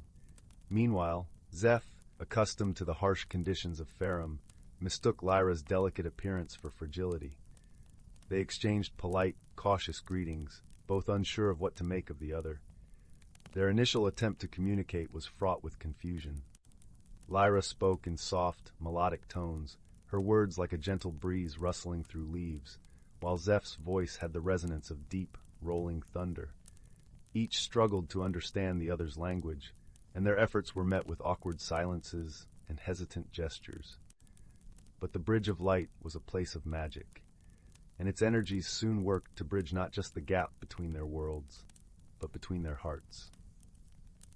As they journeyed further across the bridge, facing the challenges of the unknown together, they began to learn each other's ways. One night, as they rested beneath a canopy of stars that shone brighter than any they had ever seen, Lyra shared the stories of her ancestors, tales of harmony and growth among the forests of Verdantia. Her antlers glowed softly, casting a gentle light that enveloped them both. Zeph listened intently, his eyes reflecting the light like mirrors, and in that moment he saw not fragility, but a strength that was gentle and enduring. In return, Zeph spoke of Fern, of the resilience required to thrive in its harsh landscapes. He described the beauty he found in the patterns of rust on ancient stones, and the way the sun set the sky ablaze with fiery hues. As he talked, Lyra began to see the world through his eyes, recognizing the strength and beauty in the starkness he described. Their bond deepened as they faced shared challenges. The bridge was not without its trials, and they encountered storms of cosmic energy that threatened to sweep them away. In those moments, they leaned on each other for support, Lyra's wisdom guiding them through the storm's chaos, and Zeph's strength anchoring them against its force. Through these trials, they found comfort in each other's presence. Lyra discovered that Zeph's solid form was a source of warmth and protection, while Zeph found solace in Lyra's gentle light, which calmed his heart and soothed his spirit. As the convergence drew to a close and the bridge began to fade, Lyra and Zeph stood at its end, looking back at the journey they had shared. They had come to understand that friendship was not about sameness, but about embracing each other's differences and finding strength in unity.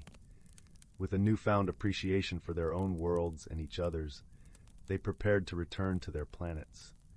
As they parted, they exchanged a promise to carry the lessons they had learned into their lives, ensuring that the Bridge of Light would remain, not in the sky, but in their hearts.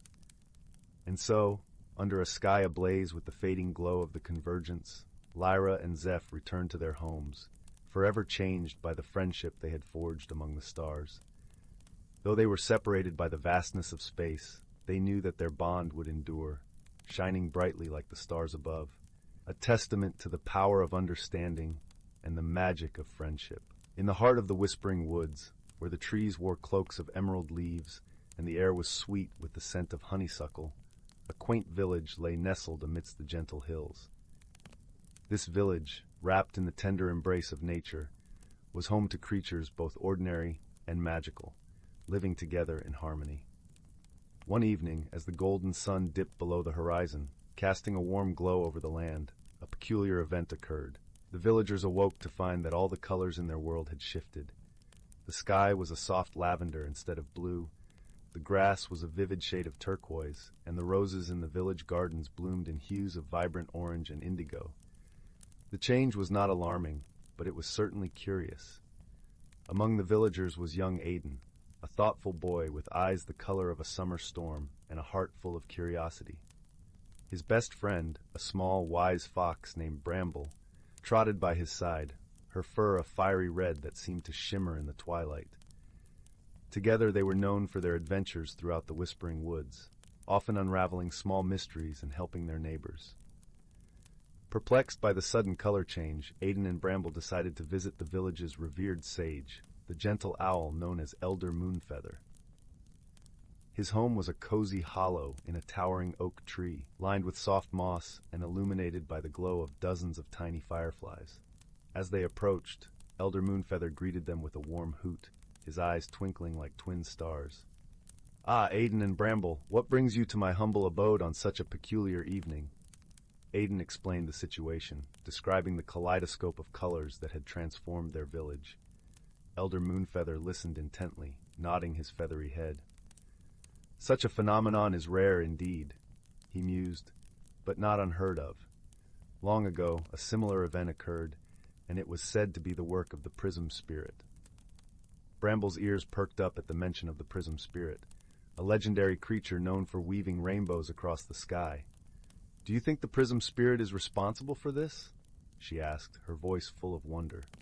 Elder Moonfeather chuckled softly. "The prism spirit is known to play tricks, but never with ill intent. It is likely a playful reminder of the beauty and change.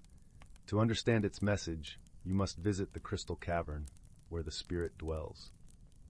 Determined to solve the mystery, Aiden and Bramble set off at dawn, guided by the gentle light of the morning sun.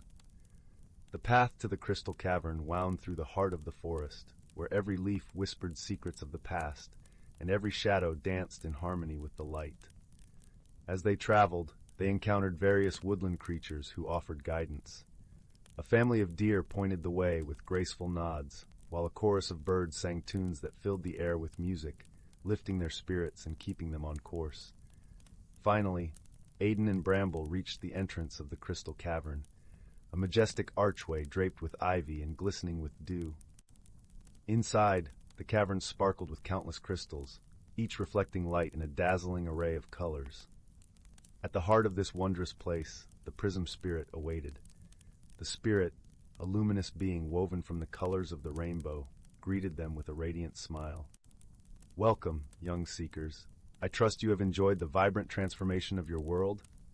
Aiden nodded, his curiosity piqued. "We have, but we seek to understand your message. Why have you changed the colors of our village?" The prism spirit's laughter was like the tinkling of wind chimes. "Sometimes, the world needs a gentle reminder of the beauty found in change and diversity. Colors, like life, are ever-changing, and each hue brings its own joy.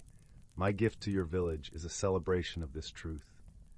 Bramble, wise in her own right, added, "And perhaps your gift encourages us to see the world anew, with fresh eyes and open hearts." "Precisely," the prism spirit replied, glowing with approval. "Embrace the changes, and you will find beauty where you least expect it." With their questions answered and their hearts full, Aiden and Bramble thanked the prism spirit and began their journey home. As they walked, the colors of the forest seemed even more vibrant, each shade telling a story of its own. When they returned to the village, they shared the prism spirit's message with their friends and neighbors. The villagers, inspired by the revelation, began to see their world in a new light, appreciating the tapestry of colors that had painted their lives. As the sun set once more, casting its gentle glow over the land, Aiden and Bramble sat by the edge of the village, watching the colors of the sky shift and blend like a living masterpiece. They realized that, like the changing colors, each day brought its own unique beauty, and it was up to them to embrace it with open hearts and curious minds. And so, with a sense of peace and wonder, they drifted into sleep, comforted by the knowledge that the world was a place of endless possibility, just waiting to be discovered. Here is a bedtime story about personal growth and magical transformation. Once upon a time, deep in an enchanted forest, there lived a young deer named Willow. Willow was a gentle and kind creature, but she struggled with fears that held her back from embracing her true self. Every spring when the flowers bloomed, Willow felt a stirring inside, a yearning for something more. But the familiar paths and shady glades felt so safe and comfortable. Even though her spirit longed to explore the mysteries beyond the forest's edge, her hooves felt rooted to the ground. Willow's best friend, a wise old oak tree named Oakley, could sense her inner turmoil. "Dear Willow," he said one sunny morning as she grazed near his sturdy trunk, "I see the questions shining in your eyes. Why do you resist the call to journey forth and discover what wonders await?" "Oh, Oakley," Willow sighed, nestling under the shelter of his broad canopy. "I know there is so much to see and experience out there, but I'm afraid of what lies beyond the safety of our forest home. What if I get lost or hurt? What if I'm not ready?" Oakley's leaves rustled with a gentle, reassuring laugh. "My sweet friend, you were born ready. The metamorphosis you seek is already unfolding within you, just as my buds unfurl into leaves each spring. All you need is courage to spread your wings." Willow blinked in surprise as she looked down at her slender legs. Where there had once been spindly fawn limbs, now emerged graceful shafts of pure light, tipped with dainty golden hooves. Her body began to emanate a soft, warm radiance, like sunbeams filtering through the trees. "What's happening to me?" she gasped with a mixture of wonder and trepidation. "You're becoming your truest self, Willow," Oakley explained. "A beautiful forest spirit who shines her inner light to illuminate the world." Over the next few days and weeks, Willow's transformation blossomed at an unhurried pace, much like the wildflowers carpeting the sun-dappled meadows in their vibrant colors. Her friend Oakley, ever a steady and patient presence, offered boundless wisdom and encouragement. Soon Willow felt an unmistakable sense of confidence and freedom welling up inside her luminous being. One misty dawn, she turned to Oakley with a smile. "I'm ready to explore what lies beyond our forest home," she announced. "Then you must follow your heart, my glowing friend," Oakley replied. "But remember, you can always return here to be revitalized by the strength and serenity of these timeless woods." And so Willow's magical journey of discovery began. Along the way, she encountered many new faces and fascinating lands. There were gorgeous sunlit meadows, rolling hills that brushed the bellies of billowy clouds, and craggy snow-capped peaks that took her breath away. In each new realm, Willow met allies who became treasured friends, like Zephyr, the playful wind sprite whose tickling breezes raised laughter from the deepest wellsprings of joy, or Ruby, the dragon pup, still mastering her fire breath but overflowing with fierce warmth and loyalty. There were challenges, too, from rushing rivers to cross and winding caves to navigate. Whenever Willow felt her inner light wavering, she remembered Oakley's wisdom and drew strength from the radiant truth of who she was. Though her outer journey eventually looped back to the enchanted forest of her birth, Willow remained ever changed. Her fearful roots loosened, replaced by an expansive sense of wonder. She glowed with a serene confidence born from listening to her heart's call. Most importantly, Willow shared her hard-won gifts with all she encountered, leaving a trail of illumination and uplifting hope. For she realized that, like her, every being in existence had an essential light to uncover and shine forth through embracing their personal metamorphosis. To this day, you can find Willow still journeying and exploring the vast mystical lands and skies, her path ever forward as a luminous forest spirit. She delights in using her light to reveal unseen beauty and warm the souls of any who feel lost or afraid to blossom into their fullest, most magical selves. Once upon a time, in the quaint little village of Willowbrook, nestled between gentle rolling hills and whispering woods, lived a young boy named Finn. His days were filled with the sweet simplicity of village life, gathering wildflowers with his friends, listening to the soothing lull of the babbling brook, and exploring the endless wonders of the forest that bordered his home. Willowbrook was a place where the grass was always a lush emerald, and the air carried the fragrance of honeysuckle and freshly baked bread. Each evening, the sun would cast a golden glow across the thatched rooftops, promising the village another peaceful night. One serene afternoon, as Finn wandered through the forest, his gaze fell upon something peculiar. It was a small, ornately carved box, half hidden beneath a blanket of fallen leaves. The box was crafted from a rich, dark wood and adorned with intricate patterns that seemed to shimmer in the dappled sunlight. Curiosity piqued, Finn carefully lifted the box into his hands. As he did, a gentle warmth spread through his fingers, as though the box were alive with a quiet, comforting pulse. With a soft click, the box opened to reveal a single, delicate feather inside, iridescent and gleaming with colors that danced like the northern lights. This was no ordinary feather. It whispered secrets to Finn's heart, unlocking a sense of magic he had never known.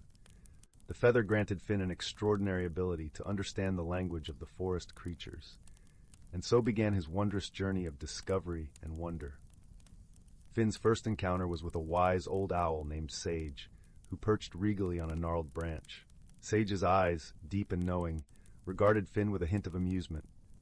"Ah, young one," he hooted softly, "the forest speaks to those who listen. What brings you to our sacred woods?" Finn explained his newfound gift, and Sage nodded sagely, his feathers rustling like pages of an ancient book. "There is much to learn in these woods, but remember, wisdom is the key to understanding." With Sage as his guide, Finn journeyed deeper into the heart of the forest, where sunlight wove through the canopy in threads of gold. Along the way, he met a myriad of creatures, each with a story to tell and a lesson to share. There was Willow, the gentle deer, who taught Finn the importance of patience and observation. Her eyes, soft and brown like the earth, held a serenity that calmed Finn's restless spirit. Then there was Bristle, the mischievous squirrel with a knack for finding the hidden treasures of the forest floor. Bristle's chatter was a constant reminder that joy could be found in the smallest of things, and his laughter echoed through the trees like a playful melody. As Finn's journey continued, he found himself in a secluded glade where the air was thick with the scent of pine and the ground was carpeted with soft moss. Here, he encountered a challenge, a riddle posed by the enigmatic Mist, an ethereal fox with eyes like liquid moonlight. Mist spoke in a voice that was both melody and mystery. To unlock the secret of the forest's heart, you must answer this. What is it that speaks without words, guides without force, and is felt but never seen? Finn pondered the riddle, feeling the cool breeze brush against his cheek, hearing the rustle of leaves and the distant call of a nightingale. He closed his eyes, letting the symphony of the forest fill his senses. And then, with a smile, he answered, "It is love." Mist nodded, her eyes twinkling with approval. "Indeed, young Finn, love is the language that binds us all, the unseen force that guides our hearts." With the riddle solved, the forest unveiled its deepest secret, a hidden grove where the ancient wisdom of nature was inscribed on the stones, like whispers of time. Here, Finn learned that true magic lay not in power or grand gestures, but in the kindness shared between friends, the quiet moments of understanding, and the gentle touch of love that connected all living things. As the sun dipped below the horizon, casting the forest in a soft twilight glow, Finn returned to Willowbrook, his heart forever changed. The village welcomed him home with open arms, unaware of the magical journey he had undertaken. Yet Finn carried with him the lessons of the forest, whispering them to those who would listen, weaving them into the fabric of village life. And so, under the watchful gaze of the moon and stars, Willowbrook continued to thrive, a place where ordinary objects held extraordinary secrets, and where the gentle power of love and wisdom prevailed. With a heart full of warmth and a spirit enriched by the wonders of the forest, Finn drifted into peaceful slumber, knowing that the magic of the feather and the lessons it had taught would remain with him always.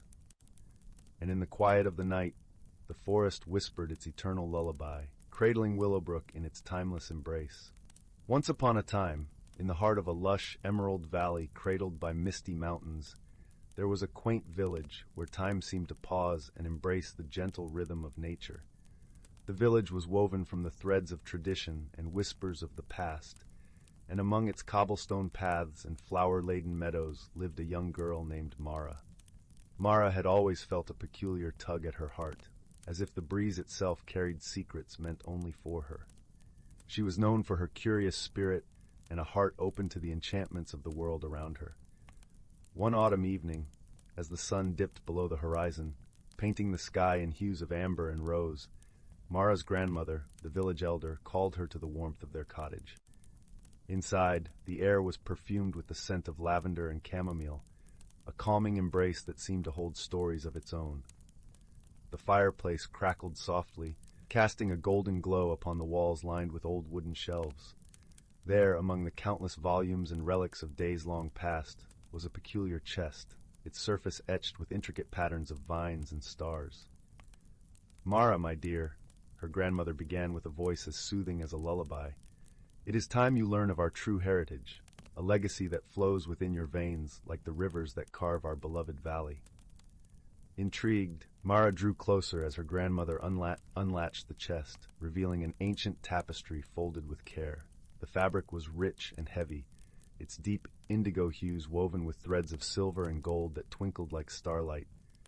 "This," her grandmother explained, "is the tapestry of the ancients. It is a living map of our family's journey, a keeper of our stories, and a guide for those who seek to understand." Mara gently traced her fingers over the tapestry, feeling the warmth of its history seep into her skin. Her grandmother continued, "Long ago, our ancestors were known as the guardians of the veil, protectors of the harmony between our world and the realms unseen. They were entrusted with the Orb of Echoes, a magical artifact that resonates with the whispers of the past.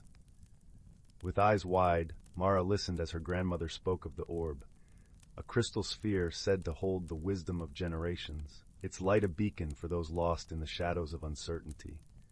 To find the orb and truly understand your heritage, her grandmother said, you must follow the path woven into this tapestry.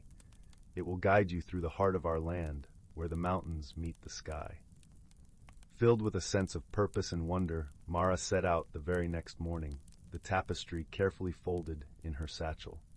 The valley was alive with the dawn chorus of birds and the gentle rustle of leaves, a symphony orchestrated by the hands of nature itself. As Mara ventured deeper into the valley, she marveled at the vibrant tapestry of life around her. The air was crisp and sweet, carrying the scent of pine and wildflowers. Streams danced over pebbles, their laughter a melody that harmonized with the rustling branches of ancient trees. Following the tapestry's map, Mara arrived at the foot of the great oak, a towering sentinel that had watched over the valley for centuries. Its gnarled branches stretched toward the heavens, and nestled within its roots was an entrance to a hidden cavern, aglow with a soft, ethereal light. Inside the cavern, the air was cool and filled with the delicate fragrance of moss and earth. The walls shimmered with veins of quartz, casting rainbows that danced with each flicker of light. At the heart of the cavern, resting upon a pedestal of stone, was the Orb of Echoes.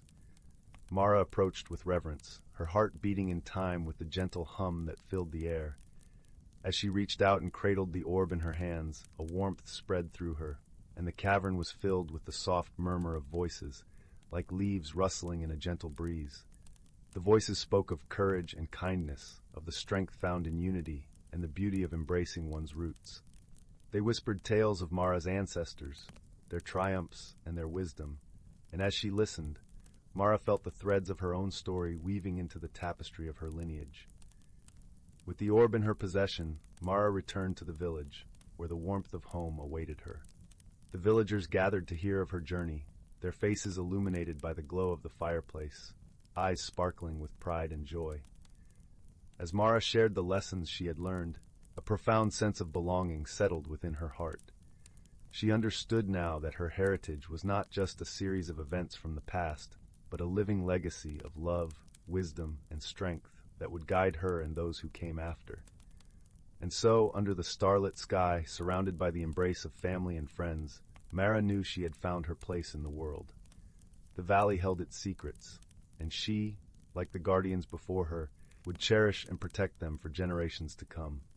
With the Orb of Echoes resting safely by her side and the tapestry's stories forever etched in her heart, Mara drifted into a peaceful sleep, her dreams woven with the magic of her ancestors and the promise of a bright tomorrow. Once upon a time, there was a curious little girl named Lily, who loved nothing more than discovering new wonders in the world around her. One night, as she gazed out her bedroom window at the twinkling stars, she noticed a strange flickering light in the distance, dancing among the trees of the enchanted forest that bordered her village. Filled with a sense of adventure, Lily slipped out of her cozy cottage and followed the enchanting light deep into the woodland realm. The forest seemed to come alive around her, with towering trees that whispered ancient secrets and a carpet of mushrooms that glowed like tiny lanterns, illuminating her path.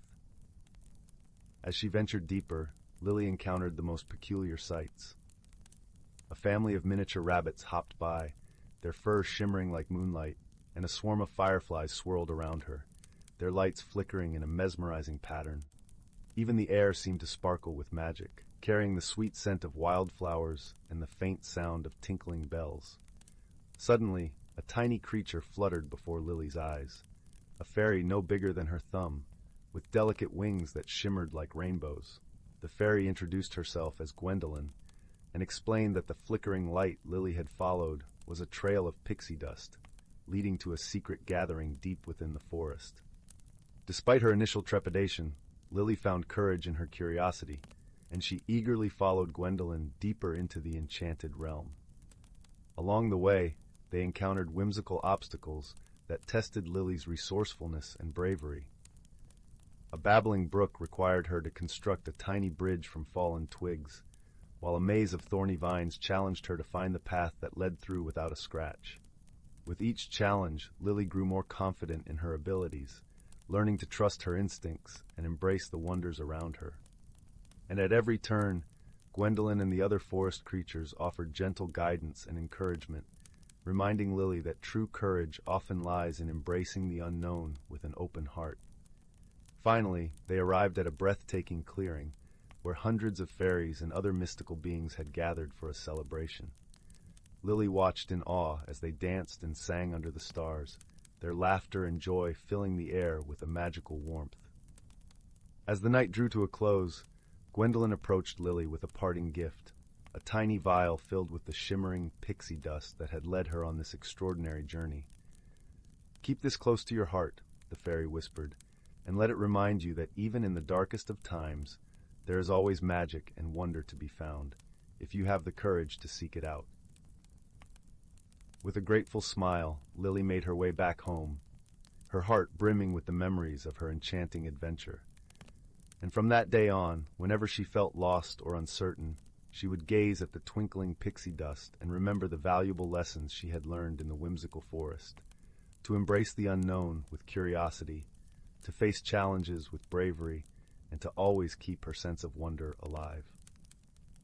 Once upon a time, in a land where the sun painted the skies with hues of pink and gold, there lay the enchanting village of Whimsy Hollow.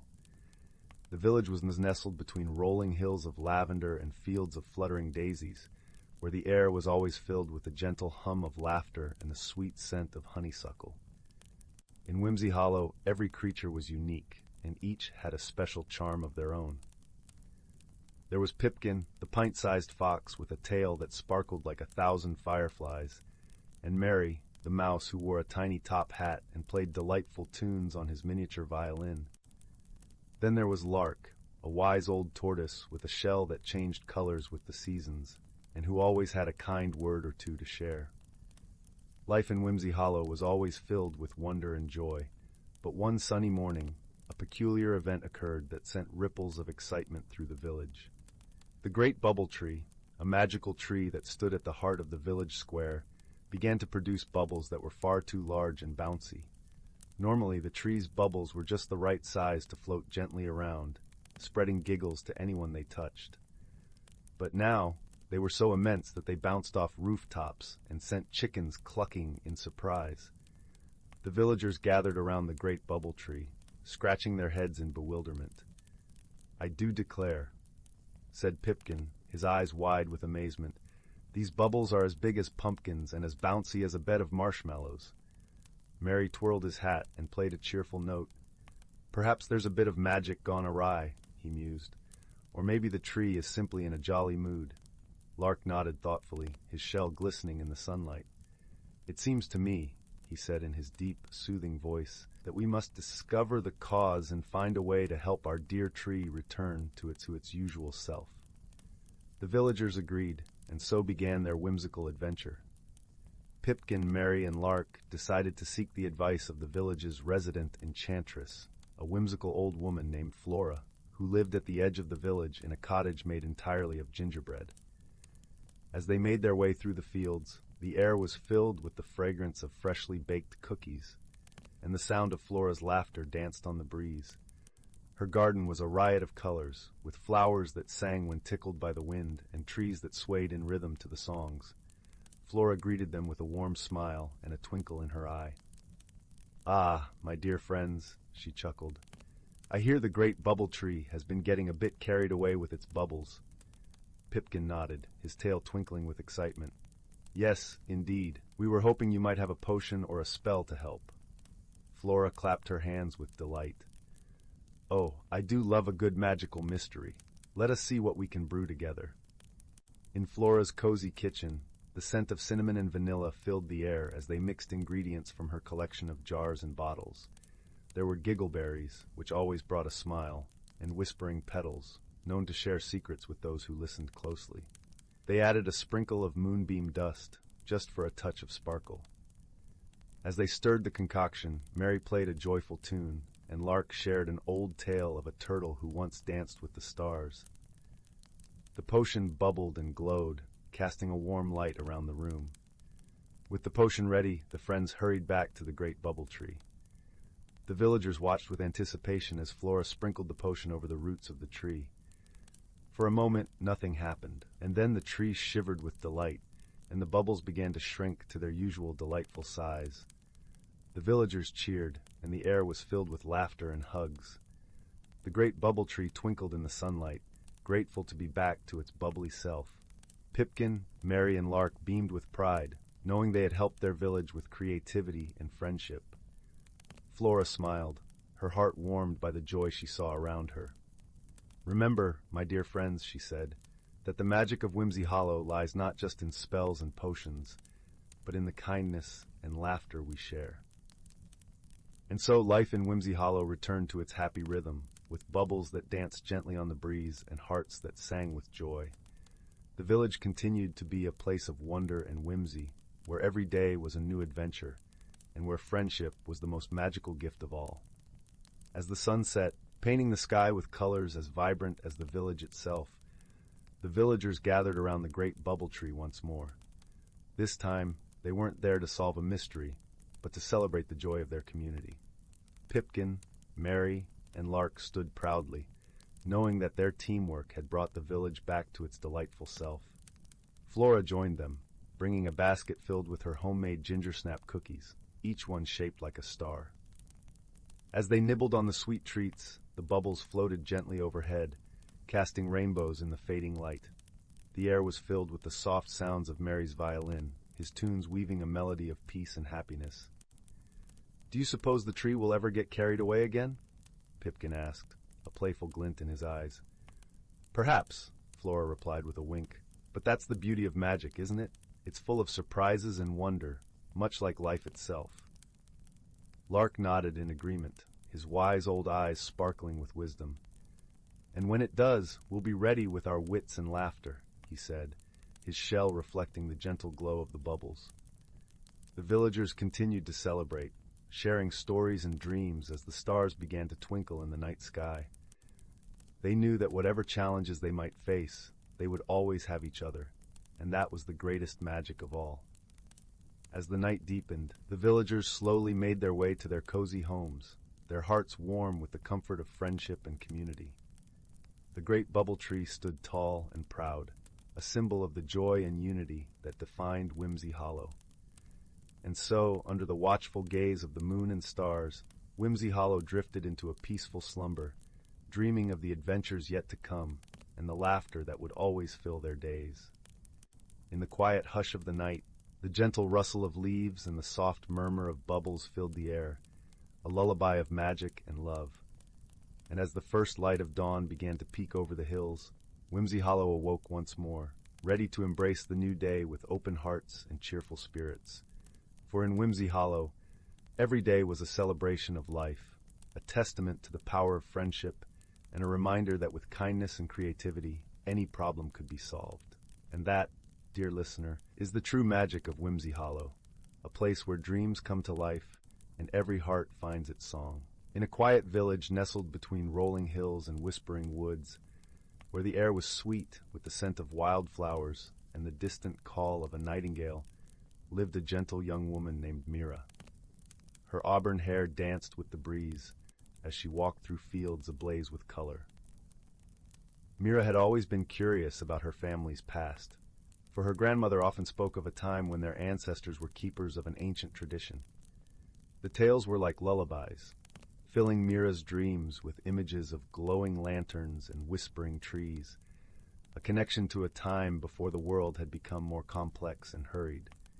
The village was a place where time seemed to slow, and the seasons moved like a gentle waltz. In the spring, the meadows would shimmer with daisies and buttercups, while summer brought the soft rustle of leaves and the distant murmur of the river, echoing like a lullaby through the nights. Autumn painted the hills in hues of amber and gold, and winter wrapped the world in a silvery hush, snowflakes falling like whispered secrets from the sky. It was in this serene setting that Mira embarked on a journey to uncover the legacy her grandmother had spoken of, a journey that would require courage and an open heart. One crisp morning, as the dawn light crept through her window like a warm embrace, Mira found herself drawn to the attic of her family's old cottage. Dust motes floated in the beams of sunlight as she climbed the creaky stairs, each step echoing with the whispers of yesteryears. The air was laced with a scent of aged wood and forgotten memories. In the far corner of the attic, beneath a faded tapestry woven with mysterious symbols, she discovered a wooden chest adorned with intricate carvings of vines and stars, each detail telling a story of its own. With a heart full of anticipation and a hint of trepidation, Mira opened the chest. Inside, she found an assortment of artifacts, a delicate silver locket, a bundle of yellowed letters tied with a ribbon, and a small, intricately carved lantern. As she held the lantern up to the light, it seemed to shimmer with a life of its own. Her grandmother's voice echoed in her mind, speaking of a time when these lanterns were used to guide the villagers during the Festival of Light, a celebration of unity and hope, where stories of old came alive in the flickering glow. Determined to learn more, Mira took the lantern and letters to her grandmother, who was sitting by the fireplace, her knitting needles clicking softly. The fire crackled and popped, casting a warm glow that danced across the room, painting shadows on the walls like a living tapestry. "Ah, the lantern," her grandmother said with a smile that was both wistful and proud. Her eyes, still bright with the vitality of youth, held the wisdom of ages. "It was once used by our family to light the way during the festival. Each year, the elders would tell stories of our ancestors, who believed that the lantern's light could reveal hidden truths and guide us through the darkness." Mira listened intently as her grandmother shared tales of courage and wisdom, of ancestors who had faced great challenges, but always found strength in the bonds of community and the light that guided them. As the stories unfolded, Mira felt a deep sense of connection to her past, as if the lantern's glow had reached back through time to touch her heart. She realized that the light was not just a beacon in the night, but a symbol of resilience and unity. To further understand the depth of her heritage, Mira embarked on a quest to explore the village archives, hidden away in the old library. The building itself was a relic, with creaking floors and towering shelves that smelled of ink and history. There, she found dusty tomes and scrolls, documenting the village's history and the pivotal role her ancestors played. The librarian, an elderly man with spectacles balanced precariously on the tip of his nose, shared stories of Mira's great-grandmother, a formidable woman known for her wisdom and kindness, who had once led the village through a time of hardship with the lantern as her guide. One day, Mira ventured into the woods, following a trail her grandmother had once described. The path was lined with ancient oaks whose branches arched overhead, creating a canopy that filtered the sunlight into dappled patterns on the forest floor. Each step felt like a journey deeper into the past. Mira found a secluded clearing where a circle of stones lay undisturbed, a place where her ancestors gathered to honor the changing seasons and seek guidance from the stars. The air was thick with the scent of pine and earth, and as she stood there, she felt the presence of those who had walked before her. It was as if the stones themselves whispered secrets of the ages. Inspired by the stories and the artifacts, Mira decided to revive the Festival of Light. She gathered the villagers, who were eager to rediscover the tradition. Together, they set about preparing for the celebration. The village was soon adorned with colorful streamers, and lanterns were hung from every tree, their gentle light flickering like stars against the twilight sky. The preparation was a communal effort, a testament to the spirit of togetherness that Mira's ancestors had cherished. On the night of the festival, the village square was alive with laughter and music. The scent of spiced cider and freshly baked bread filled the air, mingling with the cool, crisp breeze that rustled through the leaves. As the sun dipped below the horizon, Mira stood at the heart of the gathering, the ancient lantern in her hands. Her heart raced with a mixture of excitement and reverence. With a deep breath, she lit the lantern, and its warm glow spread across the square, illuminating the faces of her friends and family. The villagers gathered closer, their eyes reflecting the gentle light. Mira spoke of the stories her grandmother had shared, and as she did, she felt a profound sense of belonging, as if she had found her place in the tapestry of her family's history. Her voice carried the weight of generations, each word a thread in the fabric of time. As the evening wore on, Mira found herself reflecting on the emotional journey she had undertaken. The stories of her ancestors had not only connected her to her past, but had also illuminated her own path forward. She realized that the true legacy of her ancestors was not just in the artifacts or the tales, but in the spirit of community and the light of understanding that connected them all. The lantern, once a symbol of their past, had become a beacon of their future, a reminder that, through unity and wisdom, they could overcome any challenge. As the night drew to a close, Mira stood beneath the starlit sky, her heart filled with peace and gratitude. The lessons of the past had illuminated her present, and she knew she would carry them with her always, like the gentle glow of the lantern lighting her path. The festival had not only rekindled an ancient tradition, but had also forged new bonds among the villagers, ensuring the legacy of light would continue for generations to come. In the weeks following the festival, Mira began to notice subtle changes within herself. She had always been gentle and kind, but now there was a quiet strength within her, a newfound confidence that flowed from embracing her heritage. Her dreams were no longer filled merely with images of the past, but also with visions of the future, of children playing in the fields, of lanterns lighting the way for generations yet unborn. She could see herself passing down the stories and the lantern to her own children, continuing the legacy of light. The village, too, felt the impact of the festival. The bonds between the villagers had strengthened, and there was a renewed sense of purpose and community. People spoke more openly about their hopes and dreams, and the spirit of togetherness that Mira's ancestors had cherished seemed to infuse every aspect of village life. The Festival of Light became an annual tradition once more, a beacon of unity and hope in an ever-changing world. And so, in that quiet village, surrounded by the beauty of nature and the warmth of friendship, Mira found not only her heritage, but also her home, a place where the ancient legacy of light would continue to shine, guiding generations to come. The whispers of the woods and the echoes of the hills sang with the promise of tomorrow, echoing the eternal dance of light and hope. The village, with its timeless charm and enduring spirit, stood as a testament to the power of stories and the light they could bring to even the darkest corners of the world. As Mira continued to explore her newfound sense of purpose, she decided to delve deeper into the stories that had shaped her lineage. She began visiting the elderly villagers, many of whom held memories of past festivals and the tales their ancestors had passed down. Each visit was like opening a new chapter, revealing layers of history and wisdom that had been woven into the fabric of the village. One afternoon, Mira visited old Lyra, a woman whose eyes sparkled with the mischief of a child despite her years. Lyra's cottage was a treasure trove of artifacts, from faded photographs to hand-woven tapestries. As Mira sat by the hearth, Lyra recounted a legend not written in any book, a tale of a hidden grove, a sacred place where the first lantern was lit by the village's founding matriarch, guided by a celestial deer whose antlers glowed with the light of the stars. Intrigued, Mira felt a pull towards this mystical grove. With Lyra's directions and a heart brimming with curiosity, she set out to find it. The path was treacherous, winding through dense thickets and over moss-covered stones, but Mira pressed on. Her journey led her to a hidden clearing where moonlight filtered through the trees, casting an ethereal glow on a circle of ancient stones.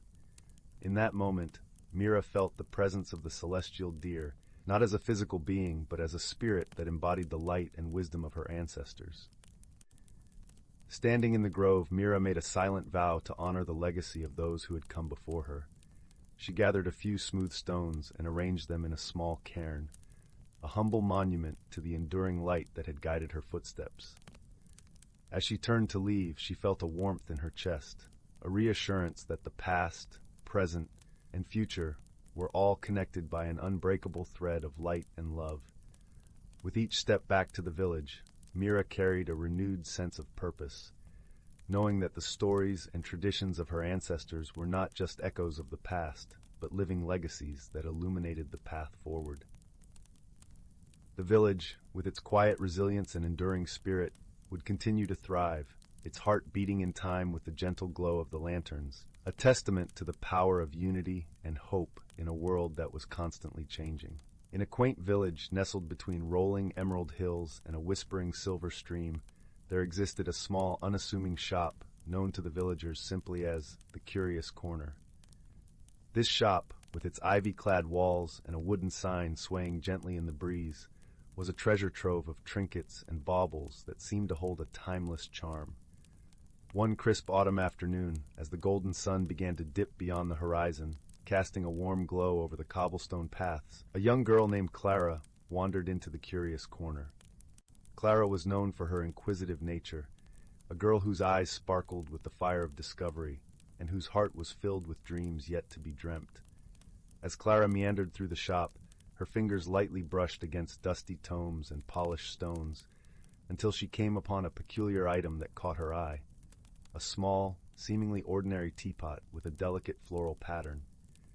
It was nestled on a high shelf, partially hidden by a cascade of silk scarves. Intrigued, Clara reached up and carefully lifted the teapot down, feeling a strange warmth emanate from it. The shopkeeper, an elderly woman with kind eyes and a voice as soothing as a lullaby, noticed Clara's interest.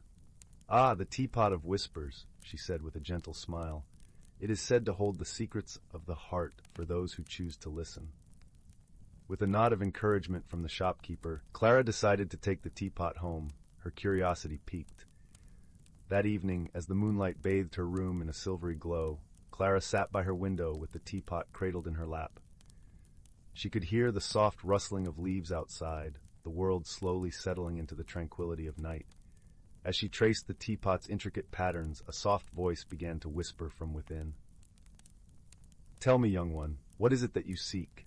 the voice murmured, as gentle as the breeze. Startled yet enchanted, Clara whispered back, "I wish to understand the true magic in the world, to see beyond the ordinary."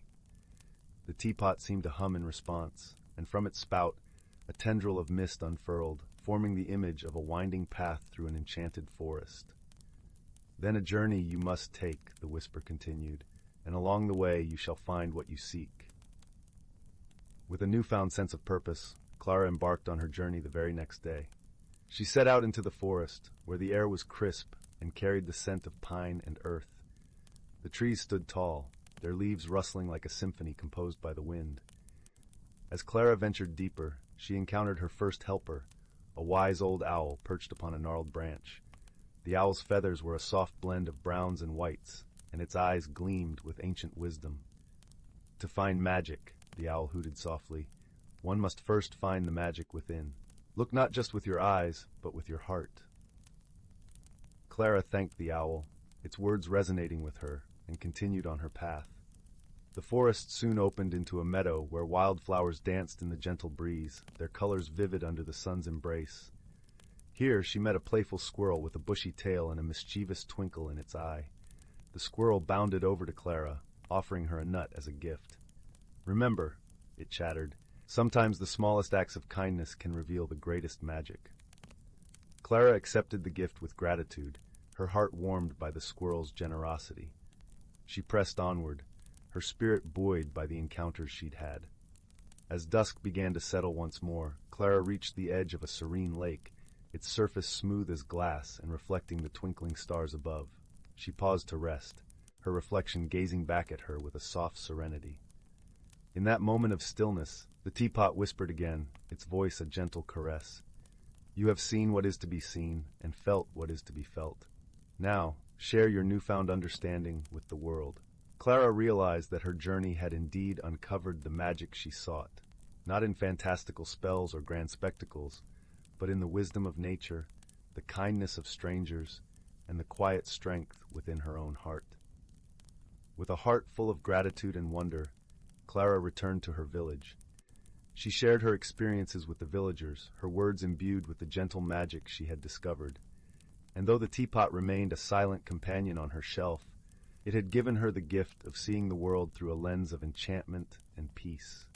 And so, Clara's days were filled with quiet joy, her nights with dreams as soft as the whispering winds. The village thrived in the warmth of her kindness, and the Curious Corner continued to offer secrets to those who dared to seek them. In the end, the teapot had been right all along. The true magic lay in the journey, in the heart, and in the gentle acts that bind a community together. And as Clara nestled into her bed each night, she knew she was exactly where she was meant to be, at peace with the ordinary, which was, after all, extraordinary in its own right. Once upon a time, in a quaint village nestled between rolling hills, there lived a young girl named Lily. Like most children her age, Lily loved playing outdoors and exploring the wonders of nature. One crisp autumn afternoon, while chasing a kaleidoscope of falling leaves, she stumbled upon a peculiar sight. Beneath a towering oak tree lay a tarnished metal box, half buried in the earth. Curiosity piqued, Lily knelt and began brushing away the soil, revealing an ornate pattern etched into the lid. As her small fingers traced the intricate design, something extraordinary happened. The box began to glow with a warm, golden light. Startled yet entranced, Lily watched as the light pulsed in rhythm with her heartbeat. She instinctively knew this was no ordinary box. It held a magic unlike anything she had ever encountered.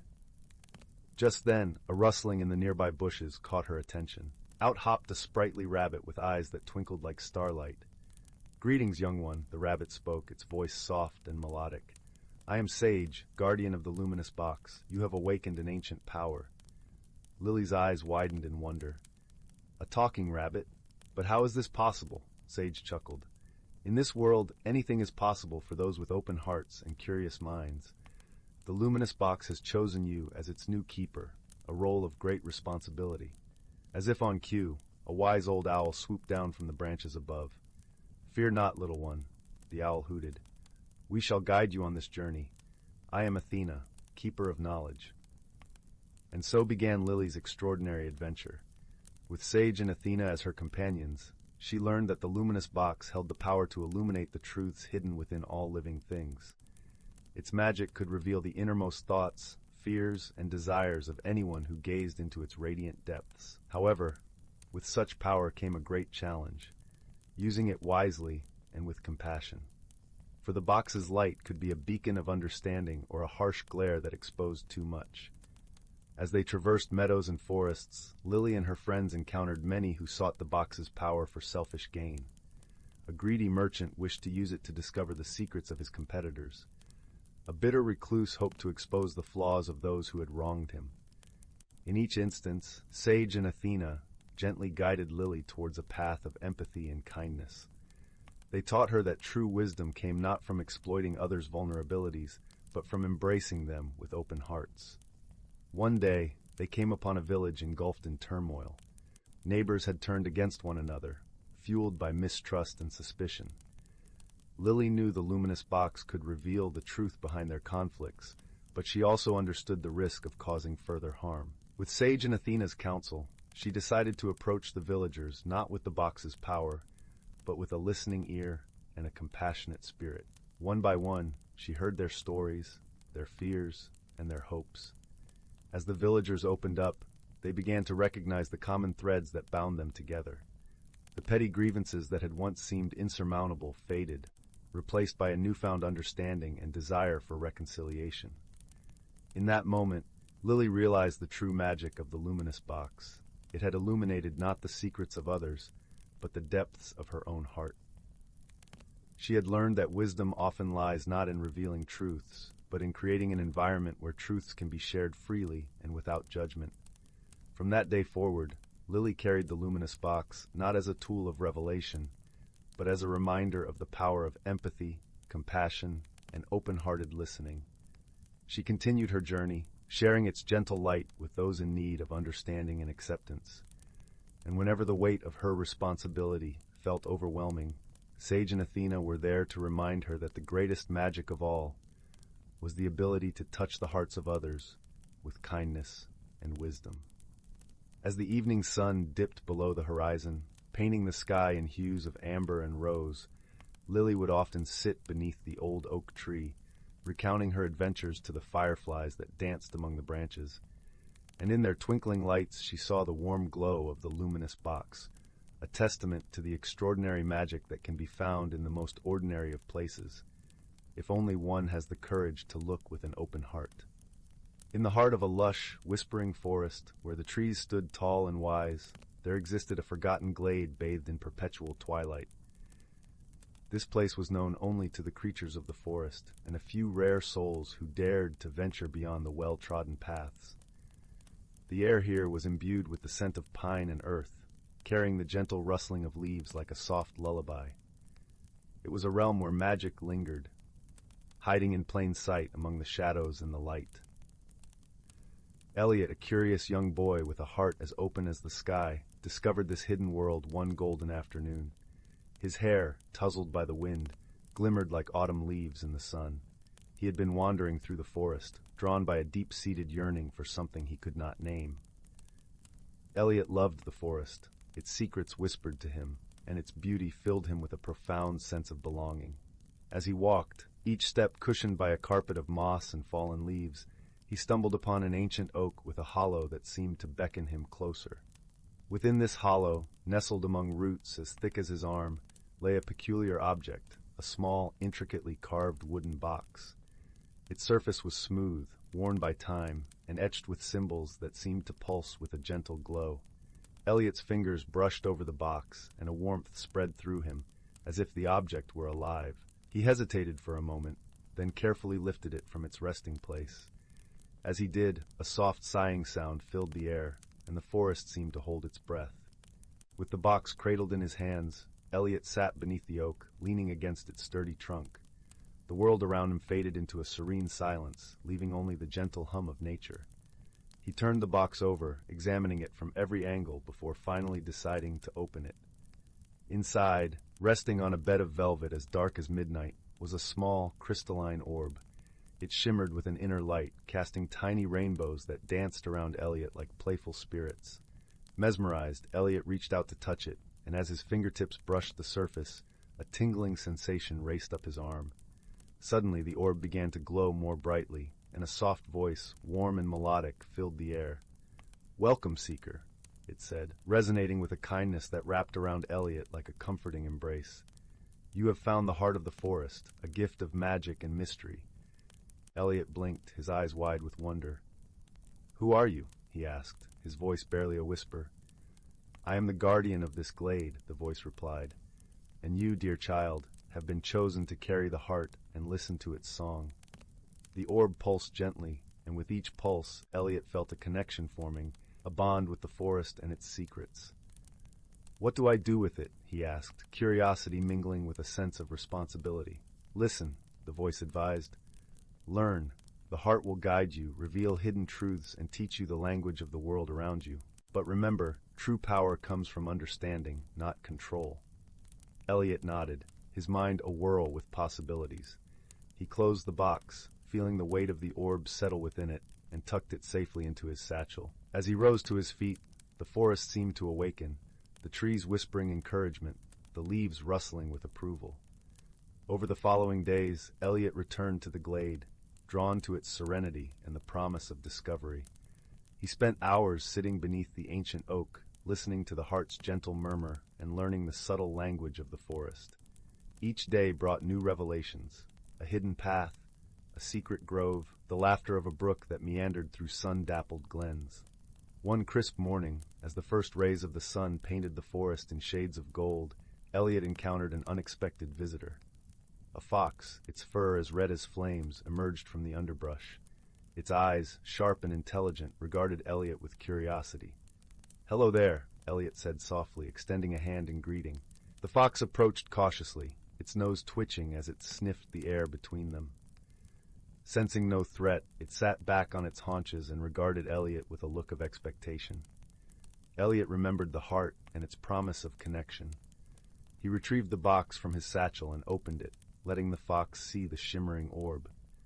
The fox tilted its head, eyes reflecting the orb's light, and for a moment, Elliot felt as if he were gazing into a deep well of ancient wisdom. The fox blinked slowly, then trotted forward, brushing against Elliot's leg in a gesture of trust. Elliot smiled, a warmth spreading through him. Here was a friend, unexpected and wondrous, brought to him by the magic of the forest. From that day on, Elliot and the fox were inseparable. They explored the forest together, the fox leading Elliot to hidden places he never would have found on his own. In return, Elliot shared his discoveries and the knowledge imparted by the heart.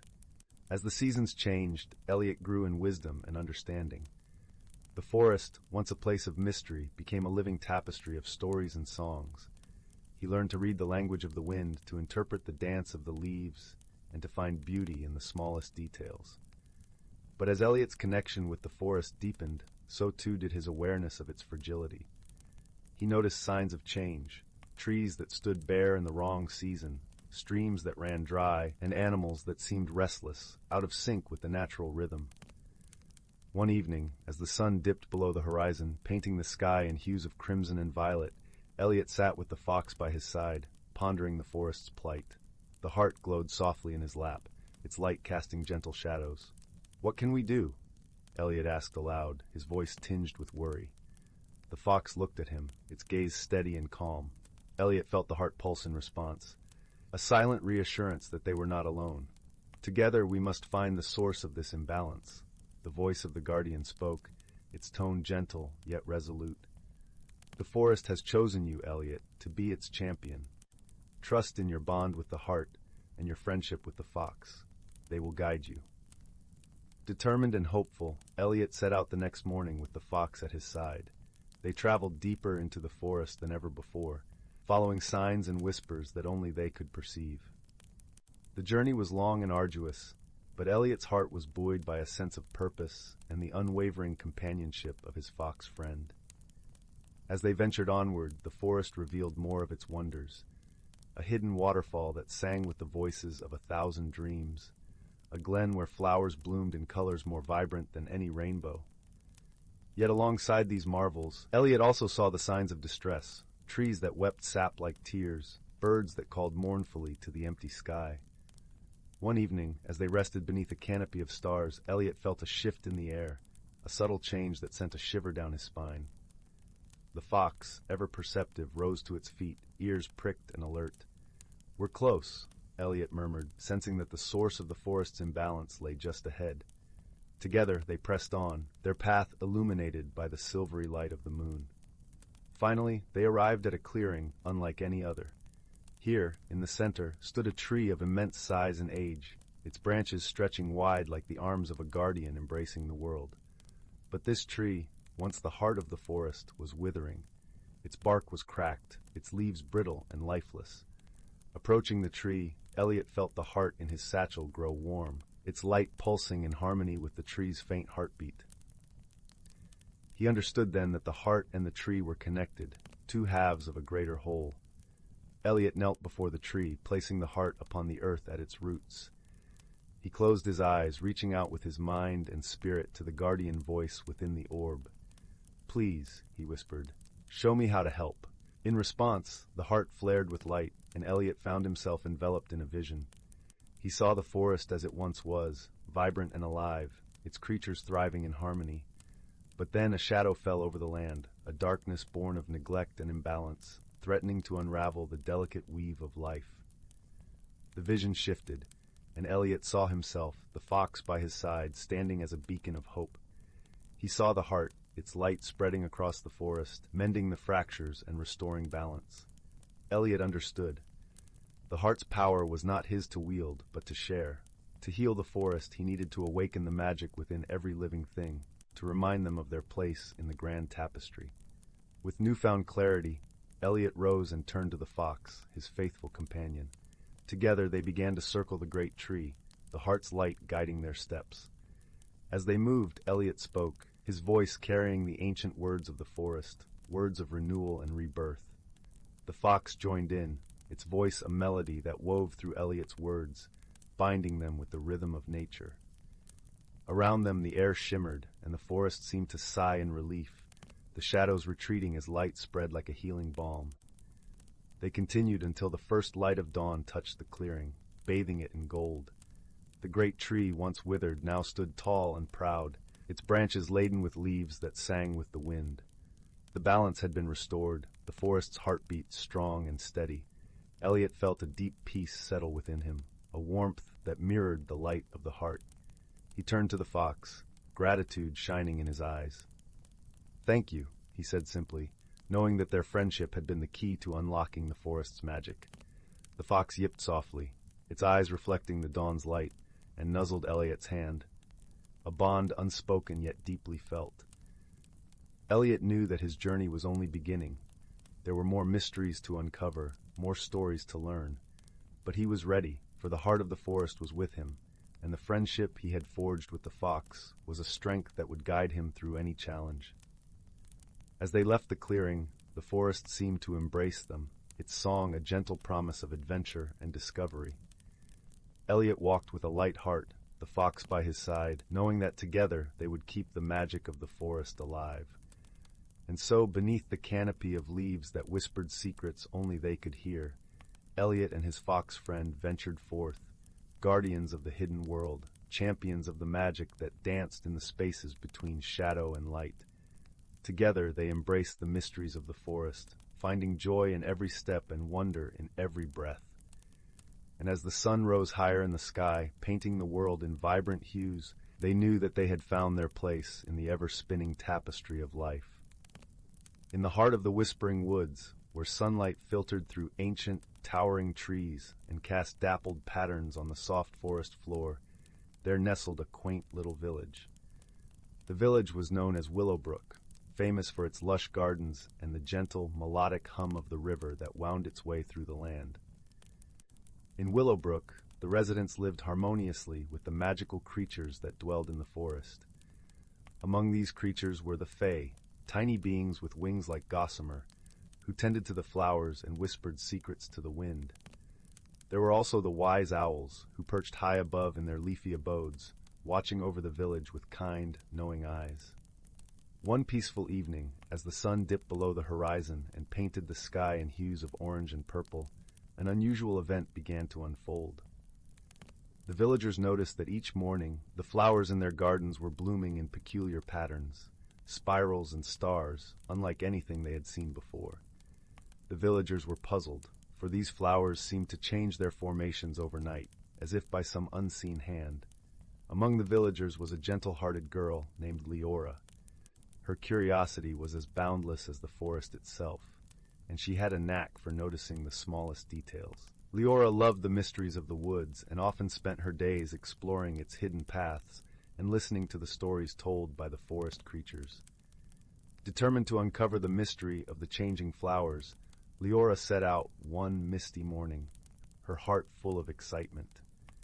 She wandered through the village, her senses alive with the scent of fresh earth and the sound of leaves whispering in the breeze. As she approached the edge of the village, she was greeted by the soft, musical laughter of the Fae, who flitted around her like a shower of glittering rain. "Good morning, Lyra," sang a Fae with wings that shimmered like pearls. "What brings you to the woods today?" "Good morning, dear friends," Lyra replied with a smile. "I'm hoping to solve the mystery of the enchanted flowers. Have you seen anything unusual in the forest?" The Fae exchanged knowing glances, their eyes twinkling with mischief and delight. "Perhaps you should speak with Elderwise," suggested another Fae, her voice as gentle as a lullaby. "He knows many things and might have the answers you seek." Eager to visit Elderwise, the wise old owl, Lyra thanked the Fae and made her way deeper into the forest. The air was cool and fragrant with the scent of pine and wildflowers, and as she walked, the ground beneath her feet felt like a soft, comforting carpet of moss.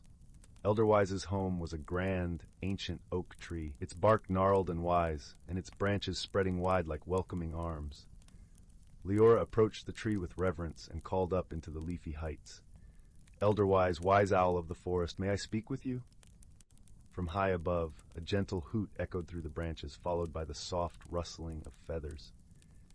Elderwise descended gracefully, his eyes as deep and mysterious as the night sky fixed kindly upon her.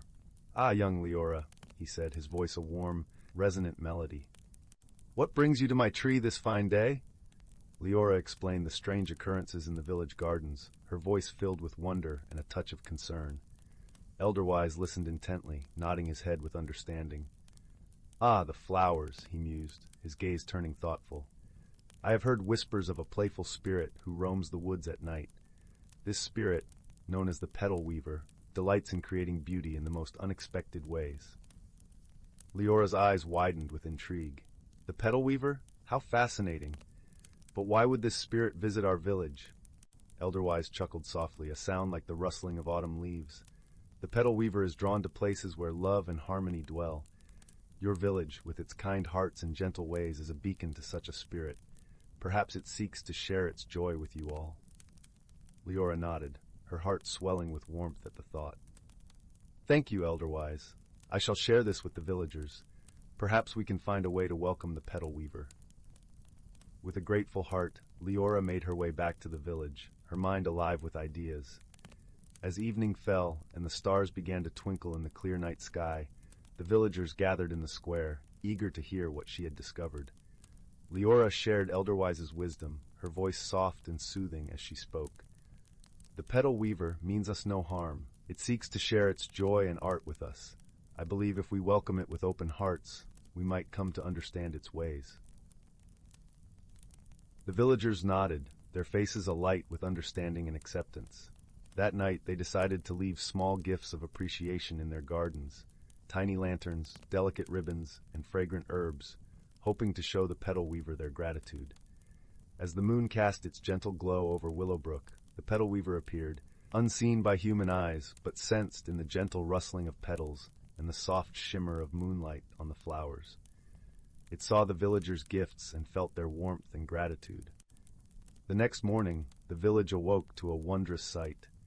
Each garden was a tapestry of breathtaking beauty, with flowers arranged in patterns that spoke of joy and friendship. The air was filled with a sense of magic and peace, and the villagers knew their hearts had made a new friend. From that day on, the petal weaver became a cherished part of Willowbrook's lore, its visits bringing delight and wonder to the village. And Lyra, with her gentle spirit and love for the mysteries of the world, continued to explore the forest, knowing that the greatest magic of all was the love and kindness shared among friends. As the fire crackled softly and the shadows danced on the walls, the tale of Willowbrook and the petal weaver lulled the village into a restful slumber, their dreams filled with the colors and fragrances of a world where magic and friendship intertwined like the petals of a never-ending blossom. In the heart of the ancient forest, where the air was perpetually sweet with the scent of pine and earth, and sunlight filtered gently through a canopy of ancient oaks, there existed a world untouched by time. This was a land where the whispers of the wind carried secrets from one generation to the next, and every creature, from the smallest ant to the mightiest stag, played a role in the grand tapestry of life. The forest was alive with colors and sounds that danced through the senses, leaves rustling in a gentle breeze, streams murmuring over smooth stones, and the distant calls of birds that painted the sky with their graceful arcs. Here, nature was both the stage and the storyteller, weaving tales of harmony and balance that had been passed down through countless seasons. At the heart of this forest stood a great oak, its branches stretching wide as if to embrace the sky. It was known as the Elder Tree, the guardian of the forest, and beneath its boughs, creatures of all kinds gathered to share their stories and learn from its ancient wisdom. The Elder Tree had seen the birth of stars and the passing of ages, and its deep, resonant voice was a soothing balm to all who listened. One cool autumn morning, as the sun began its lazy ascent, painting the sky with strokes of amber and gold, a gentle squirrel named Fern scurried through the fallen leaves. Her fur was the color of warm chestnuts, and her eyes sparkled with curiosity. Fern had long been enchanted by the stories told by the Elder Tree, and she often found herself drawn to the gatherings beneath its expansive branches. That morning, as the forest awoke in a symphony of sound and color, Fern noticed something unusual. The leaves, usually vibrant in their autumnal hues, seemed to be shimmering with a soft, golden light. It was as if the forest itself was glowing, breathing with a life more vivid than ever before. Intrigued, Fern quickened her pace, eager to reach the Elder Tree and uncover the mystery of this magical dawn. As she arrived, she found a small assembly of forest creatures already gathered. Wise old badgers, graceful deer, and a family of rabbits huddled close together. They all gazed up at the Elder Tree with a mix of awe and anticipation. The air was filled with a gentle hum, a melody that seemed to emanate from the tree itself, resonating with the heartbeat of the forest. The elder tree, sensing the presence of its attentive audience, began to speak in its deep, melodious voice, rich with the wisdom of ages. "Dear friends," it intoned, "today you witness a rare and wondrous phenomenon, the dance of the seasons. It is a time when the essence of the forest shifts, a sign of balance and renewal, as one season makes way for another." The creatures listened with rapt attention, their hearts swelling with a sense of unity and purpose. Fern, perched on a low branch, felt a warmth spread through her, as if she were part of something far greater than herself. The elder tree continued, "Each season brings its own gifts and challenges, teaching us lessons of patience, resilience, and harmony. We must cherish these gifts and learn from them, for they are the threads that weave the fabric of our world." As the elder tree spoke, the shimmering light intensified, enveloping the forest in a gentle glow. It was as if the very soul of the forest was singing, a melody of life and light that filled every corner of the ancient woods. Fern closed her eyes, letting the music wash over her, feeling a deep connection to the earth and sky, to every leaf and creature that called this place home. In that moment, Fern understood the true meaning of balance, the delicate dance between the changing seasons, each one a vital part of the greater whole. She realized that just as the forest embraced the cycle of life, so too must she embrace the changes in her own journey, trusting in the wisdom of the ages and the power of friendship and community.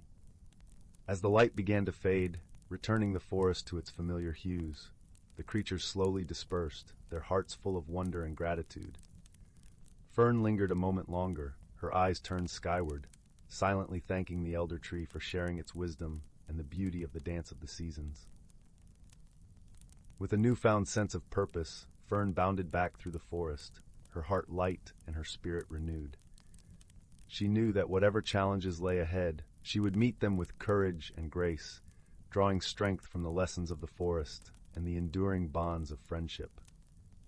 As the day turned to dusk and the moon rose high above the treetops, casting a silver glow over the sleeping forest, the ancient woods remained a sanctuary of peace and harmony. And beneath the watchful gaze of the elder tree, the creatures of the forest dreamt of the endless cycle of seasons, each one a testament to the beauty and balance of nature. In the quiet of the night, the wind carried the promise of a new dawn, whispering tales of hope and renewal to all who listened. And so the forest lived on, a timeless realm where magic and reality danced hand in hand, a gentle reminder of the enduring power of nature and the wisdom found in every leaf and stone. In the vast tapestry of the cosmos, where stars shimmered like scattered diamonds on velvet, there existed a small, uncharted planet known to the galaxy as Lumina. It was a place where the sky blushed in hues of lavender and gold, and the air was sweet with the fragrance of blooming star lilies. Here, amidst floating isles of verdant green and serene lakes reflecting the galaxy's glow, a peculiar meeting was about to unfold. Aboard a starship crafted from the crystalline sands of her home planet, the young explorer Lyra soared through the galaxy with a heart full of curiosity. Lyra was a being from the planet Celestara, where the inhabitants were known for their luminous skin and their gentle, empathetic nature. Her mission was to map the uncharted territories of the universe, but more than anything, she longed to understand the diverse forms of life that inhabited it. Meanwhile, in the opposite corner of the galaxy, a creature named Thax was on his own journey.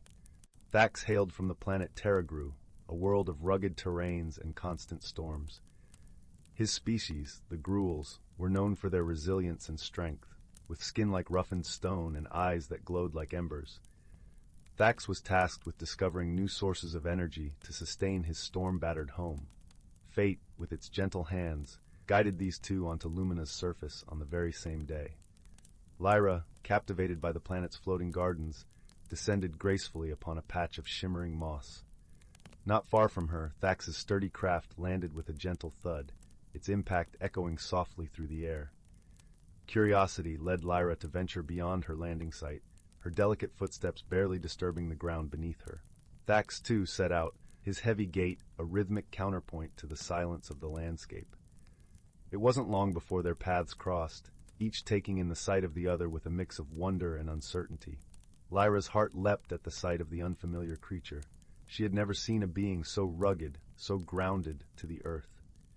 Thax, in turn, was struck by Lyra's ethereal glow, her presence a soft light in the twilight of Lumina.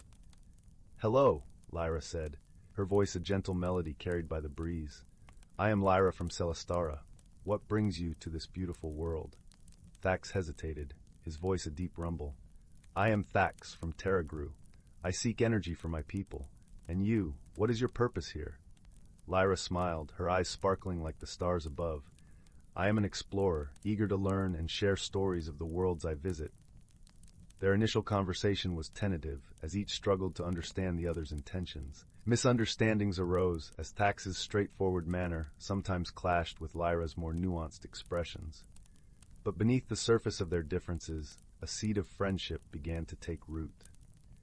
Days turned into weeks as they explored Lumina together. They encountered many wonders: a lake whose waters sang a melody as it rippled, trees that whispered ancient secrets in the wind, and creatures that danced in beams of starlight. Through each adventure, they learned more about one another. One evening, as the sky blazed with the colors of an impending cosmic storm, they took shelter in a cavern adorned with crystals that glowed softly in the dim light. It was here, in the safety of the cavern, that they shared stories of their worlds. Lyra spoke of Celestara, of its tranquil meadows and the gentle harmony of its people. She spoke of her longing to bring understanding and peace to every corner of the galaxy. Thax listened intently, his heart warming to her vision.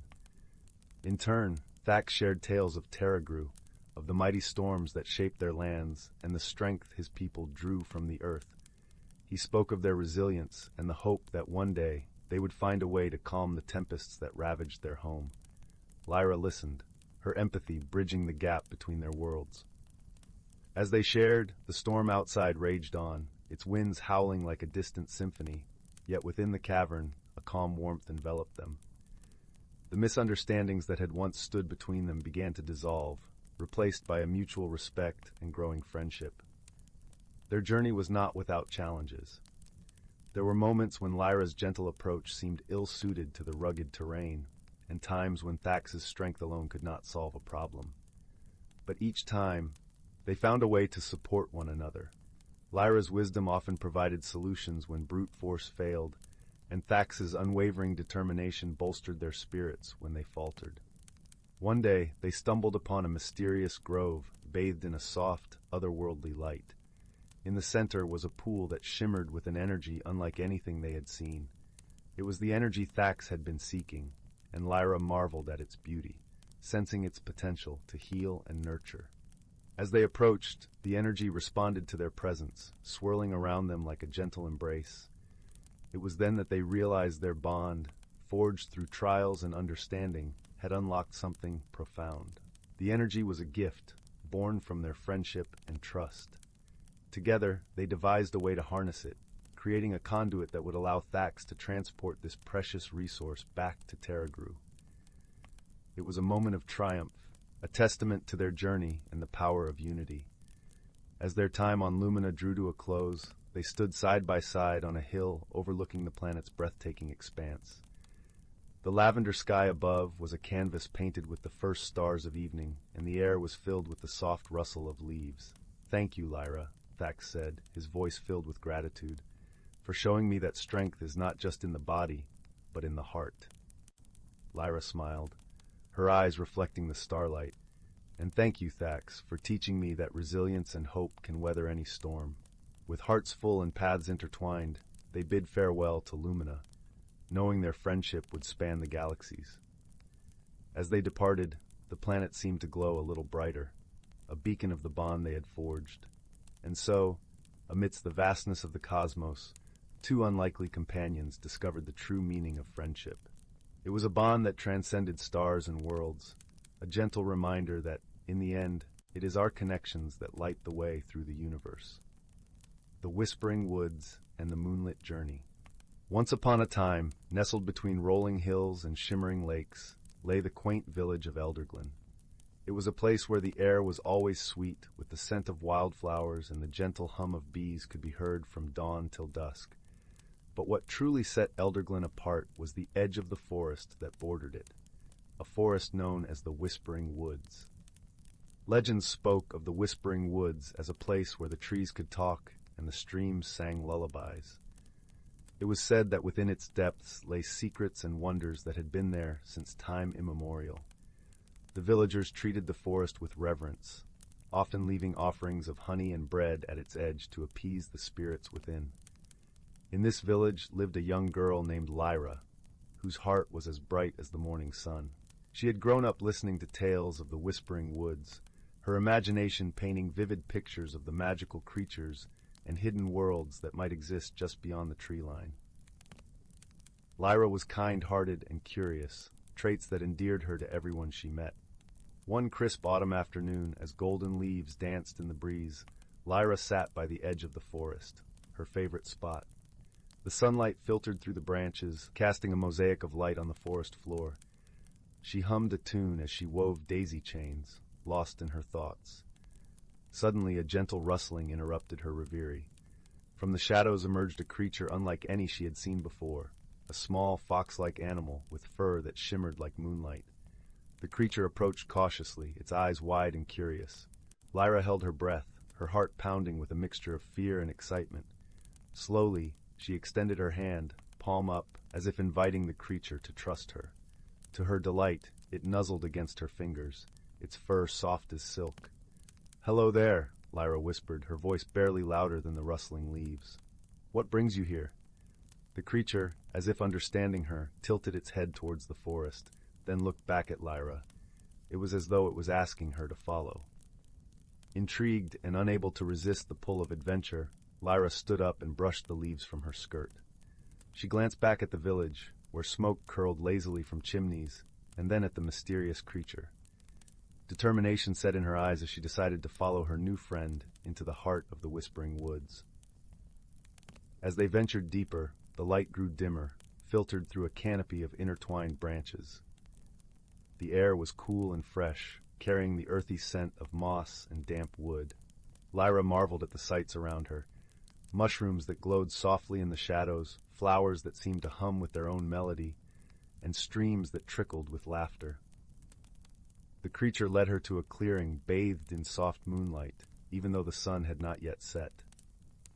In the center of the clearing stood an ancient tree, its trunk wide and gnarled, with roots that twisted and curled like the tendrils of a wise old sage. It was here that Lyra discovered the heart of the forest's magic, a small, luminous stone nestled among the roots, pulsing with a gentle, rhythmic light. Lyra reached out, her fingers brushing against the stone's smooth surface. As she did, a warmth spread through her, as though she had been touched by the sun's rays. The forest around her seemed to awaken, the whispers of the trees growing louder, filling her ears with tales of old. It was then that Lyra understood the true nature of the Whispering Woods. This was a place of stories, a tapestry woven from the dreams and hopes of all who had walked its paths. And the stone was its heart, the keeper of its secrets, the source of its enchanting song. Her new friend, the moonlit creature, watched her with knowing eyes, as if it had been waiting for someone like Lyra to come along. With a gentle nudge, it encouraged her to take the stone, a gift from the forest, to one who would cherish and protect its stories. As Lyra held the stone close, she felt a change within her, a newfound understanding of the world and her place in it. She realized that every story, every whisper of the woods, was a part of something greater, a connection that bound all living things together. With a heart full of gratitude, Lyra thanked her friend and the forest for their gift. She promised to return and share the tales of the Whispering Woods, ensuring that its magic would never fade. When she finally emerged from the forest, the village was aglow with the warm light of evening lanterns. Lyra felt different, as though she carried a piece of the forest within her. She knew that her journey had changed her, opening her eyes to the beauty and wonder that existed all around. That night, as she lay in bed, the stone resting on her bedside table, Lyra listened to the gentle whispers of the wind. Her heart was at peace, knowing that she was now a part of the Whispering Woods' eternal story. And as she drifted into dreams, the moonlight creature watched over her from the forest's edge, content in the knowledge that its secret was safe with her. In the days that followed, Lyra shared her adventure with the villagers, weaving tales of the magical forest and the wonders it held. Her stories spread far and wide, bringing joy and inspiration to all who heard them. And though many would try to find the heart of the Whispering Woods, it remained hidden, revealing itself only to those who listened with open hearts and minds. Thus, the village of Elderglen thrived, its people forever connected to the magic of the forest. And Lyra, the girl with the moonlit heart, would often return to the clearing, her laughter mingling with the whispers of the woods, ensuring that its stories would live on for generations to come. And so, dear listener, as you close your eyes and drift into dreams, remember the Whispering Woods and the magic that lies within your own heart. For every story, like a seed, has the power to grow and blossom, weaving a tapestry of wonder that connects us all. Once upon a time, in the heart of a lush and whispering forest, nestled a quaint, circular village known as Willow Grove. The village was a harmonious blend of nature and magic, where the roofs of cottages seemed to sway with the gentle breeze and tiny luminescent sprites flitted about, casting a warm glow that rivaled the stars. The villagers of Willow Grove were known for their kindness and their unique ability to understand the language of the forest. Each morning, the air hummed with the gentle sounds of nature and the cheerful bustle of villagers preparing for the day. But lately, something curious had been happening. Each night, as the moon cast its silver light over the village, strange occurrences began to unfold. The first incident was noticed by the village baker, Mr. Marlowe. One morning, he awoke to find all his freshly baked moonberry pies had vanished, leaving only a trail of shimmering flour leading out the door and into the forest. The villagers, puzzled by this spectacle, whispered among themselves but concluded it must be some playful forest spirit. However, the following evening, a new mystery arose. Mrs. Violet, the village seamstress, had been crafting a beautiful tapestry to hang in the village square for the upcoming Festival of Lights. But as dawn broke, her intricate creation was gone, replaced by a single strand of golden thread that glimmered like sunlight. The villagers gathered in the central square, a circle of ancient oak trees standing guard around them. They spoke in hushed tones, the leaves above rustling softly as if to eavesdrop on the conversation. Among them was a wise old man named Elder Rowan. Known for his deep understanding of the forest's mysteries, he stroked his long silver beard thoughtfully. "It seems," Elder Rowan began, his voice as smooth as the gentle stream that wound through Willow Grove, "that our village has attracted the attention of the forest's more mischievous creatures. But do not fret, for where there is mystery, there is also the chance for discovery." Curiosity piqued young Finn, a bright-eyed boy with an adventurous spirit, stepped forward. "Elder Rowan, how can we solve this mystery?" he asked, his voice tinged with both eagerness and a hint of trepidation. "Ah, young Finn," Elder Rowan replied with a twinkle in his eye, "the forest holds many secrets, and those who seek to uncover them must do so with an open heart and a keen mind. But worry not, for I believe you are up to the task." Finn felt a warm glow of encouragement spread through him, and with a determined nod, he set out to uncover the truth behind the strange occurrences. Alongside him trotted Luna, a small, silver-furred rabbit with eyes that sparkled like the night sky. Luna was no ordinary rabbit. She was a forest guide, wise beyond her years, and her presence filled Finn with reassurance. As dusk fell and the village settled into a peaceful slumber, Finn and Luna followed the shimmering trail left by the vanished pies into the heart of the forest. The trees loomed tall and majestic around them, their branches whispering secrets to the wind. Luna's keen senses led them deeper into the woods until they reached a clearing bathed in moonlight. There, in the center of the clearing, stood a peculiar sight. A circle of small, glowing creatures danced joyfully around a pile of moonberry pies and colorful threads, their laughter like the tinkling of tiny bells. They were the fabled moon sprites, known for their love of mischief and artistry. Finn watched in awe as the sprites crafted a magnificent tapestry of their own, woven from the threads they had borrowed from Mrs. Violet. It depicted scenes of the village bathed in moonlight, capturing the spirit of Willow Grove in a way that was both enchanting and heartfelt. Luna nudged Finn gently, and he nodded in understanding. With a soft voice, he called out to the sprites, "Dear moon sprites, Your creations are beautiful, but the villagers are worried about the missing items.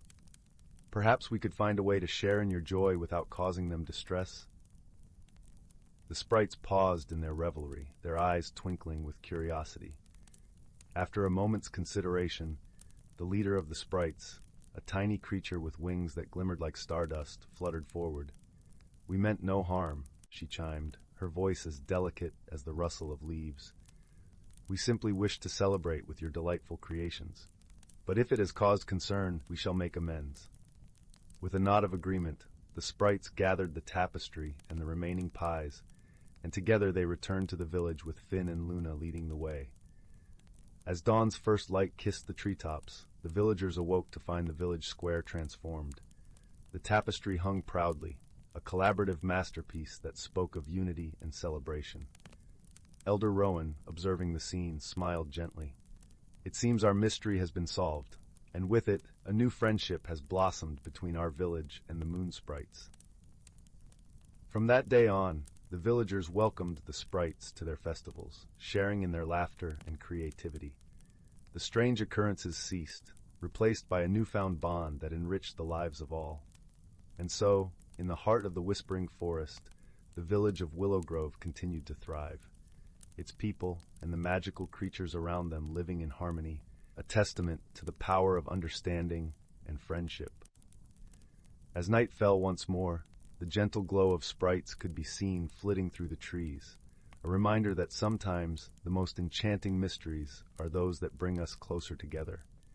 And with that comforting thought, the village drifted into a peaceful slumber, cradled by the gentle embrace of the forest. In a secluded woodland, cradled between gently rolling hills and a silver-threaded brook, lay a world untouched by time. The air was sweetened with the scent of cedar and pine, mingling with the earthy aroma of moss-covered stones. Sunlight filtered through the canopy, dappling the forest floor with patches of golden warmth, while the whisper of leaves in the breeze sang a lullaby known only to those who listened closely. In this enchanted place, where reality and magic danced hand in hand, lived a community of creatures whose lives were woven into the very fabric of the forest. Among them was a wise old tortoise named Thistle, whose shell was a tapestry of green and brown, as if painted by the forest itself. Thistle had lived many years and had seen the seasons change countless times, each cycle teaching him the delicate balance of nature's rhythm. One crisp autumn morning, as mist clung to the edges of the brook and the world seemed wrapped in a soft, silvery light, Thistle set out on his daily walk. His path led him through a carpet of fallen leaves, their vibrant hues of amber and crimson a cheerful contrast to the muted greens of the underbrush. As he ambled along, his eyes, wise and gentle, took in the subtle shifts of the forest preparing for winter's rest. Alongside Thistle, a sprightly squirrel named Pippin hopped from branch to branch, his bushy tail flickering like a flame in the morning sun. Pippin was young and full of curiosity, his eyes wide with wonder at the world around him. He had befriended Thistle in the early days of spring, drawn to the tortoise's calm demeanor and endless stories of the forest's lore. As they journeyed together, Pippin, with an infectious enthusiasm, asked, "Thistle, how does the forest know when to change? The trees shed their leaves, the air grows cold, and the animals prepare their nests. It seems like magic." Thistle chuckled, a rich sound that rumbled like distant thunder. "Ah, young Pippin, the forest indeed holds its magic, but it is a magic born of wisdom and time. Each creature, each tree has its role, guided by the whispers of the seasons."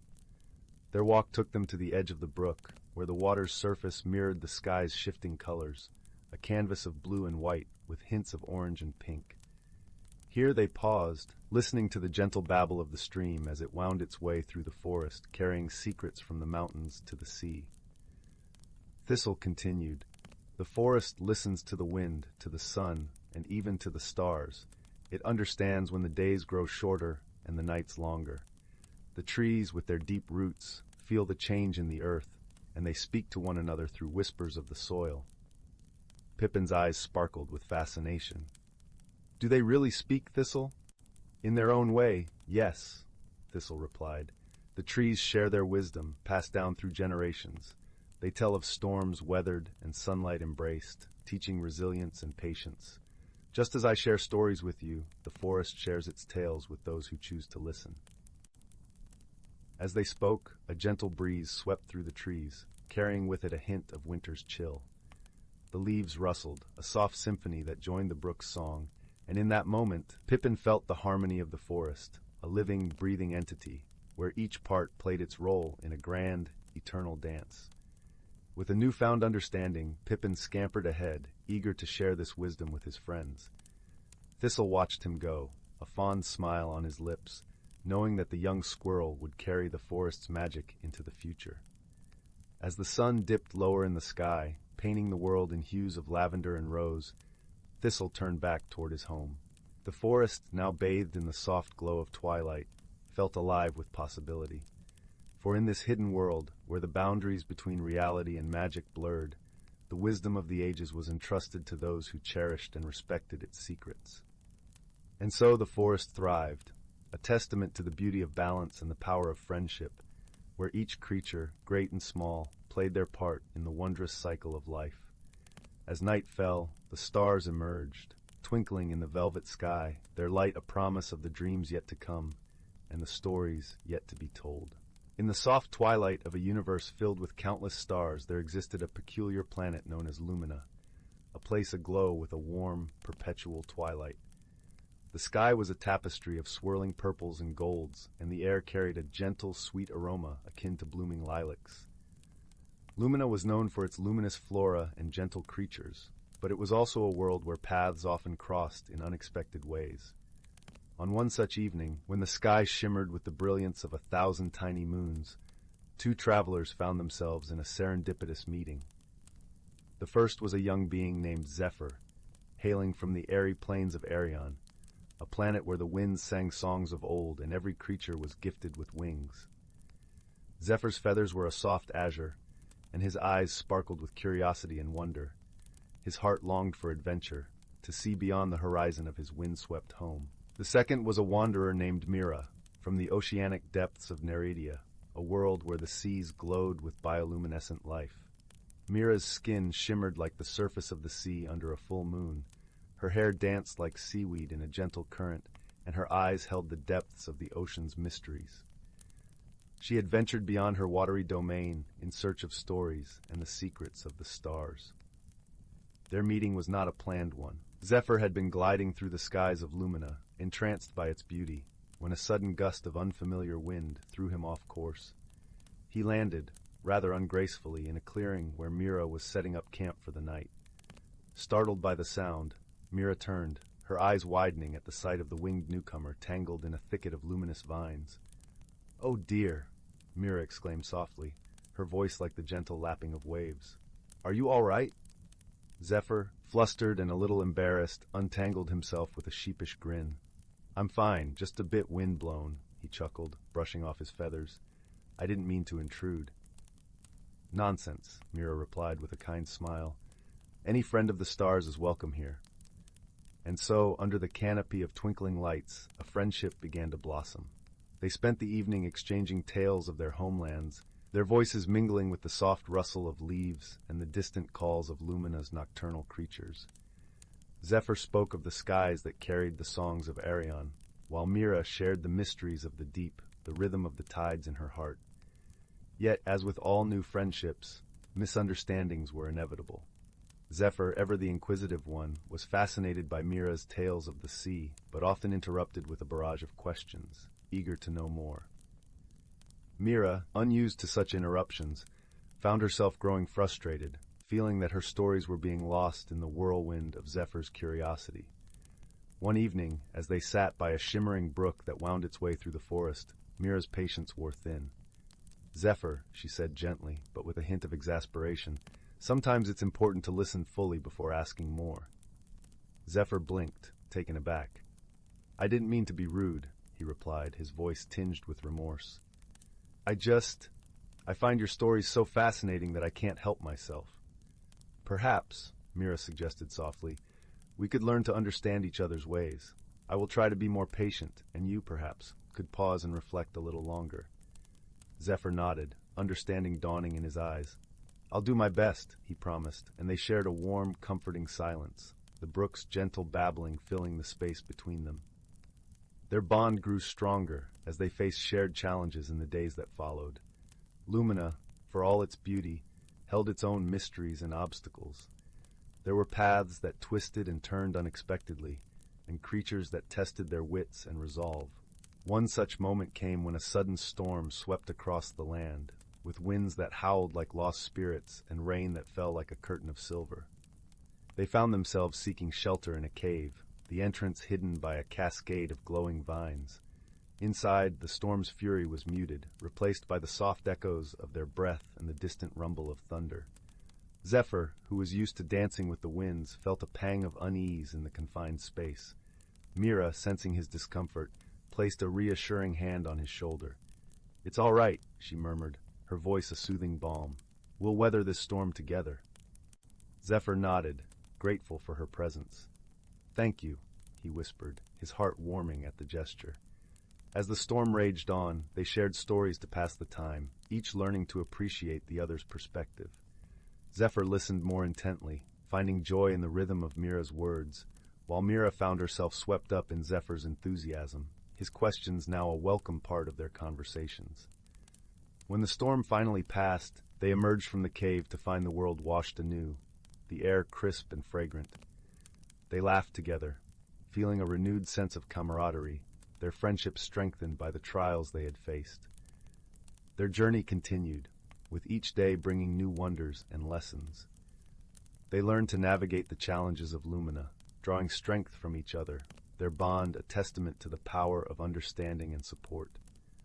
One evening, as they sat atop a hill, watching the stars dance in the sky, Mira turned to Zephyr.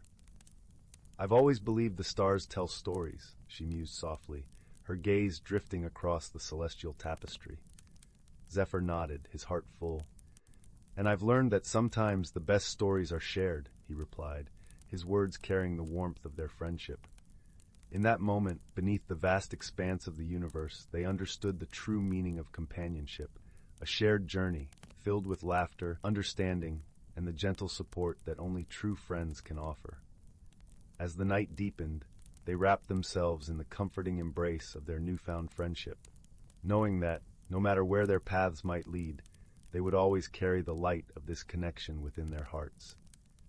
And so, in the gentle glow of Lumina, under a sky that held the promise of infinite adventures, Zephyr and Mira drifted into a peaceful sleep, their dreams intertwined with the stars. Once upon a time, in a quaint village nestled between lush, rolling hills and a whispering forest, there lived a gentle soul named Marin.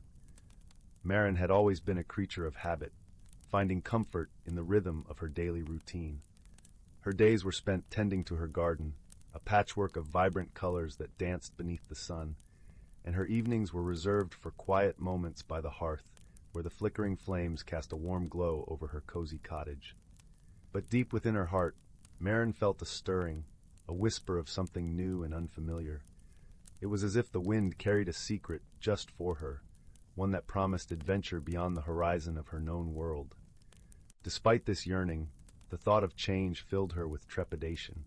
She clung to her familiar patterns like a child to a cherished blanket, fearful of what might lie beyond. One crisp autumn morning, as the leaves blushed gold and crimson, Marin set out for her daily walk through the woods. The air was sweet with the scent of pine and earth, and a gentle breeze rustled the branches overhead. As she wandered deeper into the forest, she stumbled upon a peculiar sight, a circle of mushrooms, perfectly formed with a luminescent glow. She had heard stories of such rings, whispered tales of magic and transformation. Curiosity mingled with her apprehension, but something in the air urged her forward. As she stepped into the circle, a tingling sensation spread through her, as if the very earth beneath her feet was alive with possibility. The world around her shimmered, and she felt a gentle tug at her heart, as though inviting her to embrace the change she had so long resisted. In that moment, the forest seemed to breathe with her, its ancient magic awakening. From the shadows emerged a creature of ethereal beauty, a silver fox with eyes that sparkled like morning dew. The fox approached with graceful steps and spoke in a voice as soft as the rustling leaves. "Fear not the winds of change, dear Marin," the fox said, its eyes kind and knowing. for within them lies the seed of your growth. Embrace the journey, and you shall find the strength that has always dwelled within you." Though her heart still fluttered with uncertainty, Maren felt a newfound courage stirring. She realized that the fox was right. Perhaps it was time to step beyond the safety of her routine and discover what lay beyond. With a nod of gratitude, she followed the fox deeper into the forest, where the path was lit by the gentle glow of the mushrooms. Along their journey, they were joined by other creatures of the woods: a wise old owl who shared stories of the stars, a playful squirrel who taught her the joy of spontaneity, and a gentle deer who showed her the peace found in stillness. Each companion offered Maren a lesson in embracing the unknown, and with every step she felt her heart grow lighter. As the days turned into weeks, Maren discovered the beauty of transformation. She learned to dance with the wind, to listen to the whispers of the trees, and to find wonder in the smallest of things. The forest became her teacher, and with each lesson she felt herself blossoming, much like her beloved garden back home. One evening, as the sun dipped below the horizon, painting the sky in hues of lavender and rose, Maren stood at the edge of a glistening lake. The fox, who had become a dear friend, stood beside her. The reflection on the water was that of a woman transformed, not by magic alone, but by the courage to embrace her own potential. "You have grown, dear Maren," said the fox, its voice filled with pride. "You have found your way through the forest of your fears, and now the world is yours to explore." Maren smiled, her heart brimming with gratitude for the journey she had undertaken and the companions who had walked beside her. She understood now that change was not something to be feared, but a gentle nudge from the universe, inviting her to become her truest self. With a heart full of newfound wisdom and an adventurous spirit, Maren returned to her village. Her garden seemed even more vibrant, as if reflecting the transformation within her. And though her routine had shifted, she found joy in the balance of old comforts and new discoveries. As the seasons turned, Maren continued to nurture her garden and her heart, always remembering the lessons of the forest.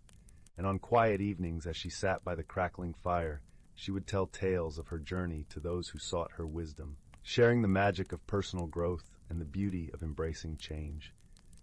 And so, in the gentle embrace of the village and the whispers of the forest, Maren lived her days with a heart open to the wonders of the world, knowing that true magic lay not in resisting change, but in welcoming it with open arms. Once upon a time, in a sleepy little village, nestled deep within an enchanted forest, there lived a young girl named Luna. Though her surroundings were quaint and unassuming, Luna harbored a secret. She possessed the extraordinary ability to communicate with the trees. From the moment she could toddle, Luna felt an inexplicable connection to the towering oaks, the whispering willows, and the ancient pines that populated the woods. Their branches seemed to beckon her, their leaves whispering secrets only she could decipher. It wasn't long before Luna discovered that the trees were more than mere silent sentinels. They were living, breathing beings with tales to tell and wisdom to impart. With each gentle caress of their bark, Luna could hear their voices, soft and melodic, sharing stories of the forest's rich history and the wonders hidden within its emerald depths. One crisp autumn morning, as Luna sat beneath the boughs of her favorite oak, she heard a faint, troubled murmur. The trees were distressed, their voices laced with worry. They spoke of a dark force that had taken root deep within the forest, a malevolent presence that threatened to corrupt the very essence of their verdant home. Luna knew she had to act. With a resolute nod, she set off into the heart of the woods, her feet treading a path known only to those with the deepest connection to nature's realm. As she delved deeper, the forest seemed to grow denser, the air thick with the scent of moss and decay. Twisted branches reached out like gnarled fingers, obscuring the sun's warm rays. Luna pressed on, her steps guided by the whispers of the trees, their voices growing more urgent with each stride. Eventually, she stumbled upon a clearing unlike any she had seen before. The ground was barren, the earth cracked and lifeless, and in the center stood a twisted, blackened stump. From its gnarled roots, an ominous miasma seeped, tainting the air with an acrid stench. Luna approached cautiously, her heart pounding in her chest. As she drew nearer, the stump seemed to pulse with a sinister energy, its malevolence palpable. Steeling her resolve, Luna reached out and placed her hand upon the scorched bark. In an instant, a torrent of images and emotions flooded her mind. She saw a once vibrant tree, its branches heavy with verdant foliage, until a dark force took root, poisoning it from within. The tree's anguish was overwhelming, its cries for help echoing through the ages. Luna recoiled, her eyes wide with horror. She knew then that this was the source of the forest's affliction, a malignant entity that fed on the life force of the trees, corrupting their very essence. With a newfound determination, Luna summoned every ounce of her strength and focused her mind. She reached out to the trees, their voices joining hers in a harmonious chorus. Together, they wove strands of pure, unadulterated energy, weaving them into a glowing tapestry of light. As the radiance grew, the miasma surrounding the stump began to dissipate, the darkness retreating from the warmth of Luna's magic. The trees rallied, their roots intertwining, their branches swaying in a unified dance. In a final, blinding burst of light, the darkness was banished, the stump reduced to mere ash. The clearing was transformed, the ground once again lush and verdant, new life sprouting from the earth. Luna collapsed, her energy spent, but her heart swelled with joy and pride. She had saved the forest, her home, and her friends. From that day forth, Luna's bond with the trees only deepened. They shared their stories with her, tales of courage and resilience, of the cycles of life and death, and the delicate balance that sustained their vibrant realm. And as Luna grew older, she realized that her journey into the heart of the forest had been more than just a quest to vanquish a malevolent force. It was a transformative experience that had taught her the true power of friendship, the importance of perseverance, and the profound interconnectedness of all living things. With each passing season, Luna would venture into the woods, her steps light and her heart full of wonder. The trees would greet her like old friends, their branches swaying in a gentle embrace, their leaves whispering secrets still untold. For in the heart of that enchanted forest, a hidden world thrived, a realm where the boundaries between the natural and the magical blurred, and where a young girl's extraordinary gift had forged an unbreakable bond between the mortal and the ancient, the seen and the unseen. And as Luna sat beneath the canopy of her beloved oaks, listening to the melodies of the wind and the whispers of the trees, she knew that her journey had only just begun. In the heart of a lush, whispering forest, where the trees seemed to hum gentle lullabies with the wind, lay a quaint village known as Willowbrook. It was a place where magic danced lightly on the air, mingling with the scent of wildflowers and warm, earthy moss. The cottages, with their thatched roofs and colorful gardens, nestled snugly against the hillside, each one surrounded by a low stone wall that seemed to hug the homes gently. In this serene village lived a thoughtful young girl named Clara. She had a keen eye and a curious heart, always noticing the little things others might miss. Her days were filled with adventures and discoveries, but lately something peculiar had been happening. Each morning the villagers awoke to find their garden gates mysteriously open, tools scattered about, and sometimes even small trinkets missing. The villagers were puzzled but not alarmed, for they knew their village was a safe and gentle place. Still, they were curious, and so they turned to Clara, hoping she might unravel the mystery. With a nod and a determined glint in her eyes, Clara promised to investigate.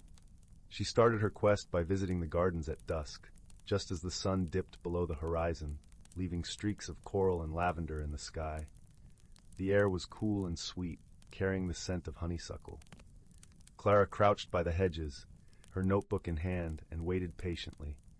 As the moon rose, casting silver beams across the village, Clara noticed something unusual. From the corner of her eye, she saw a soft glow weaving through the gardens. It wasn't the light of fireflies which flickered gently above her, but something more deliberate. She followed it quietly, her footsteps muffled by the soft grass. To her surprise, Clara discovered a small group of creatures, no taller than her knee, with shimmering wings and bright, curious eyes. They were busy at work, tending to the gardens with care, though their methods were a bit chaotic. Clara watched as they rearranged stones, polished leaves with tiny cloths, and gathered forgotten trinkets into neat piles. "Hello there," Clara called softly, not wanting to startle them. The creatures paused, their wings fluttering like the pages of a book caught in a breeze, and then they turned to face her. "We mean no harm," one of them spoke, its voice like the tinkling of a bell. "We are the Glimmerfolk, caretakers of the night." Clara smiled warmly, her heart filling with understanding. "But why open the gates and scatter things about?" she asked gently. The Glimmerfolk exchanged glances, their eyes twinkling in the moonlight. "We were trying to help," explained another, its voice soft and melodic. "But we did not understand the ways of your village. We thought the tools were to be used, and the gates should breathe with the gardens." Clara chuckled softly, touched by their sincerity. "Your intentions are kind," she assured them, "but perhaps we can learn from each other. I could show you how we tend our gardens, and you can teach me the ways of the night." And so began a delightful exchange of knowledge. Each evening, as the stars blossomed in the sky, Clara and the Glimmerfolk worked together. The creatures taught Clara about the secret language of plants and the songs of the earth, while Clara explained the villagers' ways, showing them how to care for the gardens in harmony with the day. As the days passed, the mystery of the open gates was resolved, and the village thrived with newfound magic. The Glimmerfolk, now understanding the balance between night and day, helped the gardens flourish in ways the villagers had never imagined. Flowers bloomed with vibrant colors, and the air was filled with a melody of nature's own making. The villagers, grateful for Clara's wisdom and the Glimmerfolk's friendship, held a small celebration under the twinkling stars. There was laughter and joy, a gentle reminder that misunderstandings could be mended with kindness and cooperation. And so, under the watchful gaze of the moon, Willowbrook continued to be a place where magic and harmony danced hand in hand, a cozy haven where mysteries were welcomed as friends and solved with the warmth of understanding. As Clara lay in bed that night, her heart full of contentment, she knew that the world was a little brighter and a little more magical, thanks to the friends she had found. And as she drifted into dreams, the village slept peacefully, cradled in the gentle arms of the forest, where the trees sang their lullabies to the stars above. In the heart of an ancient forest, where whispers of magic danced with the rustling leaves, there lived a community of creatures who cherished the delicate balance of their enchanted world. The forest, a verdant tapestry woven with towering oaks, delicate ferns, and fragrant wildflowers, was home to creatures both seen and unseen. This was a place where sunlight dappled through the canopy, painting the forest floor in patches of gold, and where the air was perpetually sweet with the scent of pine and earth. Among these creatures was a gentle, wise old tortoise named Thistle. His shell, weathered and etched with the patterns of countless seasons, was a map of the time he had spent wandering the forest. Thistle had lived through many cycles of growth and decay, and his heart beat in rhythm with the seasons. His wisdom was sought by all, for he understood the forest's secrets and the language of the leaves. One crisp autumn morning, as the forest prepared for its slumber under winter's blanket, Thistle was approached by a curious young squirrel named Pippin. Pippin's fur was as red as the vibrant autumn leaves, and his eyes sparkled with the mischief and wonder of youth. He was known for his adventurous spirit and his unquenchable thirst for knowledge. "Thistle," Pippin chattered, his tiny paws clutching an acorn, "I've heard whispers of a magical phenomenon that happens when the first snow falls. Can you tell me about it?" Thistle smiled, his eyes crinkling with warmth. "Ah, the dance of the frost spirits," he said, his voice as soothing as a gentle breeze. "It is a wondrous sight, my young friend.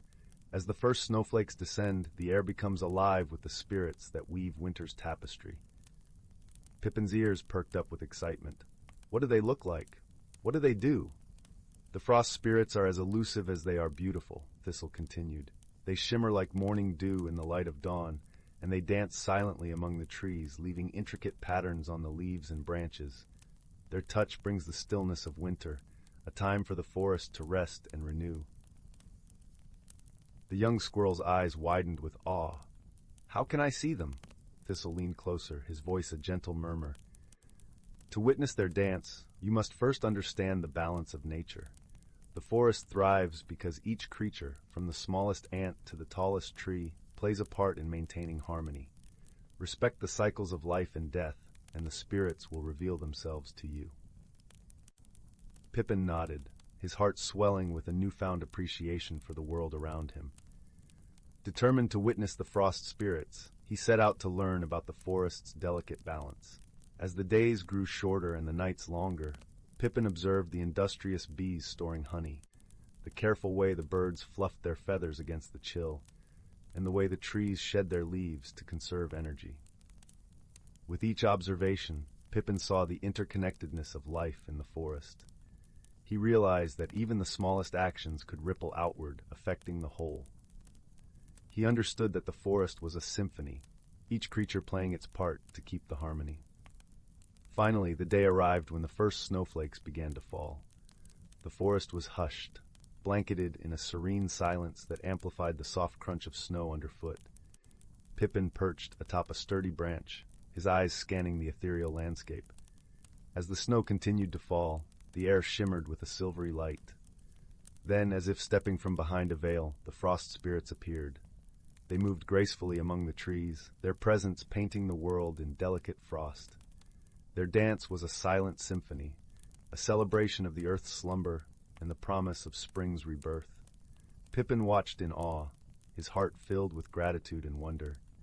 He understood now that the magic of the forest was not just in the extraordinary, but in the everyday beauty of life's cycles and the harmony that bound them all together.